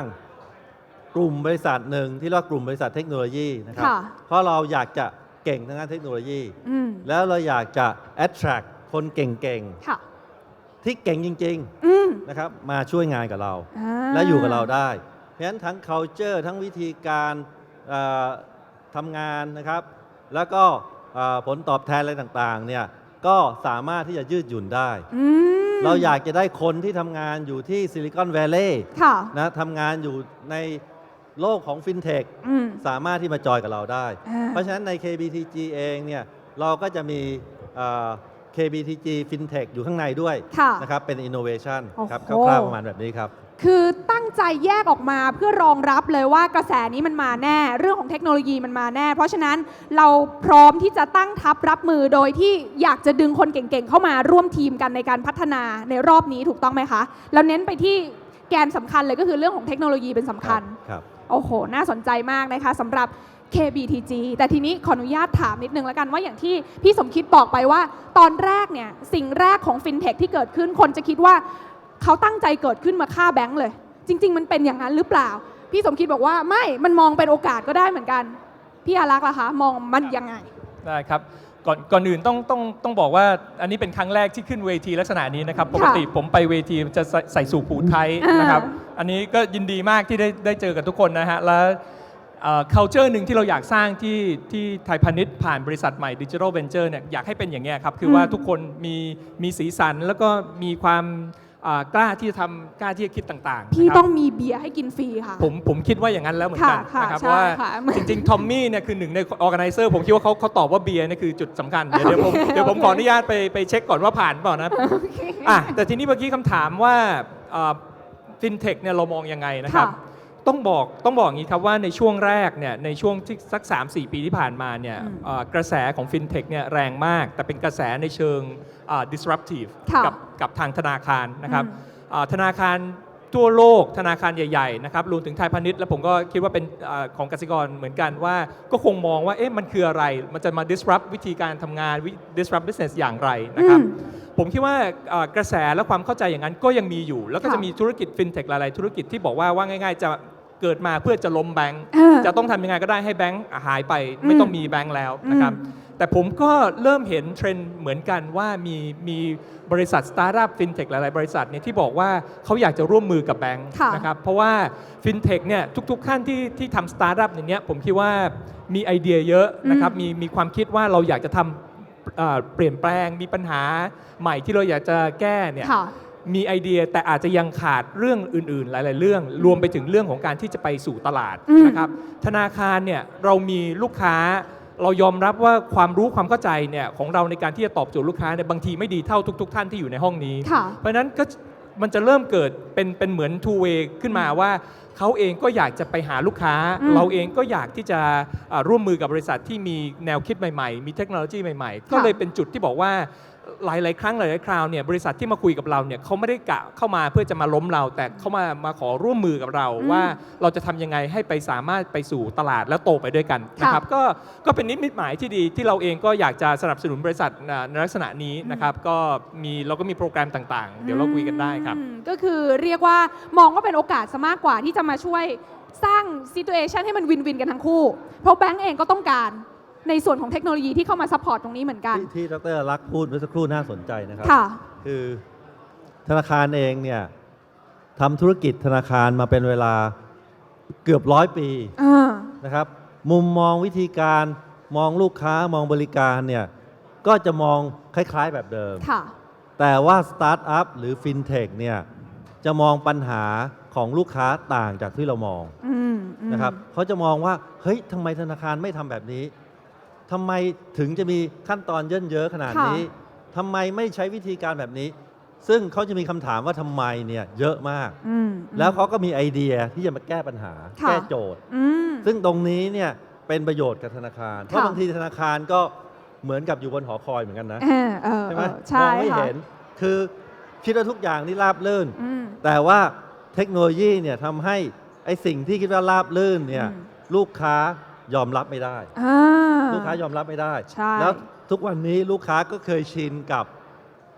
สิ่งที่อำนวยความสะดวกอย่างเช่นแอปใหม่ๆเขาเคยชินกับวิถีชีวิตแบบนั้นเขาก็จะมาทวงถามว่าทำไมธนาคารไม่ทำแบบนี้ซึ่งจริงๆธนาคารคิดเองบางทีคิดไม่ออกฟินเทคช่วยคิดเราต้องอาศัยคนรุ่นใหม่ที่มีไฟแล้วก็อยู่ใกล้ชิดกับเพนพอยต์เหล่านั้นเนี่ยเข้ามาช่วยแก้ช่วยเติมเต็มอย่าง KBTG เองเนี่ยจริงๆก็พร้อมที่จะเป็นปลั๊กเสียบต่อกับสตาร์ทอัพใหม่ๆด้วยเช่นเดียวกันนอกจากรีคูดทีมเข้ามาพัฒนาเองใช่ไหมคะพี่สมคิดคะความจริงเราก็มีปลั๊กเสียบให้แล้วนะครับเรามี API เสียบกับฟินเทคเจ้าหนึ่งนะครับซึ่งมาทดลองเสียบกันแล้วก็เสียบเรียบร้อยหมดแล้วทำได้เวิร์กแล้วจริงๆแล้วก็อยากจะเผยแพร่นะว่าเฮ้ยวิธีการแบบนี้เนี่ยทำให้ฟินเทคเนี่ยสามารถที่จะต่อกับทุกธนาคารได้แล้วลูกค้าก็จะมีมุมมองของธุรกิจตัวเองได้ทั้งหมดโดยที่ไม่จำกัดว่าข้อมูลนั้นอยู่ธนาคารไหนอันนี้ก็เป็นโลกแห่งอนาคตที่ผมคิดว่าฟินเทคสามารถทำได้นะเทคโนโลยีไปแล้วเทคโนโลยีเปิดแล้วแต่ว่าพร้อมรองรับแล้วจะใช้เวลานานเท่าไหร่ถึงจะทำให้เกิดความจริงปฏิบัติได้อันนี้ก็คงต้องรอดูต่อไปแล้วอย่าง SCB ล่ะคะ SCB เองเนี่ยอยากได้แบบไหนอยากได้เทคโนโลยีหรือว่าสตาร์ทอัพที่เข้ามาเชื่อมต่อกันในมิติไหนที่บอกว่ามันถึงจะสร้างเป็นการเกื้อหนุนซึ่งกันและกันต่อไปได้ในอนาคตคะคือต้องมองอย่างนี้ว่าธนาคารเนี่ยมีธุรกิจมากมายนะครับทุกคนก็คงจะรู้ไม่ว่าจะเป็นเรื่องของ payment เป็นเรื่องของ lending อะไรต่างๆเนี่ยแต่ผมว่าอันนึงเนี่ยเราอาจจะมองยังไม่จำเป็นต้องมองว่ามันเป็นธุรกิจตรงไหนของธนาคารนะครับแต่เป็นเรื่องของการที่จะเอาธุรกิจปัจจุบันนี่แหละมาพัฒนาให้ทำให้มันดีขึ้นเร็วขึ้นถูกลง นะครับแล้วก็ customer experience ที่ดีขึ้นเพราะฉะนั้นอันนั้นผมคิดว่าเป็นโจทย์แรกถ้าเกิดทุกท่านที่ทำ fintech ในห้องนี้ผมคิดว่าฝากเป็นโจทย์หนึ่งเลยบอกว่า improve เรื่องของ customer experience ต่างๆเนี่ยใน service ที่เรามีอยู่วันนี้ผมคิดว่าท่านก็จะได้รับความสนใจจากธนาคารเป็นจุดเริ่มต้นแน่นอนนะครับส่วนเรื่องของ advanced technology ขึ้นไปเมื่อเซสชันที่แล้วที่พี่สมคิดพูดถึง blockchain เรื่องต่างๆผมคิดว่ามีหลายเรื่องที่จะเข้ามานะครับแต่ว่าเราก็รอให้มันเป็น stage ไปได้เราสิ่งที่มันเรียกเป็น low hanging fruit เนี่ยมีค่อนข้างเยอะแล้วโจทย์ของพวกเราก็คือจะทำอย่างไรให้สามารถที่จะรับเทคโนโลยีต่างๆเนี่ยเข้ามาได้อย่างรวดเร็วนะครับวันนี้ต้องยอมรับว่าหลายๆท่านเนี่ยที่ถ้ามีโอกาสได้คุยกับธนาคารท่านจะค้นพบเลยว่าธนาคารเนี่ยมีเรื่องของความต้องการอยากจะบอกว่าเรามาร่วมมือกันนะครับแต่พอร่วมมือกันปุ๊บเราจะออกตัวแรงมากนะครับ3 เดือน 6 เดือนต่อมาเราก็ยังอยู่ที่เดิมเพราะนั่นคือปัญหาของธนาคารจริงๆไม่ใช่ว่าเราไม่อยากทำนะครับแต่มันเป็นเรื่องของภายในต่างๆไอเดียที่พี่สมคิดพูดเกี่ยวกับเรื่องของการมีพลักเรื่องของ API ผมคิดว่าเป็นไอเดียที่ดีและที่ถูกนะครับทุกๆธนาคารทางเราเองก็มองคล้ายๆกันว่าจะทำยังไงให้ว่าง่ายๆว่าอีกหน่อยเหมือนธนาคารเนี่ยเป็น App Store แล้วคุณก็เอาแอปมาเสียบปุ๊บแล้วคุณก็สามารถที่จะกระจายไปสู่มือของลูกค้าได้อันนี้พูดถึงตัวอย่างของฝั่งแอปนะครับแล้วก็จะมีลูกค้าอื่นๆที่อาจจะคนละแนวแต่ให้คิดคล้ายๆกันว่าขอให้คุณมีไอเดียนี้มาคุยกันเราจะต้องหาวิธีการอินทิเกรตเข้ามาอย่างรวดเร็วแทนที่จะเป็น18 เดือน24 เดือนเราควรจะเป็นแบบ18 วัน20 วันเราจะได้รู้เลยว่ามันเวิร์กไม่เวิร์กนะครับแล้วเราต้องมีการจูนยังไงไปถึงมาร์เก็ตได้รับ customer feedback เป็นอย่างไรนะครับอันนั้นก็เป็นความตั้งใจของเราอาจจะยังไม่ถึงตรงนั้นซะทีเดียวเพราะว่าผมคิดว่ามันก็เป็นโลกที่เรามองเราค่อยๆเป็น step by step นะฮะก็แต่มีความตั้งใจที่อยากเห็นเป็นอย่างนั้นเพราะฉะนั้นถ้าใครรู้สึกว่ามีไอเดียที่จะทำให้ user มีประสบการณ์การใช้งานที่ดีขึ้น SCB พร้อมเปิดรับเข้ามาคุยกันได้เลยนะคะกสิกรล่ะคะกสิกรอยากได้อะไรตอนนี้คะจากบรรดาสตาร์ทอัพคือผมคิดว่าคนที่ทำสตาร์ทอัพเนี่ยที่ต่างจากธนาคารอย่างมากที่สุดเนี่ยคือเขามีความหิวเขาหิวกระหายเขามีแรงขับเคลื่อนเนี่ยเยอะมากเลยเพราะฉะนั้นเขาพยายามที่จะคิดว่าเอ๊ะทำยังไงมันถึงจะทำเรื่องที่สามารถเปลี่ยนแปลงสิ่งที่เกิดขึ้นทุกวันนี้ได้นะครับปัญหาทางด้านธนาคารก็คือว่าสมมุติว่ามีไอเดียดีๆมามีเทคโนโลยีดีๆมาธนาคารจะไปเสียบกับเขาเนี่ยธนาคารมี culture มีวิธีการทำงานที่ซิงก์กับเขาได้ไหมคือหมายว่าเฮ้ยคุณเปิดเพลงเต้นรำจังหวะเดียวกันหรือเปล่าคือไม่ใช่ว่าเอาสตาร์ทอัพมาจังหวะล็อกแต่ธนาคารยังเป็นแบบสุนทรภรณ์อยู่เลยสุนทรภรณ์อย่างนี้มันจะเดินกันไม่ได้เลยนะครับคนนึงไปแล้วอีกคนนึงอ้าวทำไมยังอยู่ข้างหลังอยู่อันนี้ผมคิดว่าเป็นอุปสรรคที่สำคัญเพราะฉะนั้นทางด้านธนาคารเองเนี่ยต้องปรับตัวมากกว่าฟินเทคมากกว่าสตาร์ทอัพด้วยซ้ำนะครับส่วนสิ่งที่ผมต้องการจากสตาร์ทอัพเนี่ยคือนอกจากไอเดียดีๆแล้วเนี่ยผมต้องการดูว่า strength ของเขาคืออะไรที่โดดเด่นที่โดดเด่นนะไม่ใช่ว่า copy ใครเข้ามาที่โดดเด่นเป็น unique strength ของเขาอันนั้นเป็นของที่มีค่ามากที่ผมมองหาโอเคเพราะฉะนั้นใครที่มั่นใจว่าตัวเองมีเอกลักษณ์และมีของเพียงพอเดินเข้ามาได้เหมือนกันที่ KBTG ใครมีของมาเลยขอให้มีของนะคะขอให้มีของเพราะฉะนั้นอันนี้เป็นน้ำจิ้มที่ Next Bank เนี่ยอยากจะเอามาเปิดเผยให้ได้ทราบกันว่าแบงก์เองตอนนี้เขารอรับแขนรับอยู่เลยนะเขาไม่ได้ตั้งป้อมไม่อยากมีฟินเทคเข้ามาในบ้านเราไม่ใช่ตอนนี้ทุกคนกำลังตั้งหน้าตั้งตารอฝีมือพวกคุณอยู่ใครมีไอเดียก็เข้ามาร่วมพูดคุยกันได้แต่ผมก็แปลกนะผมไม่เคยคิดเลยว่าฟินเทคเป็นคู่แข่งวันนี้หรือเมื่อวานหรืออะไรไม่เคยคิดเลยเพราะผมไม่คิดว่าวันนี้ฟินเทคอยากจะแข่งกับธนาคารแต่อนาคตผมไม่รู้นะอนาคตอีก5 ปี 10 ปีนี่เรื่องหนึ่งแต่วันนี้เนี่ยวิธีที่ดีที่สุดคือฟินเทคมาต่อยอดกับธนาคารแล้วทำยังไงให้เป็นวินวินอันนี้คือดีที่สุดดีกับฟินเทคดีกับธนาคารนะครับคือถ้าสมมติฟินเทคโพซิชันว่าจะแข่งปุ๊บเนี่ยคนที่เหนื่อยที่สุดคือฟินเทคใช่นะครับเพราะฉะนั้นนี้เป็นมุมมองที่ผมเห็นครับใช่ค่ะถือว่าเป็นอะไรที่น่าตื่นเต้นนะคะแล้วก็วันนี้ต้องขอบคุณข้อมูลดีๆนะคะจากทางด้านของพี่สมคิดแล้วก็พี่อารักษ์ด้วยเสียงปรบมือดังๆหน่อยสิคะโหนิวสาวมาแชร์ให้ขอบคุณมากๆเลยนะคะจบแล้วเหรอเวลาน้อยไปนิดนึงใช่ไหมคะยังไม่ทันพูดเลยจบแล้วเหรอเขาไล่หนูตลอดเลยค่ะพี่วอชไล่ตลอดเลยค่ะเดี๋ยวให้ลงไปคุยกันต่อใครสนใจแลกนำบัตรกันได้ข้างล่างเลยขอบพระคุณมากเลยพี่อารักษ์นะคะขอบพระคุณพี่สมคิดด้วยนะคะจาก K-Bank แล้วก็กสิกรไทย KBTG นั่นเองมา ทีนี้มาเข้าสู่อีกหนึ่งไฮไลท์เด็ดสำคัญนะคะว่าเดี๋ยวเราจะมีแขกพิเศษมาหัวข้อวันนี้เราชื่อว่าอะไรคะรู้กันไหมคะว่ากดมาเนี่ยชื่อว่าอะไรคะชื่อว่าอะไรคะไม่มีใครฟังเราเลยเนาะการมาเป็นพิธีกรสตาร์ทอัพมีความท้าทายเยี่ยงนี้นี่เองค่ะ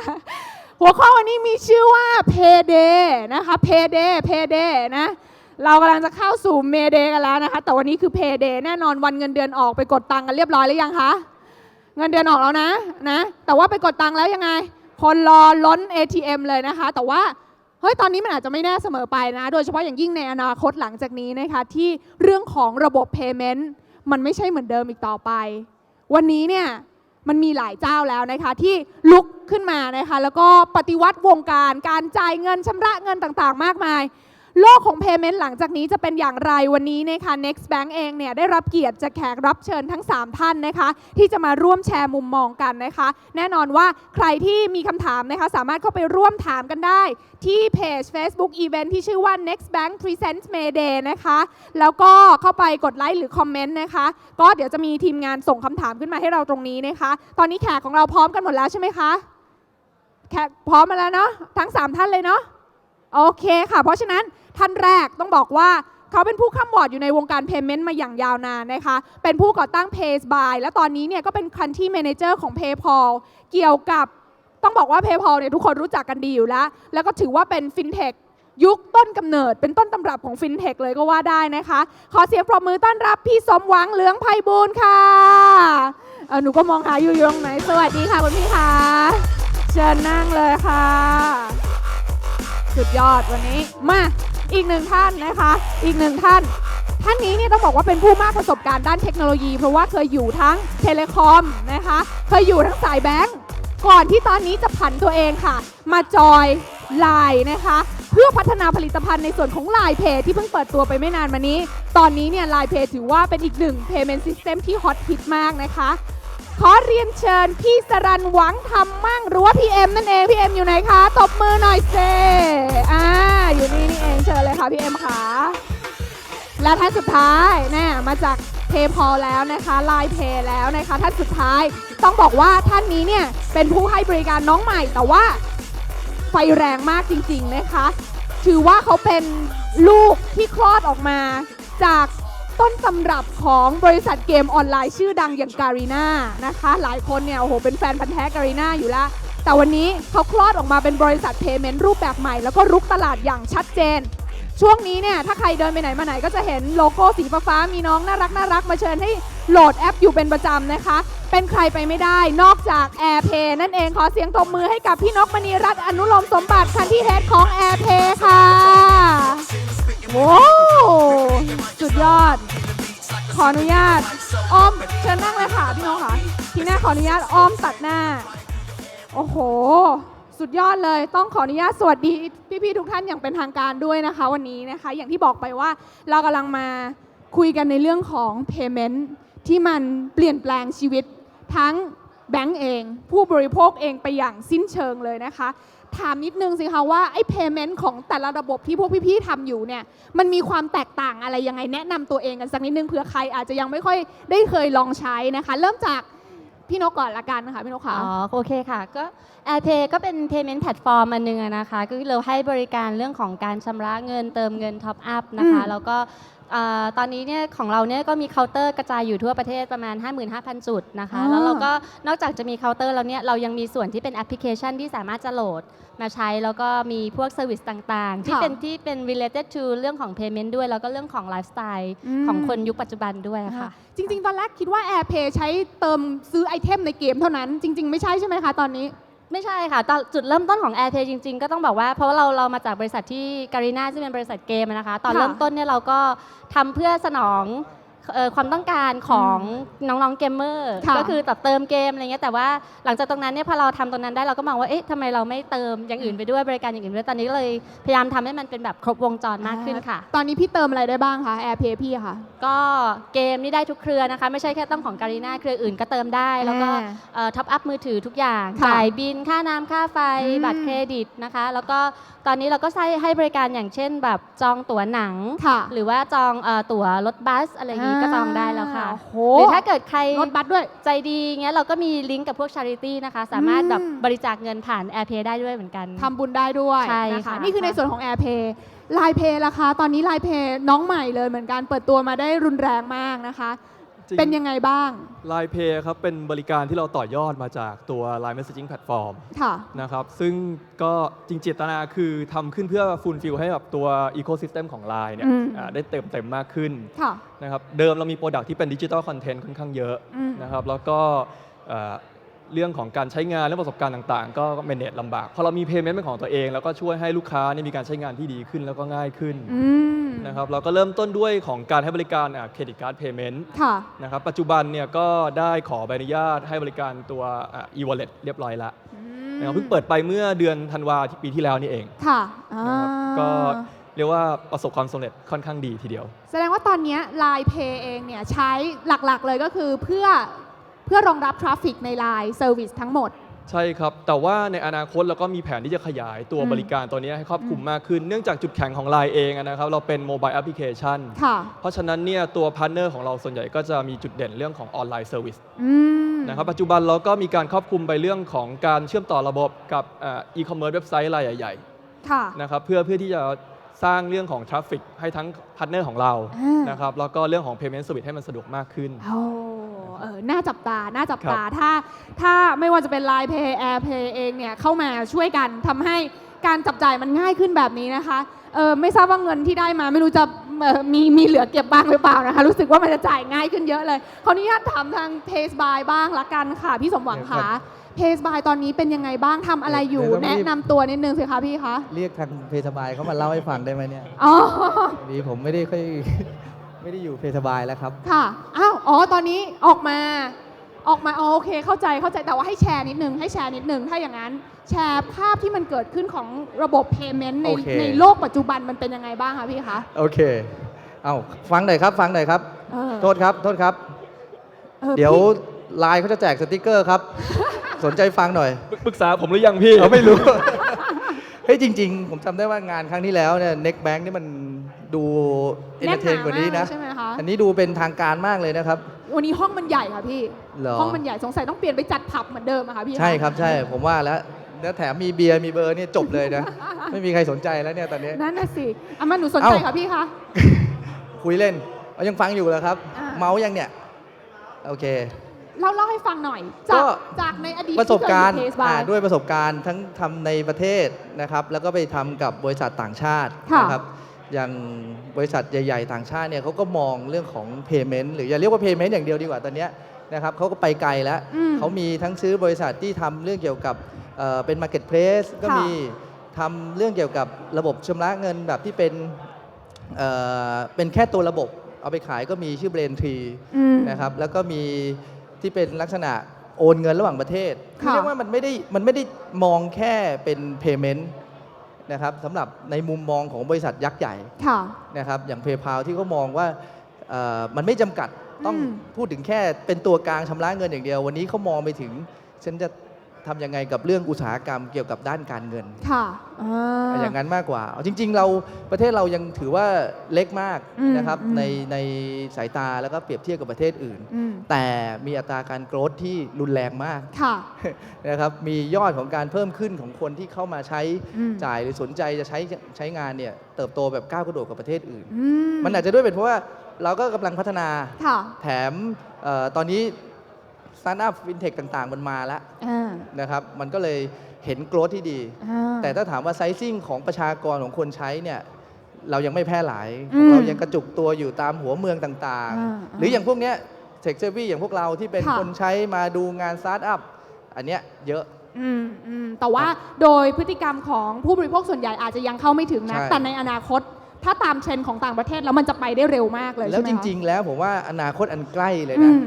เดี๋ยวพวกเราเตรียมเจอกันนะครับว่าต่อไปคุณจะใช้บัตรประชาชนโอนเงินกันใช้เลขที่บัตรนะครับในการโอนเงินหากันได้หรือแม้กระทั่งคุณเดินไปเคาน์เตอร์แบงก์ไหนก็ตามเนี่ยคุณบอกแค่เบอร์โทรศัพท์มือถือปลายทางคุณก็โอนเงินได้นะครับที่เขากำลังฮิตกันอยู่ตอนนี้นะครับเรื่อง Any ID มันกำลังจะมาซึ่งคราวนี้แหละพวกเราจะเปลี่ยนโลก ของคนไทยที่ใช้ในเรื่องการเงินกันละเราจะเริ่มได้สัมผัสความรู้สึกที่เป็น cashless society เดินไปปุ๊บไม่ต้องควักเงินสดลืมกระเป๋าตังค์มาไม่มีเงินสดวันนี้ใช้โทรศัพท์มือถือจบแต่จริงๆแล้วอ่ะถ้าสมมติในมุมของผู้บริโภคส่วนใหญ่นะคะเขาจะมองว่าปัจจุบันเนี่ยอย่างแบงก์เองก็พยายามที่จะ facilitate ในเรื่องของการชำระเงินการโอนเงินง่ายขึ้นผ่านอินเทอร์เน็ตแบงกิ้งอะไรต่างๆมากมายซึ่งมันมีเรื่องของความปลอดภัยที่ค่อนข้างไว้ใจได้แล้วมันก็ผูกกับเงินในออมทรัพย์อยู่แล้วก็จะรู้สึกว่าอย่างนี้ก็ดีอยู่แล้วนี่ทำไมคนส่วนใหญ่ถึงจะเริ่มสวิชมาใช้อย่างที่พี่บอกว่าในอนาคตอันใกล้เนี่ยมันจะเกิดขึ้นเร็วมากมันจะเกิดจากปัจจัยอะไรบ้างคะพี่สมหวังคะผมว่าความสะดวกเอาอย่างวันนี้เนี่ยง่ายๆเราซื้อของบนออนไลน์เพราะอะไรจริงๆทั้งที่จริงเราเดินไปหน้าบ้านเราก็ซื้อได้นะครับหน้าปากซอยก็มีขายแต่มันเริ่มรู้สึกว่าอย่างเมื่อกี้แค่จะมาถึงที่นี่เนี่ยรถติดกันเป็นชั่วโมงเอาพี่ไม่นั่งใต้ดินมาคะใต้ดินพี่อะไรนะฮะนั่งใต้ดินมาได้ค่ะพี่ผมนั่งมอไซค์มาแล้วครับว่าจะขี่มอไซค์เองแล้วเดี๋ยวนี้คือสิ่งที่เจอคือทำไมคนกล้าไปซื้อ iPhone บนอินเทอร์เน็ตบนออนไลน์เพราะเรื่องด้วยทั้งความสะดวกที่เขาไม่ต้องออกไปดูไปเปรียบเทียบไปดูโปรโมชั่นแต่ละที่ต่างๆวันนี้เนี่ยเขาดูบนออนไลน์เห็นละเปรียบเทียบได้แล้วก็เรื่องของราคาที่ต่อไปแน่นอนกลยุทธ์ที่จะต้องเอาเข้ามาใช้ในการทำให้รณรงค์ให้คนในเปลี่ยนพฤติกรรมก็เรื่องของค่าธรรมเนียมที่มันจะถูกลงอย่างเห็นได้ชัดเราจะโอนเงินข้ามแบงก์กันเมื่อก่อนโดน15 บาท35 บาทข้ามเขตด้วยเดี๋ยวนี้จะลดลงมาอาจจะไม่รู้เท่าไหร่อาจจะถูกเหลือ2 บาท 3 บาทก็ยังได้นี่พฤติกรรมจะเริ่มเปลี่ยนแบบนี้ละนะครับด้วยความสะดวกผมว่าคนตอนนี้เริ่มรู้สึกเรื่องของ security เฉยๆและน้อยลงนะเพราะพวกเราทำอะไรต่ออะไรอยู่บนโมบายกันหมดเราเปิดอีเมลเราแชทกับเพื่อนทุกสิ่งทุกอย่างอยู่บนนี้เป็นความลับถูกไหมฮะแต่เราก็กล้าที่จะใช้อุปกรณ์เหล่านี้บางคนไม่ได้ใส่พาสเวิร์ดก็ยังมีใครหยิบของฉันไปนี่ก็จบเลยจริงจริงจริงนี่คือผมว่าเรื่องความสะดวกมันเข้ามาแล้วก็เรื่องของค่าใช้จ่ายต่างๆที่มันถูกลงลดลงมันจะเป็นตัวผลักดันทำให้คนเปลี่ยนพฤติกรรมถือเป็น key factor ที่สำคัญเลยนะคะซึ่งจริงๆแล้วเนี่ยอย่างที่ได้คุยไปว่าประเด็นนี้เนี่ยอย่าง Line Pay หรือ Air Pay เองก็พยายามที่จะแนะนำตัวเองกับผู้บริโภคเหมือนกันอย่าง Line ตอนแรกเห็นว่าแจกอั่งเปากันตุ๊บตับกันเลยทีเดียวใช่ไหมคะใช่ครับในแคมเปญของอั่งเปาเนี่ยเรามองในเรื่องของการสร้าง experience ให้ลูกค้านะครับเนื่องจาก Line Pay เองเนี่ยเราเป็นบริการที่ต่อยอดมาจากแชทคนส่วนใหญ่พอพูดถึง Line เนี่ยคิดถึงเรื่องแชทเป็นหลักนะครับมีสติ๊กเกอร์มุ้งมิ้งกันนิดหน่อยนะครับแต่ว่าทำยังไงให้คนรู้สึกมั่นใจแล้วก็อยากจะใช้ว่าใช้บนของ Line Pay เนี่ยเป็นสวิตที่ปลอดภัยนะครับเราก็คิดถึงกิมมิคว่าในช่วงของเทศกาลที่เป็นตรุษจีนนะครับก็ถือโอกาสนี้เนี่ยแนะนำให้กับลูกค้าในการใช้งานว่าถ้าเกิดมีการใช้งานเติมเงินเข้ามาแล้วก็มีการลองโอนเงินบน Line Pay เองเนี่ย wallet to wallet นะครับก็จะได้ลุ้นอั่งเปานำโชคแล้วเป็นไงคะแบบสามารถสร้างฟีดแบ็กกลับมาได้เยอะมากน้อยขนาดไหนซึ่งตรงนั้นเนี่ยเป็นอะไรที่เราประหลาดใจมากนะครับในช่วงเวลาตรุษจีนแค่1 วีคเองนะครับเรามีแคมเปญที่กระตุ้นให้ลูกค้าเนี่ยมีการลองใช้งานทุกวันปรากฏว่าในช่วง1 วีคตรงนั้นเนี่ย transaction ที่มีการโอนเงินกันไปโอนเงินกันมาเนี่ยมีสูงถึง8 ล้าน transaction 8 ล้าน transaction ใช่ครับใน1 สัปดาห์ใช่ครับโหซึ่งคือคนงกอ่างเปากันขนาดนั้นทุกคนมองว่าก็จะได้เข้าใจว่าเฮ้ยมันง่ายจริงๆแล้วมันก็ปลอดภัยตรงนี้ก็เป็นเทิร์นคีย์ที่กลับมาที่เรารู้สึกว่าลูกค้าเนี่ยเริ่มคุ้นเคยนะครับแล้วก็เริ่มมั่นใจที่กลับมาใช้งานเรื่องของโมบายทรานสเฟอร์มากขึ้นแล้วหลังจากนั้นก็คือ frequency ในการใช้หรือว่า amount ของ transaction ก็สามารถรักษาระดับได้อยู่หรือเปล่าคะคือ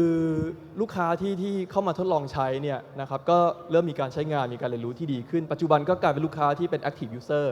ใช้งานอย่างสม่ำเสมอซึ่งเป็นจำนวนที่น่าพอใจโอเคนอกจาก Line Pay เขาจะแจกอั่งเปาและ Air Pay แจกอะไรคะพี่คะช่วงที่ผ่านมาแจกตั๋วหนังค่ะแจกตั๋วหนังเป็นยังไงบ้างการแจกตั๋วหนังมันสามารถดึง user เข้ามาให้ทดลองใช้ได้มากน้อยขนาดไหนคะค่ะจริงๆมันก็เป็นเหมือนกับเราทำทั้ง push ทั้ง pull strategy นะคะคือเราก็ใช้โปรโมชั่นตัวนี้เนี่ยเพื่อให้ดึงความสนใจให้เขาเนี่ยกล้าที่จะเข้ามาใช้ก่อนโดยเฉพาะอย่างของตัว Air Pay เองเนี่ยต้องบอกว่าเราก็เป็นน้องใหม่นะคะเพราะฉะนั้นเนี่ยเรื่องของ brand awareness หรือ trust ในแบรนด์เนี่ยตอนเริ่มต้นมันอาจจะ อาจจะต้องพยายามบิวกันมากนิดนึงนะคะเราก็ต้องให้โปรโมชั่นอะไรที่ให้เขามาทดลองใช้ แล้วก็ตัวหนังเนี่ยเรามองว่ามันอยู่ในชีวิตคนไทยอะค่ะแบบกินข้าวเสร็จไม่รู้ทำอะไรดูหนังใช่ไหมคะเนี่ยเราก็มองว่าตัวนี้เนี่ยมันน่าจะเอามาใช้เป็นโปรโมชั่นแคมเปญเพื่อดึงเขาให้มาทดลองใช้ของเราอยู่แต่ว่าเราก็มองว่าจุดประสงค์หลักของเราจริงๆเนี่ยเราก็ยังเน้นเรื่องของเซอร์วิสแล้วก็ Product ที่มีอยู่เนี่ยค่ะเพราะเรามองว่าคือโปรโมชั่นเนี่ยพอเขาเข้ามาใช้เนี่ยแล้วมันต้องดีอ่ะมันต้องให้ความสะดวกสบายจริงๆเขาถึงจะติดใจแล้วเขาถึงจะแบบคอนติเนียใช้ต่อถ้าไม่งั้นเนี่ยโปรโมชั่นมันก็เหมือนดึงขึ้นมาแล้วก็พอถ้าเกิดเซอร์วิสมันไม่ดีอะค่ะเขาก็จะไม่กลับมารีพีทได้อย่างตัวของ AirPay เองเนี่ยจริงๆลูกค้ากลุ่มหลักๆน่าจะเป็นต่อยอดมาจากเกมเมอร์ซึ่งเกมเมอร์เนี่ยมันไม่แปลกใจอยู่แล้วว่าเขาต้องใช้ในการซื้อไอเทมในการเล่นเกมถูกไหมคะแต่ว่าการที่จะดึงเขามาใช้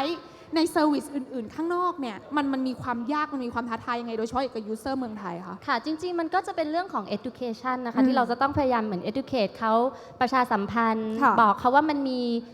เซอร์วิสอื่นๆอะไรบ้างนะคะเพื่อให้น้องแต่ถ้าน้องที่เป็นลักษณะของน้องเกมเมอร์เนี่ยพอเขามาใช้ตัว Product ของการท็อปอัพเกมปุ๊บเนี่ยค่ะที่ตามมาที่เห็นชัดเลยคือการท็อปอัพมือถือเพราะว่าเด็กมันก็จะเหมือนกับโทรศัพท์อะไรเงี้ยมันก็เหมือนกับของคู่กันนะคะเพราะฉะนั้นเนี่ยอัตโนมัติเนี่ยมันได้ตรงนั้นมาด้วยแต่บิยอนตรงนั้นเนี่ยเรื่องของเซอร์วิสอื่นๆเนี่ยเหมือนเราก็ต้องค่อยๆสร้างความรู้ความเข้าใจอย่างเงี้ยค่ะว่าใช้แล้วมันได้ยังไงใช้แล้วมันสะดวกยังไงนะคะแล้วก็ซึ่งตรงนั้นเนี่ยเราจะได้ขยายต่อยอดไปด้วยว่าไม่ใช่แค่เด็กที่เป็นเกมเมอร์แต่คนในครอบครัวของเขาคนที่อยู่ในชุมชนที่ใกล้เคียงของเขาเนี่ยมันก็ปากต่อปากไปเนี่ยค่ะเขาก็จะได้ทดลองเข้ามาใช้ด้วยคือเรียกว่าเราก็ต้อง educate user ด้วยแล้วก็พยายามหาสิ่งที่ user เขาต้องการใช้แล้วก็ไปตรงนั้นไปหา service ตรงนั้นมา provide ให้เขาด้วยนะคะแต่ทีนี้เนี่ยอันนี้คือในมุมของการเข้าถึง user ซึ่งก็ต้องบอกว่าเป็นเรื่องท้าทายเหมือนกันแต่อย่างที่พี่ๆทั้ง3ท่านบอกว่าท้าทายในช่วงแรกแต่หลังจากนี้มันจะเกิดขึ้นเร็วมากขึ้นเรื่อยๆนะคะขออนุญาตถามพี่สมหวังนิดนึงค่ะว่าตอนนี้เองเนี่ยสตาร์ทอัพเองหรือว่าฟินเทคในบ้านเราเองเนี่ยก็เริ่มมองอยากจะเข้ามาในส่วนที่เป็น payment แบบนี้มากขึ้นเหมือนกัน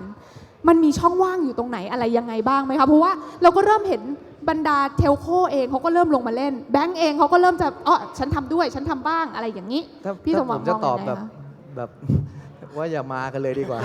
หรอคะจะรู้สึกเป็นยังไงพี่เซสชันนี้ค่ะจบเลยใช่ไหมครับไม่หรอกผมไม่ได้มองว่ามาในท่าที่มาแข่งกันในเรื่องของการทำเพย์เมนต์ต้องบอกตรงว่าคือถ้าใครเคยเห็นไดอะแกรมอันหนึ่งนะครับที่วันนี้พูดถึงสตาร์ทอัพอ่ะมันจะมีหลายๆองค์ประกอบมีคนทำเป็นภาพที่เป็นฟินเทคด้วยจะไปเห็นกล่องที่เป็นเพย์เมนต์เนี่ยโอ้โหมันล้นมาแล้วฮะมันทะลักกันมาแล้วคือยอมรับมันเป็นสิ่งที่ง่ายในการที่เริ่มต้นทำในการที่คิดจะเป็นตัวกลางในการรับชำระแล้วก็ทำให้เกิดรายได้ได้ง่ายแต่นั่นแหละมันก็เป็นสิ่งที่ทุกคนเข้ามาหมดแต่ผมมองว่าฟินเทคที่มันน่าสนใจไปมากกว่านั้นการที่คุณเป็นระบบหลังบ้านนะครับของระบบ Payment มันก็ทำได้คุณเป็นจุดรับชำระที่มันมีความแตกต่างนะครับไอ้หลังนี้มันก็ทำได้เราไม่จำเป็นจะต้องมองว่าเราเป็นผู้พัฒนาทุกสิ่งอย่างเราเป็นบางจิ๊กซอว์บางอย่างได้วันนี้ก็พูดกันถึงเรื่องP2P lending การให้กู้ยืมเงินกันระหว่างบุคคลกับบุคคลเป็นสิ่งที่เฮ้ยเราไม่เคยคิดว่ามันจะเกิดขึ้นมาก่อนแล้วก็มันก็มีคนพยายามอยากลองทำนะครับไอ้แบบอย่างเงี้ยเรามองว่านิยามคำว่าฟินเทคว่าเป็นอุตสาหกรรมที่มันน่าสนใจผมว่ายังมีอยู่แต่ถ้าจะบอกว่าโอ้โหฉันจะมาเปิดเพย์เมนต์อันใหม่มาสู้กันผมว่าถ้าวันนี้คุณไม่มีฐานลูกค้านะผมว่ายากถูกไหมครับไม่มีคนเล่นเกมอย่าง AirPay ไม่มีผู้ใช้ไลน์35 ล้านคนผมว่ายากงั้นแสดงพี่กำลังบอกว่าถ้าจะทำ payment ให้ประสบความสำเร็จได้มันต้องเกิดจากการต่อยอดทราฟฟิกที่ตัวเองมีอยู่เดิมถูกต้องครับไม่อย่างนั้นต้องคิดอะไรใหม่เลยต้องสร้างความแตกต่างอย่างที่พี่บอกไว้เมื่อสักครู่นี้ค่ะว่า payment เองเนี่ยมันจะต้องไม่จำกัดอยู่แค่ระบบการชำระเงินจ่ายเงินเท่านั้นมันต้องเป็นได้มากกว่านั้นไอ้คำว่ามากกว่านั้นที่พี่ expect ว่ามันน่าจะเกิดขึ้นได้มันคืออะไรบ้างอะคะคือ device ต่างๆที่วันนี้เราเห็นอยู่ผมไปเห็นที่สิงคโปร์เขาทำมาแล้วเขาก็ Apple Pay มันมาแล้วนะครับมาใกล้เรามากแล้วตอนนี้มาถึงสิงคโปร์แล้วครับเขาก็ใช้ใน Apple Watch เนี่ยนะครับแล้วก็ใส่บัตรเครดิตเข้าไปเขาแตะผ่านเครื่องรูดบัตรธรรมดาเขาก็ไปได้แต่แค่ว่าคือมันมีคนหนึ่งไปคิดต่อยอดว่าถ้าฉันทำแอปตัวหนึ่งขึ้นมานะครับแล้วเพื่อจะมาทำเป็นตัวกลางทำธุรกรรม Payment เนี่ยแค่นี้เขาก็ make money หารายได้แล้วก็ไปทำให้กับแบรนด์ต่างๆเป็นคนอยู่เบื้องหลังหลายๆเจ้าตรงนี้เขาก็ หารายได้ได้ก็เป็นสิ่งที่เกิดขึ้นใหม่ทำให้อุตสาหกรรมทำให้เกิดการเปลี่ยนแปลงด้วยอย่างการ disrupt สิ่งต่างๆ ที่มันเป็นสิ่งอุปสรรคพวกเราอยู่แล้วในวันนี้อีกอย่างหนึ่งอย่าง payment เองทุกวันนี้เนี่ยมันก็มีการพูดถึงเรื่องของbuy now pay later เดี๋ยวนี้มันมาแล้วมันก็รู้สึกเฮ้ยฉันสะดวกขึ้นอ่ะมันเหมือนให้วงเงินบัตรเครดิตเลย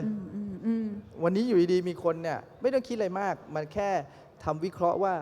คนนี้ควรจะให้เครดิตเขาเท่าไหร่ในการเขามี power ในการซื้อมีพลังในการซื้อมากขึ้นขนาดไหนคนนี้มาคิดลอจิกครับคำนวณว่าพฤติกรรมของคนนี้ที่เคยเล่นโซเชียลมีเดียใช้ของต่างๆมีรสนิยมถ่ายรูปภาพ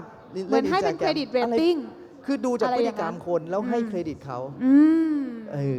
ซึ่งอันนี้ที่ผมว่ามันเป็นตัวต่อยอดเป็นตัวสร้างความแตกต่างแล้วมันทำให้เกิดคนอื่นๆเอาไปต่อยอดทำอะไรได้อีกอย่างนี้น่าสนุกจริงๆแล้วอย่ามองแค่ด้านเดียวให้มองมุมกลับตลบหลังห้อยหัวมองไปเยอะๆเพราะว่ามันมีอะไรให้เล่นเยอะมากในระบบของ finance ใช่ไหมคะพี่นกคะใช่ค่ะคือก็อยากจะเสริมนิดนึงเพราะว่าคิดว่าปัจจุบันนี้เรื่องของผู้บริโภคเนี่ย behavior พฤติกรรมของเขาเนี่ยมันเปลี่ยนไปเรื่อยๆอยู่แล้วถูกไหมคะเพราะฉะนั้นเนี่ยมันมีรูมที่จะเข้าไปเล่นเพื่อที่จะไปตอบโจทย์ตรงพวกนั้นเนี่ยเยอะมากนอกเหนือจากตัว payment นะคะคือสิ่งที่สำคัญมากกว่าสำหรับ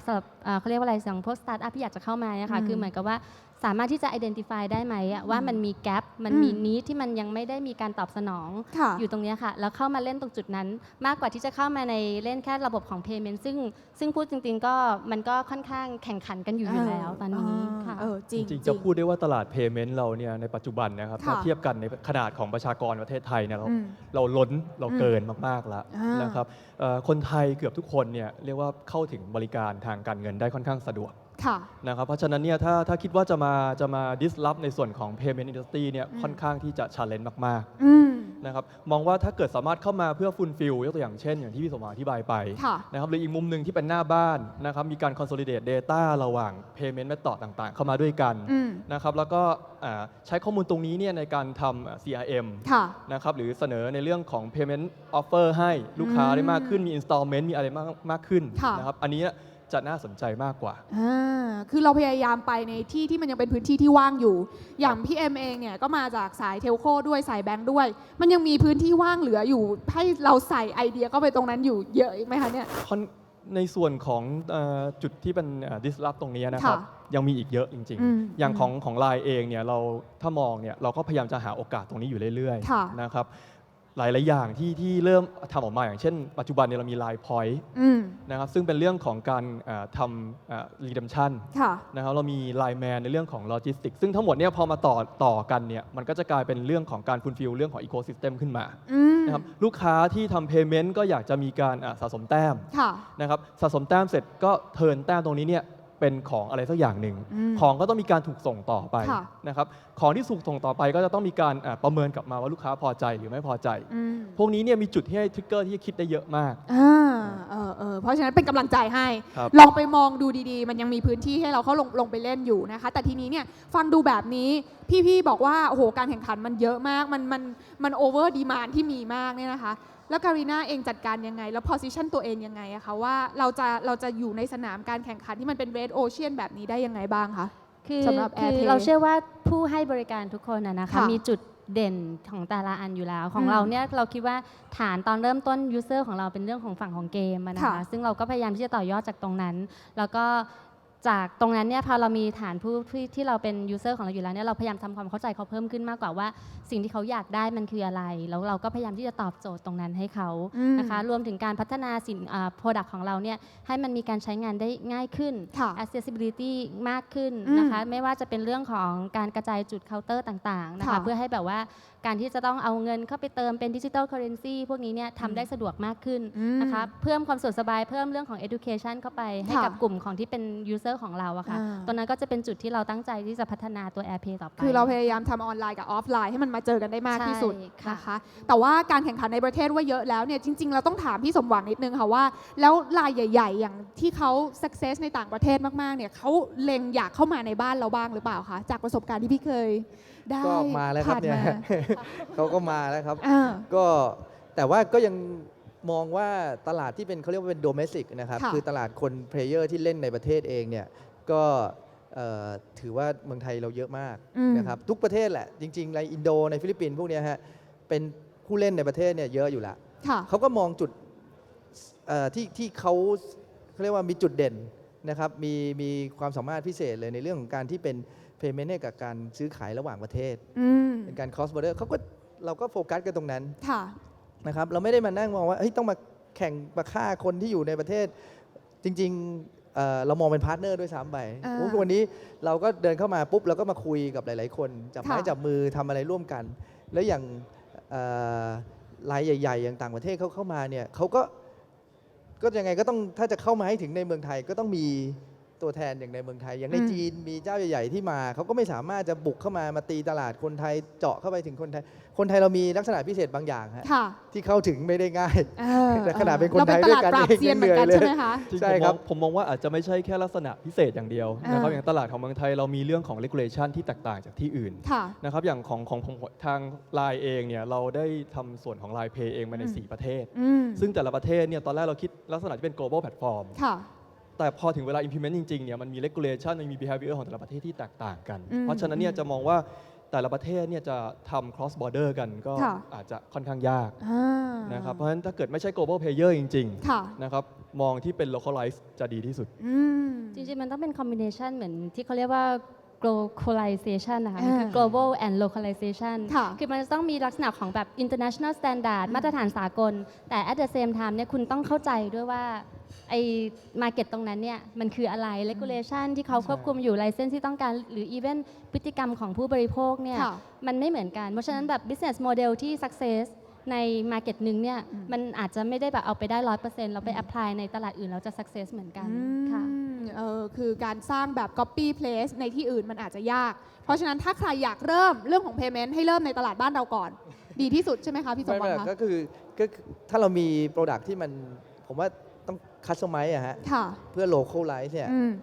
เราเริ่มจากประเทศใดประเทศหนึ่งก่อนผมว่าหลายๆ product อะที่วันนี้ยังไม่ใช่ marketplace ใช่ไหมที่มันเปิดที่ไหนแล้วมันก็ทำได้คล้ายๆกันแพลตฟอร์มเหมือนกันโลจิสติกอย่างเงี้ยคนละที่ก็คนละแบบนะครับอย่างเคสอย่างแกร็บแท็กซี่อูเบอร์อย่างเงี้ยในแต่ละประเทศก็แตกต่างกันนะครับกฎระเบียบก็เนี่ยเหมือนกันผมว่า global หลายคนเดินเข้ามาก็เจอตลาดไทยเข้าไปก็เห็นตัวเลขที่เขาไปโฆษณากันโอ้โหดูหรูหราแต่พอมาถึงก็เหนื่อยอยู่เหมือนกันออกไปแทบจะหายใจไม่ออกเลยทีเดียวใช่ไหมคะเนาะก็เรียกว่าเห็นภาพพอสมควรนะคะว่าสำหรับใครที่อยากจะเข้ามาในตลาดนี้นะคะต้องบอกว่าฟังดูแบบนี้เนี่ยมันก็ red ocean อยู่พอสมควรต้องหาพื้นที่ยืนกันดีๆถึงจะอยู่รอดได้ในระยะยาวก็ต้องเตรียมตัวให้พร้อมจริงๆครับต้องบอกอย่างนั้นทีนี้ขออนุญาตประชาสัมพันธ์นิดนึงสำหรับใครที่มีคำถามนะคะสามารถเข้าไปถามคำถามได้เรามีตุ๊กตาให้3ตัวด้วยตุ๊กตาอะไรคะคุณพี่ตุ๊กตาโชว์นิดนึงโอเคถามได้ใน Facebook นะคะ Next Bank Present Payday นะคะเรามีตุ๊กตาตัวนี้ให้3ตัวด้วยกันส่งกันเข้ามาเลยเดี๋ยวพี่ๆทีมงานจะรวบรวมมาให้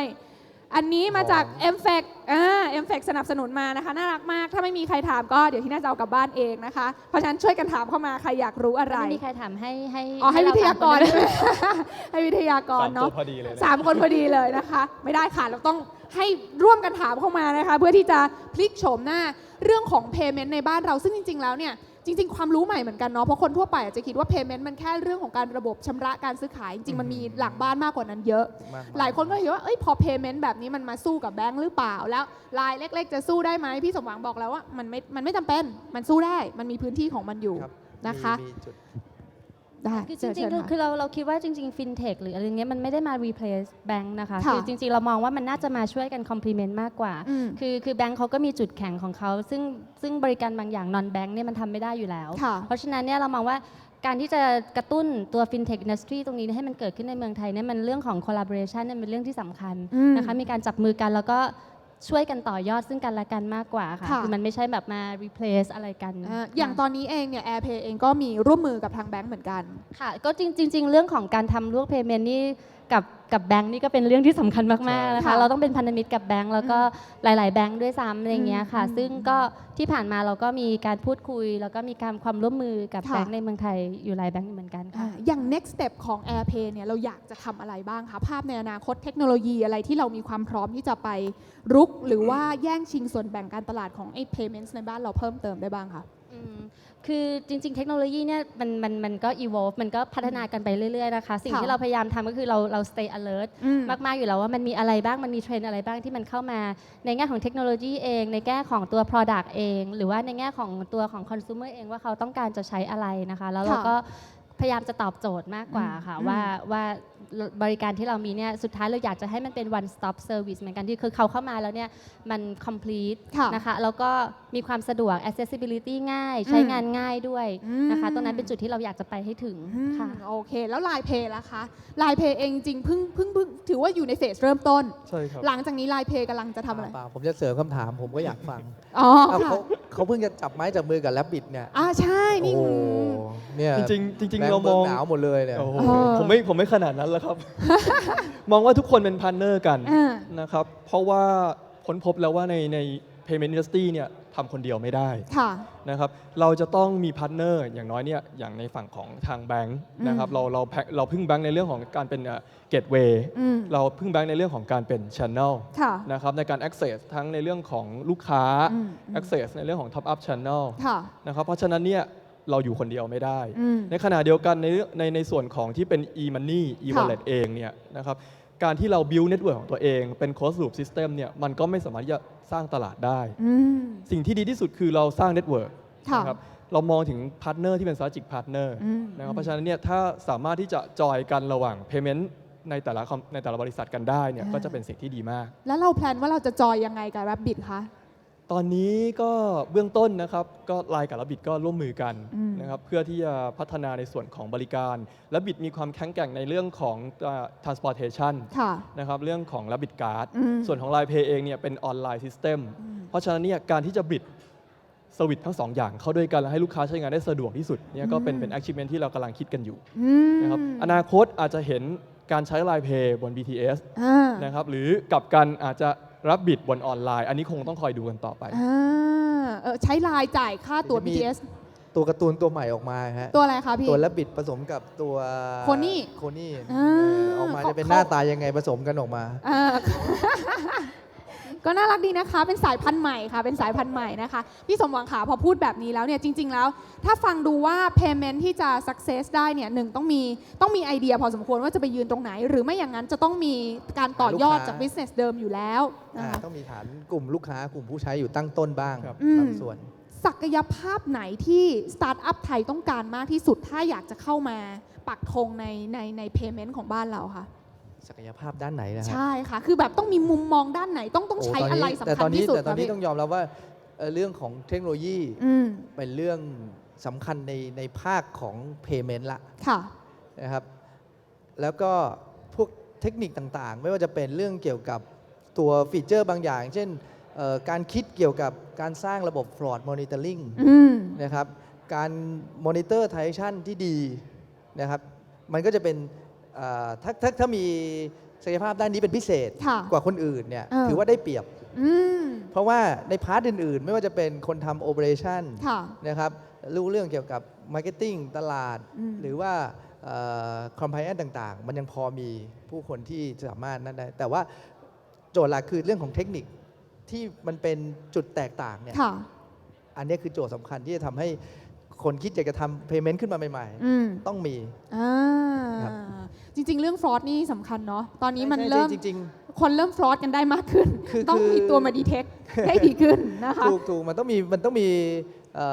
ของพวกนี้บางทีคนคิดโอ้ยท่านทำ payment สบายเดี๋ยวพอคุณลองทำไปคุณจะรู้ว่าให้มันมีจุดอ่อนบางอย่างที่เราบางทีไม่ทันคาดคิดวันหนึ่งมีคนคิดแทนเรารู้ขึ้นมาเสร็จมันก็ต้องมีพยายามรักษาพื้นที่ของตัวเองไว้ให้ได้ด้วยเหมือนกันด้วยเทคโนโลยีสำคัญมีอะไรเสริมไหมคะพี่เอ็มคะผมมองอีกส่วนหนึ่งเรื่องของ user experience นะครับpayment เนี่ยเป็นโลกที่ซับซ้อนแล้วก็มีประวัติศาสตร์ยาวนานมาเป็นพันปีตั้งแต่ทุกคนเริ่มรู้จักการแลกเปลี่ยน นะครับเพราะฉะนั้นเนี่ยเรามีการพัฒนาในเรื่องของ best practice ตรงนี้มานานนะครับต้องมีการยืนยันความเชื่อมั่นทุกครั้งที่มีการชำระเงินเพราะฉะนั้นเนี่ยหลายๆคนจะมอง payment เป็นเรื่องซีเรียสนะครับเป็นเรื่องจริงจังเพราะฉะนั้นเนี่ยถ้าสามารถที่จะสร้าง user experience ที่ดีแล้วก็ง่ายช่วยให้มั่นใจในเรื่องความปลอดภัยได้มากขึ้นทำให้เวลาในการชำระเงินเร็วนะครับแล้วก็ใช้เวลาใช้ความพยายามน้อยลงนะครับตรงนี้เป็นจุดเด่นเลยที่ทำให้ payment ตรงนี้ success ได้สร้าง user experience ที่ดีให้ได้ใช่มันก็จะต่อยอดไปเรื่องของการ authenticate user เหมือนกันนะครับว่าทุกวันนี้เนี่ยการใช้บัตรเครดิตและ authenticate ด้วยลายเซ็นนะครับหรือ authenticate ด้วยพินนะครับถ้ามาใช้บนโมบายอย่างของ Line Pay เองเนี่ยจะทำยังไงการที่มานั่ง key password ทุกครั้งหรือการที่มานั่งใส่พินทุกครั้งเพื่อทำ payment ทำให้เวลาตรงนี้ยาวนานมากขึ้นนะครับ payment fail ก็เยอะขึ้นนะครับทำยังไงที่ authenticate ได้เร็วมั่นใจปลอดภัยแล้วก็ช่วยเวลาเนี่ยประสบการณ์ใช้งานได้ดีจริงๆแล้วเนี่ยเคสในเมืองนอก payment ที่มัน success มากๆในเมืองนอกแล้วมันสามารถอยู่ได้อย่างยั่งยืนด้วยเนี่ยมันมีอะไรบ้างคะพี่อยากให้พี่ช่วยแชร์ให้ฟังสักนิดนึง PayPal เนี่ย PayPal ค่ะนอกจากขายบริษัทเก่าของตัวเองแล้วพื้นที่โฆษณาพื้นที่โฆษณาสักนิดหนึ่งก็เราผมว่าเหตุอันหนึ่งที่ผมเห็นเขาประสบความสำเร็จได้มาอย่างยาวนานเนี่ยคือเรื่องของความน่าเชื่อถือเรื่องทัชเนี่ยเป็นเรื่องสำคัญเลยคือประเทศอื่นๆเนี่ยคนที่เป็นคนซื้อเลือกที่จะ prefer ที่จะใช้ PayPal ก่อนในการที่จะจ่ายไปยังประเทศที่หรือจ่ายไปยังคนที่เขาไม่รู้จักโอเคแต่ถ้าคนรู้จักกันแล้วรู้จักเลขที่บัญชีรู้จักหน้าตากันโอนเงินอันนี้ไม่ปฏิเสธแต่ถ้าเกิดเป็นกรณีอย่าง cross หรือการซื้อกันข้ามประเทศหรือการซื้อในเรียกว่าไม่รู้จักกันมาก่อนเนี่ยเขา prefer ที่จะเลือก payment ที่เขามั่นใจซึ่ง PayPal ก็สามารถสร้างความมั่นใจได้ในรูปแบบนั้นคือสิ่งที่ผมว่าทำให้มันเลยเป็นจุดที่ทำให้เขาอยู่มายาวนานครับพี่คิดว่าเวลาที่เขามีพื้นที่ตรงนี้แล้วเนี่ยมันมี barrier of entry เข้ามามากน้อยขนาดไหนคะหรือว่ามันจะมีคู่แข่งอะไรใหม่ๆมาล้ม PayPal ได้ไหมในอนาคตโอ้มันก็มีพยายามมาอยู่ในเมืองจีนเขาก็มีเจ้าใหญ่ๆอยู่นะครับแต่นั่นคือเขาด้วยความที่เขามี marketplace รายใหญ่แล้วเขาก็มี product ที่เสริมเข้ามาอย่างที่เอ็มว่ามันก็ต้องมีองค์ประกอบมันก็จะได้กลุ่มลูกค้าที่เป็นกลุ่มที่เหนียวแน่นของเขาซึ่งอย่างจีนเองประชากรที่มันใหญ่โตมโหฬารขนาดนั้นเนี่ยแล้ว prefer ที่จะใช้ product ของตัวเองแน่นอนก็เป็นโอกาสที่เขามีฐานลูกค้าเยอะแต่ก็เป็นสิ่งที่จะต้องมาสู้กันว่าแล้วถ้าเกิดเขาข้ามประเทศไปล่ะมันไม่100%นะว่าคุณจะไปชนะได้ทุกๆประเทศนะครับมันก็อย่างระบบแชทเจ้าใหญ่เข้ามาเขายังไม่รอดเขาไม่ได้เลยนะครับยังสู้ไลน์ไม่ได้เลยเชียร์กันเต็มที่เลยครับขอบคุณมากครับผมรอสติกเกอร์กับรอตุ๊กตาอยู่ครับอยากได้สติกเกอร์ฟรีเหรอคะพี่แค่นั้นเองใช่ไหมคะโอเคได้ประชาสัมพันธ์นิดนึงเขาบอกข้างนอกรถติดมากเลยนะคะตอนนี้เพราะฉะนั้นอยู่กินเบียร์ด้วยกันต่อตลอดไปแล้วก็ใครมีคำถามอย่าลืมสามารถถามเข้ามาได้ใน Facebook นะคะทีนี้ถามนิดนึงว่าอย่างบริษัทใหญ่ๆอย่าง Line เองหรือว่าอย่าง Garena เองหรือ AirPay เองเนี่ยนะคะเราจะเปิดรับในมุมของตอนนี้คือส่วนหนึ่งเราพัฒนาเองเราจะเปิดรับคนภายนอกให้เข้ามาต่อทอดพัฒนาเทคโนโลยีในอนาคตได้บ้างหรือเปล่าคะพี่นกคะคือตรงนี้นี่จริงๆคือเราก็มีเป็น in-house developer ที่เราพัฒนาเองอยู่แล้วแต่เราก็เปิดรับเรื่องของไอเดียนะคะถ้าค่ะโอเคก็ค่ะคือคนอยากได้ตุ๊กตามาค่ะพี่มีคำถามใช่ไหมคะมีคำถามมาแต่คำถามสปีกเกอร์อดแล้วใช่ไหมคะตุ๊กตาอดแล้วค่ะเดี๋ยวเราไปเจรจากันหลังม่านอีกทีนะคะพี่คะต่อค่ะค่ะก็จริงๆเราก็เปิดรับไอเดียนะคะถ้าเกิดมีคนที่เขาพัฒนาเขาเข้ามาคุยจริงๆตัวการีน่าตัวกลุ่มเองเราก็มีการ invest ในพวกสตาร์ทอัพอยู่แล้วนะคะซึ่งตรงนี้เนี่ยปัจจุบันนี้เราก็มีการคุยกับสตาร์ทอัพที่ค่อนข้างทำอะไรที่มันเกี่ยวกับสิ่งที่เป็น business หลักของเราอยู่เหมือนกันจริงๆเราก็ open อยู่ค่ะแล้ว Line ล่ะคะ Line open ด้วยไหมคะหรือว่าLine นี้เป็น direction เลยครับเมื่อต้นปีเรามีงานโตเกียวคอนเฟรนซ์เราเปิดในส่วนของ Open API นะครับเรามี direction ที่ว่าอนาคตเนี่ยเราอยากจะให้มีนักพัฒนาช่วยกันเข้ามา develop ตัว engine ใหม่ๆเพื่อเสริมให้ตัวแชทแล้วก็ payment หรือ business อื่นๆที่เกี่ยวข้องกับชีวิตประจำวันเนี่ยทำได้ง่ายขึ้นผ่าน Line application นะครับซึ่งตอนนี้ก็อาจจะยังไม่มีความชัดเจนมากนักในแรกของ payment เนื่องจากระบบมันค่อนข้างที่จะเป็นระบบปิดนะครับ payment เป็น system ที่ค่อนข้างมีลักษณะที่เฉพาะตัวต้องการเรื่องของความปลอดภัยต้องการเรื่องของความมั่นใจแล้วก็เชื่อถือได้เพราะฉะนั้นเนี่ยถ้าเราเทสแล้วเนี่ยพบว่าในส่วนของตัว Open API กับทาง Line Chat เนี่ยมันไปได้ดีอนาคตอาจจะเปิดในส่วนของ payment ตรงนี้ให้กับนักพัฒนาเพิ่มมากขึ้น น่าสนใจเผื่อได้เห็นอะไรใหม่ๆตอนนี้มีคำถามเข้ามานะคะ3ท่านเนี่ยจริงๆเดี๋ยวอยากให้แสดงตัวแล้วเดี๋ยวตุ๊กตาจะเดินไปหาท่านเองนะคะคุณธีรนิตอยู่ตรงไหนที่ถามเข้ามาคุณธีรนิตโอเคค่ะเอาไมค์ไปให้ถามเองได้ไหมคะโอเคเราจะได้คุยกันนิดนึงคุยอยู่คนเดียวเหงานะคะแนะนำตัวนิดนึงค่ะครับชื่อธีรนิตนะครับค่ะครับผมมีคำถามนะฮะว่าพฤติกรรมการใช้ payment เนี่ยคือของในไทยเนี่ยเราจะคุ้นเคยว่าผูกกับบัญชีแบบบัญชีธนาคารไม่กับบัตรเครดิตถูกไหมครับแต่ยังในต่างประเทศเนี่ยอย่างก็จะมีแบบออโต้พุชอะไรเงี้ยที่แบบพฤติกรรมของคนเนี่ยเปลี่ยนไปใช้ payment จากบัตรอื่นๆที่ไม่ใช่ธนาคารเป็นหลักถามว่ามันจะเกิดขึ้นในไทยได้ไหมจาก payment ที่ตัวเองทำอยู่แล้วก็คือเหมือนว่าเป็นพฤติกรรมจากธนาคารเบสมันเป็นpayment ตัวที่แต่ละท่านกำลังทำอยู่เป็นไปได้หรือเปล่านะครับแล้วก็ต้องการอะไรที่จะมาช่วยให้มันทำให้ได้โอเคเอาไลน์เพย์ก่อนละกันค่ะเพราะกำลังจะมีแลบบิดเป็นสายพันธุ์ผสมโคนนี้เข้ามาแล้วเนี่ยมองว่ามีโอกาสเป็นไปได้นะครับแต่ทีนี้เนี่ยเราอาจจะทำด้วยในส่วนของ payment company กันเองเนี่ยอาจจะไม่ได้มากนักต้องบอกตรงเนื่องจากหลายๆอย่างที่เป็น payment system ของประเทศไทยเราเองเนี่ยยังไม่เอื้อมากสักทีเดียวนะครับอย่างที่ยกตัวอย่างกันมาคือ Octopus เนี่ยมันเป็นเน็ตเวิร์กที่เริ่มจาก transportation ซึ่งฮ่องกงเนี่ยไซซิ่งของเขาเนี่ยเป็นเกาะแล้วก็พื้นที่ไม่ใหญ่มากนักขณะเดียวกันพอเทียบกับพื้นที่ของประเทศไทยเองเนี่ยเรามีพื้นที่ที่ใหญ่กว่าฮ่องกงค่อนข้างเยอะมากแล้วก็เรื่องของ Digital Divide ในเขตเมืองกับต่างจังหวัดยังมีแกลบอยู่ค่อนข้างเยอะนะครับสิ่งที่ทำไปได้จริงๆคือเราเริ่มจากพวกที่เป็น banking service ก่อนแล้วต่อยอดมาเรื่องของ transportation สักวันหนึ่งถ้าสามารถที่จะพัฒนาในเรื่องของ transportation network ได้ดีขึ้นเรื่องของ retail payment ก็จะตามมานะครับซึ่งตอนนี้เนี่ยในปัจจุบันเราก็มีการส่งเสริมจากทางหน่วยงานภาครัฐอยู่แล้วว่าอนาคตนะครับตัว transportation card พวกนี้เนี่ยก็สามารถที่จะมาใช้ทำ payment ได้แล้วเปิดโปรเจกต์ที่เป็น Any ID นะครับซึ่งมีการเชื่อมต่อกันระหว่างตัว Unique ID ของแต่ละแพลตฟอร์มอย่างเช่นเรื่องของ transportation เรื่องของบัตรเครดิตเรื่องหมายเลขโทรศัพท์เรื่องบัตรประชาชนเมื่อมีการเชื่อมต่อกันพวกนี้มากขึ้นเนี่ยอนาคต cashless society ก็มีทางเป็นไปได้นะครับแต่คงต้องใช้เวลาสักค่อนข้างระยะใหญ่ทีเดียวในประเทศไทยโอเคค่ะพี่นกมีอะไรจะเสริมไหมคะเห็นด้วยเลยใช่ไหมเห็นด้วยหมดเลยค่ะโอเคค่ะพี่สมหวังล่ะคะจากประสบการณ์ที่ผ่านมาในฐานะที่อยู่เทลโคมาก็เห็นแล้วว่าพฤติกรรมของคนเอาบัตรเติมเงินมือถือไปช้อปปิ้งไปซื้อของบนออนไลน์ก็เยอะอยู่แล้วนะทุกวันนี้พวกบัตรวันทูคอลทูมันนี่นะครับบัตรของ d t แทเองบัตรแฮปปี้อย่างเงี้ยเขาก็มาเติมเกมกันครับผมว่ามันก็ถ้าวันข้างหน้าจุดต่างๆเทอร์มินอลมันพร้อมบัตรพวกนี้มันจะเป็นตัวแก้ปัญหาที่คนไม่มีบัตรเครดิตหรือมีบัตรแต่ไม่กล้าใช้จะเอาบัตรเหล่านี้มาใช้ทดแทนแล้วซึ่งยิ่งมันผูกเข้ากับพวกโมบายแอปซึ่งมันเป็นอะไรที่มันอยู่ติดตัวพวกเราทั้งบัตรทั้งตัวโมบายสักวันหนึ่งข้างหน้า Line Pay เขาอาจจะเป็นแอปผูกเข้ากับ Rabbit เดินเข้าไปเอาแอปของ Line Pay ไปแตะก็เป็นไปได้ก็จะเกิดแทนที่จะบัตรมันจะอยู่ต่อไปมันจะผูกเข้าไปอยู่ในแอปของใครคนใดคนหนึ่งถามว่าอะไรที่จะเป็นตัวทำให้มันขยายตัวได้จุดที่สำคัญคือตัวเทอร์มินอลหรือเครื่องอ่าน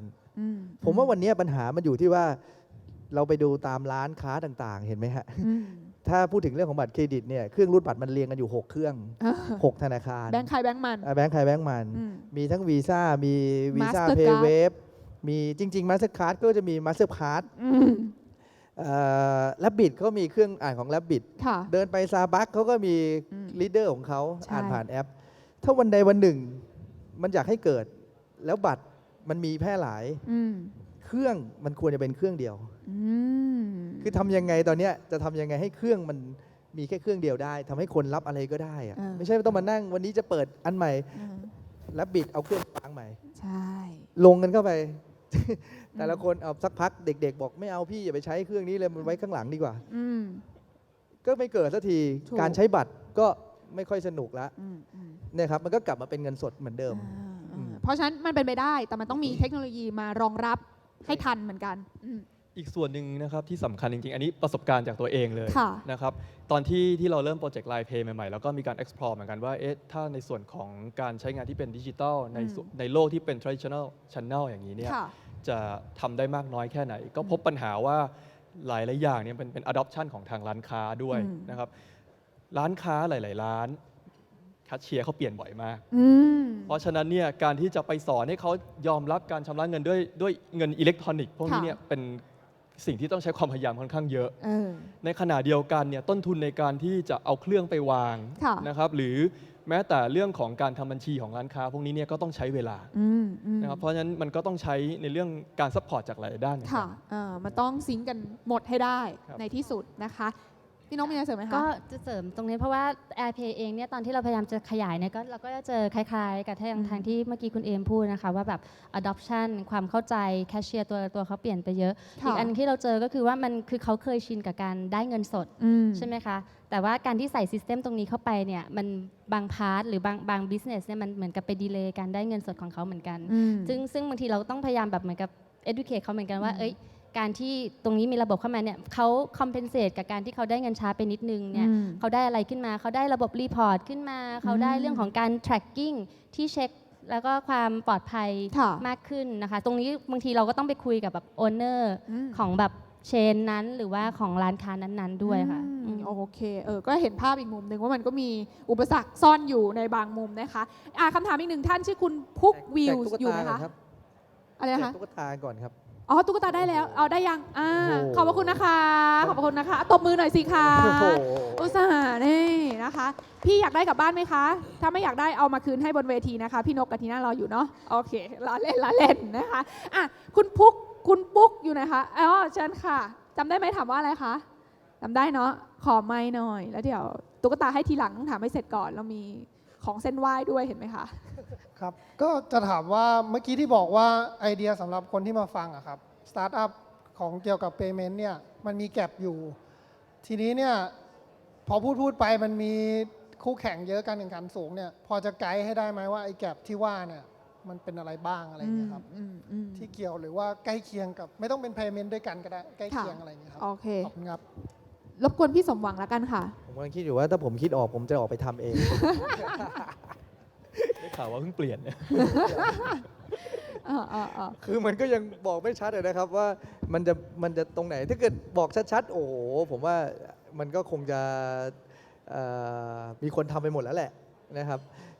อย่างเมื่อกี้ที่ผมบอกโมดูลในเรื่องของการทำ payment ที่จะทำยังไงล่ะให้เครื่องในการอ่านบัตรเนี่ยมีอยู่เครื่องเดียวอะรับได้ทุกอย่าง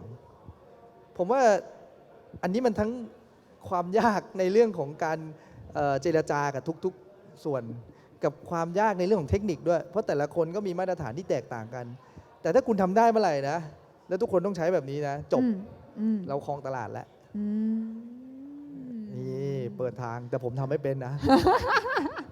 ทำเป็นแล้วมาบอกด้วยถ้าทำได้บอกด้วยพี่เอ็มกับพี่นกมีอะไรเสริมไหมคะในมุมของผมนะครับผมสนใจในเรื่องของที่เป็น front end ลูกค้าหลายๆร้านเนี่ยที่รับเป็นเมอร์ชานของ Line Pay เองเนี่ยบางส่วนนะครับเขาไม่มี IT developer เพราะฉะนั้นการที่จะรับที่เป็นdigital payment เนี่ยนะครับเขาต้องใช้ความพยายามในการต้องไปหา outsource เพื่อที่จะ develop system เพื่อ integrate กันอันนี้เนี่ยเป็นจุดที่น่าสนใจแล้วยังไม่มีใครลงมาทำยังไม่มีคนที่ทำตรงนี้อย่างจริงจังเรามีซอฟต์แวร์เฮาส์เยอะครับเรามี mobile developer เยอะแต่เราไม่ได้มีคนที่ทำด้านนี้เฉพาะทางโอเคคือพี่วอชมาบอกว่าซีเรียสไปไหมคือจริงๆต้องบอกว่าให้บอกไปร้องเพลงไปพี่ตวงใครหิวน้ำบ้างครับทางนี้มีเบียร์นะครับเบียร์ฟรียังมีอย่างต่อเนื่องนะคะพี่นกค่ะพี่นกมีอะไรเสริมดีคะก็เราก็มองว่าคือถ้าโอเคในแง่ของตัว payment เองมันก็แข่งขันค่อนข้างเยอะอยู่แล้วนะคะการ identify gap ที่เราพูดถึงกันตอนเริ่มต้นนี่มันคือเรื่องของความต้องการที่ยังไม่ได้ไม่มี service หรือไม่มีใครที่ไปตอบโจทย์อย่างที่อาจจะที่คุณเอ็มเมนชั่นไปตรงนั้นด้วยซึ่งอันนี้เนี่ยมันอาจจะไม่ได้แค่ว่าดูว่าโดยภาพรวมของในแง่ของ fintech หรือว่า payment business only แต่เราอาจจะมองในแง่ของอุตสาหกรรมอะไรก็ได้ที่แบบมันยังไม่ได้มีใครที่เข้าไป touchในเรื่องของการจัดการระบบข้างในของเขาเรื่องของ tracking หรือการเอา data report ทั้งหลายแหล่มา compare อะไรกันอย่างเงี้ยค่ะมันเชื่อว่าคือโอเคมันคงจะ identify ตรงนี้ก็ไม่ได้เหมือนกันนะคะคืออาจจะต้องออกไปศึกษาเพิ่มเติมนิดนึงแต่ก็เชื่อว่ามันยังมีอุตสาหกรรมที่มันมี need ทางด้านเรื่องพวกนี้อยู่แล้วก็มันยังอาจจะยังไม่มีใครที่เข้าไปจับต้องตรงนั้นค่ะน่าสนใจได้ข้อมูลนะคะสู้ๆนะคะนะโอเคคุณพัฒนาลีอยู่ในโอเคนอนรออยู่นี่เองนะคะมาขอไมค์หน่อยค่ะขอไมค์มีแต่คนแถวหน้าฟังเรานั่นน่ะสิคะคือข้างหลังเขาคือไงคะหลับไปหมดแล้วหรือว่ายังไงคะการกินเบียร์เพลินเช่นค่ะโดยส่วนตัวเนี่ยผมทำงานกับกลุ่มตลาดที่เป็นกลุ่มสูงวัยค่ะผมมองว่าจริงๆแล้วเนี่ยตอนนี้เรากำลังแย่งตลาดกันถ้าเกิดเหมือนกับว่าดู payment ทั้งหมดเนี่ยในประเทศไทยใช่ไหมฮะคือ payment ตอนนี้เนี่ยที่เราแย่งกันอยู่เป็น segment เล็กๆแค่นั้นเองที่เกิดขึ้นผมกำลังคิดอยู่ว่าเราจะมีอะไรที่คล้ายๆกับ M-Peso ไหมที่เหมือนกับว่าเราประยุกต์ให้เหมือนกับเข้ากับวิถีชีวิตของคนอีกรูปแบบหนึ่งที่เหมือนกับอาจจะใช้เทคโนโลยีได้ adopt เทคโนโลยีใหม่ได้ช้ากว่าคนอื่นแล้วก็เจาะตลาดกลุ่มนี้ใครเคยลองวิธีไหนแล้วเวิร์กหรือไม่เวิร์กบ้างไหมครับกลุ่มคนที่ใช้แคชเป็นหลักแล้วก็มีความเคยชินเกี่ยวกับเงินสดโอเคอาจจะขออนุญาตเริ่มที่พี่นกเพราะว่าพี่นกมีการขยายจากกลุ่มเกมเมอร์ไปกลุ่มอื่นๆด้วยเราทำยังไงคะจริงๆต้องบอกว่ากลุ่มผู้สูงวัยเป็นกลุ่มที่ค่อนข้างยากนะคะเพราะว่าเรื่องของความ adoption ของเขาคือความเคยชินนะคะคือเขาชินกับเรื่องตรงนี้มามากเนี่ยมันก็จะไปเปลี่ยนพฤติกรรมของเขาเนี่ยค่อนข้างยากนะคะส่วนของตัว AirPay เองนี่ต้องพูดตรงๆว่า audience หรือ target user ของเราเนี่ยเป็นกลุ่มเด็กซะมากกว่าเพราะเราขยายมาจากฝั่งของการที่เป็นเกมเมอร์นะคะแล้วก็พอมันขึ้นมาเนี่ยก็ยังเป็นกลุ่มของคนอายุแบบประมาณไม่เกินเซว่าตั้งแต่10 กว่าขวบจนถึงประมาณ35 ขวบเป็นลูกค้าของเรานะคะเรายังพูดตรงว่า experience ในการเราเคยที่จะพยายามทัชกลุ่มตรงนั้นเหมือนกันแต่ว่าเราก็รู้สึกว่ามัน take effort มากๆเลยในการที่จะต้องเข้าไปอธิบายเขานะคะแล้วก็ให้เขาเข้าใจในตัวระบบของเราแล้วก็อาจจะอีกอันนึงของในส่วนของ AirPay ก็คือว่าเซอร์วิสที่เรามีเนี่ยค่ะอาจจะไม่ได้เป็นการตอบโจทย์กลุ่มของผู้สูงวัยมากนักซึ่งถ้าเกิดสมมติว่าเราคิดว่าเราจะทำเพื่อเซิร์ฟกลุ่มนั้นจริงๆเนี่ยเราอาจจะต้องมานั่งคิดถึงเรื่องของ Product และ Service ที่ใส่เข้ามาที่ตอบโจทย์ของคนกลุ่มนั้นมากกว่าซึ่งอาจจะเป็นเขาอาจจะคิดถึงเรื่องของ Saving ทำยังไงกับเนี่ยสูงวัยแล้วเรื่องของสุขภาพเรื่องของ Insurance เรื่อง Health อะไรเข้ามาซึ่งอันนั้นก็ต้องเหมือนกับต้องต่อยอดกันต่อไปอะค่ะเพื่อจะให้เหมือนกับมันมีattractive products ทำให้เขาอยากจะเข้ามาเรียนรู้แล้วก็ใช้ product ของเรามากขึ้นแสดงว่าของ AirPay ก็เลือกที่จะต่อยอดจากกลุ่มเดิมเป็นหลักก่อนตอนนี้ไลน์ล่ะคะไลน์เรามองอย่างนี้ครับเนื่องจากตัวแอปพลิเคชันของเราเป็นแมสทุกวันนี้เนี่ยกลุ่มผู้ใช้หลักๆไม่ได้มีแต่เด็กๆอีกต่อไปละถูกไหมครับหลายๆคนได้เมสเสจสวัสดีวันจันทร์ใช่ไหมครับสุขสันต์วันอังคารกันทุกวันเลยต้องเลือกดอกไม้ตามสีวันด้วยนะคะคนเฒ่าคนแก่เนี่ยใช้ไลน์กันได้ทุกคนนะครับเพราะฉะนั้นเนี่ยเราก็มองว่าตรงนี้ก็เป็นอีกกลุ่มหนึ่งที่เราอยากจะเข้าไปนะครับเจอสถิติที่น่าสนใจว่าตั้งแต่เราเริ่มเปิดให้บริการมาเนี่ยตอนแรกเราคิดว่ากลุ่มที่เป็นกลุ่มทาร์เก็ตคือกลุ่มเด็กๆวัยรุ่นที่เข้าถึงเทคโนโลยีได้เร็วแล้วก็ง่ายแต่อยู่ช่วงหนึ่งที่เราได้เริ่มทำเซอร์วิสกับพาร์ทเนอร์บางเจ้ามีการออฟเฟอร์โปรดักต์ที่เป็นแมสมากขึ้นพบว่ากลุ่มที่เข้ามาใช้งานเนี่ยเป็นกลุ่มผู้สูงวัยเราเจอว่าคนที่ใช้งานเยอะๆเป็น heavy user เนี่ยคือกลุ่มที่เป็นแม่บ้านครับอายุ 40 ปีขึ้นไปคือว่างไงว่างเปิดไลน์อย่างเดียวเขามีเวลาที่จะเรียนรู้ อย่าไปดูถูกนะครับผู้สูงวัยสมัยนี้เนี่ยว่าเขาจะใช้งานเทคโนโลยีไม่เป็นนะเขามีเวลาที่จะเรียนรู้และอีกอย่างหนึ่งด้วย Product หรือโปรโมชั่นที่ drive ให้เขามาสนใจลองคิดดูว่าแค่ได้สติ๊กเกอร์ฟรีเนี่ยลองเล่นแล้วครับเพราะฉะนั้นมันอยู่ที่มันอยู่ที่ incentive ผมพูดจริงๆมันอยู่ที่ incentive ที่ลูกค้าเนี่ยอยากจะเข้าหรือไม่เข้ามาใช้งานเซอร์วิสพอมี incentive แล้วเขาลองใช้ดูแล้วเขาติดทุกวันนี้เนี่ยต้องหาโปรโมชั่นนะครับเพื่อที่จะมาดึงดูดลูกค้ากลุ่มสูงวัยตรงนี้อยู่บ่อยๆคือความแก่ไม่ใช่ปัญหาไม่ใช่ปัญหาจริงแต่เรื่องรางวัลเป็นปัญหาใหญ่ว่าถูกใจหรือเปล่าถ้าถูกใจสู้ขาดใจเลยอาจจะออกสติ๊กเกอร์สุขสันต์วันจันทร์อีกทีสุขสันต์วันจันทร์พี่สมพรค่ะรับทุกวันตอนนี้รับทุกวันจะบอกว่าจริงๆแล้วมีคนทำแล้วนะครับแต่ไม่เรียกว่าเป็นโปรดักที่เป็นของสำหรับผู้สูงวัยแต่เรียกเป็นโปรดักที่เป็นเรื่องของการทำธุรกรรมทางการเงินสำหรับรากหญ้าคนที่เป็นรากหญ้ามีคนทำแล้วครับแต่ว่า ก็มีเหตุนิดหน่อยนะฮะ มันก็เลิกลากันไป แต่ว่าจริงๆเนี่ยโมเดล M-Pesa หรือโมเดลแบบที่เป็นเคาน์เตอร์เพย์เมนต์สำหรับที่ห่างไกลเนี่ยข้อสำคัญคือมันเรื่องของต้นทุนที่มันต้องมีจุดต่างๆที่มันจะต้องอยู่กับชีวิตคนแถวนั้นน่ะซึ่งอันนี้เป็นการลงทุนที่สูงพร้อมกับค่าธรรมเนียมที่เราต้องคิดหรือได้กลับมามันต้องคุ้มค่ามันก็เลยกลายเป็นอาจจะเป็นจุดที่ทำให้มันไม่คุ้มในการที่จะไปทำได้ขนาดนั้นแต่ว่ามีไอเดียและมีคนทำแล้วนะครับสำหรับการทำธุรกรรมไม่ว่าจะเป็นโอนเงินสำหรับลากย่านะครับจ่ายบินทำรับเงินนะฮะจากคนโอนมาโดยที่ไม่ต้องใช้บัญชีธนาคารนะครับใช้แค่เบอร์มือถือก็รับเงินได้ครับแต่แค่ต้องบอกว่าด้วยข้อจำกัดเกี่ยวกับการลงทุนน่ะผมว่ามันก็เลยทำให้ไม่มีใครกล้าที่จะทำจริงๆแต่จริงๆมันเป็นตลาดที่น่าสนใจไหมคะมันได้ในบางจุดคืออย่างประเทศที่เขาพูดถึงอย่างไม่ว่าจะเป็นฟิลิปปินส์นะครับหรือประเทศในตะวันออกกลางพวกนี้ที่มีกลุ่มที่เป็นเขาเรียกเป็นอันแบงค์หรือคนที่ไม่มีบัญชีธนาคารอีกเยอะมหาศาล